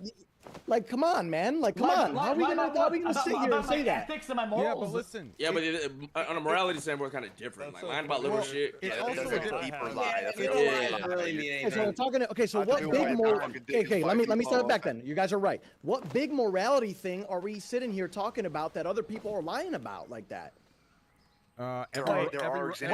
Every robotic person that's acting like they're not human and they make no mistakes and they judge others on Train's some exhausted by it, virtue man. signaling He's sick of seeing the fake. Right. He's so sick and tired of that, and everybody did that to him over the past year. Nick, I would say, and Train, I feel you. You're like a dog who's been abandoned by like 4. Dead ass, bro. Dead ass. So like, you're hard. so, like, you don't want I to trust get us. it. Right. I Straight get up. it. That's a really Hey, good Nick. fucking analogy. Nick, I had a question for you, bro. And I told you this in the DM, but at the time it's my first time speaking to you. Like, when that thing happened, right, with the whole thing where you're like, yo, I want to just teach my kids what they want to, like, I want to teach my kids what I want to teach them. Right. Like, what was your initial thought process reaction when you were getting backlash on Twitter for that shit? I know you don't care now. No, I was but, like, mad. I was angry. Yo, Yeah, look. Nobody wants to be hated on. You don't want to read shit like that. And all of us have to do that. Like, you know, we're on there and people digest it and then they make their fucking opinions. You read it. Yeah, I was mad about it, bro. I'm still mad about that. But I know. Yeah. But I believe in the things that I believe in, and I stand true to who I am, and I don't care if people disagree. You know, that's how I feel. That's how my wife feels. That's the way that we think. And that's it, right? Agree to disagree. Not everybody in this world is gonna like you. My dad taught me that a long time ago. No matter how hard you try, you'll shake hands with a guy, they'll smile at you, you'll walk away, and the guy will be like, oh, I fucking hate that fucking guy. Like, you can't do it. So you just focus on the people that are there and they're showing love. And I mean, but at the same time, you should always try to, you know, view the other side, because you don't want to be fucking ignorant. And I've done that. And no matter how much I do it, I still believe wholeheartedly that other people should not be teaching young children about those types of things. That's on the fucking parent. And if the parent has a fucking problem with that, you shut your mouth and you let them fucking do it. If you have a problem with that with me and my fucking kid, you got a big fucking problem with me, a monster one. And I'm gonna be a whole different guy. But you just proved my point. What do you mean? That's what I'm saying about streamers. The parent should teach the kid and be the role model, the only role model. There's role models and there's people that inspire you. Talking about when you're look, every person has plenty of teachers and plenty of people that teach them in their life. Train, shut up, bro. Come on. Don't do that, Train. Train, don't do that. You're smarter than this. No, but teaching. Listen, role model. Listen, you keep using the word inspire and role model. Which is it? Is it inspiring or listen? I think both are pretty close. Train. Train, listen. Let's say a single mother and shit like that. Okay, probably can't be the best role model. Okay, for fucking masculinity for its child. You understand? Do you get that? Like that works? Say that again, X. No, chat's trolling me because they know a single mom probably can't be the best example or fucking mentor for fucking masculinity for her child. Do you agree with that or not? Yeah, a dad does. Oh, you said single mom. At that point, other parts of society, other parts of your upbringing, your schooling, your whatever, you find other mentors and other ways of doing it, and you're never gonna have all this box checked in. Right. People on TV might be like that. People in a movie might. This is what it is. Right. So let's go back to what Devin Nash brought up, or sorry, I think who brought this up? That it goes from what'd you guys say? You said. The hierarchy? The authority is from parents to platform, then from platform, right? Accountability. Accountability. Platform creator. So hear me out here. So hear me out here, okay? Yeah. So hear me out here. What's up?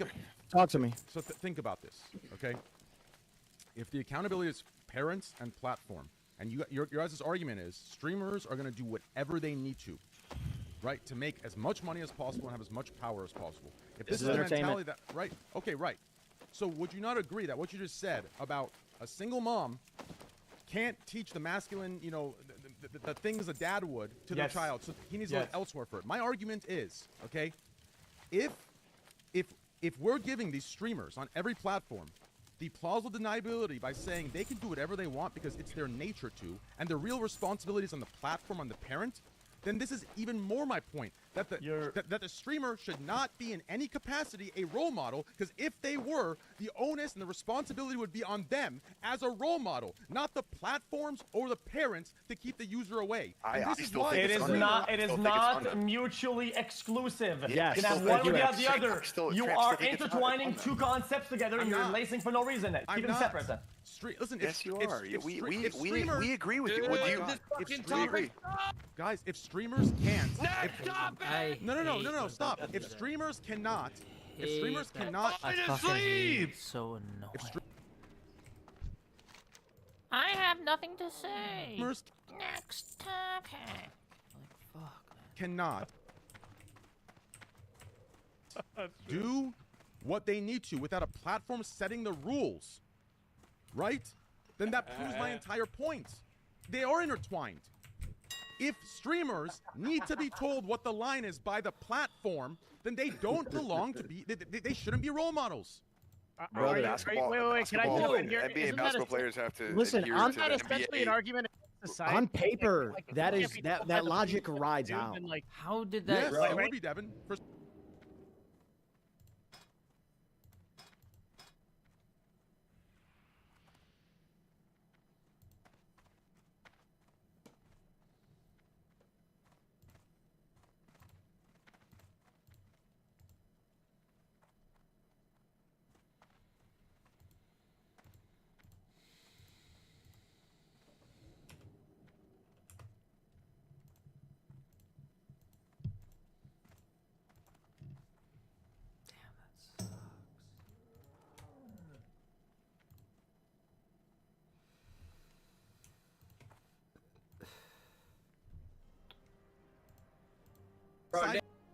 What is going on with this piece of shit website?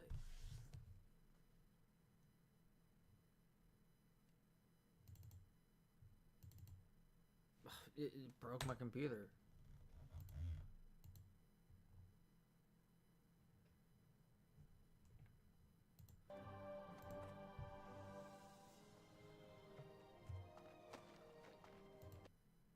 What else is going on Twitch that we can Twitch, Kick? What's going on? He's about to cook. View bots on Kick. Yeah, we got I like that. Good one. Pass them, bro. I didn't think we needed a topic list. I'll bring one next week. I think we need to talk about view bots in the industry as a whole. I've been getting botted for 5 to 6 months on Kick, nonstop. And it's not me doing it. I've DM'd them to try to fix that shit, and we gotta just figure out a way to show a creator dashboard where each viewer is. I think. Well, no, that's not going to ever happen. There's no possible way to create a dashboard. Eddie said that he mentioned that he could do that when he was asked about viewbotting. He said that he could show a way to show certain streamers who are being accused of it to show up their stats and let them know, like, hey, they're coming from this area and such. Yeah, but you realize that most view bots, the ones that I go after specifically on this platform and other platforms, these aren't people that have no income. These are people who make millions of dollars a month. They're capable of having way more advanced bots than same location bots. None of these people in the gambling section that view bot to 20K viewers when they're actually 3,000 viewer streamers are sitting there with viewers that are pinging from all India or pinging from one country, you know, in Asia or Europe. None of them have that.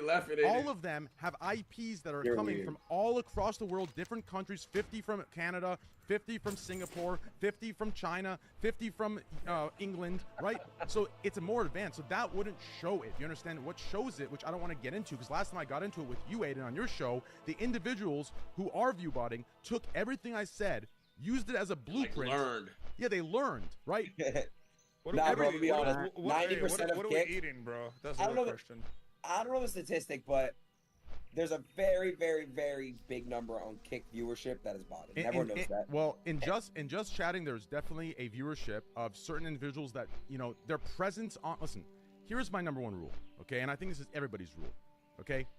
You have to have a presence that the viewers are coming from. Do you understand? It's not possible to have no other platform outside of your live stream where there's no following. Because where are people coming from? You understand?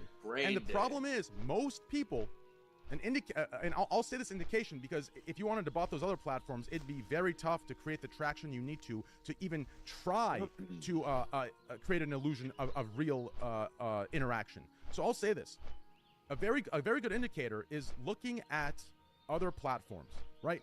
So Aiden, I think you sell yourself short. Sure, is there some botting on in your channel that you believe is going on? Sure, but realistically, your size on every platform is insane. It's insane, right? Well, look, I'll say this XQC though. as well. When I was streaming the other day, and my viewer literally went from 30K to like 70K. I clicked this thing called Advanced Bot Protection, and it went right back to my normal viewer count to 30K. It was like 33K from like 70K. It was like 2 nights ago. But what doesn't make sense to me is this. I had a whole stream with Kanye, me, and Speed. We barely broke 100K. But you got a bunch of other motherfucking streamers on this platform that hit 100K every stream, and they're walking the streets. Can you please tell me how that's possible? What do I gotta do? What do I gotta do? Suck a dick? Bro, Aiden, if you said that on your stream or on Twitter, people are just gonna reply, "You fell off, bro." Yeah. Bro, your stream sucked. You fell off, bro. That's I'm what gonna be it is. honest with you. I think, and Devin Ash can quote me on this. I think Devin, you said what 20% of Twitch is view bots. Yo, they be botting Twitter likes too now, bro. I ain't gonna lie. The Minecraft kids do the Twitter likes. They be botting Twitter likes and shit now, bro. 100%. It depends on what you define as a view bot. I would say if you count embeds, it's like closer to 30 to 40% is actually like not. The embed thing is fucking crazy. All the sponsor streams. What does an embed mean? Like embed means imagine I put my imagine I'm a WoW streamer, right? And I have WoW Armory. Imagine WoW Armory put my stream embedded onto their site. So every time someone was on WoW Armory, he doesn't play WoW, Train. Oh my god. Okay. But didn't they take action against embeds? XQ, could you break it down in NBA terms for me? NBA terms, okay? You stream 2K, right? And 2K have a special feature where they put NBA 2K streamers on the NBA website, right? Every time somebody's browsing tickets or news or whatever, right? You get an extra viewer for everybody that's on the site. They're not even on your stream, but they are. It's fucking crazy. I understand. Yeah, I get that. Do sponsors do that? Do sponsorships? Yes. I did a sponsorship on Twitch one time, and oh god, I had never seen that many viewers in my life. Yeah, if you see your viewership go crazy, it's because they have it embedded. Like they pay during the sponsorship. Especially during a game you don't play. Hey guys, can we talk about this? So Twitch itself embeds. Hey, where do I get that embed shit, bro? If you go on twitch.tv on the front page, that is an embed. If you're on the front page, that's an embed. Train. How many real viewers would you say I had when it was me, Speed, and Kanye? If I told you I barely peaked around 100K, how many would you say are real out of that? And this is on Kick, so I'm not. Well, didn't Eddie say it was broken and you had like 400K or something? That was Kim Jong-un, where I had 700K. Yeah. I'm talking about. I actually believe that, by the way. That was pretty smart. I believe it too. Yeah. Oh, I don't know if I believe that shit. Come on. It went because it was pretty viral before you went live. Like it was like and you had like a storyline where like the FBI had contacted you to say not to do it. No, that was real, by the way. No, that was all real. They did? Eddie's got to speak on that. Eddie got contacted by the FBI too. Yeah. Holy shit. That's so they believed it. I mean, I believed it too. I was like, damn, that's good marketing. That was expert marketing, honestly. I think great. The way we did it was great. Yeah, so back to the view botting. View botting is going crazy. It's everywhere. It's on Twitch, it's on Kick. No one's doing anything, and obviously for the number one reason, there's plausible deniability. Everyone claims they're being harassed and it's being done to them. I think a major indicator that it's not, like I said, this is speculation because I have no proof of it, is the consistency. If you're being view botted for 6 years straight, every single day, for every single hour of your stream without any drops, to me, not to any objective scale, to me, that is a 100% view botter doing it to himself. And there's so much of that much money to view bot some random niggas. Yeah, because it costs money. No. Stop. Wait, Aiden, wait. Cheap bots are hypothetically, where would they get the bot from, ones, Aiden? No, the ones that I talked to, listen. Sure, the ones that all ping from India, there's 10,000, 30,000 viewers from India, those are cheap, right? But the ones that how much from other locations. Listen, I've been offered many I've fucking when I was doing my research. So bots. I was doing research before Twitch closed their API. Big fans of I the channel got a knows. lot of data. Okay, They I had advertise people sit on there and Twitch. scrape all the data for 3 months before pretty Twitch insane. closed their API. Okay, and I found out a lot about a lot of different streamers. And I'm telling you right now, it is bad. I'm talking in the top 100, there's maybe 20 legitimate streamers on Twitch. 20 legitimate. Am I a view bot, Andy?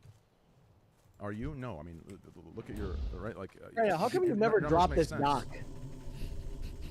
Because, like I said, everyone has plausible deniability. Everyone's going to say, oh, someone's doing it to me. And no one's going to look into the consistency of how long it's been. There's no actual proof. This is why platforms can't do it. And this is why it has to be pushed. And if you drop that'd be crazy, though. I get a lot of shit for this. Because obviously I have to do my thing as a part of Kick and do what I do. But at the end of the day, I am pressing against the massive view-botting, especially in the gambling section. And the only way I know that I can change platforms have causal deniability as well. And Devin can correct me on this. Yeah. But platforms have the causal deniability too. And here's how they have it. So what's considered a viewer is determined by AWS. Okay?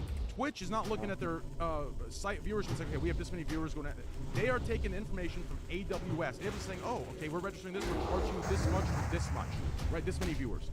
So platforms also have a causal deniability because they're just taking the numbers being given to them by the streaming service, right? So it would have to go to a point where the advertisers, which this is my question to Devin, are advertisers, when they're cutting deals, are they saying, okay, we are going to make a deal with you and pay you based on a basic level of 20% being probable view bots? Is that how they're going down, or are they paying for 100% viewership? Are advertisers running away from viewer count being the Train, you're like a young summer child on this, brother. You should have looked at the young summer child. Yeah, it's like it's like you're very naive about it because this is like an older topic. If there was a big lawsuit with Facebook about this, how their numbers are inflated, the people on the page give views to everything, and it was all bugged up, and then they ended up getting sued for a fuck ton of millions of dollars because they were selling packages of ads that were so fucking loaded to everybody. It was insane. Yeah, and it's just how it is. So what happens to streamers who are intentionally view-botting and selling that number to advertisers? Isn't that defrauding? Isn't that fraud? I literally do it every day. Please let me say one thing, please, real quick. Guys, everything in this world is botted. Record labels, music, all body, everything. It doesn't matter, bro. There's not probably one artist who does it themselves. Like for example, they've been caught by doing it, but their labels all do it. They without even the artist consent. It gets up the numbers type shit. Yeah, everything is. Everything. Bro. I've seen behind the scenes, You're bro. never gonna get a severe, a real number statistic, right? But it's just the truth. There's way to manipulate sales in the music industry and then in certain other industries. So in our industry, shit, when I was back when me and X were pulling 150K during quarantine, I remember in 2021, I don't even know if we were really pulling 150K. Nope. I don't know. I feel I feel like you could tell the difference though with other social media, like what Train was saying, bro. You can. Aiden, you were trending everywhere around that time. True, the engagement was fucking insane though. The people were spamming each YouTube video was millions. Like, come on. I know, but to think I would, okay, I'll admit, some of the crazy streams, yeah. But every stream I would just regularly react to Discord clips, having 150,000 viewers watching a fucking Discord clip. I don't think so, bro. I really don't. But it is what it is. I think a good indication is. Nah, I think so. XQC has this. They have this. A lot of streamers have this. It's category switches. Okay. There's a lot of streamers in the gambling section and other places that I see. They have never streamed another game in their entire career. They'll switch to Counter-Strike. And they'll maintain the same 28K they did in gambling and Counter-Strike. It's pretty obvious what's going on. When I switched to Apex back in my peak on Twitch, what happened? I went to 6K viewers, right? That's what happens. Yeah. That's a true change. When XQC goes from just chatting to some random Steam game as community chose, there is going to be a 10 to 20K difference in viewership because people are there for his main content and then people leave for other things. You'll see fluctuations like this. Train, how is Kick gonna fix the majority? Because they have a bigger view botting problem, I would say, than most platforms. So how is Kick gonna fix it? How can they at least tone it down? I think the view botting is a universal problem.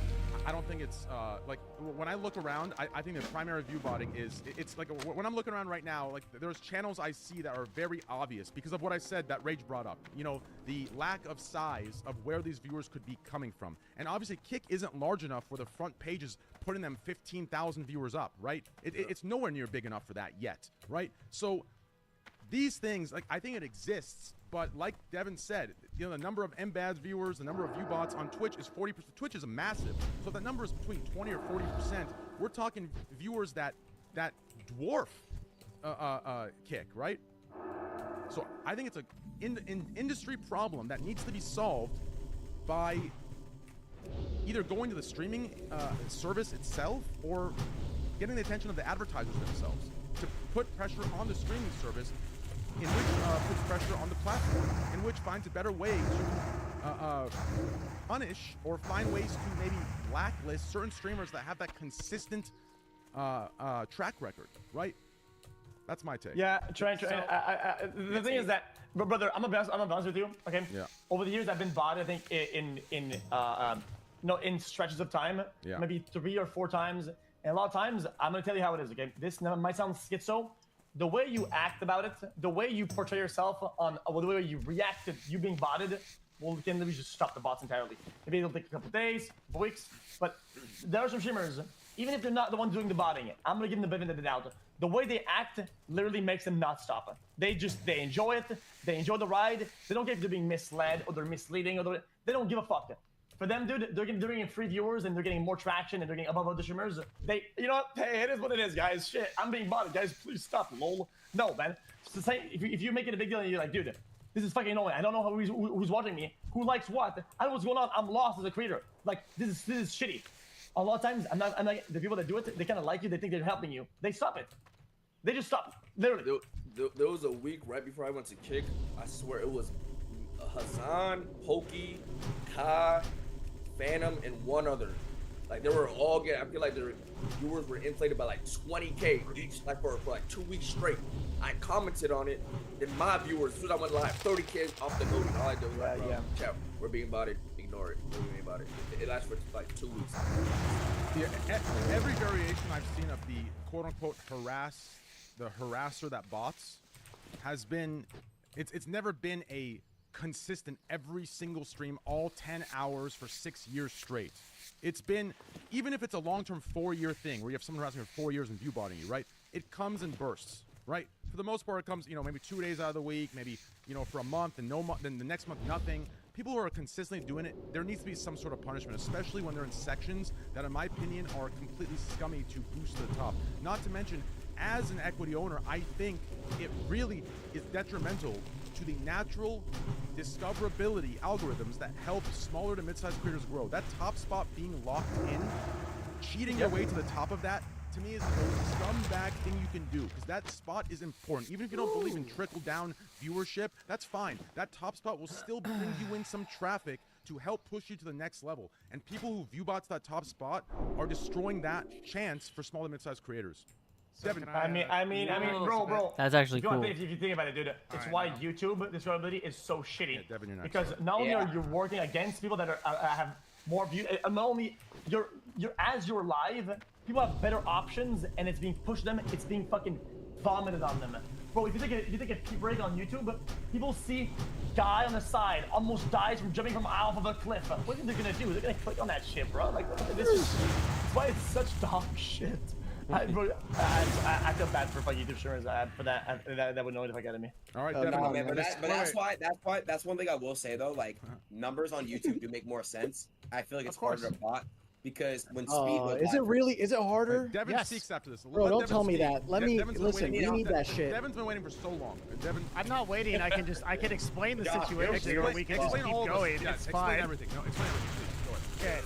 Okay. All right. So. Right now, my business runs, well, let's say about 3 years ago, my business ran about 90% of our advertising budget on Twitch. And today, we run less than 5%. The difference is we run a lot more money. So what I'm about to say is going to probably shock everybody. The real truth of it is advertisers don't give a shit about live streaming. It's a very small microcosm of much bigger things. YouTube is 200 users to everyone on Twitch. And Kick has absorbed about 10 to 12% of Twitch's total audience in the last year, actually. And that's incredible. But as a macrocosm, like I'm talking all of live streaming, everybody here, tiny potatoes. And I didn't really realize this until I stepped out of the Twitch world where I thought this was all there was. Okay, so now that we understand that, advertisers don't have enough knowledge about the situation that's going on Twitch. They're not educated on Twitch because Twitch is a very small percentage of the marketing budgets. It's like when I'm on like an hour call with somebody, like, hey, do you want to spend like, I don't know, 50K, 100K, 150K on Twitch? It's like a 2-minute thing. Whereas like when we're talking about YouTube or advertising on TikTok or doing paid Google AdWords or something like that, that's the breadth of the conversation. That's where most of the budget is going. So Twitch understands that this is the case, and they are getting as many views as possible. All they want is more and more exposure. They want to be closer and closer to that YouTube bubble, okay? So they don't care if people embed. They're just going to be like, yeah, sure, of course embed, of course get as many views, of course bot, whatever, right? It benefits them because the advertisers don't know. On YouTube, to Aiden's point, there's way more knowledge about this. YouTube has done tons of research and has tons of audits on how to prevent fake botting because advertisers do really care about that there. Fuck. So until Twitch actually, or like live streaming as a whole, becomes something more significant, this will never be it. Twitch will obviously do everything they can to get as many views as possible. Yeah, until wait, hold on. With the knowledge I have about this, until it blows them in their face, right? There'll come a time where it'll blow up in their face like it did for YouTube or like it did for Facebook and other platforms. Once things kind of explode, they'll reel back on that, like, oh, we don't care type shit, right? That behavior will change, will it not? I'm sorry, I was reading Nick Burke's message. What did you say? Oh shit, yeah. When if things gonna blow up in their face on YouTube, on Twitch, they will reel back on that behavior 100%. Yes, we right? need an ad apocalypse. Yeah, exactly. Yeah. And that will happen, right? Like, yeah. It will, yeah. Wait, what did Nick say? Fair enough. Did he have to go? Nick left. Yeah, he left. Yeah, he had to go. I think. Drake just said Nick is naked and he just left. And Rage doesn't give a fuck about this UN debate. You couldn't just say goodbye? You couldn't just speak up like, yo, go. He got caught, bro. He got exposed, bro. He got caught up, bro. He knew that. He knew that if he said bye, that he would Oh man. As soon as Drake said he was naked, he left. He's like, fuck this shit, bro. Drake? Drake. You got a pin message. Where? In the chat. In the chat. In your Nick chat. North is naked, I think, and Rage doesn't give a fuck about this UN debate. UN. What is Sorry, the shit I say is boring as fuck, man. I'm sorry. No. You're very informative. You're very informative. You're informative as fuck. It's not boring. So the money was live streaming ever a big part of the ads? No, it's such a small potato. My bad, bro. Devin, what do you do? How do you know about these information? Wait. I own an advertising agency. So you know the guys that program these, like, you know, you run ads, right? Yeah. I'm the guy that sells those ads. Got it. Okay. Gotcha. Yo, Devin, have you noticed overall? I mean, of course you have. How little companies give out ads to live streamers or live stream content these days? How it shrunk to like nothing. Sponsored ads or paid ads? Like paid ads. Like ads that you run on the carousel? Oh no. Like advertise for our product for this amount of hours and we'll do this. Like it's just paid ads. Sponsorships, yeah. Yeah. They're down across the board though because the economy is kind of weird. So the last like couple of years, like marketing overall has been down by about like 25-30%. Oh, okay. Because I feel like for live content though, I feel like people figured out it wasn't that good for them, and I feel like it shrunk by almost everything. Oh, for sure. I think that's also true. I never see any ads anywhere. People do like sponsorships. They're very rare. People go out of the way. Game sponsorships have gone up, but yeah, you're right. On the majority of sponsorships have gone down because people realize that YouTube calls to action are more effective than live. Yep. Like, yeah, it used to be the case that like, I'm sorry guys, this is boring as fuck, but like, it used to be the case that like people that advertised on YouTube, they were like, it was believed that people that do live streaming, they got more attention, but now it's shown that video is more effective. I want to say this real quick. Yo, Drizzy, listen, bro. One of these days, I don't know if you're still here, but one of these days we're getting you on, okay? One of these days you're coming on. I'll text you later about the details, but we're definitely getting you on one of these in the near future. Hope you've been well. Bro, thank you. He did not listen. He do not give a fuck. No, listen. And also gonna say, He's like, what the fuck is this guy talking about? No, it's all good. And I'm gonna say thank you for Vancouver. Super down to earth guy. Super chill. I'm just bro, he saw my PhD dissertation and left immediately. Okay, like true. That's the fucking. Just in case. Yo, if he's in the chat, get him in here, bro. Fuck it. He ain't got nothing better to do if he's watching. I'm paying my respects. Listen, that's it. But anyways, so what you said is exactly what I just said, kind of, in terms of there needs to be pressure from the advertisers and the streaming service. The streaming service and the advertisers both don't know what's going on. They aren't in it to understand. Well, Twitch certainly knows what's going on. Twitch knows what's going on, but yeah. the advertising and the streaming service does not. Because Twitch gets their numbers from the streaming service from what they charge them, right? So they'll say, oh... No, they're one and the same. IVS owns this Twitch, right? So... Right, but everyone knows what's going on. Yeah, but I assume they're maintaining like separate company identities, right? So no, the engineering team is all IVS. So you think that they're sharing? So you think IVS is aware of the viewbotting, but still recording, but still having the plausible deniability and saying, oh well, you know what? We're recording this is real, therefore it is real. Well, wait, Trey, they sell the ads. How big IVS is? It's just a very small problem. It's like tiny. Hold up, but also they sell the ads off that shit. So why the fuck would they care? They benefit off business, right? 100%. Yeah. Yeah. And the agencies don't care. Like the agencies like us don't care because like we're getting the views and getting the money no matter what. It's like I'm one of the really few agencies that says, hey, like I think that 30% of this is probably bullshit. We should cut the numbers. But then like think about what that has to make me do. I got to go to the streamer and say you're getting 30% less money. They go tell me to fuck myself. Then we get no sponsorship. So like it's all a whole thing. It's a shit show. And no, it probably won't get better unless, like, exactly what XQC said. There's got to be, like, an adpocalypse. So advertisers have to realize. But the real adpocalypse on Twitch is this fucking sexual content thing. Let me tell you. That's where it's really going to blow up. We might get there somehow by some other means, yeah. Yeah, because let me tell you, as soon as a VP marketing executive, like, of a $500 million ad budget, like goes on their 13-year-old, sees a fucking that stream with the fucking it's over. That's just pretty base. People underestimate how much that shit plays into business decisions. It does. It's People's like all businesses. The amount of money I've made off of some fucking director of marketing, their child fucking talking to me about them, wild. Yeah. It's like, oh, get myth. Pay whatever you want. Pay whatever you want. I don't know how I'm making money. So, do we think viewbotting ever gets fixed, or is it just is the message? Let me ask you this: if you guys believe, first, let me ask you this: do you think viewbotting will ever get fixed? Yes or no? No. Okay, so then let me see what the next thing is. Okay, I'm old, and I'm in a point where I can't take the advice I'm about to give because I have 10 years of quote unquote credibility I've built. I have 10 years of work I've put in, so I don't want to start doing what I'm going to say for others to do and ruin the 10 years. Right? You do it once, the 10 years is questionable, right? Wait, run that back one more time. Sorry, I wasn't. That part's understood. Goes back to the Joker. Yeah. All I'm saying is like I'm being transparent. I can't follow the advice I'm going to give. Okay, which seems a little hypocritical, but I'm going to give it as one of the quote unquote veterans of the industry.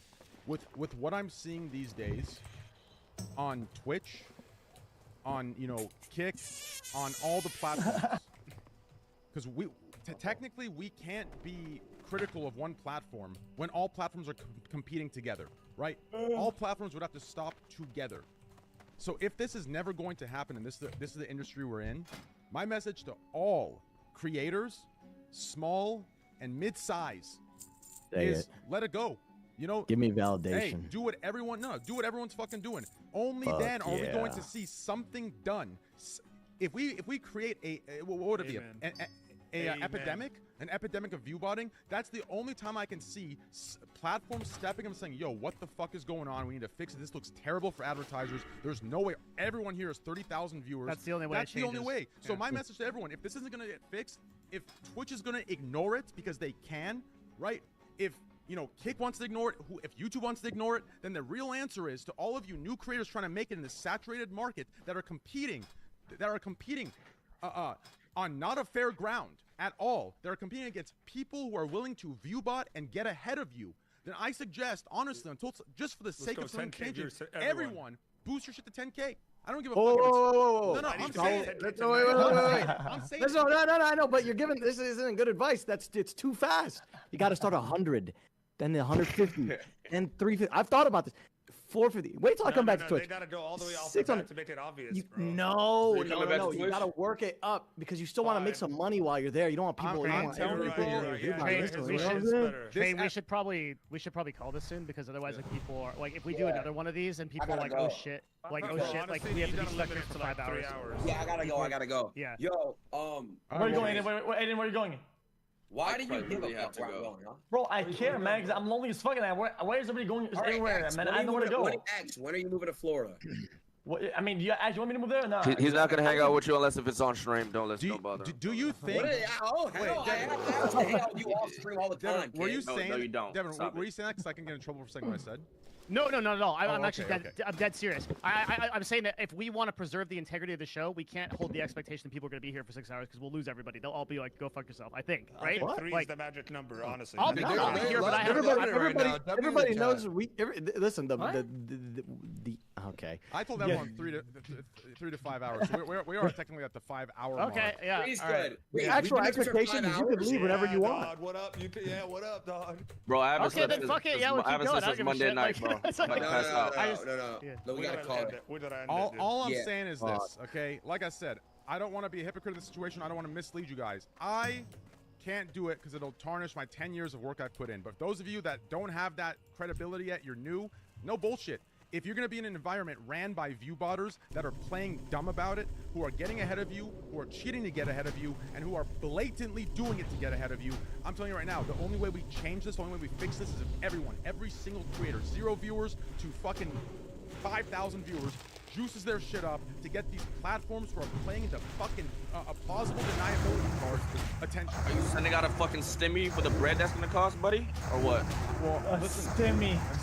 I'm just saying, this is getting ridiculous. It's disgusting. The viewbotting in this industry is disgusting. I think the viewbotting in the gambling section is even more disgusting because you could argue it's pushing certain creators up that are selling a false reality strictly to sell affiliate codes under a deceptive reality. You understand? It's okay to That's have an some issue. codes, bro. That's an issue. You understand? Bro, Mo, why did you go black and Viewbotting white? needs to Oh, shoot. end.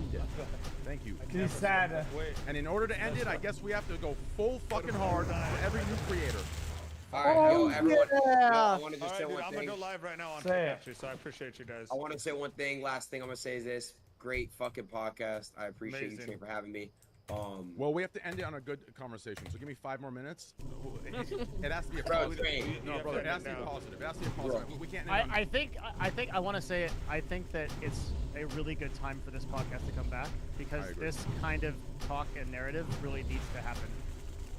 Yeah, yo, No podcast is talking about what needs to be talked about. Every podcast is about pandering to the woke bullshit or giving it or dick sucking each respective platform, right? And listen, don't get it wrong. I'm going to criticize Kick where it needs to be criticized the same way I criticized Twitch where it needed to be criticized back when I was on Twitch. And I think this podcast is necessary for that reason. And I'm glad we're back. well, we're back, man. All I right, hope we're guys. back because you Yo, you're ready to take his fucking pants off. hell yeah. All right. Go ahead. All right, yo, everyone, good night. Good night. Yo, good night, Aiden. Oh, He's so corny. Well. Well. And then there were 7. Yo, Trainer, you can spin some thoughts real quick though for a little bit or what? Nah. Come on, bro. Don't be a bitch. When are you gonna tell your story What story? about Train disappeared? No one Is knows that why. the Liquid Death iced tea Tfue? Oh yeah, Yeah, Train they- disappeared for a while. Yeah, I love that shit. I texted gas. Train like every 3 or Facts. 4 days. He still never replied. Really? No, Yeah. no, I've replied. No, I just I've been chilling and gaming. Just hanging out. You know. Oh yeah, every 2 or 3 days, I would get a ping on my phone and says, "Rust," hashtag Rust, and it would say, "Anyone No, for I got the Rust? same text. Anyone for Rust? Anyone for Rust?" Hey, I love those texts though, man. He's thinking about me. I appreciate Yeah, it. Rust's the way to go. Fuck. I couldn't join the last one though. We're Wanted to fucking join the last one. Nah, Rust. Dude, I'm fucking horned up now. I don't want to get off. Like, does anyone want to play some offline games? You know, I don't want to get off yet either. Come on, bro. Some offline games with the boys or what? I could run some fort. Little off-stream run or what? Yeah, I mean, I could do a little off-stream run. Training you done with it? Trey, what games you be playing these I days, gotta get bro? my account back, bro. Bro, Your you don't Fortnite need account? skins, dude. No, Just no, yeah. I definitely need my Fortnite account. Bro, I have all the OG skins on there, bro. It's millions. Oh my. Wait, Trey, what's the best? Trey, what game have you been best at? Like, what's the best game you've ever played? Stop putting the world in CS2. Among Us. Among top Us, 10 in yeah. the world. Among CS2, Us. He but was a no, pro no, Among CS2, Us. no, CS2 I was boosted, to be CS2 fair. is I was top boosted. 10 I was world. boosted. Do you understand Non-stop. how? out Hey, of Train. millions I of need to say people something playing. before the stream ends. Yeah. I feel bad for calling out Hassan's name earlier because genuinely I do think he has been busy covering the Palestinian conflict and doing a lot of good shit over there. And I think that is a higher priority than calling out some tits on Twitch. He wasn't his last stream yesterday like almost totally about the TOS changes? I could be wrong. I didn't watch it. Christ, The chat was saying Hazan was talking about it yesterday. He was saying it's all about. I need it because I did name drop because I was like I don't know why we're pussyfooting around it for some reason, but I don't think that was a fair name drop if he's obviously reported it. No, I didn't get a text. I didn't get a text. I didn't get nothing today. I'm just thinking because he's somebody that I do associate with often. No, he got bombarded with like 100 people saying, Yeah, I definitely agree Guaranteed, there are 100%. more pressing matters. But hopefully when there is a peaceful resolution of that, we will get the same energy when there is the time and the allotted space available to be as loud as he was and his friends were regarding something else, using the fight for children as their excuse. So yeah, you know what? There are more pressing matters right now. But I do agree with your point though. Overall, I hope you know that. Yeah, I know. You're I fucking stood on that. You're clarifying. Yeah, I know. Yeah, I'm just clarifying. Yeah, you stood on business. You stood on business. That's what I was thinking. You stood on business. Wow, dude. This is not business. That's crazy. I feel old when I hear that, dude. Stood on. I mean, everyone says I sound like a dad when I how to talk like that. respond. You stood on business. I mean, just say business, bro. Don't say business. Well, you don't be standing on Benny, Mo. You don't be standing on Benny, boy. I swear to God, boy. You standing on. Oh, you bro. I just had knee surgery, bro. We in the same boat. I can walk now, though. Can I talk like Can that? you- how far? Wait, am I gonna get canceled for trying to talk like that? Nah. No, let it rip, dude. I can't do that Oh, right now, dude. hold on, Fuck, that's- What that business? Speak on What? business, boy. Okay, stop. Speak on business, boy. We're in trouble. Wait, talk like what? Like what, Train? You're gonna get canceled, Like bro. a sexy man. I love that. Like a what? Yo, What Train about gets this around. Something about He hears me Ebonics? talk, bro. Hey, what about Can you thoughts on say? this? Can you say that thing? I like. Can you do the? You know what I'm saying? Like, get mad at me. Get mad at me. Like, what's up? You know, but emphasize the Bruh, why you like the way I talk, bro? I talk normal. I talk You normal. do talk normal in your own way, but I love it. How do I not talk normal? In your own way, you talk normal. Listen, you speak like there's rhythm to it, like a song, but like it's in a good way, like there's rhythm. What are you trying to say? Like a South Floridian. to say? There's style to it. And what's that supposed Yo, to mean? Myth, just for the clips, turn the white light off so people know that you can say that. What's up? Officer March. Oh, damn, dude. Oh, yeah. People He- can't talk like man, that. this guy just pulled the fucking city on me in this one. Holy Okay, combo. dude. No, turn the. That is no, not what I no, meant. Turn the No, white light on. Holy No, you combo. light on your face. I am. There is no white light. I'm just in my room. The camera fucking sucks. I'm 50% black, Oh my bro. God, you're right. Okay, listen. Miss Streets was saying 25 Bro, today. all I'm saying is that he's not monotone. He doesn't talk in one way, bro. Sure you're at 50%, dog? Listen, X. I'm gonna Okay, send you're you. right, I'm it's gonna 40, send you bro. what I meant, okay? Because now I'm realizing my monitor, because of CS:GO, I turned the vibrance up, so everything. Listen, no, just watch. X, I'm gonna send it to you right now. Oh, verify. great. No, Oh, Just put it in the great. He's trying to say you light skin as fuck, boy. You I gotta am turn that light light skinned down. as fuck. I'm saying there was a That light is- in his face on Yeah, my I'm trying screen. to hear Tifu talk like that. Send it to me. Stay Send right it there, to me. stay right there, My stay right God. there, I'll put it in the stay chat. right Wait, there. Rage, where are you from? You say from South Florida or what? Yeah, Broward. Oh Yeah, shit, sure. you on the? Listen, I'm gonna say it. Hold on. Rage adds Hey, that damn, exaggerated swagger. Yeah, of with the it. jits. With the... Oh shit, this Oh, shit about bro. to pull up and get pumped up, bro. But, Oh, yeah, look at this. shit. Look at that one. X. Look at that one. Talk to entry team. Oops. Our negotiator has Wait, just on your lost phone, on your contact phone, with the on your phone. suspects. You They're text it? angry and volatile. Yeah, the second You one. are The go second for one. entry. Discord. Oh, yeah, it's bad, bad, We feel yeah. so left Wait. out. You know, it's the What, second one.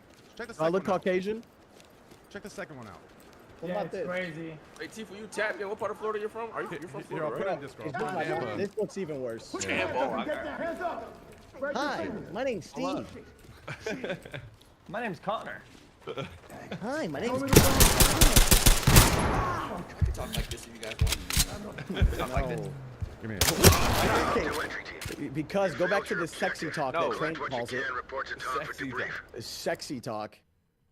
I just got Wait, laid that's out. Broward County talk, bro. That's just how they be talking over there. I don't That's know. how we talk, bro. That's how You we guys talk. both, you're from Florida, Rage? Yeah. Okay. Water, big Florida shit. You feel me? Wait, why didn't this work? We got the best athletes. We got the best gamers. Like, come on, man. Nah, Michigan got you beat on the gamer And part. what? On the gamer part, bro. What's another gamer from Michigan? Me, Nick Mertz, Ninja. Oh. Move to secure the premises. Okay, you got a little lineup. I ain't gonna lie. Yeah. You got a little lineup. You got a little lineup. That's kind of crazy. NMP LOL. No, That's a gamer? He's not a gamer. I thought he do cooking. I thought he do cooking. He plays Apex. He plays Apex. He's good at Apex. Moist Critical, you know what I mean? Yeah, we got You just put Moist Critical on the video? Oh, man. You know what I'm saying? I don't know. He if lives the right game's by like me. that. What is this for? You put NMP in there, I can put him in there, man. Nah, bro. NMP Come on, versus bro. Moist, NMP sweeps him in any game. Nah, bro, you tripping, dude. Me, Tifu, Moist are beating y'all three. Civilian is hit. What civilian? You, Tifu, Moist, or me? You guys, wait, what's my team? You. Suspect down. Ninja. Ninja. Copy that, entry team. Notifying more. Yeah, easy. Wash. You're the only one that knows how to like build a wall, bro. GG. What? You said Nick Merckx. Yeah, you're the only one that knows how to build a wall, bro. Bro, Nick Merckx is good at it. Oh yeah, he used to be good, right? That's his game. He's not building like that, bro. He an Apex player now, bro. I'm not building like that. Oh, then you're washed. Facts. No, I mean like it's gonna be a wash. Like not your wash. I mean like. That is how I meant. He said facts though. I don't avoid the reality, bro. I fucking suck at that game now, man. What the fuck? I'm not Delulu. Dude, we're in the same boat, bro. Me and Myth about to go play some Dom, shut the fuck up. What? You said, oh, boy, bro. You out there fucking cranking. You know you we know you're peak, buddy. We saw you 1v3 Booga, bro. Tifu just got a win right before Turner's the an podcast. actual demon, bro. I was playing no builds, bro. I just walk around and just fucking aim. That shit ain't hard. Oh, you're playing no builds? Yeah. All right, never mind. But maybe I'm there with you then. Never mind. Is there anything else that's... Bro. Tfu peaked in fucking H1Z1. Real. Actually real. I'll take that, bro. I'll take that. Fuck it. That's real. W right there. It is a dub. That's a dub. I'll take that shit. Fuck yeah. What is this about? What is this about? I was tuned out. What's what about? What are you guys talking about having more tournament? Bro, hey, listen, where have you been, bro? It's Michigan versus Florida. Florida. I think I got Michigan State or U of M? No, just Florida players. Gamers. Just gamers. Talk to high ground. Who's from Michigan besides Roger Nick? that, entry team. Myth and keep Ninja, moving. apparently. Yeah, Ninja. There's some goats right there. I thought Ninja was from Detroit. Isn't it? Whoa. Yo, take it easy. Oh my He's from like Illinois or something. Are we cooked? Is it gonna be any more games that take over the world like Fortnite? Contact down. What game, buddy? Never again. We're big cooked. I told people we're big cooked. No, there will be. Cooked. Yeah, we're cooked. We're big cooked. One day we're gonna wake up and boom, somebody's just gonna drop some shit, bro. GTA 6 don't count. That don't count. That don't count? Listen, honestly, I've thought about this a lot, and I think it's going to be incredibly hard for any other game to pull off the equation that Fortnite did. I think it would have to be a completely brand new like genre of game that's. It's why I think it's listen, so rare. One big breath of fresh air was for games. Okay, when Warcraft 3 had editors, own games from that. There was the big push for like fucking Dota and other. It was a big MOBA push for League and shit like that, right? And next big boom was Battle Royale, where it was from fucking you know. Other shit. And I think the next big editor, the next big game like fucking custom game you can make, a big custom mode from that for that, and that's gonna be your next push. Exactly. Well, that's matter of time. Big too, right? I'm gonna ask this of the chat real quick. We're not moving this to this topic. I just want to say it. Skastrudel, if you could just pick a couple out. Chat, if you have any questions you want us to briefly talk about before we wrap things up, type them in chat. And Skastrudel, pick a couple things that are interesting and cool, and yeah, we'll wrap up with a couple of those. But anyways, let's talk about one thing while we wait for that. Bro, I think Fortnite fucked everyone's brain in terms of expectations for games. Bro, I got people come to me now and they're like, "Yo, do you think it's worth if I download this game?" Yeah, like, bro, free. The worth It's for what? free. Yeah, but people also they don't only mean that in terms of worth.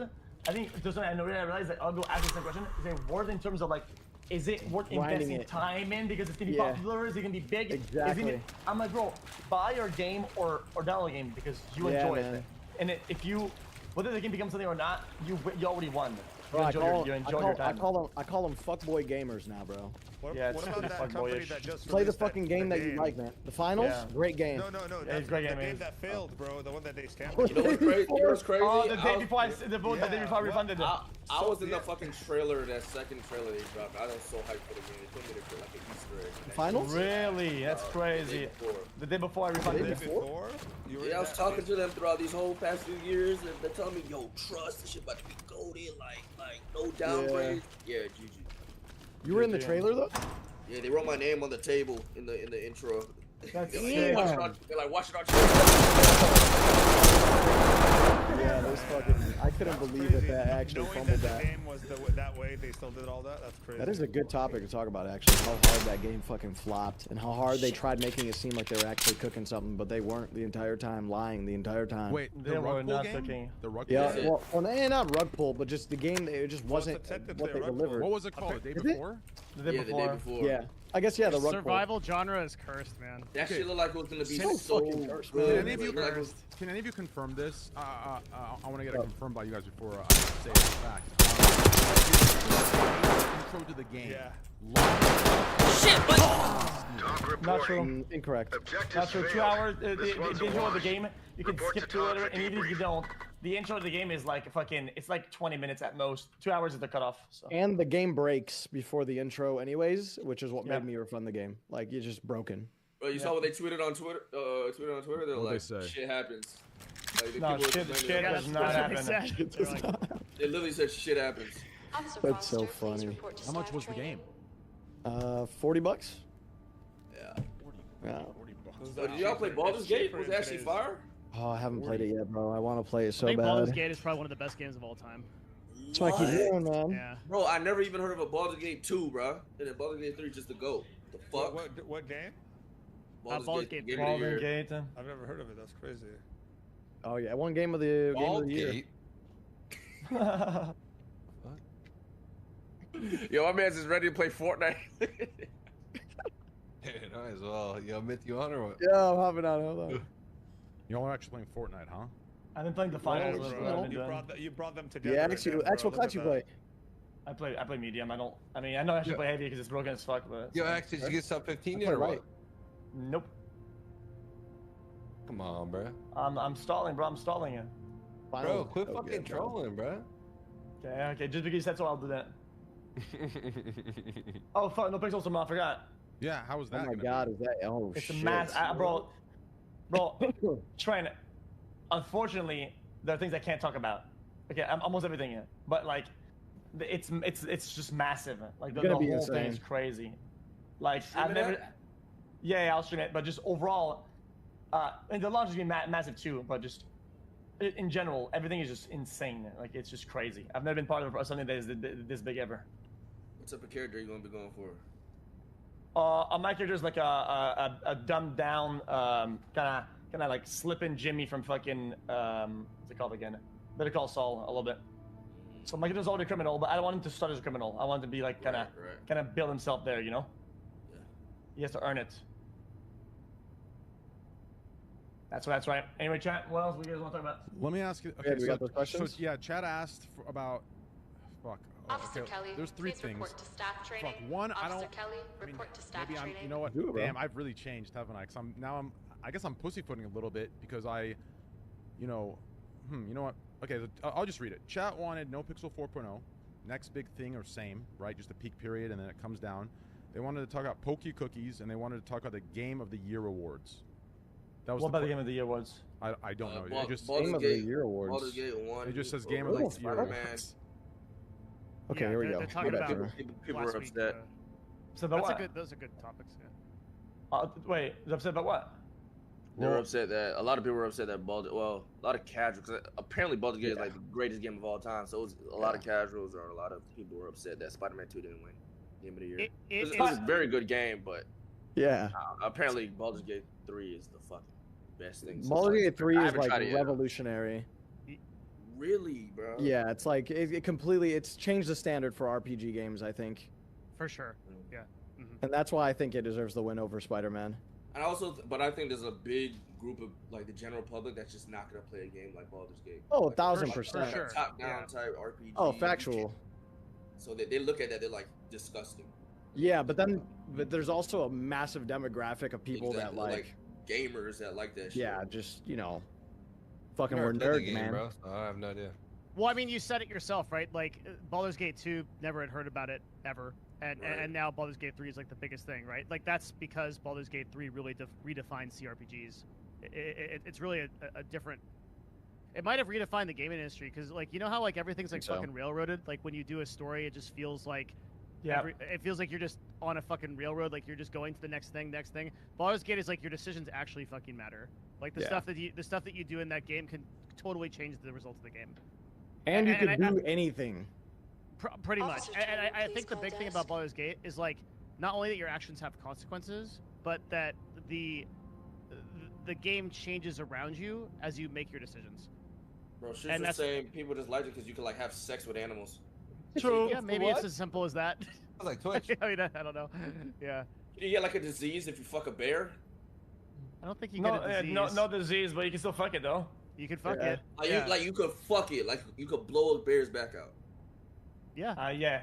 Like you could see it. You see him fucking a bear. It's a man in bear form, but yeah, you're fucking a bear. Does that make it better? I don't know. It's semantics, really. Like you're just giving a nigga back shots and shit, and it's just like, yeah, he's a bear.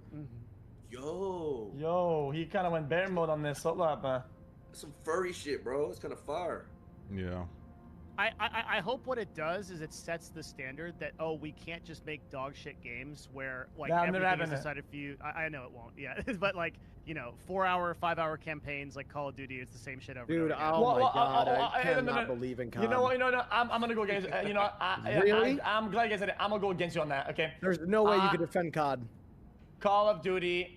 At this point, they shouldn't give people a campaign. And they shouldn't have fucking dropped a 4-hour one. Nobody cares about. I cared about that campaign. I love campaign. I love that. Campaign. Yeah, the campaign for the Modern Warfare. You said actually valid. You said it yourself. I was so excited for that shit. You said it yourself. You guys said it yourself. Call of Duty Modern Warfare 2. That Fortnite burned people's brains in. It did, and that's what it caused.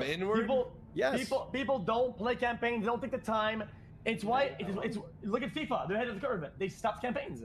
FIFA stopped campaigns. They don't do them anymore. No, you're right. But like that 4-hour. The thing is, COD was cooking something really good with their storyline with the past 2 releases, and then the fact that they dropped this 3rd one and it's just fucking like dog shit. It's like, what the fuck? Yeah. For somebody that was enjoying it, because they did spend time and make the other ones. They did like decide to release something this year as well. It just was fucking buns, man. Buns. It's fucking buns. Straight buns, dude. I loved Halo campaign as well back in the day. Oh my god, that was the best. The best. And honestly, I think that outrage toward the Halo series on Paramount is bullshit. I think it's. Did you watch that? Was it good? I think it's a great series. I think people can't understand that it can't be like the game. The game, there isn't enough information to make a series out of, right? There's too many like. It's not like Fallout where there's like well, I don't know. Like, maybe there is enough lore, but like I'm looking forward to that Fallout series. I don't know about you guys, but like that looks fucking cool. Like I mean, I guess you got a point. Throughout all of Call of Duty campaign, you're just Master Chief talking to the fucking voice Halo, in your head. Yeah. Halo, yeah. Well, Master Chief. There is enough lore, but the problem is that you can't put it on screen without revealing Master Chief's face, right? If you don't reveal the face, there's gonna be no lore to go through. You think so? But they did that for the Mandalorian for the longest time. Like basically the season was no face, and then I actually thought that the Mandalorian got worse when they showed his face. Really? I think they could have covered up Master Chief for a while and had like a bigger reveal. Yeah, or a reveal that meant something.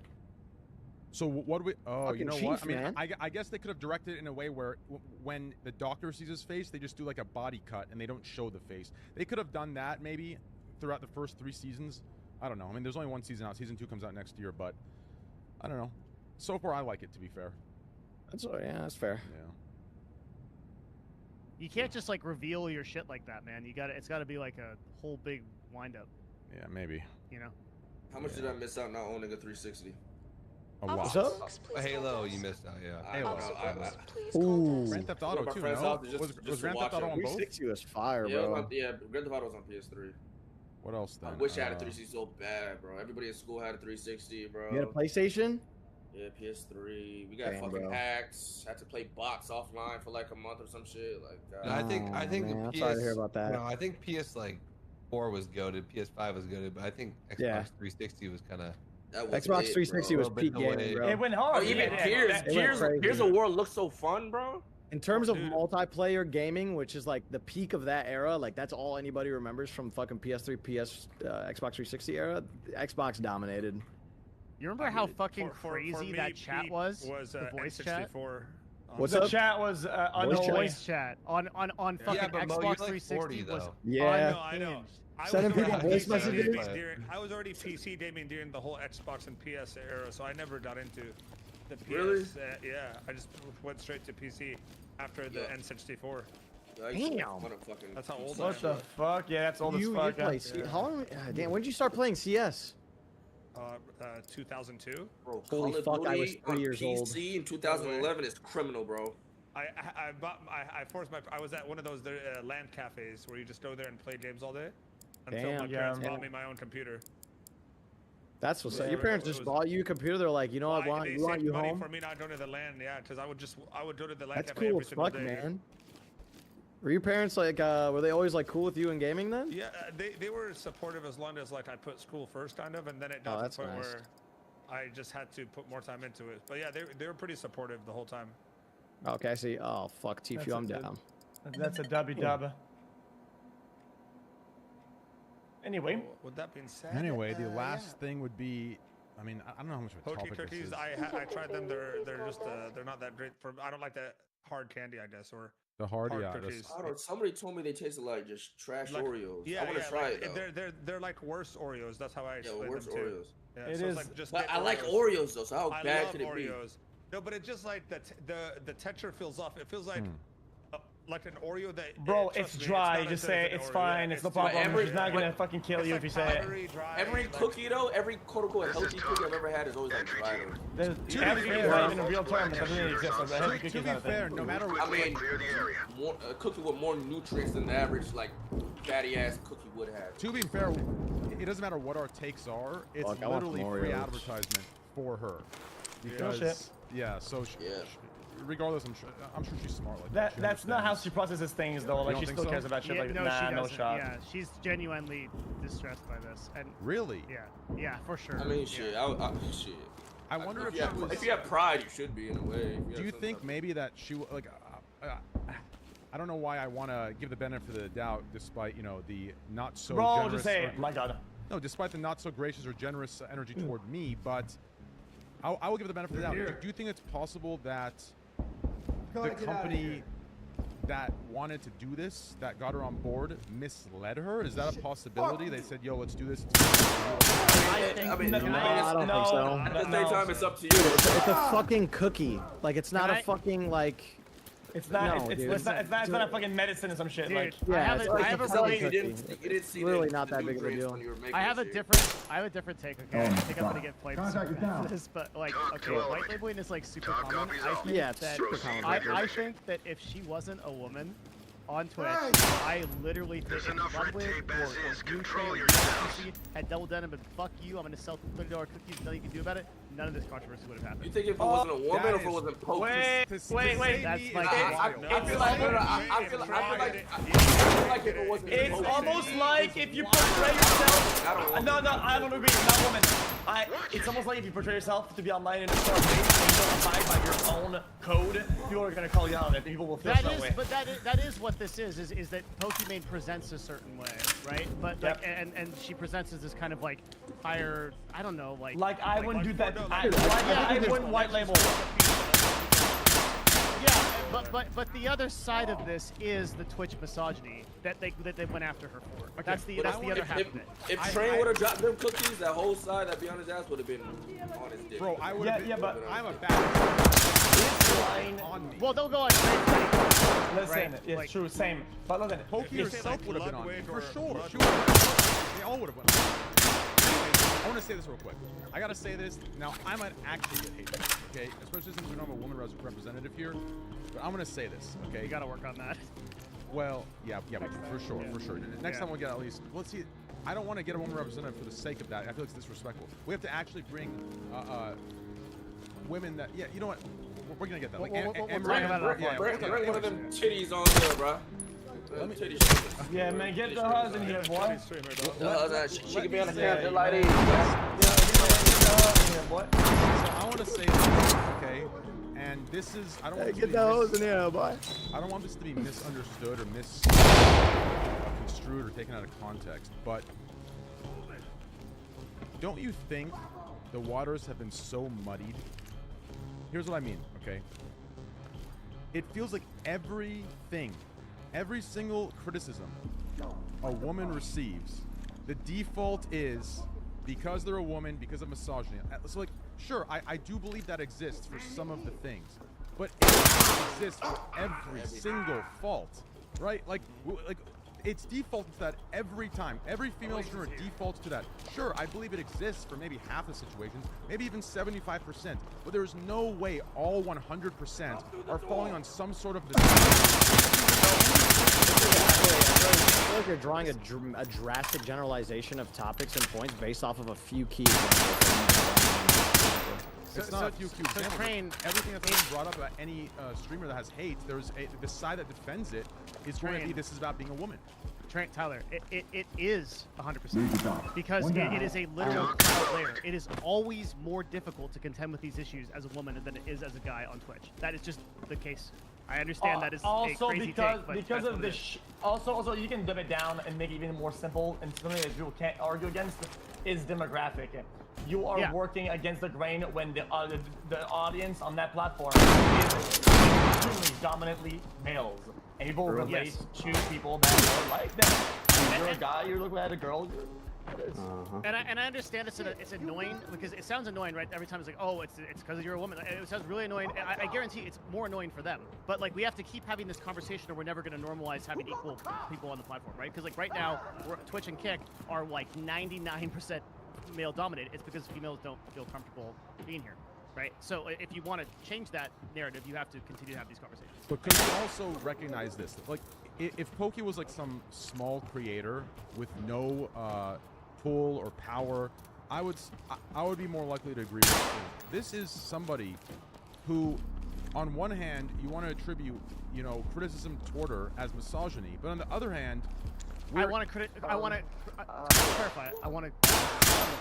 Okay, I can agree with that. I can agree with some. If we're going with every criticism is, if we're going with some are going to be from. Sure, those are wrong, right? Those are 100% wrong. But to discount all the criticisms, I think gets very dangerous. Because she has she's not just one of the largest female streamers. She's one of the largest streamers, period. She's one of the top followed on Twitch. More than one of the largest across the board. Across the board, everywhere. I guess I just see like numerous people across this platform as well as Twitch doing crypto rug pulls, doing fucking scamming their audience directly. Many of whom have been on the show, and we don't say fucking shit about that. A little bit of scam topic. And then Pokimane does $29 cookies, and we do say shit about, and we don't justify it. At least we don't justify it. We don't say. I just don't think the cookies are that big of an issue when it's contending with stuff like that. I think there have been so many bigger. Those cookies gave me herpes. Personally, well, then I take it back. Personally, I agree with you. I don't think there's a big deal around the cookies. The only XQC brought up, and it's just the inconsistency in image versus action, right? Talk versus action. That's the only thing. Other than that, I don't think there's a big deal around the cookies either, to be frank. And that's why I tried giving the benefit of the doubt in the beginning. I just don't like how everything defaults to it's because the individual is a woman. That's why they're getting all the hate. But the Also, in clarification this is some, scenario, though, it's not even the woman argument. I don't agree with at all. Just because there is some validity to that criticism, and people have been called out for like mismarketing. I do think that if you portray yourself, especially when you say I've been working on this for 2 years, and then you kind of get caught doing things that you considered shortcuts, because I'm sorry to say this isn't meant as a hit, but white labeling, even though common, is or would be considered a shortcut. Do we agree with that? Yeah, so of course. therefore, And I also, if you say, I think, oh, yeah, if you have the argument coming in, guys, I spent a lot of time on this. Why? Guy or girl, you're gonna get shit on. Sorry. Yeah, and I also think the real mistake that I didn't mention. I got destroyed. That was the real, like, I didn't really understand that move where it's like, if you're broke, boy, just say so, that type of attitude. Yeah, it's not her brand. Yeah, right. It's not her fucking brand. That's what I said about that one. That was a major mistake. It's not her brand. It's not about women. It's not about girl, boy, whatever bullshit. It's not her fucking brand. I think that was a major misplay. Yeah, that was bad. When they double down like that, and people see that disconnect between your brand and like your attitude, like you're fucked. Like you have to stay consistent. Yeah. What is? Bing bong. Hey, look, I got Is the Frieza? But it would be great if she just flipped to 180 to her brand and made that her brand from now on. I think it'd be so fucking funny. Red Eyes, Black Drake. Oh, Jesus Yeah. Christ, it's so expensive though. I was Monster kinda sad Arts. when I Wait, saw what? She like apologized for all It's that. worth Like, I it was though. Like, damn, dude, it actually would have been crazy if she would have just rode that to the death. Wait, I want to say It one would've more been thing. so funny. Rage. I need your opinion on this too. Last topic, then we're wrapping it up and leaving. Okay. Recently, there was a clip from is it OTV? Was there a group of OTV individuals in the car, and someone made a joke? Oh, he wants to poach it because yeah. because Myth and Rage are black, and now you're gonna take advantage of them being on the show. I No, get how it is. I was gonna. Well, I want Wait, to. what? Wait, As a brown man, or technically a white man based on my skin color, right? I personally, I don't think any of them should have apologized, but obviously. Wait, what happened? What happened? So everyone was in a car, like Skara and a bunch of like OTV, kind of like friends and shit were in a car, and they were driving somewhere. And Jody, Sydney's best friend, was in the front seat, and then they had a light on, and as they started driving, they turned off the light, and then Skara in the back turned on. He like shouted out, "Oh, well now Jody looks like Sydney." And then that was basically the end of it. They all laughed. They all laughed, and then we're like, "Oh, if Sid was here, she would have." She said if Sid was here, she would have laughed to that, and then they continued laughing, and then that was pretty much it. So let me finish my take before you That's the demographics of the people in the car. Everyone was Asian. Asian. So listen, let me say what I was gonna say. I don't think they should have apologized, but obviously then the quote unquote victim herself. So Sydney went on there and then kind of expressed that how the people reacted is how she felt as well, which at that point you would argue then at that point you would need an apology. Right? At that point the apology is fine, but I feel like they apologized before that happened, and I don't know if that deems an apology, but I guess they're reaping what they sow, right? That is the community they built around, right? That cancel culture-ish. No, I don't think they apologized before Sydney spoke out about it. I think Skara. I do not. I lived with Skara for a couple years, and I don't think the Skara is that person. I think he would have apologized immediately if he thought that was perceived as that. He has very for sure. Yeah, I'm he's not a really racist guy. That, He just Bro, that's the community they chose, bro. If that shit happened in WNL community, ain't nobody giving a fuck. Yeah, that's true. Yeah, Like I said, you reap what you sow. If you pander to and create and benefit off of a cancel culture community that attacks others, they're going to turn on you at one point, right? So that's why I'm against that full anti-culture bullshit and this anti-role model bullshit. But what I will say is I think we need to get away from that shit, because I'm going to be real with you. I don't believe, and like I said, I guess I'm just another light-skinned man saying this, I just don't believe that's yes, it is a racist joke, but it is like these viewers making it into this harmful, terrible thing, like racial. I don't think it's racist. Like, come on, like, sensitive. way too sensitive. Like holy fuck. Bro. Like, It's a racial joke. It's a racial joke, but it's not racist. Thank you. If you know that the person saying it is your friend, you know them, you've been with them. No, they're not racist. The joke that could be racist, that is about color, you know they're not going from there, it's fine. It's a random saying that shit, you might say, okay, but this guy might be some weird racist, and he's saying that, and it's just kind of weird. But it's not. and you know it's not. So, what's up? I don't. What's the problem? Yeah, if those jokes are cancelable, I'll tell you right now. Back when me and NMP used to hang out, NMP can cancel me 10 times over. And when he watches this clip, he'll laugh at that. He knows damn well he could cancel me 10 times over with the jokes I made. Like, there is no fucking shot that we're living in this world. What jokes you made, Chad? I don't remember. Recreate them real quick. Let me think about it. Can you say one of them? Well, they're definitely, they're, you know, if we were in person, I would, Yo, what happened to being authentic and like? I'm being authentic by admitting it. I'm being authentic by admitting it. I'm being authentic by admitting it. I don't need to repeat the joke. I'm telling you, I've done the jokes. It's nothing crazy bad, but it's just, I make some jokes. Because listen, you can debate that like this, okay? Because when you're with friends and you know they're not racist and they're chill people, okay? If somebody puts the lights on, it's really white, you can say, "Holy shit, a white ghost," and turn the lights down, and now it's more black. Because we can say, "Oh, that they can do that." It goes both ways, right? Oh, I've done that for sure. It's not the same as if it's not the same as if you're with a friend, right? And the lights are on and your skin's really pale. This is, "Oh shit, you look like really white, like a ghost." Ha, funny. You go to the mall and I don't know, some Asian person sees you and says, "Holy white ghost." It's two different things, okay? It's two different things. For sure. Not the same. For sure. 100%. That's facts. 100%. But yeah, I've made all kinds of jokes, especially when the lights are off. Yeah, I made that joke. Wait, what was that? Have you ever made like a what's my dog name? What's my dog name, chat? With the cool eyes. Oh, Miskiff. You ever made a Miskiff type joke? Like a car joke? Well, with the cool eyes. I think it's stop. I think his eyes are sexy, bro. Come on, man. You got some sexy eyes. The real problem, okay, isn't even the racist. It's the cars, okay. Every racist joke happens in cars. What's up with the car rides? What's going on with that? True. What are they putting in those vehicles? To be fair, seriously. To be fair, that stuff was so. I mean, what was the date on these things? It was so long ago, was it not? It was a different time. Like, if now things were going. I should probably read what you're talking about first before I speak on it, but it depends from when you're saying it is. I've definitely said the soft A on stream before. I've talked like I said, "Yo, like what's up? What's up, my soft A?" Like I used to talk like that on stream back in the World of Warcraft days. I used to say, "What's good, my soft A?" Like I used to talk like that just willingly. Good, my nigga. Also, shots. Okay, well that one was an accident. That one, like I told you, shot. Yeah. Listen. I told you I sing off screen. Like you guys said, I was on stream and I grew into a habit. So when I sang it, it just came out, and you could see from my face it was an honest mistake. Yeah, this nigga was into it, bro. Wait, what happened? Shots, nigga. Yeah, I got you. We'll watch it right now. Jesus. That's so fire. That clip's fire as fuck.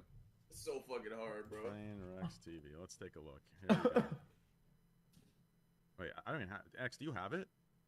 Of course I have it. Can you link it in the chat? Yeah, of course. My keybinds are all fucked up from Lego Fortnite, bro. The fuck? There you go. Lego Fortnite? Lego like Fortnite. What are you even doing there? Building? Like I never played it. I haven't played Lego Fortnite. It's a survival game. That's all it is. So you just like craft a little fucking home. It's like Minecraft. That's the best way to explain it. Is it more like Minecraft than it is Rust? Do you have guns? It's more like Minecraft than it is Rust, yeah. For sure. Pretty good though. I'll try to see where it goes actually. It's really good. Hold on, let me see this clip real quick.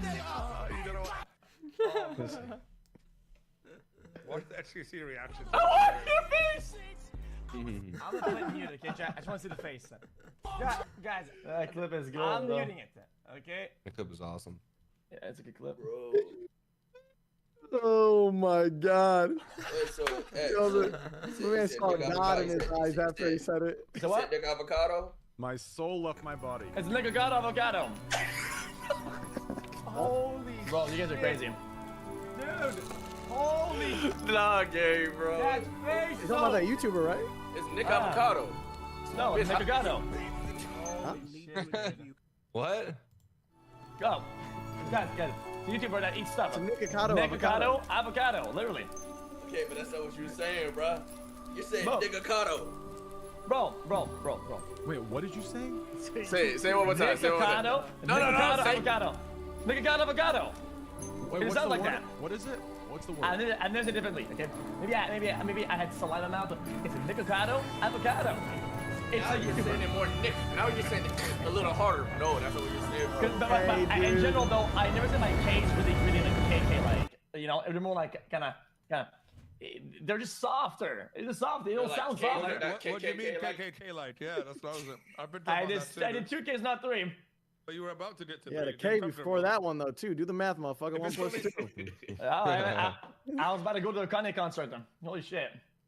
Did you like his Trying to get spit? points for that? Nah, wait, did you guys not see his recent You didn't concert? like his spit, bro? Yeah, he was wearing the fucking hoodie, bro. He was wearing the hoodie. He's wearing a reverse hood, bro. That's crazy. What's this hood?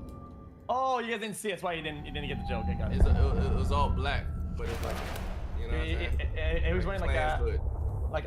like a clan hood, but black, yeah. Oh yeah, no, I seen that shit. Is that racist?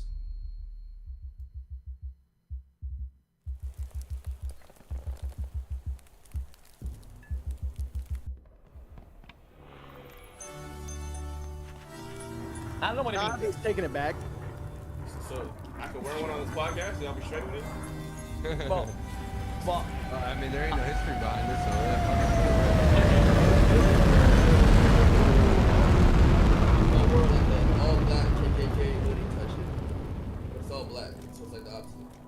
Well, Yeah, I mean, I you think might that'd be be onto okay for you to something, wear, actually. actually. Honestly, I think that's fine. Wait, Can I get shot by face? The Think thing so? is though, I always think of one thing as a meaning for its exact thing, right? If you try to mimic it or do something, it's not that thing. It's why sometimes like some people like will try to say, "Oh, dude, this is blackface," and I'm like blackface is blackface. Does that make sense?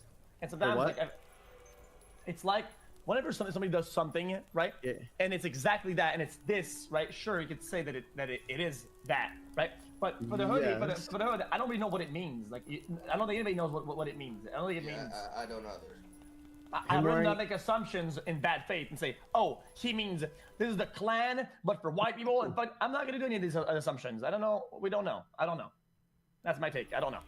Unless you guys know, you tell me. I don't know. I mean, I don't know either, really. I don't know. Wait, for what? I'm gonna assume that it was just like it's just like, I mean, like taking it back type shit. Like, I don't think that it means like a hate type shit, right? Now Kanye fought with white people, right? That's how I felt. Were there white people that seen that and they were like, that's fucking... Nope. Not me. I just said like, whoa, that's kind of far out because it's provocative. It's definitely provocative, as in like, people will ask questions and you know they will, right? People go, My shit froze. Hello? Who should? Hello? Hello? Hello? Okay. Did you guys hear what I said? No, we didn't hear what you said. Oh, I said, are there like white people that seen that fucking hood and were like bugging out about it? I didn't see it. Nah, bro. Okay, I was about to say, there's no shot. I want to give a take so bad, but I'm actually like, usually I'm not scared to say this one. I'm scared to say it. Dude, just let it rip, dude. No, it's just, it's no. I can already see people just ripping it. I'm gonna type it's bad. It's so bad. No, it's actually bad, guys. It's actually Is it weird that I'm only 10% white? I mean black, but I'm this dark? You're not 10. Really? 10? Yeah. From 10. Wait, what? All right, typed it. My parents are white. Only one of my grandparents are like black. yeah, trying, but it could also be an executioner's hood, or it could also be like fuck? What? Oh, no, Execution. nothing. Sorry. I was playing Fortnite. Sorry. Trey, you typed I it? got beamed. I typed it. Yeah, you didn't see it? Deleted it. What the hell, bro? Why Type it again. Type it again. Okay. You're gonna screenshot? No, I'm not. I didn't see There you it. go. Yeah, I don't know. Bro, there's nothing wrong with it, bro. Can I I say don't think there's that? anything wrong with that. Yeah, I think, Yeah, you I can don't definitely think say there's anything that. wrong with Just say that. Okay, so think I don't know that's what the whole I don't know what his message was behind it, but I thought like, no, dude, I don't even feel comfortable saying. I know. Can I say it for you? Say it for me. Say it for me. Listen. I think the way he rocked it had a style to it. It is what it is. That's what I said. Okay, Yes. it's why. Oh my god. Tanya had that shit on. He had that shit on, bro. Brother, and bro, the same way games that have bosses and shit like that have an executioner's hood, because it does have some style and edge to it. The same way in World of Warcraft, there's a tier set that's red for rogues that has a hat of the same shape and looks fucking baller as shit. It is what it is. Was this kid fucking cheating? Yeah, maybe. You gotta challenge him for 1v1, bro. Headshot sniped me out of a glide. Yeah, that happened to me. And he's wearing a Peter Griffin skinny teabag my corpse. That's not happened to me. I whispered him, added him, 1v1 them, bro. That took all my pride, bro. You can't let that rock. Message add him right now. Challenge him to a 1v1. He's on console. Even better. I'm not afraid, because I think if somebody wears like an actual clan thing, you can call out for what that is and fuck that shit, right? But if somebody doesn't, they want to make assumptions about it, then I think it makes you the one that's in the wrong, not me. It makes you in the wrong to assume all this shit and do all these maneuvers and shit like that. Because if we go down that route, then everything will be either appropriation or connotation or negative or and it will have nothing to wear, nothing to say, nothing to do. It's just gonna get cringe. Something is such a fucking bumhead. If something is that, call it out for what it is. But if it's not, just like fuck off. Thoughts? Word. What with that? Yes. Look, bro, I haven't slept since Monday. Yeah, let's wrap it up. I think it's a good place to wrap it up. What do you guys think? Yeah, it is a good place to wrap it up. Who's going live? Who's going live? X, you gonna go live or you gonna chill? X, you go live. Sure, I'll go live for like 3 hours and you go back. I gotta go tomorrow. Tomorrow I go. Oh, you're right. You have your day tomorrow, so never mind. Yeah, okay. Yo, do whatever you want. Mo, you're going. Fuck it. I'll go live, but don't host me. I'm going live, but don't host me though. Okay, twitter.com/Devin Nash. Right? Is that the social media you want, Devin, or anything else? Or Novo.tv, because I'm more of like, I'm kind of offline now. Okay, so Novo.tv. If you're a brand and you want to work with us, you want to do advertising. I want to work with you, dude. But you want to get around view bots, you want to get around all that shit. Hit me up, Devin at Novo.tv or Novo.tv. Devin at Novo.tv or Novo.tv. Check it out, guys. Mo TV, he's gonna be live as well. You didn't have to do that. That's we're doing that every stream. Yeah. Kick.com/MoTV, exactly how you see it on screen. He's gonna be live right now. I'll be hanging out with him and possibly XQC, depending on what he's doing. Myth. Kick. Oh no, actually Twitch. No, YouTube. YouTube.com. Come on, bro. Whoa. YouTube.com/Myth. Check him out. We'll be hanging out with him as well. Please go subscribe to him. Please hang out. I need it so bad. Yes, go follow him. And kick.com/Tifu. Kick.com/Tifu. Make sure to go check him out. Nick Merckx is live right now. Kick.com/Nick Merckx. Thank you, bro. Thank you for having me. Kick.com/Destiny. Awesome, guys. It was really fun. Kick.com/Aiden Ross. Kick.com/XQC. Of course, you guys all already know him anyway, so I'll see you in there. Kick.com/Yo Rage. Same for Yo Rage. Hey, big shout out to all of you coming. Thank you, guys. I appreciate you guys. Also, listen, I need to say this.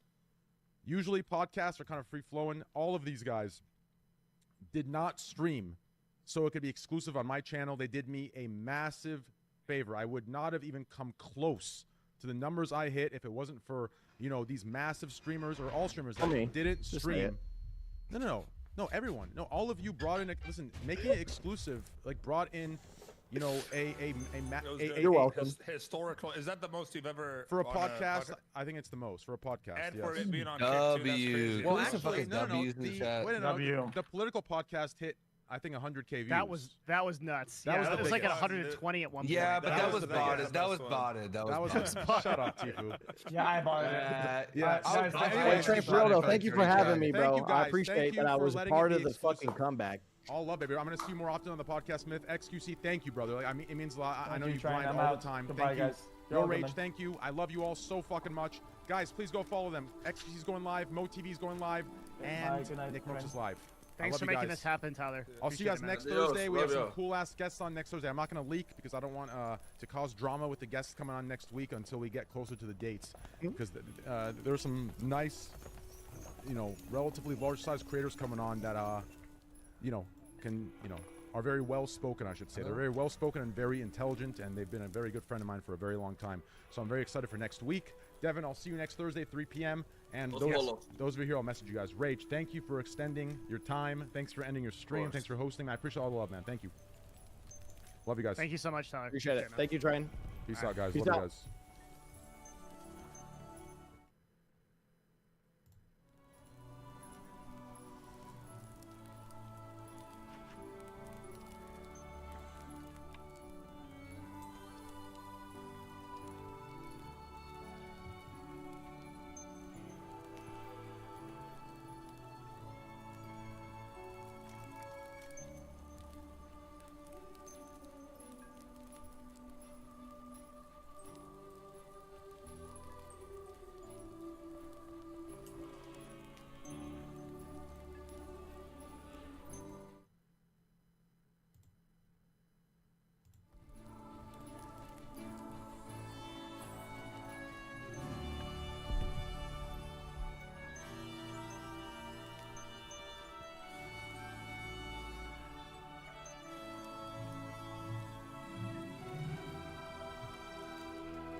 is the ultimate gift. Go to the bestsongever.com. So weird. This is what all the victims of MK Ultra see before they're hijacked and taken over and brought to the CIA secret black sites in order to commit their assassinations on political leaders. This is the brainwashing campaign. Talented dancers. But this is like what you look at from 100 or 300 feet away, so that's why their faces are so... I'm sorry, I gotta be honest, I hate tap dancing. Yeah. I absolutely despise tap dancing. Why, though? It's like nails on a chalkboard. Right. That's it. Like, have you ever nails done on a it? chalkboard, that's what that sounds like to me. I tap danced when I was younger, so Oh, I hate it. like it, but I didn't like that, definitely. I think just the only thing missing was like Dylan Mulvaney. Like, he should have been in there. But She I should mean, have been in like, there. yo, I'm not gonna rag on people for wanting to do a tap dancing Christmas. That doesn't matter to me. But then I saw this. This is from the Daily Mail. Jill Biden's White House Christmas dance troupe are radical BLM-loving activists who have demanded prison abolition and defunding the police. But it's not just that. People are calling it a racist hate group. A large portion of their background is ragging on people based on race. And so the White House decided to bring in a group to dance around smiling when they're like explicitly saying on their website, they hate you based on your race. I'm like, that was kind of wild to me. And that, I think, is worthy of more criticism. Now, you add these two things together, and you get a trashy performance I don't care for, but you're allowed to like it. I don't, if people on the left want to like it, it's fine, Right. whatever.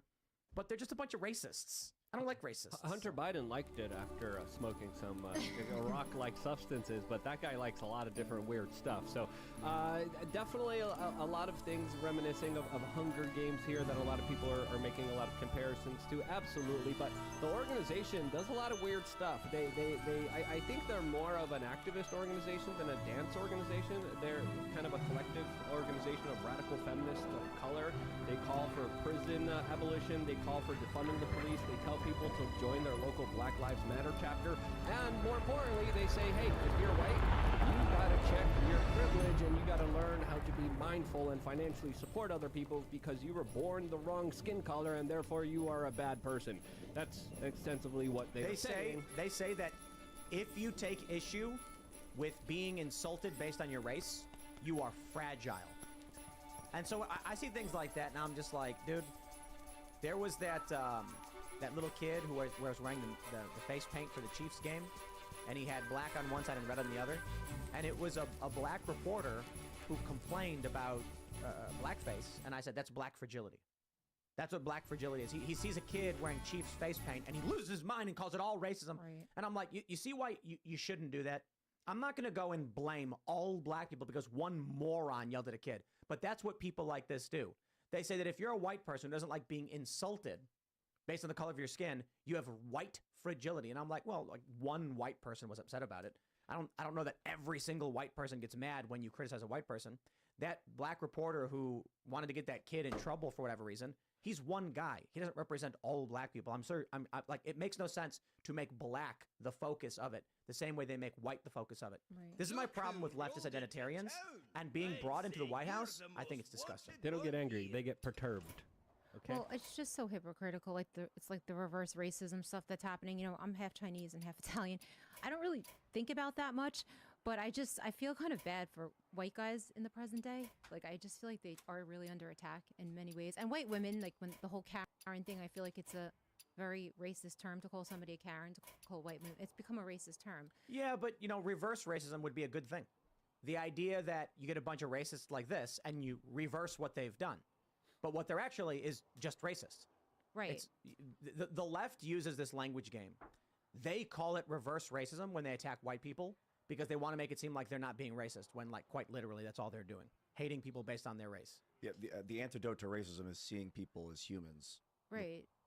It's gotten worse. It's just gotten worse. And I think progressively, I think there's more racism now than there was 20 years ago, like the early 2000s. The way I remember it, I don't remember even ever thinking about race. And now all of a sudden, it's the only thing that we're fixated on. What's your race? What's your sexual identity? Like, these things weren't things I spoke about when I was in my late teens and early 20s. A lot of people blame Obama. I liked him in the early days. I was like, he's a cool guy. And I didn't really care what he looked like. I was just listening to him and looking into his eyes and like, but then I guess he would say things about race and bring it up and kind of create a polarization. Let's watch this one. Here you go.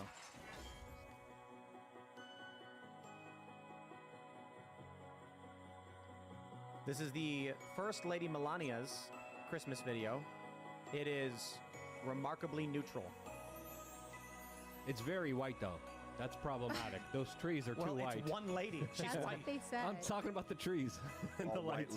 They said that the white lights on the trees were symbolic of, like, you know, white supremacy. No lights of color. Right. So in this video, a lot of people are comparing the two videos. They're saying Melania's was better. We don't need to hear from Peter Ducey right now.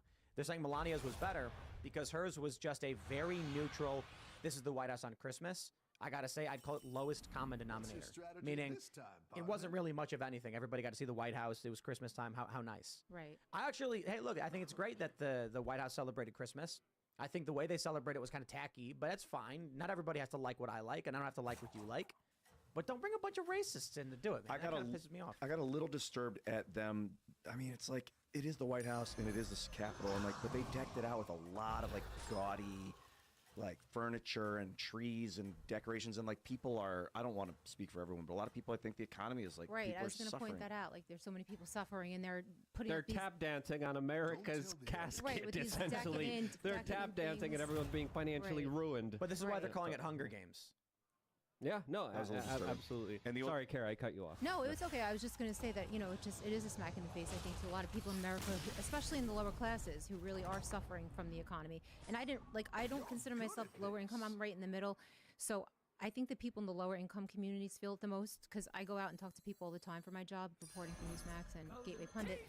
And, you know, it's a real thing. Like, people literally are living paycheck to paycheck. Like, they spend their last $10 on that day's lunch. So I think to put a video like that up and, like, use people of color as always as tokens is offensive to people that are literally starving and don't have money for food. And then they're putting up these, like, tap dancers tap dancing around the White House with, like, candy canes and these crazy, glitzy, gaudy decorations. Especially with all the resources now going to illegal immigration and helping them out, as there are a lot of mainline stories of a lot of communities, specifically poor communities, being denied resources that they had before that are now being diverted to, of course, the new Democratic voting base that is literally being shipped into this country. Right, they're really out of touch. I think that's a pandering move, what they did there. It's like they're pandering to the diversity and inclusion stuff.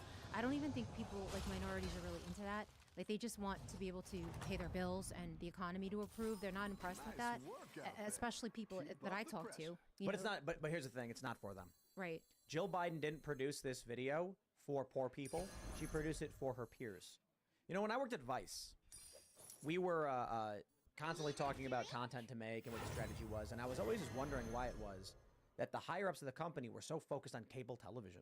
I was like, who cares? And I understand it's guaranteed contract money. It's like you sign a 10-year deal for a terrestrial cable and you get guaranteed revenue coming in through the cable subscriptions and all that stuff. That I understood. But I was like, that's not going to build your brand up. And then I realized it rather quickly.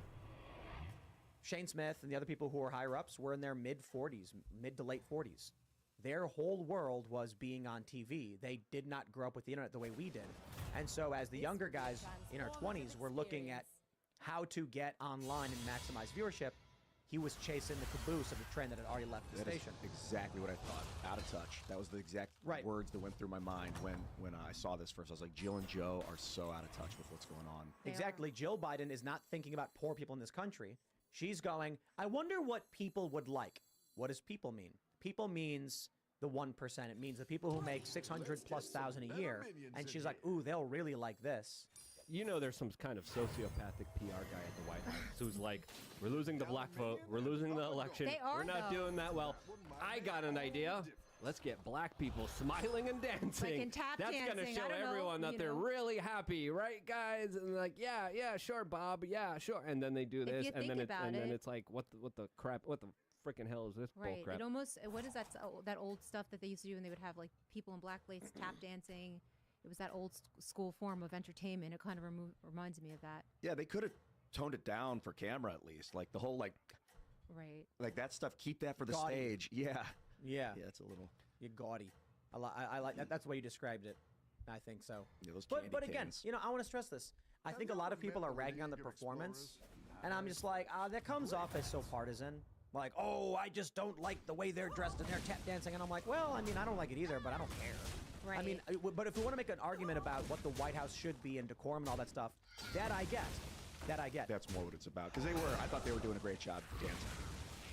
just hands down. I didn't want to just insult it for the sake of insulting it. They're good dancers, and it was the actually mouth movements. Really, what the hell are you doing? But that's what it is. That's the traditional like style. Like Ian was saying, it's like stage work, but they're doing it on camera, so it's weird. Oh, someone went out. Minstrel shows was what you were talking about. Right, minstrel shows. Right, when they sort of like subjugate minorities and black people to dancing and tap dancing on stage. That's what that reminded me of, like the minstrel show. I don't know. It just looks kind of weird. And then if you look at art, architecture, movies, models, and everything else in our society, if it's woke, it's kind of trash. And I think that's not an accident. I think this is meant to beat down the human spirit. I think this is an attack on beauty, because once you attack that, you attack the human spirit and the human will to kind of live and survive. You look around the democratic areas, there's not a lot of energy that is good there. There's not a lot of spirit. There's not a lot of growth. There's not a lot of potential. It's all regressive. It's all low vibrational, and I don't think that's an accident. I think this ugliness is being thrown on us deliberately in many different ways all around us culturally,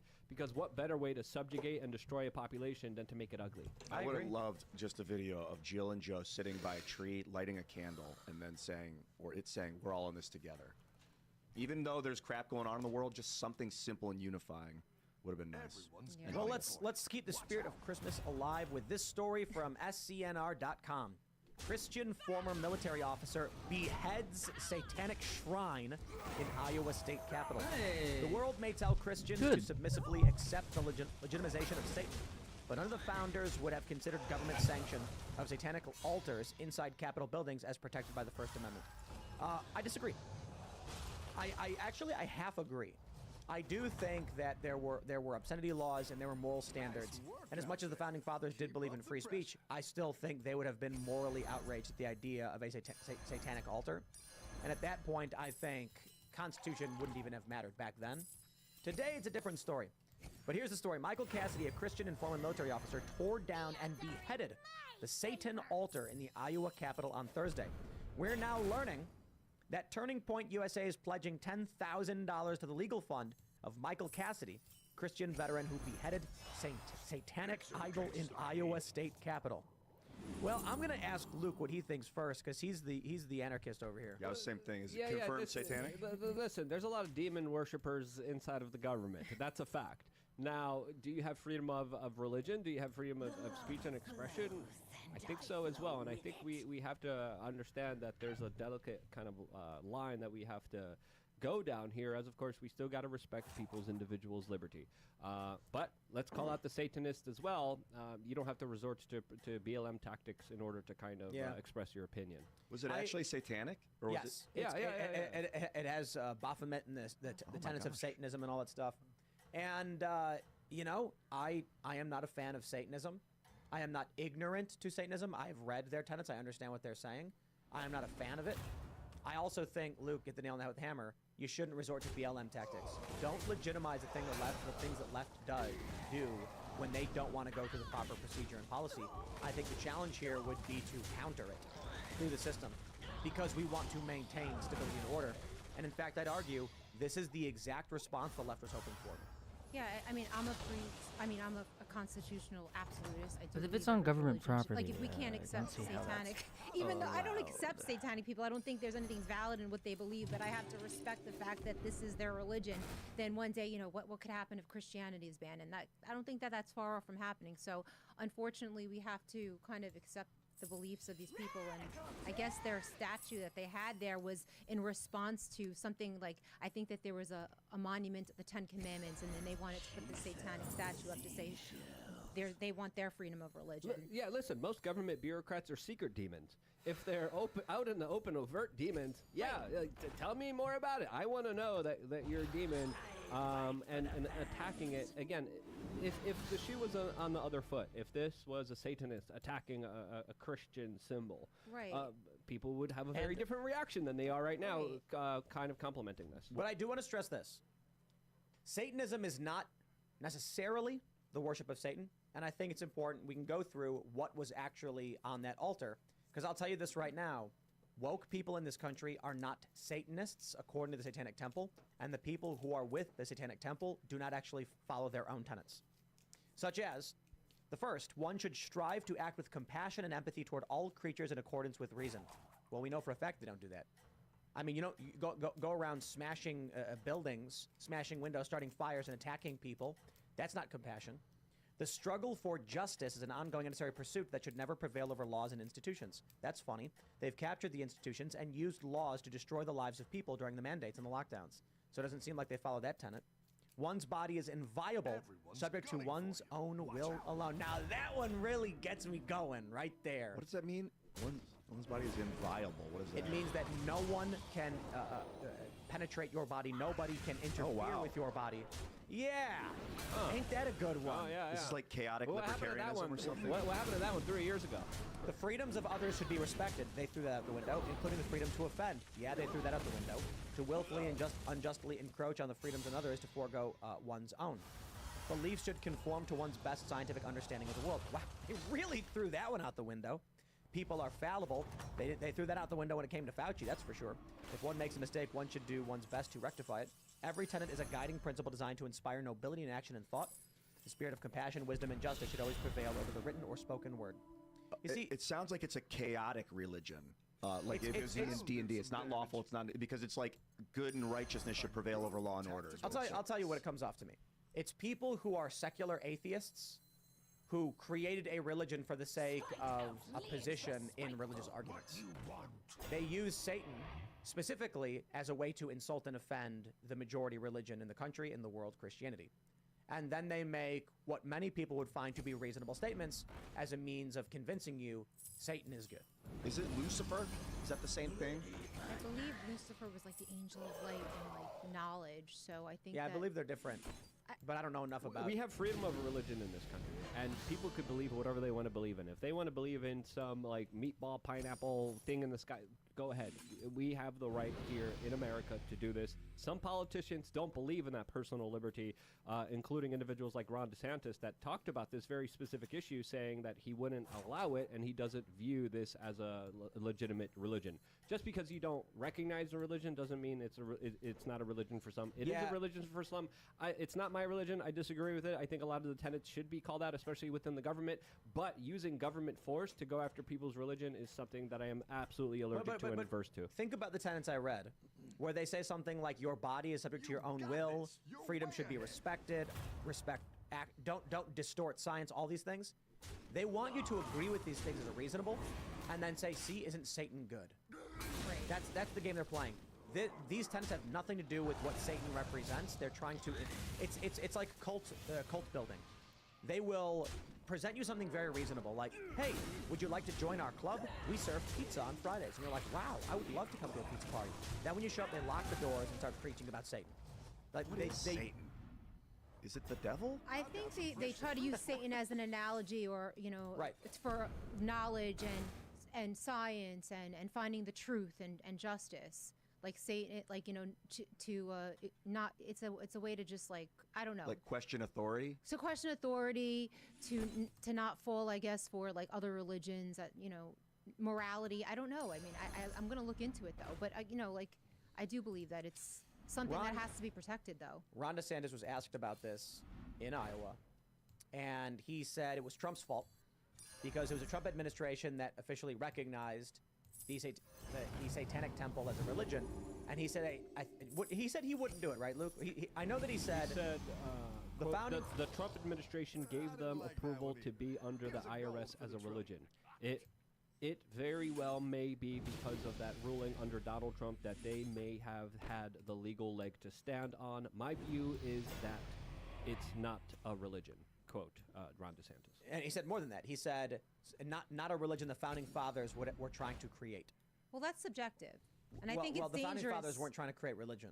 Right, and I think it's dangerous. I mean, Ron DeSantis is my second choice, but after Trump. But I think a lot of the things he says are dangerous when it comes to speech and when it comes to religion, like these type of things. I don't think it's fair to define someone's religion. Really, I don't. As much as abhorrent it is, just the same way with speech. Like people used to say, I'll defend your right to say whatever you want, even though I think it's disgusting. And nowadays, that's completely not the way it is anymore. So I do feel like we have to defend religions that are horrible, like Satanism, I'm assuming, and terrible speech. People, the ACLU used to protect the KKK. the Ku Klux This, Klan. this is multiculturalism, and this is why it don't work. Is this in a political building? Was it where this the all went? Capitol. Is it righteous for people to put up religious icons in political buildings? No, and they shouldn't have done it. So the Ten Commandments is the mistake here. Is the I one who think went that and the did that Ten first. Commandments going up was like the thing that set this off. They wanted to sort of counter the Ten Commandments. There is no reality in which a righteous Christian person will tolerate satanic imagery being put in their buildings, and at the same time, secular atheists and woke cultists will not tolerate Christian Christian governance. So multiculturalism, it won't work. He said, quote, "I saw this blasphemous statue and was outraged. My conscience is held captive to the word of God, not to bureaucratic decree, and so I acted." I mean, I could see myself doing that. I know that sounds terrible. Like, people have bad tempers, but like if I saw a satanic statue, I mean, I would have to pay the price. If, you know, get arrested, probably pay a fine, and maybe even go to jail. But like, you know, people become infuriated when they see that type of thing. If I saw a satanic statue in a government building, I might chop its head off. That's the attitude of BLM. Right, and it's an emotional attitude. But I'm not saying that I wouldn't be subject to the law then I wouldn't be arrested or have to pay a fine and, you know, face the public. There's value to being calm in the face of being taunted. Right. 'Cause this was obviously someone who was trying to taunt somebody with this, and it worked. Yeah, James Lindsay had retweeted something earlier about this. Someone made a meme video. The left uses this tactic of mid-level violence. We've talked about it a bit. It's the "I'm not touching you" tactic. They showed a video where a woman was sprinkling glitter on conservatives' heads, and the cop came up to her and said, "You've just committed assault. If you do it again, you'll be removed." And he goes, "I didn't touch them." Right. Well, you don't need to touch someone to commit assault, depending on the jurisdiction. But this is the game they play, attempting to provoke a reaction from you so that you look like the aggressor and look unreasonable. Well, it's a very real My thing. response to that was very simple. I'm like, if someone sprinkles something over you, just start gagging and fall down and then throw up and say that they maced you or something. That's the soccer tactic. Exactly. Play the soccer game. If they're going to sprinkle something on you, then you need to overreact. Like, they're trying to do something so minimal to you that when you react, you give the escalation, and your escalation creates the appearance. Sprinkling glitter on most people goes unnoticed. You swatting their hand away now looks like you struck them for no reason. If you're like, ah! Like, and really? you fall down, and then your friend goes, "He's allergic, man. He's allergic to aluminum dioxide. What are you doing, man?" And then call the police. They poisoned him. They poisoned him. All of a sudden, now everyone's like, "Whoa, what happened?" Like, that lady was spraying him with something. You got to play soccer with these people because they're trying to play soccer with you. So when they put the satanic imagery in the Capitol, smacking it is exactly what they wanted. Right. Now they're going to come out and they're going to make a bunch of propaganda based off of it. They're going to say that the right is intolerant, doesn't respect free speech. They're going to say the right doesn't respect the First Amendment. cares? They're going to say things like they never believed in free speech in the first place, etc. This sounds like half a story. What happened to the Ten Commandments thing that started it all off? Well, that's not a part of the story, so I don't know. I wonder if they tore that down, or maybe it's a different area.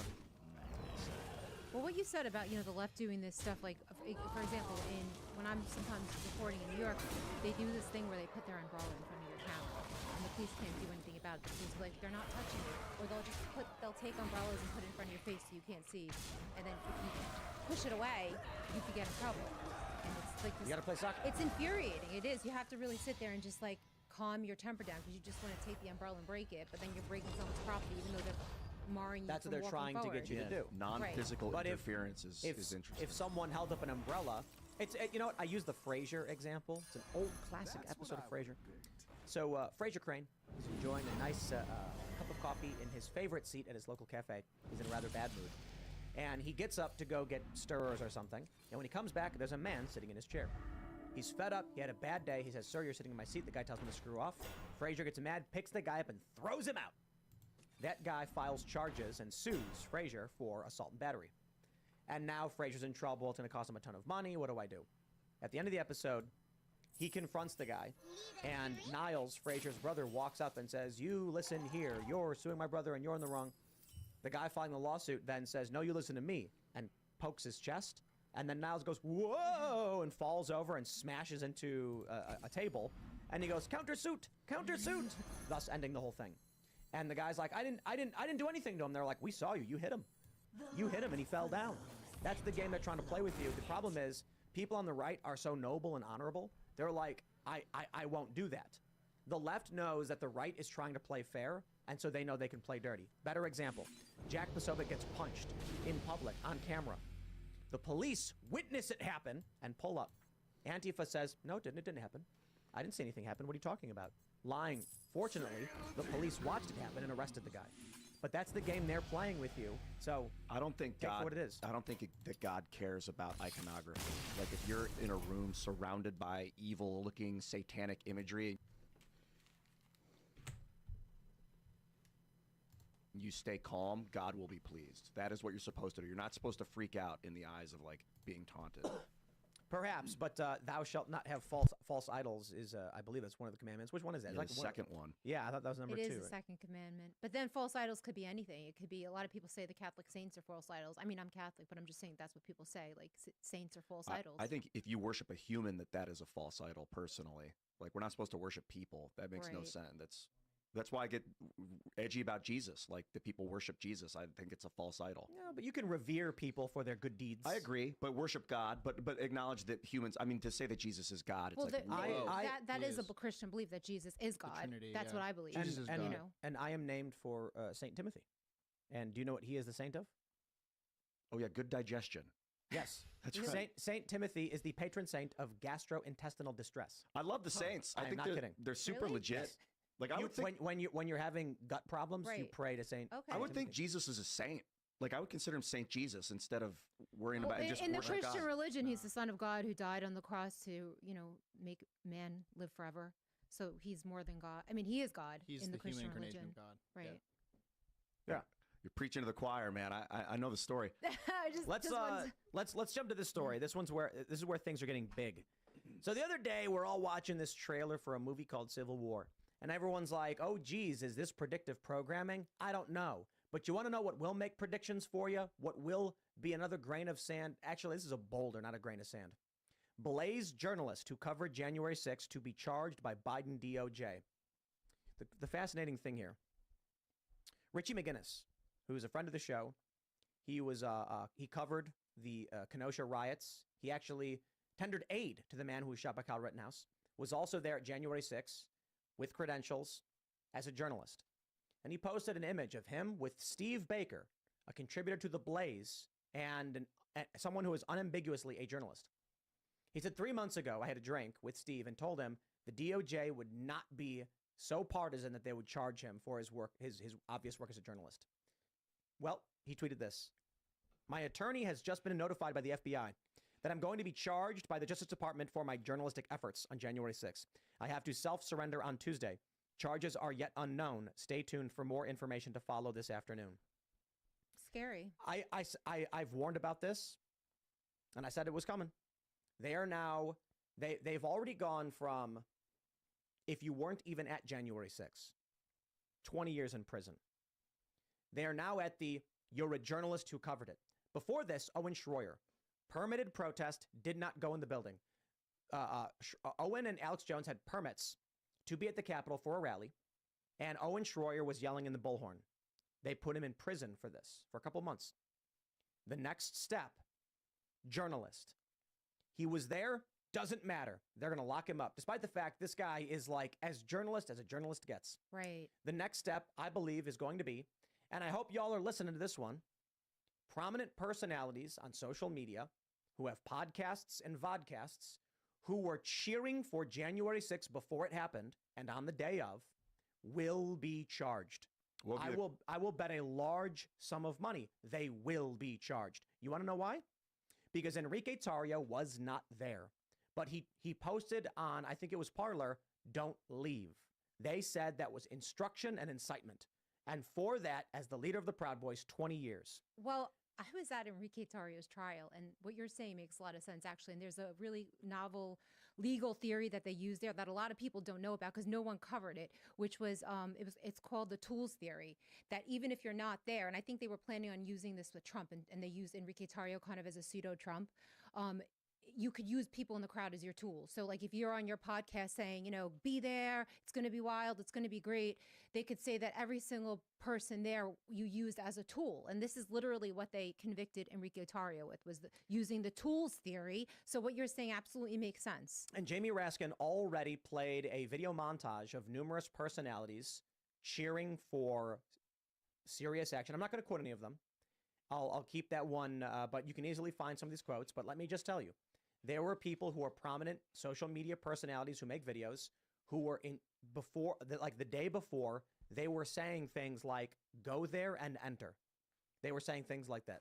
Right. They were saying more extreme things than that. These people are going to be arrested. Yeah, and I think they know it, because I can tell you this, some of these people have already flip-flopped. So you've got people who before January 6th were saying things like people should go there and people should do X, Y, and Z. There's video of this. They've played it at the January 6th committee hearings. Shortly after January 6th, when they arrest everybody, these people flipped their script. They're now super anti-Trump. Gee, I wonder why. I wonder why, say, like Jenna Ellis. Right. Working with Trump all of a sudden is now, oh, Trump's so bad, because they know what's coming. Well, yeah, she started saying that a while ago because I know she knows that that indictment was coming, which she now is, of course, completely flip-flopped on, and she's going to testify against Trump and Giuliani and all the others. But I was there at January 6th, taking video, and I actually was visited by the FBI, and I've been vocal about this just because I feel like it's a form of protecting myself. And it's very scary. And a lot of other journalists, there's been a lot of talk amongst journalists that people that were there that day, they're coming for next. So it's a real thing. And I'm not surprised by this. I know Steve Baker. I follow him on social media, and he's a good journalist. It's very scary what's going on right now in America. And you would think that reporters from CNN or, liberal reporters would be saying this is wrong. You should not be, what if somebody got arrested at a Black Lives Matter rally for covering it and there was violence there? I'm sure that they would be speaking out against that. And they don't realize that this could flip-flop. Like, that, 5 years from now, the political pendulum could swing I think the other way, I and think they could be arrested. The Owen Schroyer precedent, he did not go in the building. Right. I believe that there is a strong possibility after they start going. So look, they went after Owen Schroyer. Why? He was bullhorning. Now they're going after a journalist. Why? Narrative control. I don't see any logical reason why they would ignore these social media personalities who weren't even there, but were making videos cheering it on. There were some personalities that, as it was happening, were posting, saying things like, why is anyone mad about this, y'all? And they're like, yo, it was crazy. People who were there tweeting stuff that I get, but there were people who were posting videos to tens of thousands of people, to hundreds of thousands of people saying it was a good thing. Well, that's those people are likely protected going to get speech. arrested. I would say that would be for protected free No, speech and a question sure. for the Supreme Court. And so is what Owen Schroyer did, but Of they still use it course. in the sentencing guidelines. And what they're going to argue is these people facilitated and incited, and that is not protected speech. Right, They're going to say instruction to commit a crime is not protected speech. They've already gotten people for that, believe it or not. They're not big podcasters, but there was a guy that I know that was there that day, and he was putting stuff out on social media, and he had like 10 followers, and he was in the gulag in D.C. for a couple. But he was there in January. No, he wasn't. He was not there on January 6th. He was in D.C., but he never went anywhere near the Capitol. And they said that because of his actual tweets and his actual stuff on social media, and it had something to do with interstate, like something. I don't even know what they charged him with, but it was this really weird thing, like crossing state lines. Yep, because he was tweeting on social media. So another, I think this is less likely, but also possible. I think the indictment, charging, arrest, or the coercion of social media personalities with podcasts and vodcasts, I think that's 100%. Meaning, you guys listening, I'm not going to say anybody's names or quotes because I'm going to leave that to them, but you can probably think off the top of your head a handful of people who have shows who advocated for what was going on before and the day of. But the next thing I think is possible is people who didn't even go to the Capitol, but were near the Capitol, will likely be charged as well. Oh, yeah, that's what everyone's been waiting for. People text me all the time because they know I report on this stuff. People that were there in D.C., like grandmas, aunts, uncles, and stuff. Oh, my God, Kara, I'm so afraid. I'm so afraid. Do you think that I'm going to get arrested? I was there that day. I was just watching Trump's speech. Are they going to come to my house and arrest me? So this sets just a terrible precedent because in 2024, who on God's planet is going to show up for a political protest, especially when it involves Trump? And they know this. They're just completely shock and awe with everybody. If you were in D.C. on January 6th, but nowhere near the Capitol, as you've already mentioned, but were tweeting things, they'll come after you. As you already mentioned, they did for this one guy. So there are people who probably saw Trump speak, never went to the Capitol, just left, but were tweeting things, and they will say, we have evidence that you were there in D.C. encouraging and inciting the people around you to go and do this, and they did. Therefore, you're going to get an incitement charge. I will also add, and I think everybody listening to this can name some people off the top of their head, how many people have fled the country already? Several. I haven't been keeping tabs. Is it Who? Or is it worth talking I about? am not going to name people who have already fled the country, but I think people who are listening already know there are several people who are there or who are in D.C. and they've fled the United States. Yeah, and the feds are probably going to say that they were accessories to the crime. This is political prosecution. This is my tax dollars being sent to intimidate and stop journalism, and from people actually doing legitimate work on the ground. This guy, Steve Baker, just tweeted, "Yes, I entered the Capitol like about 60 other journalists, quote, did no damage or parading or violence." Why are we spending resources from the Federal Bureau of Investigations that is supposed to be going after traffickers, individuals who hurt children? Why are we diverting those issues and that specific important cause? Why is that cause being ignored to go after someone who walked in a federal building? It's political prosecution. Well, no, I mean, I'll tell you. Let's say you fry up some bacon and burgers and other really great food, and you're having dinner with your friends, and then once you finish, you don't rinse your dish right away. You just eat and hang out. But after you're done, you're like, I got all this gunk stuck to the pan. What do? Soak it. Soak it 2 overnight. hours, yeah. Why? Because then scrubbing it becomes easier. Now let's talk about what they're doing. Why go after journalists and, bumbling dotards? Because then the purge in 2024 or 5 will be easier. This is the soak. This is where they are putting journalists in jail. They're trying to put the president in jail, the former president. They're going after not just this one journalist, other personalities. And they're going after, more importantly, I think the scarier thing is people who showed up an hour or two after the events of January 6th, when the doors are open, there's no gates anywhere, and the police are letting people in, and they're charging them the same as the rioters. This is soaking the pan. Because if they went and tried to round up Trump supporters in 24, 25 for no reason, just instantly, it'd be chaos. But they got to soften it up a little bit. More grains of sand in the heap. Now people are like, oh, it's political persecution, but it's being normalized. Right. So you do it one at a time. If the feds went after Alex Jones instantly, you'd get riots. I think they're going to go after Alex Jones. I believe that Alex Jones will likely be charged over January 6th. I think that, what protected him was him on his megaphone telling everybody to go home. Go home, go home. I guess that like you said, this maybe stuff, I don't know. I'm not aware of what he said prior to January 6th or what people on his show said. I know he had Oath Keepers on his show and Proud Boys on his show that were I don't think that matters. I mean, I feel bad for Alex Jones. I do. He's one of the most politically persecuted. I actually founded an organization called Citizens Against Political Persecution. And this was 3 years ago. Never in my life did I think 3 years after the fact of January 6th would this still be going on. We're going on 3 years now of January 6th. People are getting arrested every day. There's still people in solitary confinement right now as we speak, sitting there pre-trial.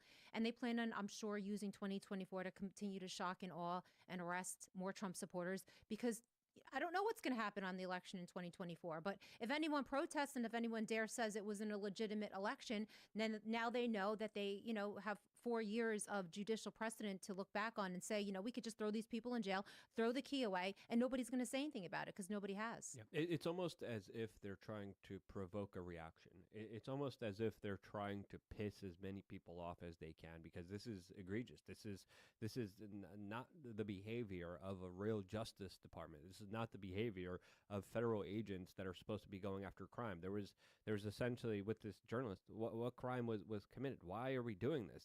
And to me, I'm thinking later down the line, like, hey, maybe they are trying to really anger some people so they react in a certain way that's going to be more advantageous for the system later down the line.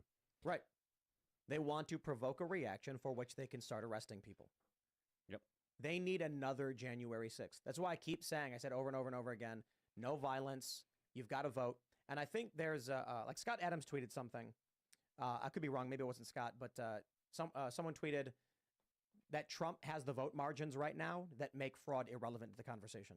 His margins, when you look at Trump's vote count in 2020 and how he was polling, he got more votes than any sitting president in history. And Joe Biden got more votes than any candidate in history. And the reason Biden got those votes, for the most, a great deal of those votes that he gets are because of universal mail-in voting. Now, by all means, go ahead and believe that, like Sonny Hostin and others were filling out ballots for other people. That's not my point. My point is the first stage in all of this is universal mail-in voting to create the possibility of those votes existing. Trump's polling so high right now that even if they went tenfold what they were doing with Biden, they wouldn't come close. And I mean that figuratively. But they had full lockdowns, universal mail-in voting, and Biden was able to pull off 81 million. Right now, there's no way. Right. Even if they have universal mail-in voting, and Sunny Hostin claims she voted for her son again, whatever that means, and moms are doing that stuff, and they're doing ballot harvesting and ballot chasing and all of that, Trump still wins. What they desperately need, and by they I mean the neocons, the neoliberals, and the deep state, the uniparty establishment, what they desperately need is in 2024 there to be some kind of January 6th type event. Well, that's what I've been fearing. I know something's coming up in 2024, and I live in New York City, so I don't know if it's going to be there. And I feel like it's going to be a false flag event. I don't know if it's going to be another pandemic, or I thought a year or two ago when they were doing those alien invasion congressional hearings, they were going to tell us aliens had landed and we all have to stay in our house, or if there's going to be a nuclear threat or something like that. But there's going to be something big that happens in 2024 in order to, I think, affect the election. That I'm not a conspiracy theorist, and I'm not trying to sound like one, but I think everybody knows that. I have elderly relatives who are liberals who say to me all the time, something's not right. I've never seen anything so bad. Something bad is going to happen. Something bad is going to happen. It's like we're all being subliminally prepped somehow, and everybody keeps saying the same thing. I'm sure you've heard it. Something bad is going to happen. I think that something bad is going to be in 2024, and it's going to affect the outcome of the election. Well, Jones and Posobiec think we could go to full-scale war with Russia by next October. And then that would, right. Here's the funny thing, Roseanne says there's not going to be an election, right? If we are in full-scale World War III, you may very well see a suspended election. Well, it's martial law. It's emergency powers. It's the government saying Presidential we are Directive in 51. Yeah, there's the Poseidon tsunami weapons that have been utilized by the Russians against the east coast of the United States. We need to mobilize all resources. They have not been used. No. I'm saying hypothetically. I'm going over a hypothetical situation that could potentially unfold, saying we are in a life or death situation. Your rights, your civil liberties are gone. They don't matter anymore. We need to make sure we survive as a nation, fighting off the Ruskies, the Chinese, the Iranians, the Hezbollahs, whoever they have as the next boogeyman lined up for everyone. And that's the trajectory that we are on, because power is not easily let go of. Throughout human history, the people who have accumulated vast amounts of power hold on to it. They're not going to relinquish it. They're not going to have. Look what they're doing already. Look, the Donald Trump's facing 750 years in jail. They're not going to give up that amount of power, because they know if they do, they're the ones who are going to be going to jail when Trump becomes president. So let me pull up this story from Yahoo Entertainment. Hunter Biden claims he might flee the country if Donald Trump is elected president. So pick your poison, ladies and gentlemen. Look, I'm going to say it. Luke, I'm going to say it. Civil war. Drink. What about it? Take a shot. You've got right now journalists being arrested. The expectation and the evidence is clear that more journalists, more personalities, they're going to keep arresting people over January 6th. That is their move. In the inverse, Hunter Biden feels he has to flee the country if Trump is elected. Because if Trump is elected, the expectation is he is going to start arresting these criminally corrupt individuals. No matter which way you cut it, neither side can accept defeat in 2024, no matter what. I mean, cohesion is a win. Well, you got to understand, Ian, the Democrats embarked on a trajectory that there's no going back from with this legal lawfare that they have utilized against the Republicans. Right. You look at everything that they have been doing, it has opened up a Pandora's box that we see in many developing nations. We see in banana republics the same kind of behavior, going after politicians, going after lawyers, going after journalists because of their political ideas and expressions. That is a very dangerous move that there's no going back from. Now, if there is a transition of power, and I say that very carefully, if there is a transition of power, why wouldn't the next president of the United States, who is a Republican, use the same kind of legal lawfare that the Democrats used? And they would be at a disadvantage now if they didn't, because they would show weakness and they would allow them to get away with essentially this larger pendulum swing escalation that sadly there's no going back from. I feel like they have everything to lose. Obviously, Joe Biden has everything to lose, which is why he's probably still running to protect himself, because they've committed so many crimes with the political persecution, of course. And, the January 6th first unselect committee was so lawless. and all of the stuff that will be uncovered, obviously, if Trump gets back in, and hopefully he would actually persecute these people because they have committed real crimes. Unlike, Donald Trump, I don't think he's committed real crimes, and I'm not being biased towards Trump, but he hasn't. So I think that the Democrats have everything to lose, and they're going to pull out all the stops to win next year, whatever that means. They're going to pull out all the stops. I had this. Well, this I think a lot of presidents violate the laws and do something illegal, but they're never held accountable for it. I would kind of disagree with you on that point, but the fact that they are prosecuting it for the first time shows the clear escalation. Because there's previous presidents that murdered and assassinated American teenage citizens with their own signatures, with them personally signing off on it. So all presidents, essentially in my book, are criminals, right? And they have committed criminal violations against human beings, against innocent life. War crime. I mean, I guess how could you say that minus war crimes? Because war crimes are terrible. I guess, like in the eyes of any other nation, American presidents commit genocide, commit many war crimes, but I don't think anyone's really been as bad as Joe Biden when it comes to the political persecution that's going on in America right now, and the attack of a political opponent and his supporters and his attorneys, and anybody that voted for Trump is automatically an enemy of the state. Absolutely. No, of course. You're absolutely right about that, and that's the point that we're making here. Ian, you were going to say something. Well, I was going to say a couple of things. One is I think if another president comes in and they're like, the pendulum swinging, like, slow it down. We can do this together, because if we fall into disarray, the whole world's going to create World War III on our soil. It's going to be, the roads will get, like, it would be like infection, starvation, and dehydration are the three main enemies, not weapons and bombs. If that happens, we cannot let that happen. We got to stay together.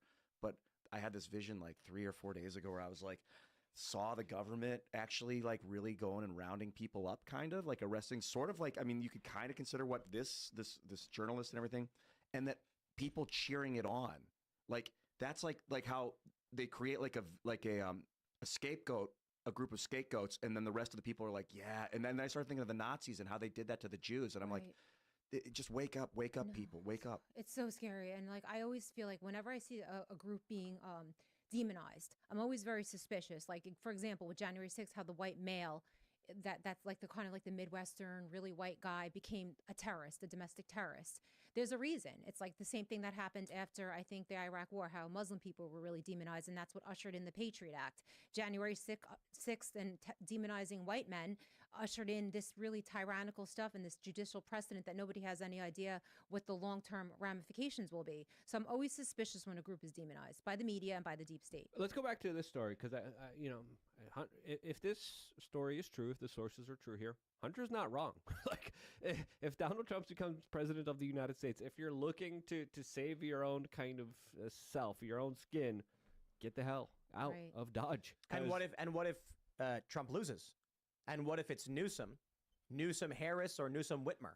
I mean, if it's Whitmer, this lady is a psychotic and deranged murderer, right?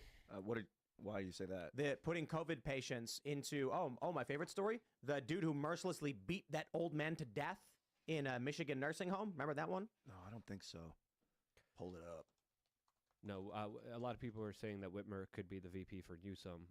That could be a likely candidacy that would be absolutely atrocious for the American people. 20-year-old beating suspect was moved to nursing home because he has COVID-19, says father. Detroit. So, like many states, these governors were putting people who should not be in nursing homes during COVID, and it resulted. New York is the example we all patients, know. Yeah. 15,000 dead, and that was Andrew Cuomo. So that's why people are like, "You think Chris Cuomo would come on the show?" No, he would never come on the show, because I gotta say, I'm sorry. I'm probably the only one with the balls to say to Chris Cuomo, your brother is a mass murderer who murdered 15,000 people, including a friend of the show whose parents died because of what Andrew Cuomo did. I think we got to start manifesting that these people will come on the show, because that's the culture war. If they won't, if people refuse to talk, then we lose the cult. That's the loss. That's game over. If people refuse to communicate, it's game over. Right. Sociopathic mass murderers don't usually deal with confrontation well. They don't deal with being confronted on their horrible actions that have led to tremendous human life loss, especially when called out directly to it face to face. I called out a lot of war criminals personally myself during my journalistic career. They don't get happy. I got arrested a number of times for confronting a lot of politicians about their very horrible illicit actions. Well, they get mad. They freak out. Yeah, right. And in New York right now, speaking of, there's a new law that they just passed that quarantine camps, like if you're sick or if you're unvaccinated, literally this is something that Kathy Hochul put through. You could be put in a quarantine camp against your will. So they could come to your home, knock on the door, pull you out, and throw you in a quarantine camp. So That's literally the law. we talk about Hunter Biden, wanting to get out of Dodge, but then what's the what if Trump loses? Now here's what I think. Do we get out of Dodge? Well, I don't think Trump wins or loses. I don't think Biden, Newsom, whoever it's going to be, wins or loses. I don't think. I cannot see a reasonable conclusion to the election. I can't. In 2020, we had a lawsuit, Texas v. Pennsylvania, with, I believe, 48 states that were involved in the suit, either joining in or filing amicus briefs. Or what's the proper plural? Amici or whatever? I don't know. The point is, they're all basically saying, we are pushing back. The only reason it stopped there was because the Supreme Court refused to take the case, and the case fizzled, which was the Supreme Court taking sides with Pennsylvania. Right. This left a very sour taste in the mouths of states like Texas. And Texas, Ken Paxton goes hard, and you've got Missouri as well going after these fraudsters. What's going to happen at the end of 2024? Before we even get to Election Day, there's going to be legal challenges to early voting. There's going to be claims of widespread fraud on both sides. The election will happen. Different channels and different outlets will report different data. People are gonna notice, like, oh, look, the number changed on the TV. It went up, then it went down. And no one will accept it because, I'll tell you, nobody accepted 2016. The Democrats said it was Russia. The Democrats actually believed that Russia hacked the machines. In 2020, it was the conservatives who said the Democrats rigged the machines. 2024 is going to be, we will not accept this. Why? Because the Biden DOJ is already weaponizing law enforcement to arrest innocent people like this journalist, Steve Baker. That's already happening. So you've got all of these Trump administration officials facing criminal prosecution, and they're like, Trump needs to win. We have to win this one. Now, many of them are bowing out like cowards. That's true. But a lot of people are like, if Trump does not win, this is life or death. Hunter Biden saying the same thing. So it's going to be 100,000 lawsuits from the left, 100,000 from the right. The courts are going to be jammed up. And I imagine come December, we don't know who won. I just don't want to rest everything on one guy's status as president. Like, it's so much about the individual loving the humans around them and sacrificing themselves for the humans around them. I agree with you, but for the J6ers, it is life or death. It is. For many of them, especially with a lot of them that are in solitary confinement. So I agree with your sentiment. Never put any man above yourself. Never worship any man. Never idol any man or woman. Always make sure to take care of yourself first. I think the bigger solution, other than voting, is you being the best version of yourself, being happy, being healthy, being strong, being financially successful. That's the way out of this. Us realizing, hey, we don't need government. We don't need tyranny. We don't need all this other crap all around us that they keep trying to sell us, and it only works because we keep buying it. So I understand that sentiment a lot, but sadly, with how weaponized the political system has become, it is life or death for a lot of individuals. It is freedom or slavery for a lot of individuals, and those are high stakes right there. And the future of this country as well, to where it is going to be going from here. I'm concerned that Donald Trump's Don, I'm going to call you, is like, does he not realize that, like, if he keeps pushing and being like, I'm going to go get him, I'm going to get that, like, it's making it worse for the people, like the people that are in prison. It's making it worse. It's making them be like, oh, we need less Trump supports because he keeps saying he's going to come destroy. Like, why doesn't he tone down and start to talk about unity? Yeah, that's always the mysterious question, why Donald Trump says some of the things he does. I guess, like, he says some things that are really out there. I think a lot of the times he's just saying it kind of jokingly. Like he said, I'm going to come after these people, but only on day one. And, it's he didn't say that. He said that, or he didn't? He said on day one, I'm going to drill, baby, drill, and build a wall. He dodged the question. Okay. Hannity said, are you going to be a dictator and go after these people? And Trump said, only on day one, we're going to build a wall and we're going to drill. So I guess, see, even I am guilty of hearing fake news, because that was what I heard on the news. He said it. He said, when he said, are you going to be a dictator and do this? He said, only on day one. That was his answer. And then he went on to say, I'm going to drill. Then it got cut off and they used that soundbite everywhere. Yeah. That's what I'm saying. That's why I was under that impression. And they use these clever lines where Trump says he will be dictator only one day. Right, and I believed it. I said he said it, but he was probably joking around. That's what I thought. I thought It he was such a joking around. lazy way to answer the question. Right. No, I don't think Like, Trump was listening. He wasn't listening. Right, he was not That's listening. a lazy way to answer. Like, if you're not Hannity was- listening, say, I didn't hear, I didn't understand what you said. Please repeat the question. Hannity was asking, are you going to use your powers to get revenge and retribution? And Trump's not paying attention, and then he just hears dictator, and he goes, yes, to build a wall. And then Hannity goes, no, that's not what I asked. I asked about retribution. And Trump's like, we're going to drill. And so you can argue that Trump just did not answer the question. That's the most reasonable explanation. That's it. He didn't actually answer the question about whether he'd really be a dictator to get revenge. He answered it. He just. But look, the without question, listening to why it. does Donald Trump say the things he's saying? Well, I kind of feel like a lot of people in this country think that when the DOJ is weaponized, when the far left is given carte blanche, you have to actually fight back. And how do you do it? Donald Trump talking is probably the best way to do it. Why? Well, we don't want violence. We don't want civil war. So a lot of people are like, we're going to be reasonable. We're not going to riot. We're not going to do what Black Lives Matter does. We are going to vote in local election officials, which they've done. We're going to vote in populist candidates in Congress, which they've done in many areas. And we're going to support Donald Trump. Then Donald Trump says, I'm going to go after him and I'm going to do all this. But here's the thing. That's the best possible way to actually do it, to vote for Trump and then hope he uses law enforcement powers to arrest criminals. You could consider that as a tactic, but I think a better way is to strengthen our economy. I think that the best way to solve the corruptive issue is to make a stronger base growth domestic product. How do you do that when for the past 20 years they've extracted the GDP and sent it to China? You need to. I think it's hydrogen fuel. You need to alter our fuel source. You didn't answer my question. Well, you need to start pumping hydrogen through the methane systems. What does that have to do with them sending our manufacturing base to China? How do we make hydrogen when we don't have people here to work factories or factories that can do hydrogen refining? We have some out of Rice University. They're hitting carbon trash with electricity at 7,000 degrees with flash joule heating and turning it into hydrogen fuel. So let's go back to the beginning. What should the American people do when for the past 20 years the neocons and neolibs have sent our manufacturing base to China? Build new manufacturing. And how do you do that? By inspiring people. Show them what to build. Who does that? I'm doing it right now. A regular American. What can they do? You can search James Tour out of Rice University and look at what they're doing with creating hydrogen. I got a problem for you. There's an EPA regulation barring the construction of factories and the carbon emissions in this area. It doesn't produce carbon emissions. I'm not talking about hydrogen specifically. I'm talking about the manufacturing base. Explain what you just said. The reason people voted for Donald Trump is because he vowed to relax rules, executive orders, and to work with Congress to repeal laws to allow manufacturing to return to this country. That's not the only reason. That's a big component. What we end up seeing in the first term of Donald Trump was a $3 billion reinvestment into Michigan from auto manufacturers who brought their factories back. The reason why Trump wanted to remove environmental regulations like the EPA was because this was the reason why these factories moved in the first place. They could not actually produce things.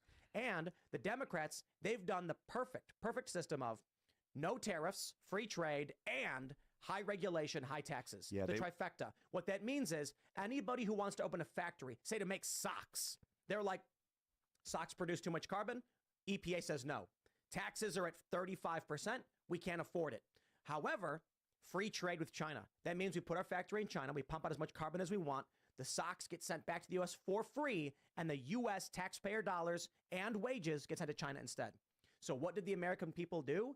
They did the most reasonable thing. I will vote for a representative who is going to enact policy that will help remedy this problem. But I think bringing back the old manufacturing is not the way because it does produce a lot of carbon poison. Like that stuff can kill carbon monoxide. If you breathe it in, you'll die. So you need to make new manufacturing bases that don't produce that much carbon byproduct gaseous carbon. Wait until you find out what the Chinese are doing. As they have coal mines, they don't give a damn about anything. They had a whole recycling program where Canada thought they were recycling with the Chinese. The Chinese were just dumping it into the ocean. You look at the developing nations and the amount of pollution that they put out to the rest of the world. It is absolutely incredible, but they do that with economic success because of these double standards and these stupid rules and these stupid regulations that have a huge disadvantage to the American people, the American worker, the blue-collar individual that doesn't stand a chance because every opportunity he has is being squandered by government bureaucrats who are saying, let's just do it over there because it's a dirty job. That's insane. That's stupid, and it's shooting America in the foot. Part of what's great about this hydrogen production is it makes the byproduct, the carbon byproduct, is in graphene form. It doesn't get lost in the atmosphere, so you have it as dust that you basically can put into like cement or concrete and make it 3 times stronger. You can put it into asphalt, things like that. This reminds me of when I was at Occupy Wall Street. They had Luke was there. Luke, maybe you might remember this. They had a General Assembly meeting where they were like, what's our number one fix? What's the problem here? And everybody kept raising their hands and saying, the problem is the banking system. The problem is revolving door government. And then finally some like 60-year-old guy stands up out of turn and goes, what is wrong with you people? It's fracking. Fracking is everything. The only thing that matters is fracking. And I'm just like, that guy has absolutely no idea how the economy works, how the system works. So you get a Donald Trump who looks at all of these things: mass migration, lowering wages, free trade, making it so that people can freely move their factories overseas and ship in products for free, meaning cheap Chinese wages to compete with the United States, stripping middle-class jobs, as well as high environmental regulations, a multifaceted network of problems well beyond just what I've mentioned, and has to working on that. Ian, then you say we should make fuel. Yeah, the fuel is the basis of all of it. It's not. It is. That's why the economy's out of control. It's because oil is so expensive, and we're relying on Saudi Arabia. Where our fuel sources are running. Do you know low. why we're relying on Saudi Arabia? Because they sold like our. Because Joe Biden is shutting down the oil industry, which is why Trump said on day one, I drill. Yeah. Joe Biden shut down the Keystone Pipeline, that project, as well as other projects. The hair and looks immediately super what greasy. happens is you get forecasters to say, hey, Keystone Pipeline is shut down. What are we looking at in terms of the future of oil? Well, supply is not going to meet demand, so the cost is going to skyrocket. Okay, buy as much oil futures and stock in oil companies as we can. All of a sudden, gas skyrockets. And then, when we point out the correlation between Joe Biden shutting down, banning fracking on public lands and shutting down Keystone, the media lies and says, but Keystone wasn't even delivering oil anyway. And the average American who doesn't pay attention, doesn't know, and goes, yeah, they weren't delivering oil anyway. And then we have the very difficult task of explaining correlation between oil futures, stock prices, gas prices, and oil projects and oil investment. And that's very, very difficult to do. Joe Biden's an evil man. He sold us out. The reason why the cost of fuel is so high is because he wants Saudi Arabia. The deep state, the establishment, the neocons, the neolibs, they want foreign countries to have control because they want to maintain the petrodollar, which means Americans suffer. We send money overseas to Pakistan and other countries for stupid programs like gender studies, so they use our currency. We then promise them we won't compete with you on the oil market, but when Donald Trump was president, we were producing at surplus in the United States, not to mention untapped resources in Alaska. That is why people vote for Trump. Oil's good. It's just not. It shouldn't be the only fuel. If we rely on oil, it's only 120-year-old technology. We need. So I got to tell you, you got to vote for Trump. Why? Because he's the one who's going to make that happen. Right. And make what happen? Hydrogen.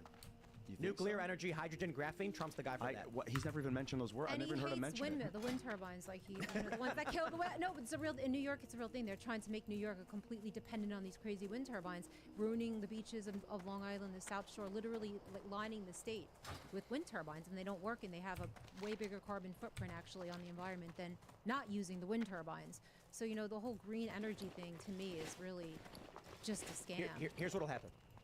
Ian, you'll go to anyone in the Democratic Party or Biden administration, and you'll say everything you said, and they're going to go, we want Saudi Arabia to maintain control in the region because they're aligned with us. We want oil to be dominant because the petrodollar is how we exert control over other nations. We go to war with Iraq. We go to war with Libya because they threaten the petrodollar. The last thing the Democratic administration will do is entertain an alternate energy source which would offset our control over the international market. It's not alternate. Well, continue. You're talking about asking Democrats to dismantle the International Monetary Fund? No, keep it up. The SWIFT financial payment system? No. You keep the oil, the OPEC going. All based on petrodollars. You keep the petrodollar going. You just add an additional fuel supply with the hydrogen. It'll cut our GDP, increase our GDP. Who else produces hydrogen? At this point, the globe hasn't stepped up yet. If someone's going to start doing it to China, we're screwed. Whoever starts doing it first is going to win. So the reason why the United States gives U.S. dollars to foreign countries is because by them having the money, they have confidence in the money, they will spend the money. If the U.S. switches to something else, all of a sudden their money can't purchase anything in the United States. This is why oil is dominant and why it is the petrodollar. The liberal economic order, the Council on Foreign Relations, the powerful international elites are not going to give up a ubiquitous. They have absolute control, near absolute control over oil, which exists in tons of countries, and they force them to do what we want because of it. There is one administration that would entertain a new energy source that would strengthen America and work internally. And it's the same guy who tried to pull our troops out of the Middle East, who tried to get who questioned why we were paying for NATO, and who, while he was president, started no new wars. Donald Trump wants to secure our borders, reduce immigration, bring manufacturing back, and I guarantee you, when you see Cash Patel sitting here, and you keep saying that 50 million times to him, and Trump and everyone else, eventually, Trump's going to say, we need more efficient energy to grow our economy. And they're going to be like, well, have you ever heard what this Ian guy's talking about, this hydrogen stuff they're doing out of Rice University? Let's roll. The Biden administration is going to say, that'll threaten the petrodollar. Shut up. I don't think so, because the petrodollar will still, anyone wants to buy our resources out of the U.S., they still have to pay us in dollars. They're not our resources. If they want to buy Saudi Arabian oil, they can still do it in U.S. We can still force them to do it in U.S. dollars while we're producing hydrogen at home.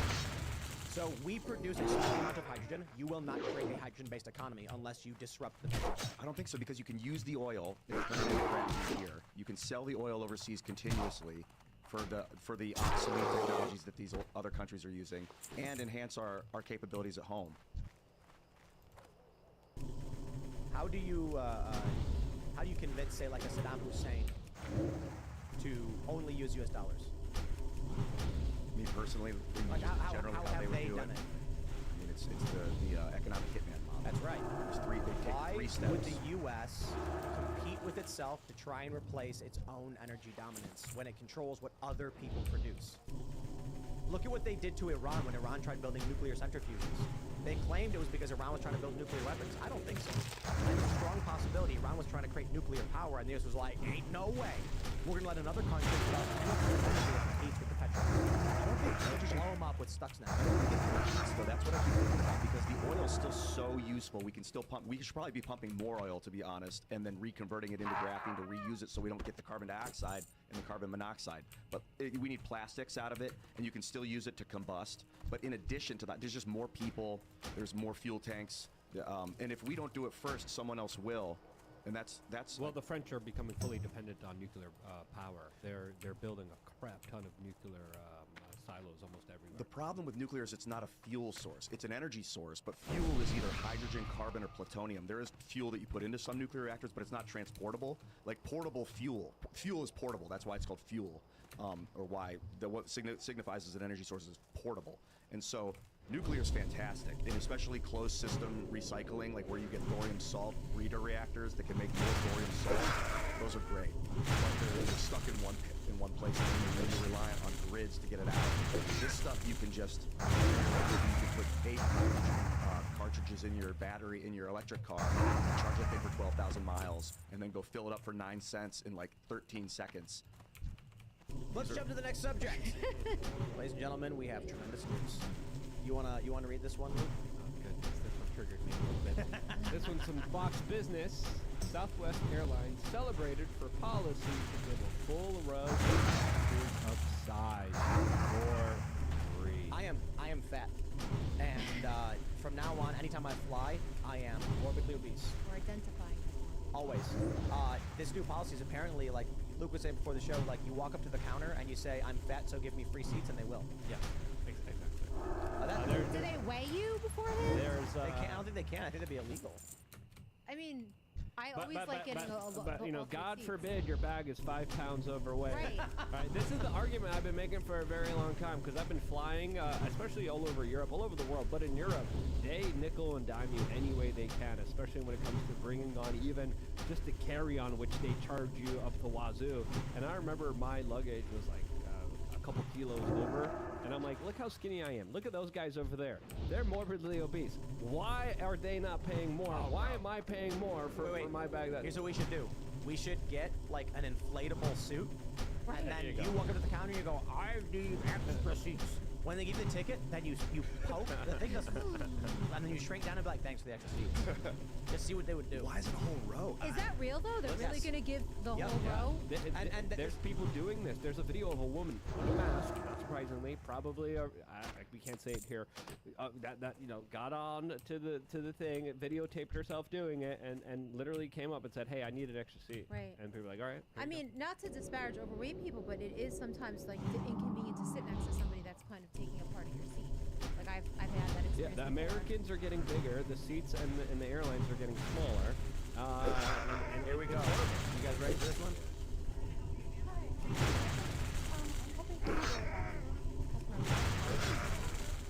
Customer of size.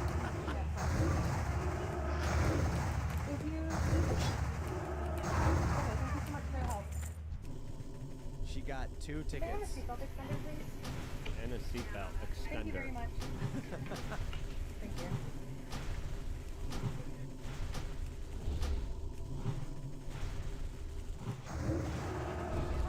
So, I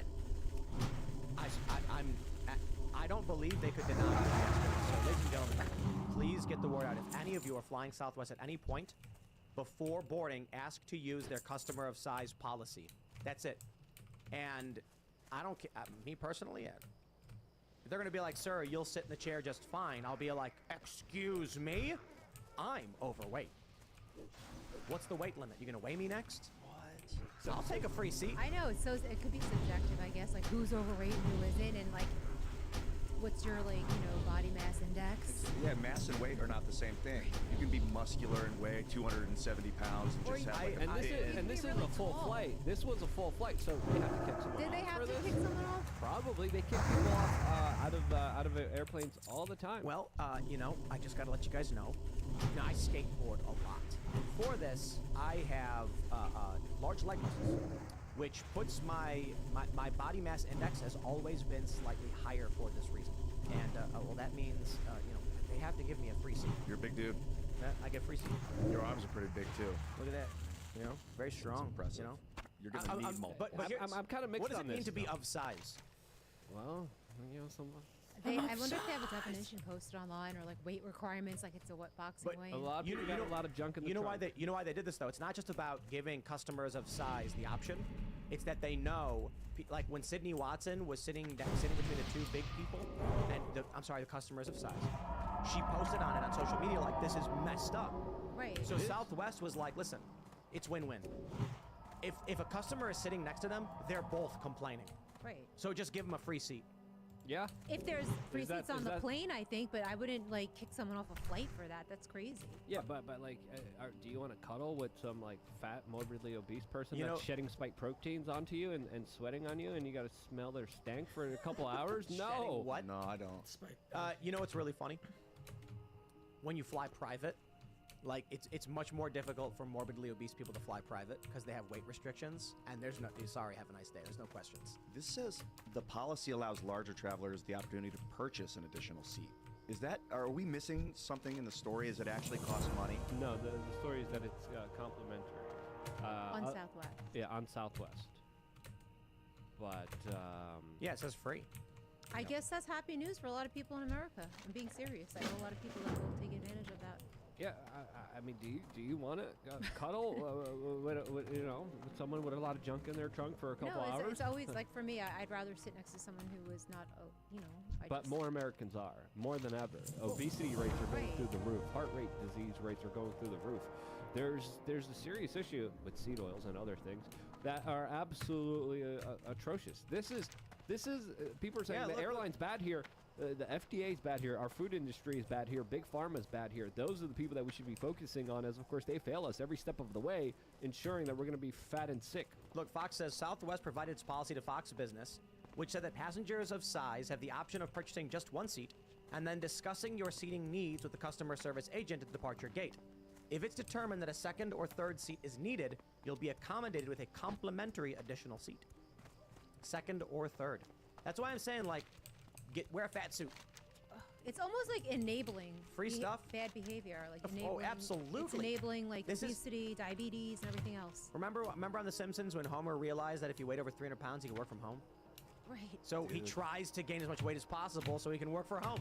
It was almost like From during home. COVID when people were, at risk. It was almost like a good thing that they were at risk. I have diabetes, or I'm morbidly obese because that means I'm at risk and I could stay home and I don't have to come in. Yeah, there are definitely times when you want to cater to the weakest among you, that just for the sake of the tribe, like keep them alive, maybe for a reason. But then there are other times when a society begins to cater to like if we have to kneecap our entire society in order to accommodate people that have let their bodies become obese, that's going to be a very challenging thing to subsist. Like, I don't know if we can sustain that kind of pattern, because if it keeps propagating more and more, negative entropy or whatever you want to call it, negative outcomes, then it's just. This is like, going to capitalism is supposed to counter this. We've got behavior. some of the Timcast crew flying to MFest on Southwest. I think they should absolutely use the customer of service policy. It says here that it's at the discretion of the Southwest employer to have to advocate for your extra seat. Absolutely, and I think you should argue that you have restless arm syndrome, and I would say this. Oh yes, I have an arm tensity thing. My arms go out, and it causes me pain if I can't stretch my arms out. I'm sorry, it's just it is. And if they say no, be like, so the only criteria is that you're obese. There was a viral photo, remember this, where the guy had a belt strapped to his legs, and then some woman was like, a man spreader in recovery, and other people were like, it's a guy with Tourette syndrome trying not to kick you. Like, that's so messed up that you would insult him like that. I did that on an airplane. I put something around my knees because I fell asleep. I didn't want to. Right. I mean, what if you hold on? What if you said, like, gay lady, I have very large testicles, and I need to I need to keep my legs spread open the length of 3 seats. We're all going to be better off. Yes. Somebody has to wear a body camera and just pull. Technically, men should have bigger seats. Okay, we gotta man spread. We gotta let the boys breathe for our masculine. I loved that season of the Culture War, the man spreading one, where it was like a whole bunch of guys were like, why do all these men man spread? And it's like, you're saying a lot about the jump right now. Like, there are a lot of guys that are just like, I keep my legs spread because I kind of have to. And then there's the other guys be like, I don't. And I'm like, okay. I kind of get what you're saying with that, but all right. Yeah, you gotta cool your jump. This is what Southwest is doing with this particular airline fat policy is just a few steps away from a Wall-E prophecy, where people are going to be given scooters to ride around everywhere because they're too fat and can't move around. Well, that's what they want. This is where we are headed to as a society with the obesity rates. This is where we are headed, not that far away from where Wall-E was. And soon Wall-E's going to be a documentary. Because I want to ride around. I just want to be rewarded for not, for taking care of my body. I want to. I was actually a trainer on The Biggest Loser. Well, what's it like? And it gives me a lot of empathy toward overweight people. And I come from a family. I'm half Italian, half Chinese. So my Italian side, there's a lot of people who want it. But it's just, I feel like, how with Biggest Loser, it was great working with people, but they have like decades, obviously, decades of history, mental history, and it's very hard to lose weight once you get to a certain age, especially like I'd say 50. Like, you have decades of trauma of being able to weight. But I feel like the country enables it, and not just with stuff like this, but with all this processed stuff they put in the food. A lot of that stuff is really what causes all these fake things, the corn syrup and everything. I think it's actually really easy. For me it is, and I'm lucky to say that. I've worked with people who are 500 pounds, and well, yes, you're right, that actually is true. It's very easy to lose weight. It's very easy for them to gain it right back. And that's the issue. So what we're really talking about is, yes, I understand there's glandular issues. I understand some people have... It's mental. It's 100% mental. But, if you're just eating lean, like, if you're eating, I wouldn't even say lean meat. Have yourself some fatty steak and some greens and vegetables. We go out to eat, I get a Caesar salad with no croutons, and I get a filet mignon with extra butter slopped on top. Butter all over that steak. Yeah, I keep telling Tim, don't do the greens. The greens are a scam. Oysters, meat, some fruit, but that's just my diet. That's what I like. Well, you guys are very lucky because that's for most people, like a Frankfurter is protein. You know what I mean? Like, that's like in the country, especially with the economy. No, I agree. I agree. That's what they think protein is. Well, or like people. Norman Borlaug, I think, is gonna will go down in history. Okay, well, he probably won't. But I think he should go down in history as a well-to-do but bad person. Norman Borlaug famously increased the crop yield of, I think it was probably wheat. You can fact check me on this one. And what he did was, he's like, now we can produce more wheat and feed more people. The only problem, nutrition density doesn't change. So the starch content increases, the nutrition content decreases. What happens now is poor people need to eat something like 4 or 5 times the amount of food to get the same nutrient level. So if you're not getting enough selenium or zinc or whatever in your system, you're just slamming boxes of crap macaroni and cheese because your body's desperate to find it. You're getting fatter and fatter and fatter. That's true. However, there is the poor diet. So I lost a lot of weight because all I would eat was potatoes and pancakes. Called being poor. Most people would eat like cup of noodles or rice and beans, you know, these. I couldn't afford cup of noodles. I went to the local supermercado, and I would get like 3 or 4 tomatoes for like 30 cents. Then I would get like a pack of corn tortillas, ingredients, corn water, for like 50 cents. And then I would get a little mayonesa, McCormick mayonnaise or whatever it was, for like 80 cents. And I was like, I've got food for the next few days. And that's all I would eat. Now, I'm not suggesting people actually do that. When I say that it's easy to lose weight, I'm saying let me say this.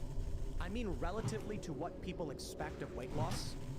You know, Chris Christie is not a poor person, right? He is a man of great means, yet he is still morbidly obese and says, I don't know how. And it's like, well, dude, I gotta be honest. Perhaps it's a glandular disorder that you can't overcome. Fine, fair point. You get the bypass surgery. But there are a lot of people I've met who have the capability to eat a steak and a salad, and they choose to have a large Coke and a bowl of French fries and a cheeseburger. Chris, you didn't get it wasn't a heart bypass. It was gastric bypass where you like tighten the belt around your stomach. Okay. A lot of the food also is chemically engineered to be addictive to pleasure centers in your brain. But this is also a larger distinction between individuals who prefer short-term pleasure over long-term pleasure, because it's insane what people are willing to do for just 5 seconds of like mouth pleasure. How much they're willing to hurt themselves later down the line, how horrible they're going to be feeling later down the line. There's a reason those Taco Bell memes are real after you eat them, how it just goes through you like a freaking garden hose exploding everywhere. You see Andrew Tate's tweet where he was like, I don't enjoy eating. He's like, I just eat to get it done because you have to do it. And all these like fat leftists are making fun of him. And I'm like, yo, that dude is like solid muscle and a world champion kickboxer. You don't gotta like him for any of the other stuff, but like when the guy's talking about fitness, and if you want to be fit, you take advice from a guy who knows what he's doing. But they made fun of him for it. Exactly. And again, as a human being, this is something that I even had a problem with myself, especially when I was young, because no one really kind of told me to consider this or to think about this, because I was going after those Arizona green teas, corn syrup. I was eating a whole bunch of crappy sugary foods because of that pleasure that I was getting really quick off of just hitting it. But then I started to realize I feel like crap afterwards. Why is that? That's not worth it. And then once you kind of trick your mind to say, hey, I'm going to have long-term pleasure, happiness, and success through eating food that actually is nutritious and good for me, life changes. A lot of people, I don't think, have that problem. It's Exactly. sad. And I think it's like a system. Really, is. If there's a systematic problem in America, it's with people being overweight. And I'm not saying it's not their fault, but it's just a systematic problem. Like the food, like you go to the store and everything that's marked healthy or diet food is not diet food. It's all lies. It's all lies. And these people, like, they're believing the marketing, and it's sad. And there's no education program really out there exposing these lies. So let me tell you, I think sugar is gross. I cut it out a couple years ago and do very little sugars. We drink these spin drifts. These That's are my great. favorite drink. Oh, there's a bunch in the fridge too. My if you want some. favorite drink on the planet. 3 grams of sugar Top in this level. and 15 calories. This is what soda should be. A little bit of juice with carbonated water, and they taste amazing. You can always add some And honey. from what I understand too, those things have a liner. Well, the plastic's worse than the aluminum. I don't know. I was reading All the cans are marketing lined. for that. Yeah, cans lined with plastic. I would not be. I don't know if it's plastic, but it's a liner that supposedly blocks like.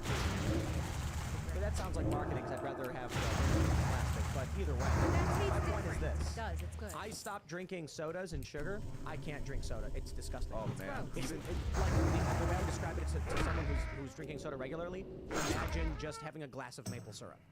Yeah, I just can't. I mean, it tastes worse now that they use the hydrogenated corn syrup in it. Like when real sugar was being used, it tasted better. Like you compare Coca-Cola when it had sugar or when it had corn syrup in it. Mexican Coke, yeah. It makes it so good. It's better. It tastes better. But I still get a lot. massive headaches when I drink It's sugar. a big deal. It's sugar. There's a lot of different types of sugar. That's part of the problem too. There's glucose. Everyone needs that. Simple sugar. Then there's like sucrose. That's table sugar. That's some really okay in small doses. Then there's like high fructose and aspartame, which are like these concocted things over the last 30 years, synthetic. The amount of sugar, the amount of sugar in Starbucks, in Dunkin' Donuts with their coffees is absolutely through the roof, and they keep adding more and more and more. There's some drinks with 75 grams of sugar, and people just consume it like it's nothing because they don't think, oh, I'm drinking. They don't understand how much crap they're actually putting into their bodies and destroying their liver. I want to push back a little bit on what you said, Luke, though, about short-term versus long-term gain. I think you're mostly right. But I went to a local Mexican restaurant. I got steak fajitas, and I think it was like $12. And, I gotta tell you that. The steak fajita, and it was not expensive, and it was marinated steak, sliced into strips, grilled with peppers and onions, and I'm like, right there, you got a low-carb, healthy, protein-dense meal, and it was only like 12 or something bucks. Well, you would think that if they really cared about the health of America, this is what I said throughout the pandemic when they were really pushing, the vaccines. Why aren't they pushing more programs telling people to how to cook inexpensive, healthy meals, like real meat for your family, Because there's too buy many of you. vegetables? But I can give you some advice. You are the carbon that they want to. If you want to go cheap, if you got like 30 or 40 bucks a week, you want to buy on red lentils. I'm looking at it right now at Walmart. They're $2.18 a pound. And you can get like buy them in bulk. This is what you want to do. You want to buy food in bulk. Red lentils, maybe in a vegetable, sliced mushrooms, or like sliced green peppers. Just get enough of it, and then salt and a little olive oil. Get a big thing of olive oil. You're good to go, man. You heat those lentils up, and then you boil them. They turn into like a paste that you can add vegetables to. Freaking delicious and protein dense. It sounds great. Yeah. Most people don't even know what lentils are. It's very sad and it's very scary. Like the best Lentils? things to eat are things that have one ingredient. I say like lentils have one ingredient. Lentils. Oranges have one ingredient. Oranges. And people are eating this stuff with like 20 or 30 ingredients that are labeled as healthy food. Like I have many relatives that are like, oh, I have this like healthy cereal. See, it says healthy choice on the box. And it's not healthy at all if you look at the 30 ingredients or 40 ingredients that go into it. So if you want to kick those lentils up a notch, get some oregano and cumin. Hey, don't listen to these guys. It's That's all all you fake need. news. It's all propaganda. What you need is beef liver and steak. That's all you need. You can add then meats into the lentils and things like that, of course, if the things But you then like. you But hear that's a great crazy base. stuff and you don't know if it's right or wrong that lentils and tomatoes are bad for you because of the shells that they have on them. So you're hearing all that information. So who knows what's right in? You got to boil them into a paste. The red ones, the red lentils, is where it's at. But I mean, it's just like if you're in a desperate time right now with food and you want to eat healthy, I think lentils are like a I agree. great basic base to And start from. I make lentil burgers, believe it or not. Like you make that paste into burgers and you just put them in the freezer and you have like 20 of them. Nice. Yeah. You know what you do? I love carpaccio. Carpaccio. Just give me the raw beef. I don't want it cooked. You know what I love? I can never order a steak blue. I just couldn't do it. But I love it when they accidentally undercook my medium rare and give it to me rare. Just because then I have an excuse to be like, oh, look at that. You know, Seth Weathers was saying yesterday, rare meat. He said raw meat, and he was joking, but he was like, no, I mean medium rare. But you like rare too? I like rare better. But I guess you're supposed to get it medium rare. It's the proper way to do it. I always say chef's choice, and they go medium rare. I say okay. Do you guys? But if they do it, I usually get well done because blood grosses me out. I'm not gonna lie. there's no blood. It It's does. not blood. It's not blood. The red coloring of the meat just Yeah, it's not blood. Hemoglobin or something. whatever It's not that red hemoglobin. is. What is the red? It's sticking out? what is it? Amylin or something? I don't know. Some It's- protein. It reminds me of blood, I guess. So I don't. But if I order a steak, It's what is it? myoglobin. Myoglobin. It's a mix of water and So protein. it's not blood. Yeah, Wow, correct. That's No. interesting to know. If I order a steak medium rare and it's medium, send it back. If I order medium rare and it's rare, I enjoy it. I'm kind of feeling a rare meat right now. There's nothing better than a ribeye with all that fat on there. It's so freaking. I'm And so cows hungry are right such now. beautiful animals. They are But there you nice. guys. I want It's to so eat. amazing. Wow, cows. let's go I to- see why the Hindus worshipped the cow. They didn't eat it though. Are you sure? Yeah, I knew a Hare Krishna guy, and I asked him about it. He was like, "The cow is your mother. It provides you milk. It sustains you. Don't eat your mother." And I was like, "Okay." I do. I don't know. I guess you can call it whatever you want. All right, we're gonna go to Super Chats. If you haven't already, would you kindly smash that like button, subscribe to this channel, share the show with your friends, head over to timcast.com. Click join us, become a member, because that members-only uncensored show is coming up in just 20 or so minutes. It's gonna be a blast. And also, you know, throughout the show, I'm getting notifications on the marketing play that we're gonna be rolling out for this next week with the new song "Together Again" by Smokey Mike and the God King. And I don't want to say too much, but I'm just laughing. I'm trying not to laugh too loud, but this is gonna be fun. We're working on a press release. That's all I'll say. And then tomorrow, I think I'll post it so you can all see it. But it's gonna be really, really funny. So if you want to support our work, go to thebestsongever.com. Buy the song for 69 cents, and when you do, you will also get a unique coupon code for castbrew.com, where you can get 35% off all cast purchases for 2 weeks. And if you subscribe to a subscription in that time frame, you will get 35% off every month forever. In fact, we're actually setting it up so that if you subscribe to the Cast Brew Coffee Club with this promo code, and then say maybe in 3 or 4 months you cancel, at any point after you re-sign up with your original information, like you're saying email, we will relight up that 35% discount. So let's roll, man. We're gonna have a lot of fun. The Daily Wire is working with us on the marketing for this, so hopefully it'll be really big. And I guess we're going high in the sky. I mean, the aim would be to hit the Hot 100 and get a gold. I saw 3 times last night, laying in bed going to sleep. All right. Sure, let's read some super chats. Clint Torres says, "Howdy, people. Howdy, Clint. You're always the first." Clint. Tim Key says, "Second place is for the best loser. Also interested in franchising Cast Brew Coffee. How do we do that? I know a guy who's We are moving very close to whatever it is we need to do in order to have more than one Cast Brew location, and I have to wait until I can say anything because finalizing paperwork and there's laws. I had an email from Coffee Lady. Is that public? Should I announce it publicly if you want to do stuff like that? No. Okay. We can't do anything until we have finalized the legal paperwork for franchising, so we're waiting for Rule, which everything's moving forward. He's the expert, he's really excited. And then phase 2, after we launch this, we are looking to open shops for other prominent creators. So, like, you know, Luke's Health and Oh, it is. Like, Luke's got every supplement you've ever heard of. It's good. If you're in the business, you got to try everything out. So imagine when we're creating the anti-Times Square. Here's the big challenge. Everybody's interested. I've talked to a lot of people about anti-Times Square in Williamsburg, and they're all like, "Yes, count me in." And then I'm like, "Okay, we need someone to manage the whole project and connect the dots," and everyone shrugs. And the only reason it's not moving faster is because we need basically the head of the anti-Times Square project to do it. Maybe it's as simple as me hitting up Michael Seifert and being like, "Can we hire a guy to run this program and do it?" And then probably yes. I think so. All right, let's roll. Because it's not just about Cast Brew. Imagine the whole township of Martinsburg, Virginia is like the anti-Times Square, the public square, where you've got, you know, Zuby's Gym and Luke's Health and Wellness, Cousin T's Diner, Papa Jack's Pizza Shack. And it's like, you got to plan a weekend if you want to hit all of these stores and see products by your favorite personalities. I should do Ian's Playland, where it's like a place where kids go and learn science, have like science toys and mechanisms they can play on. I kind of feel like a gaming thing would be better. Like, yeah, perhaps maybe it's like co-science. There's like multi-floor, and every floor was like a different, like one was like an Old West theme, and then the next one was like a space theme, and you had like, tried to draw the outline of Ohio, and with the, it was so cool. All right. Jacob Parody says, "I think Matt Walsh made an excellent point about Bud Light in his video. I'm not entirely sure $100 million is victory. It's certainly a step towards victory, but it doesn't settle the initial cause. But that's fine. And I'll tell you this. My view is based on what can we do to win. And I've got bad news. Kid Rock is out. Dana White has sided with Bud Light. And Joe Rogan, Shane Gillis, and basically all of Joe's friends have sided with Bud Light on more than one occasion. So, you can choose to stand against these individuals. Joe Rogan especially, I think he said it was stupid, and he doesn't know why people are, I don't know his exact quote, but he was like, it's dumb.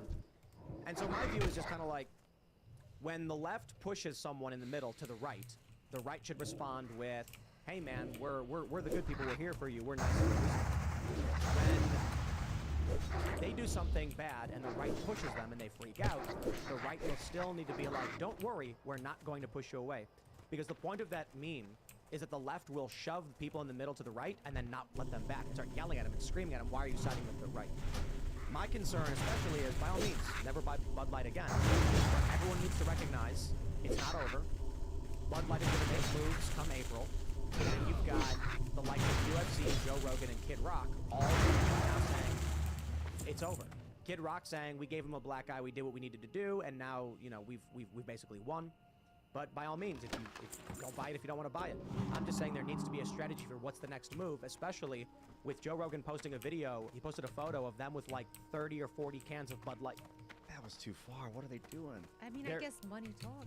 Money talks? It's a huge amount of money that Bud Light gave UFC. And he's really good. White. Yeah, he's good friends with Dana. Yep. You know, but he's a liberal. Like he's like sort of liberal. Joe Rogan. I think he's like, oh, who cares? They had a transgender person on a beer can. I don't care. I don't see what the big deal is. Like that's his whole attitude towards it. I feel like we're trying to win a culture war, and we're trying to win control of the narrative, and we're trying to convince people that this is the side to be on because the left is crackpots and they're crazy. Joe Rogan just posted a photo of him with all of these beer cans. I feel like now your opportunity is to stand in front of that photo and laugh and say, ha ha ha, we won, all of you. When you get woke, you go broke, but we're cool, chill people, so now that you've started funding our friends, we'll declare victory. That's why Joe Rogan is celebrating Bud Light, because he agrees with us. Instead, everyone's saying, I disagree with Joe Rogan, he's wrong. And you're going to find yourselves on the opposite side, on the minority side, and then the boycott narrative is going to fail. But by all means, do whatever you want to do. I mean, how's Target doing? Is it doing better now? Did they ever recover? I don't know. I think they're all still down. And I suppose the issue is, a lot of people are arguing, like, the end goal is that Bud Light has no money. And I'm like, well, the end goal is, for me, that any single corporation says we don't go near insert X group of people because they will destroy our business. If conservatives are saying we will destroy your business, then you're going to get, what were we talking about earlier? Was it Lil Nas? Was he the one who did that Old Country Road or whatever? Yes. Yeah, that's the longest #1 on Billboard chart history. Fascinating. He had the biggest hit ever, and what did he do right afterwards? He made a video where he was banging Satan, and he put his blood and shoes, basically spitting on every single conservative. Why? Because the music industry said, you're #1, you're the best, and these guys will never buy your product anyway. And so he said, okay, then let's double down on everything that will piss them off. Why? It'll generate press force in the other direction and push other groups to spend money on us.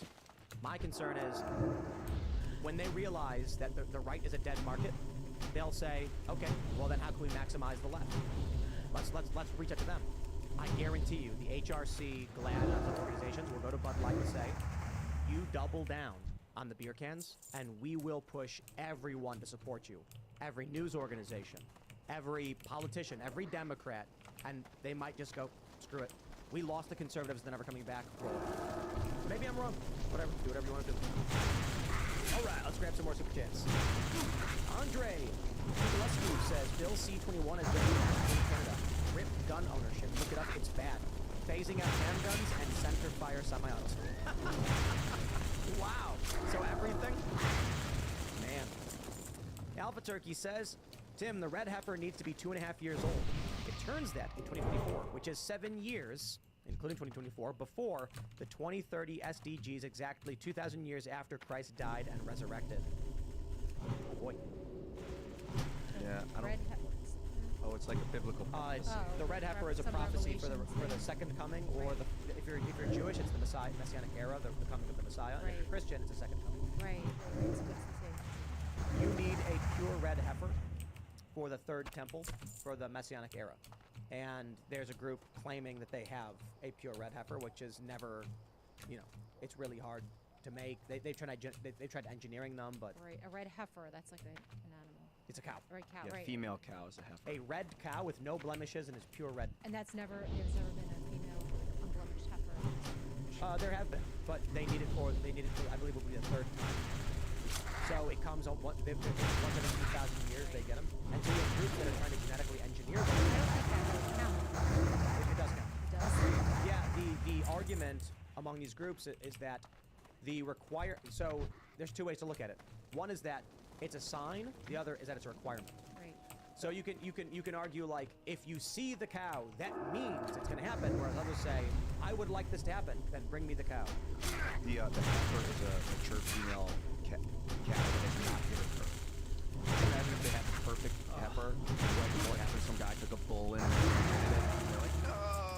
just say don't let it give birth. You think they just abort the? Yeah. Maybe, because it's all technicalities, man. Okay. Ready to Rumble says tap dancing is better than skateboarding. Bro, Shots fired. That is an opinion you are allowed to have. I have no argument because you are allowed to believe that. You were always allowed to believe that, and I respect that you feel that way. Thank you. People are allowed to like and not like things, man. I've got no beef with tap dancing. I think it's cool. I think people are good at it. I just don't enjoy it. So I don't listen to it. I don't watch it, and I'm like, I thought Bossy was I watched Sao Paulo today. It's like from 2 weeks ago, but I was just like, man, that was amazing. What is it? It's like watching baseball, but for skateboarding. Yeah, so you're watching a skateboard session. Yeah, dude. Who was it? Someone did a fakey frontside 180 to back Smith down the big handrail, and the commentators, the judges were just like, "That is not a trick people do," and it's a gnarly trick. He basically won. Yeah, you jump backwards, blindsided onto a rail. It's a crazy trick. I don't know, man. Doesn't seem like it's the craziest, but if you skate, you're like, what the? Amazing stuff. Anyway, watch your tap dancing videos. Sounds like they're fun. Golden Fleece Games says, of course a Christian named Michael would strike down Satan. That's a good one. Here we go. Zupercrete Creation says, hey everyone, this has nothing to do with the topic, but I do love Timcast. I'm from Wisconsin and I make cool concrete statues with music and just started a channel. Would love everyone's support. Right on. What was the channel? Zupercrete Creations. You know what I've always wanted to do is clay pottery. Me too. I just love watching those videos where wheel. the dude just puts his hand in and it turns into a pot. Yeah. You know what I mean? Yeah. It's like a big Like it's a on big ball of Ghost, clay. like Let's how get they a were big. doing that whole You can thing. do the pedal or an electric one. I've been looking at. Pedal's better.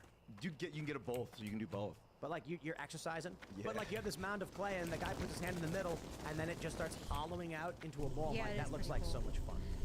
Hey, talking about getting primal. Clay pots. Yeah. So much fun. And then we gotta do glass blowing. Yeah, my buddy did that for a living. He wrecked his lungs, but. Middle-aged housewives? Come on now. Yeah, learn skills to survive. What are you gonna do when the collapse happens, Luke? And you're like, how am I gonna make a beaker? I don't want any of your beaker. You don't want any beaker? I don't want no beaker. Dude, we could sprinkle some graphene I've been watching in the too much clay. Dr. Stone. We should experiment with this stuff in the clay, the graphene, and see if it gets stronger. Luke's gonna be eating wild boar, and I'm gonna be riding around on a motorboat. I'm gonna be fishing with technology, and Luke's gonna be like, "Get out of here! You know, I got a sharp stick," and I'm gonna be like, "I got a glass beaker, so I can separate." 5.56. I'm gonna take what elements. you got. No, you're not. I'm like, How are you gonna make 5.56 if you don't even know how to make any of these things? I'm gonna be in a bat cave scooping up bat poop, being like, "I'm getting ready, yo." I'm gonna be making food, alchemizing. Lentils. good luck. Give me some salt. I'll take you there. You're gonna need it. Doomsday Machine says the description of the tenets and origins of Satanism make it sound more like an anti-religion than a genuine religion. Yeah, they basically worship themselves.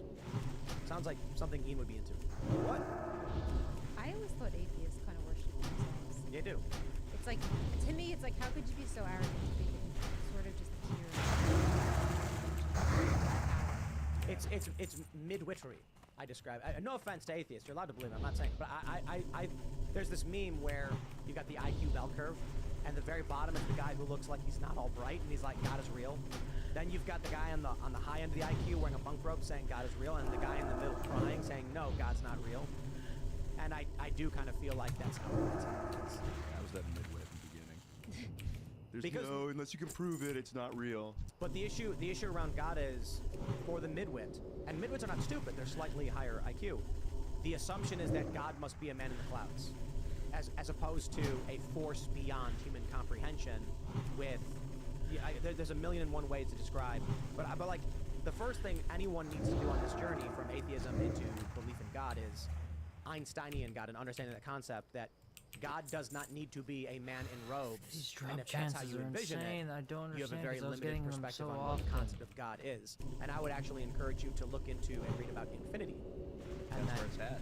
Right, I mean, Well, most people can't even conceive of what infinity is. Like, I can't conceive of the universe and people think infinity is a number. And that's science, though. That's science. People say, oh, the universe and there's a black hole. And can be a galaxies number and that things never that ends. you actually overwhelmed to when I think about about it, but I can actually conceive of God more than I can conceive of this endless universe. Fathomless is a good word. The if you expand away from a platform super fast, but it's also expanding and getting bigger super fast, so it's like it seems like it's staying the same shape, but you're getting further away as it's getting bigger. That's kind of That's science, right? And people believe that, but they don't really know what it means. it's like a meditation I do, and then it opens up something back your brain. Pony Up says Satanists are a counterculture. Lucifetians are the secret order types trying to re-engineer society through a death cult. Lucifer rebelled against God and was cast, being renamed Satan or adversary. Lucifer, the Lightbringer. Ready to Rumble says, Ian, why don't you ever talk-ish about Muhammad? Why is it always Jesus? I don't know a lot about Muhammad. Maybe you should read. Yeah, I was listening to the Quran a little bit. Serge was like, "You're listening to it in English? That's heresy." I was like, "Ah, I've got to get there somehow." Where's that biltong at, Serge? Oh, wow, I guess it's gonna someone's gonna get a fatwa on their head. I mean, I love Muhammad. Anyone that can rally people and unify people. Well, I should be careful about that because Hitler kind of did that too. So maybe not anyone, but yeah, Muhammad seems like a fascinating guy. And I hear that it was actually a women's lib movement, a women's rights movement in the beginning. Oh goodness, You mean here we Muhammad, go. the Muslim prophet? Yeah, the Islam itself, like women didn't have much power in that area of the world at that time, and then after Islam was created, they were able to run the economies of their husbands' houses, so they became like much more empowered in the community. And then over the years, they say like any religion, it's been co-opted by politics and stuff. Well, I guess everybody's been kind of looking more into the Muslim religion because of everything going on right now to see what it really is. But I think it's interesting that they actually have a book of Mary that tells the story of Jesus, and there's a lot of parallels to the Bible that I know in there. So it's really interesting. I would love to have a Muslim scholar. I don't know if you've ever looked into that, but it's interesting. The Book of Mary? There's the Book of Mary in the Quran that says, you know, that there was a virgin named Mary that had a son named Jesus, and they tell basically the same parallel story to that in the Bible. Yeah, Muhammad was a big fan of Jesus, as far as I can tell. And a fan of, from what I understand, he was like friends with St. Catholic churches. Really, how all these things crisscross. Religions, Muslim religion, Christianity, they all do this crazy crisscross. There has to be some truth to what they're saying. I think so. Like God, they tapped into like the unifying concept It must be of the God. same guy, in my opinion. Let's grab some more super chats. Whatever we hear, the voice of the people says Jack Smith told the SC he believes that Bush and Obama can still be prosecuted because presidential immunity ends when they leave office to get Trump. Open the door for that. The SEC agrees. It's pretty important. I'm game. Yeah, all of them. I hope Donald Trump says okay, and then when he gets elected, he just starts having oh man, can you imagine AG Cash Patel? I would love to see Bush prosecuted for war crimes and Obama prosecuted for everything he did to the press. What if Trump was like, I will go to jail as president, I will arrest myself and everyone else, but he like goes with them? Then he could pardon You're saying that himself, Donald not Trump them. would sacrifice himself for the sake of all of the United Yeah, he's States? like, I did illegal things while I was president as well, so we're all going to jail. What if Trump said kind of hilarious that he would allow himself to be prosecuted, but only if Bush and Obama are prosecuted for their crimes as well, and all of the people of this country would be pardoned? Trump would crimes- take all of the penalties of all of the crimes. That's like a Jesus. I think his crimes would be like mere misdemeanors and violations, while Bush and Obama would be like class A felonies. I don't know. That deserve the death penalty. There's an operation Finally. that I think is worth investigating. It's a shitty Let me green read this one from quest. Dr. Oldsmobile. He says, "Howdy, crew. Ian, your talk of the radio at the beginning and the new song coming out tomorrow made me think of Spirit of Radio, of love letter to radio, but also a critique of the music industry. A lot of the lyrics still hold true to this day. Rip Neil." Spirit of Radio. Yeah, basically, the music industry is probably one of the most captured institutions. There's a lot of indie films. Indie films do fairly well, and you can get indie films on Amazon, and you can get indie films on other platforms. I turn on Amazon all the time, and I see these movies that are just total trash. And I'm like, how did this movie get on Amazon? And they've got a really great, like, screenshot thumbnail or whatever you'd call it for the movie. And it's like really awesome art with a crazy description, and then you turn it on, and it was filmed on like a Sony Handycam from Best Buy for $500. And it's just a trash movie that was made for like $20, and I'm like, what is this? The music industry, however, you're not getting on these lists. Even when we published our song properly, for some reason it wasn't appearing on the iTunes lists. Oh, how about that? Oops, they forgot to track these analytics. It's kind of like trying to get an Oscar. I'm just done with that path anymore. Like They're basically like cults. Yeah. It's like you have to bend the knee to the people in charge. It's the same. It's the same thing with everything, right? Kevin McCarthy is using the weight of the GOP against people who wanted to challenge the narrative of the party. He was backstabbing Republican candidates who were populist. That's the game. You have to then go to him and say, "I will do whatever you say. Just don't hurt me." This is how the game is played. Well, we're breaking that game. They can't stop us. If we sold 500,000 of these songs, not only would we make a lot of money, but Smokey Mike and the God King, as well as Tim Cass Music, would receive gold records from their institutions and their industries. You gotta put it behind you. I would be awesome. I don't know how we sell 500,000. That's a really hard thing to do. One sale at a time. One sale at a time. And the thing is, too, like a lot of these records, it's over a long period of time. You know, it's like you put out a song, someone put out a song, and like 5 years later, they finally sold 500,000. Can you gift song purchases? Like buy one for your family, every member of your family?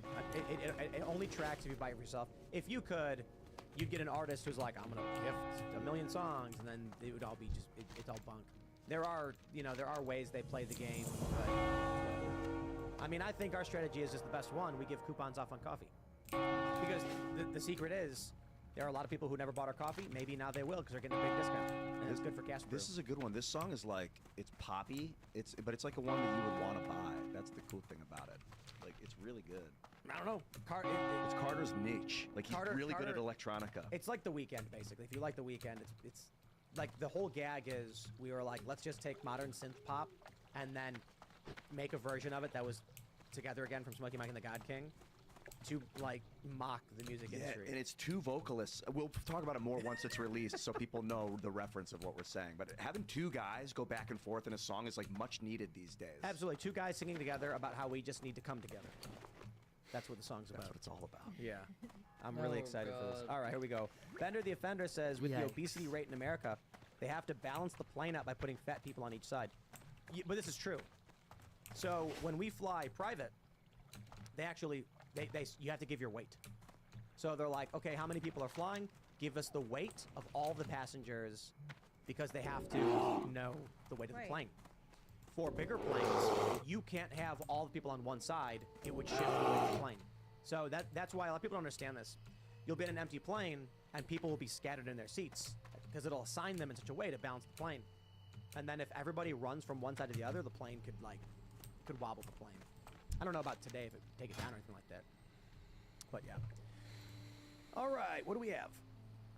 Rhett Teaster says, Tim, I was a studio art major in college with my main discipline in function pottery. Always go electric on the wheel. Foot pedals don't keep consistent speed, leading to unleveled pieces. Well, yeah, I'm not talking about actually making good pottery. I'm talking about having fun. And just like getting that workout as you're pedaling and then making a goofy looking little thing that you can put on a shelf. Yeah, I think that there are pedals that do both. So you can turn the power off and just pump it. Yeah. Or if you get the right gear ratio, you could be able to give it a longer stable period. But yeah, electric's gonna give you the steady spin. All right, everybody, if you haven't already, would you kindly smash that like button, subscribe to this channel, share the show with your friends, head over to thebestsongever.com, buy the song. It's only 69 cents. And you will join us in our collective. You know what this is? It's a spirit bomb like Goku in Dragon Ball Z. You know what I'm talking about? A little bit. Surge does. He's like, yeah. When Goku's like, I'm going to defeat Vegeta, everybody lend me your power. For 69 cents, you buy the song, you check it out, and it helps us, it helps the Daily Wire crew. But shout out to Jeremy Boring and Michael Knowles and the rest of the crew at the Daily Wire, because I'm talking with their team, and they're going to go ham on marketing as well. We're going to be putting a ton of money in marketing for this one. Just because, like the other thing I announced is we're doing the Boonies prizes. So we're going to be awarding 10,000. Ooh, didn't see those Twitch messages because I mean, come on, right? Am I really going to? Yo, what sucks when someone will never... Wait, what the fuck? Jesus, man, that's, Actually, no.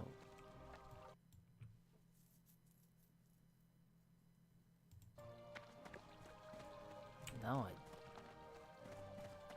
I don't. Unfortunately. That's,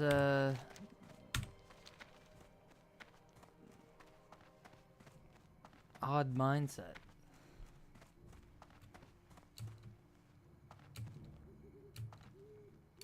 Who cares? You know? And then what? You know what I'm saying?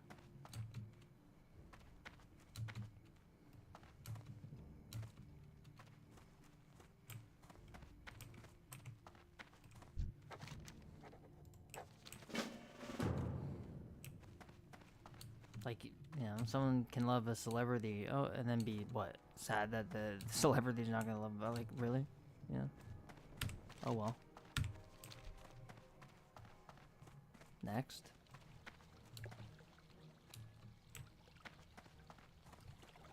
Yeah, you know what I'm saying?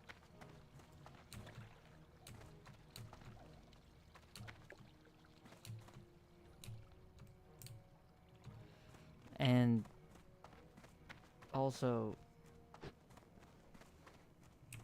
how many fucking people exist? To think that people can't just, you know, like another person instantaneously. Like, I mean, come on. There's so many people.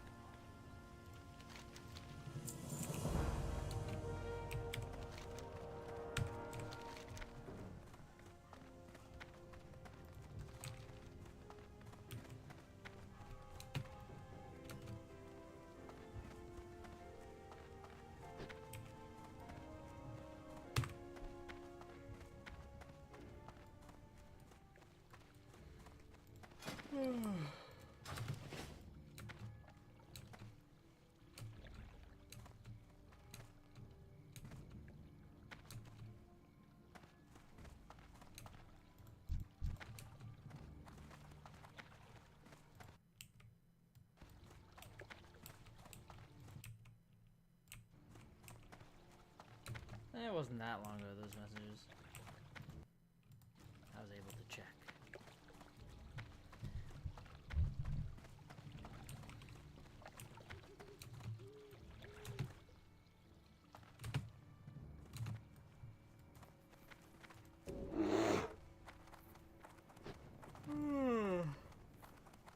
Well, it's getting pretty fucking late. Oh shit, we're hitting 11 hours. I'm gonna have to turn it off. YouTube doesn't really track past this time.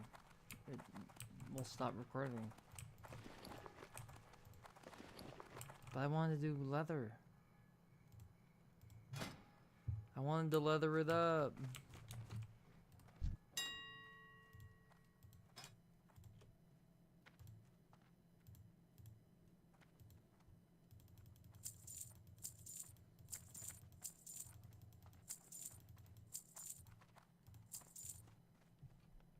Fuck it, you know? Whatever. Oh my god.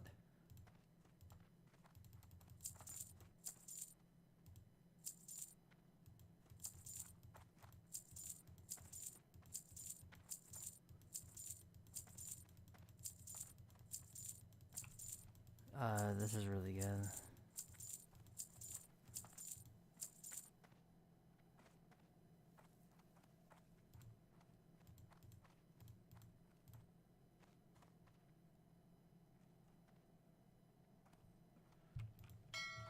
We have now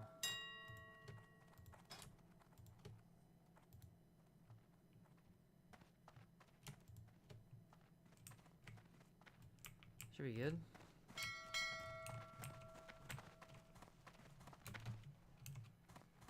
Those are good prices. Wait, Krontar, no bang, Krontar, no bang yet. I want to leather work, but I mean, I guess I am forced to. I have 7 minutes.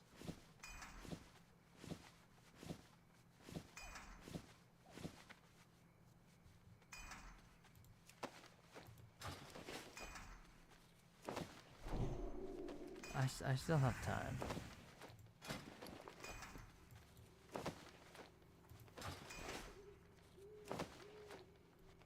But I guess that means you're gone.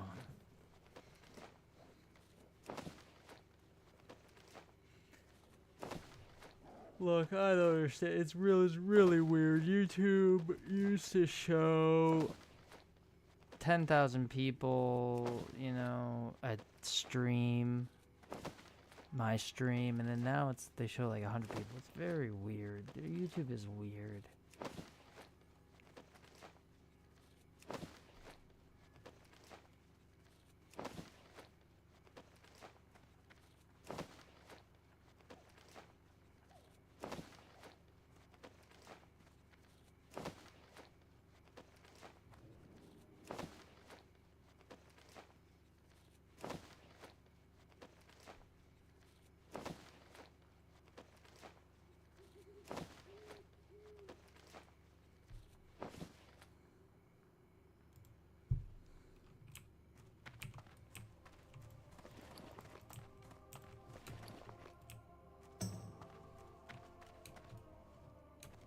Apparently I need to keep the belts.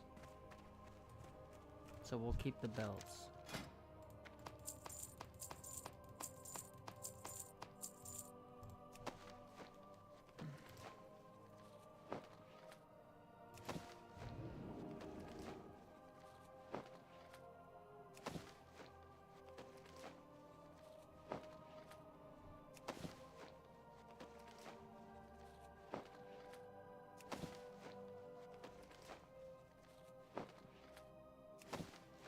I need to check that again. It says to do the fine leather belt.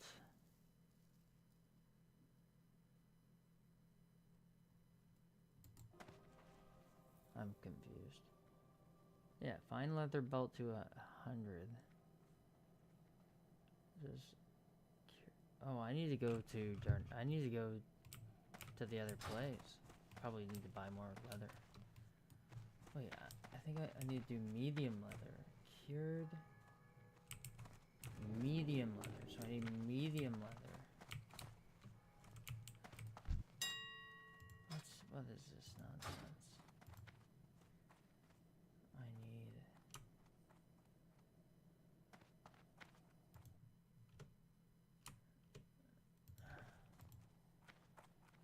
I need medium hide. What if I just did this? Oops. Oh, okay. Oh. Do we not have any on the auction?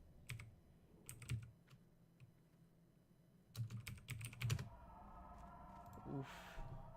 It's expensive.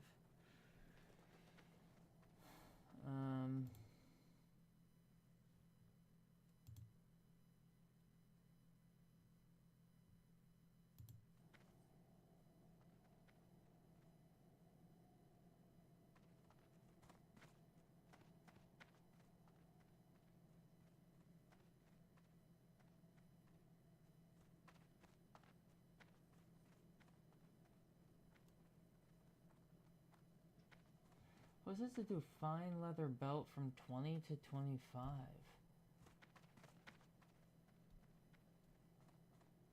That I don't understand.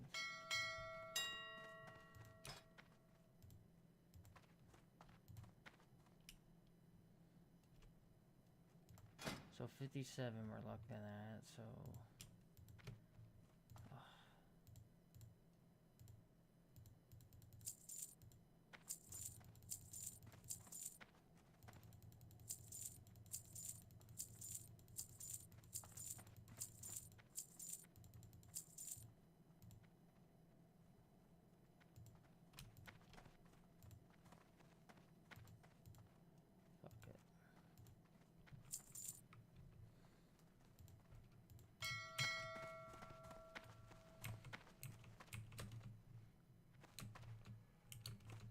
So 35. So okay. So I'll need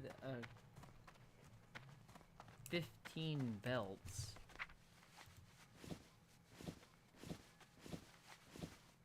Item not found. What are you talking about? Mailbox.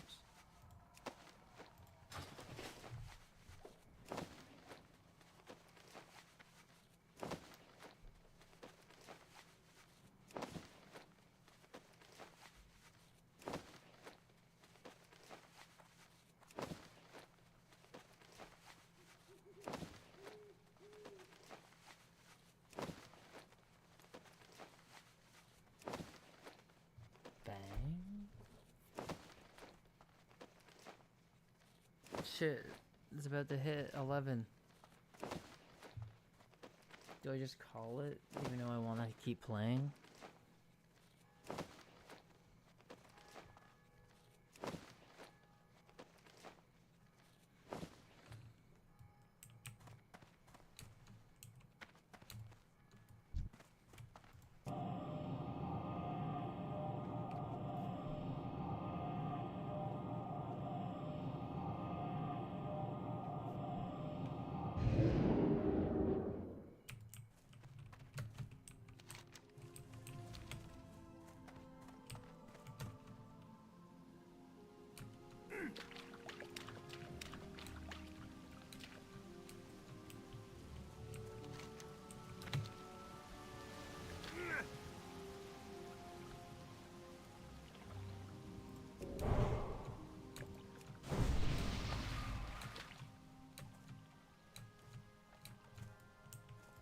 How do I... Oh, this is what I want.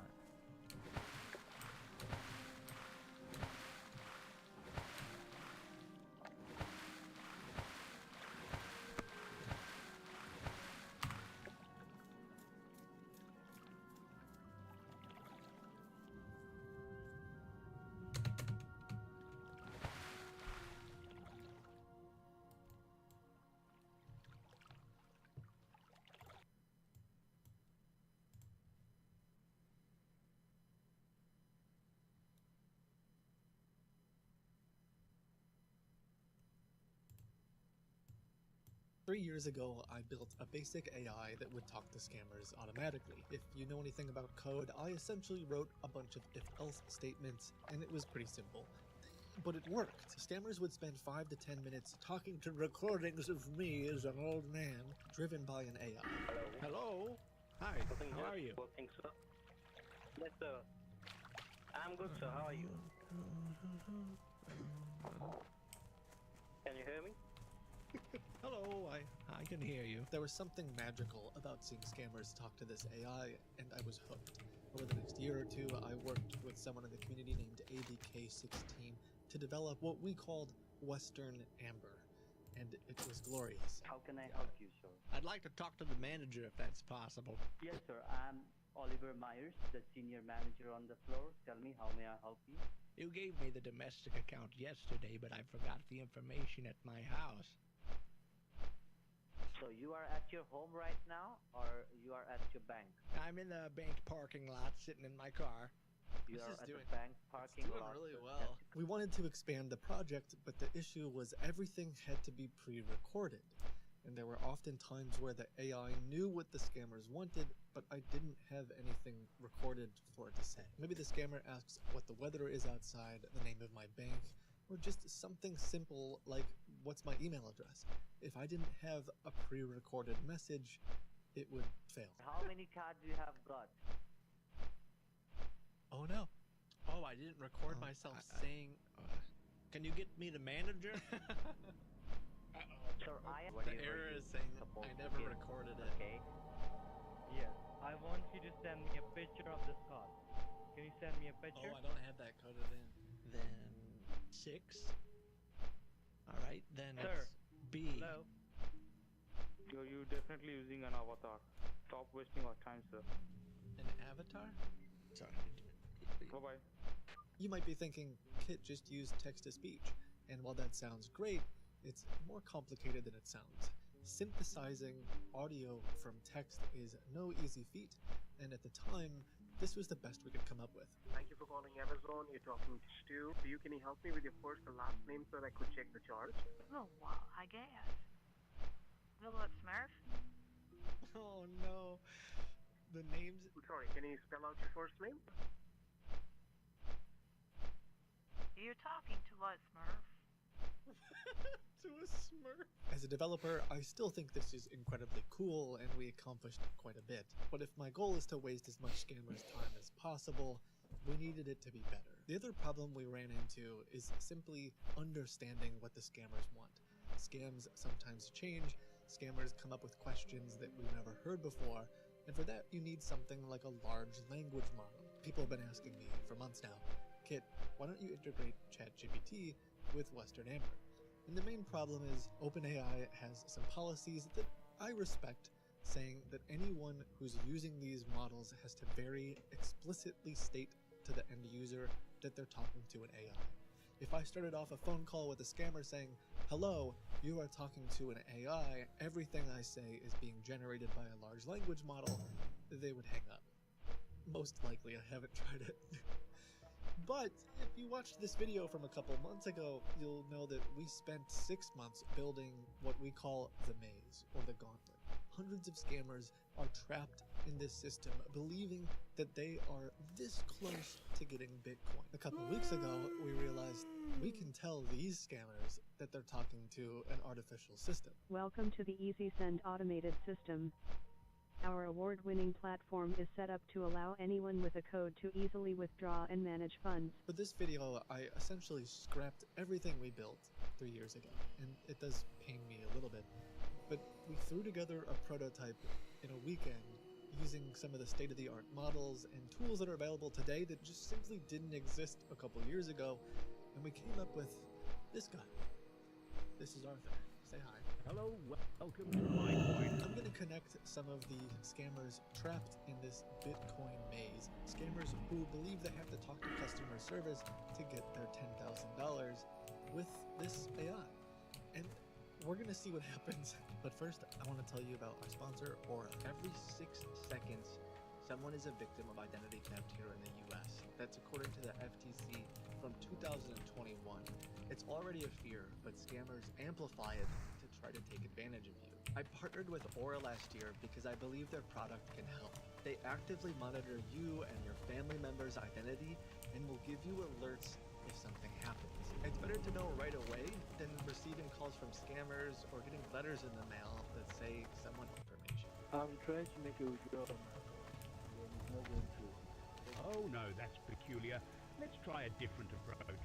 Instead of using the website, let's send a carrier pigeon to deliver your bitcoins. It's a known alternative in the tech world for reliable transactions.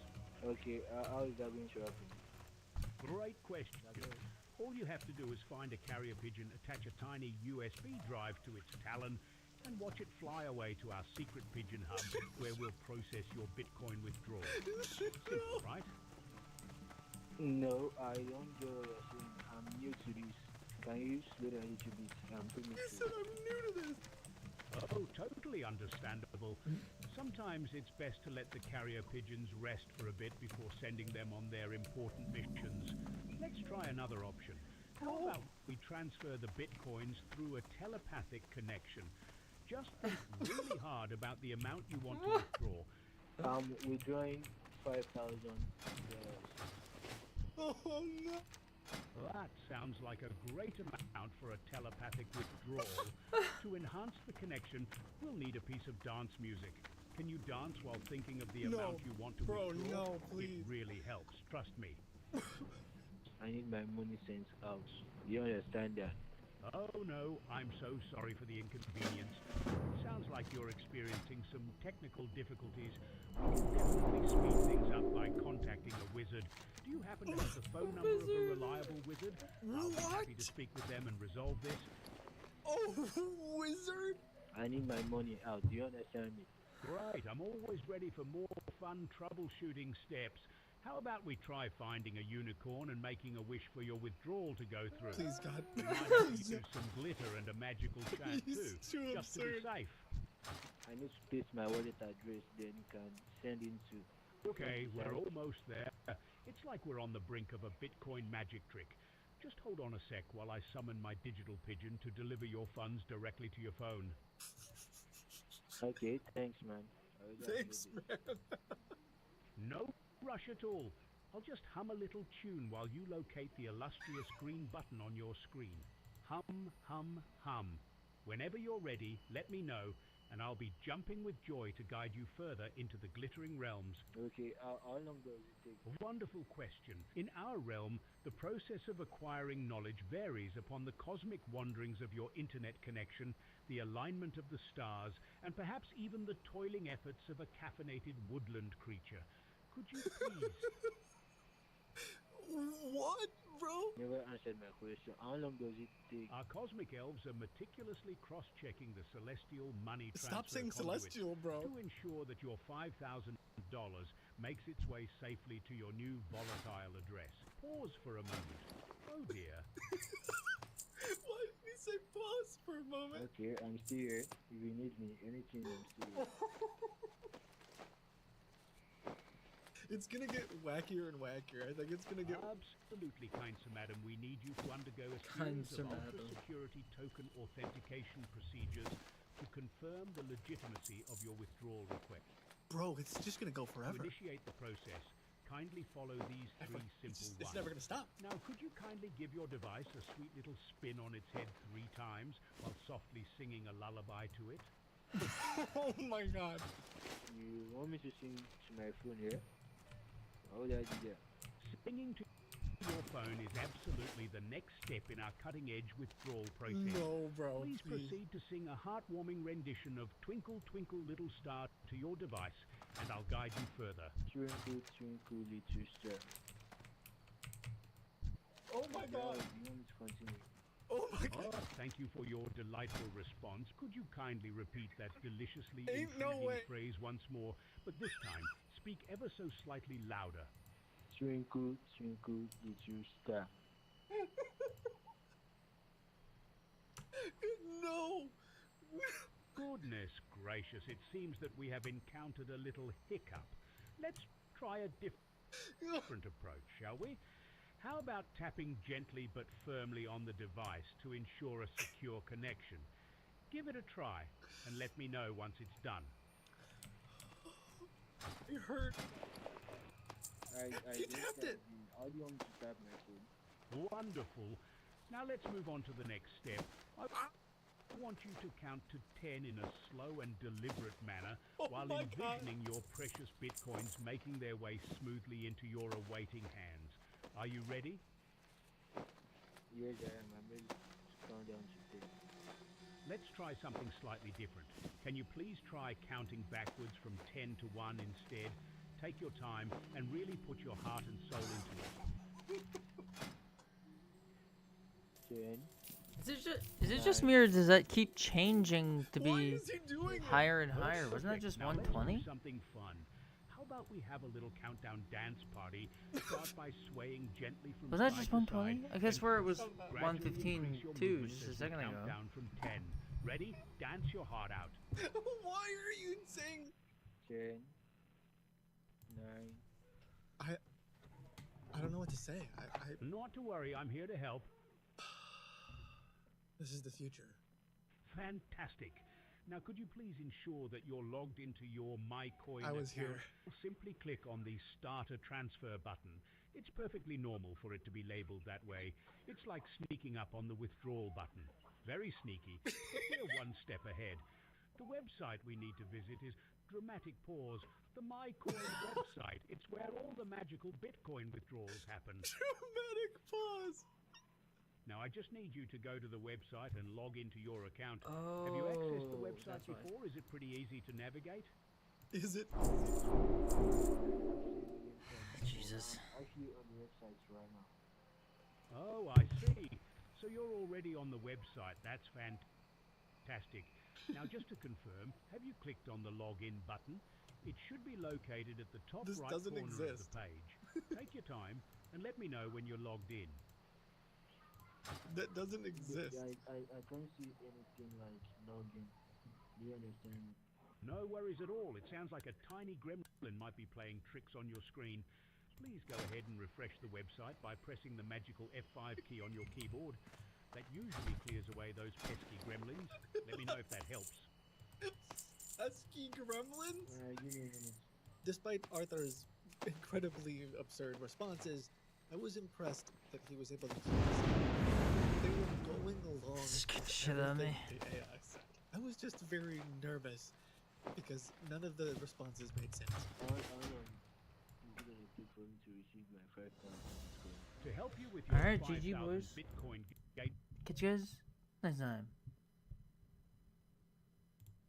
Bang.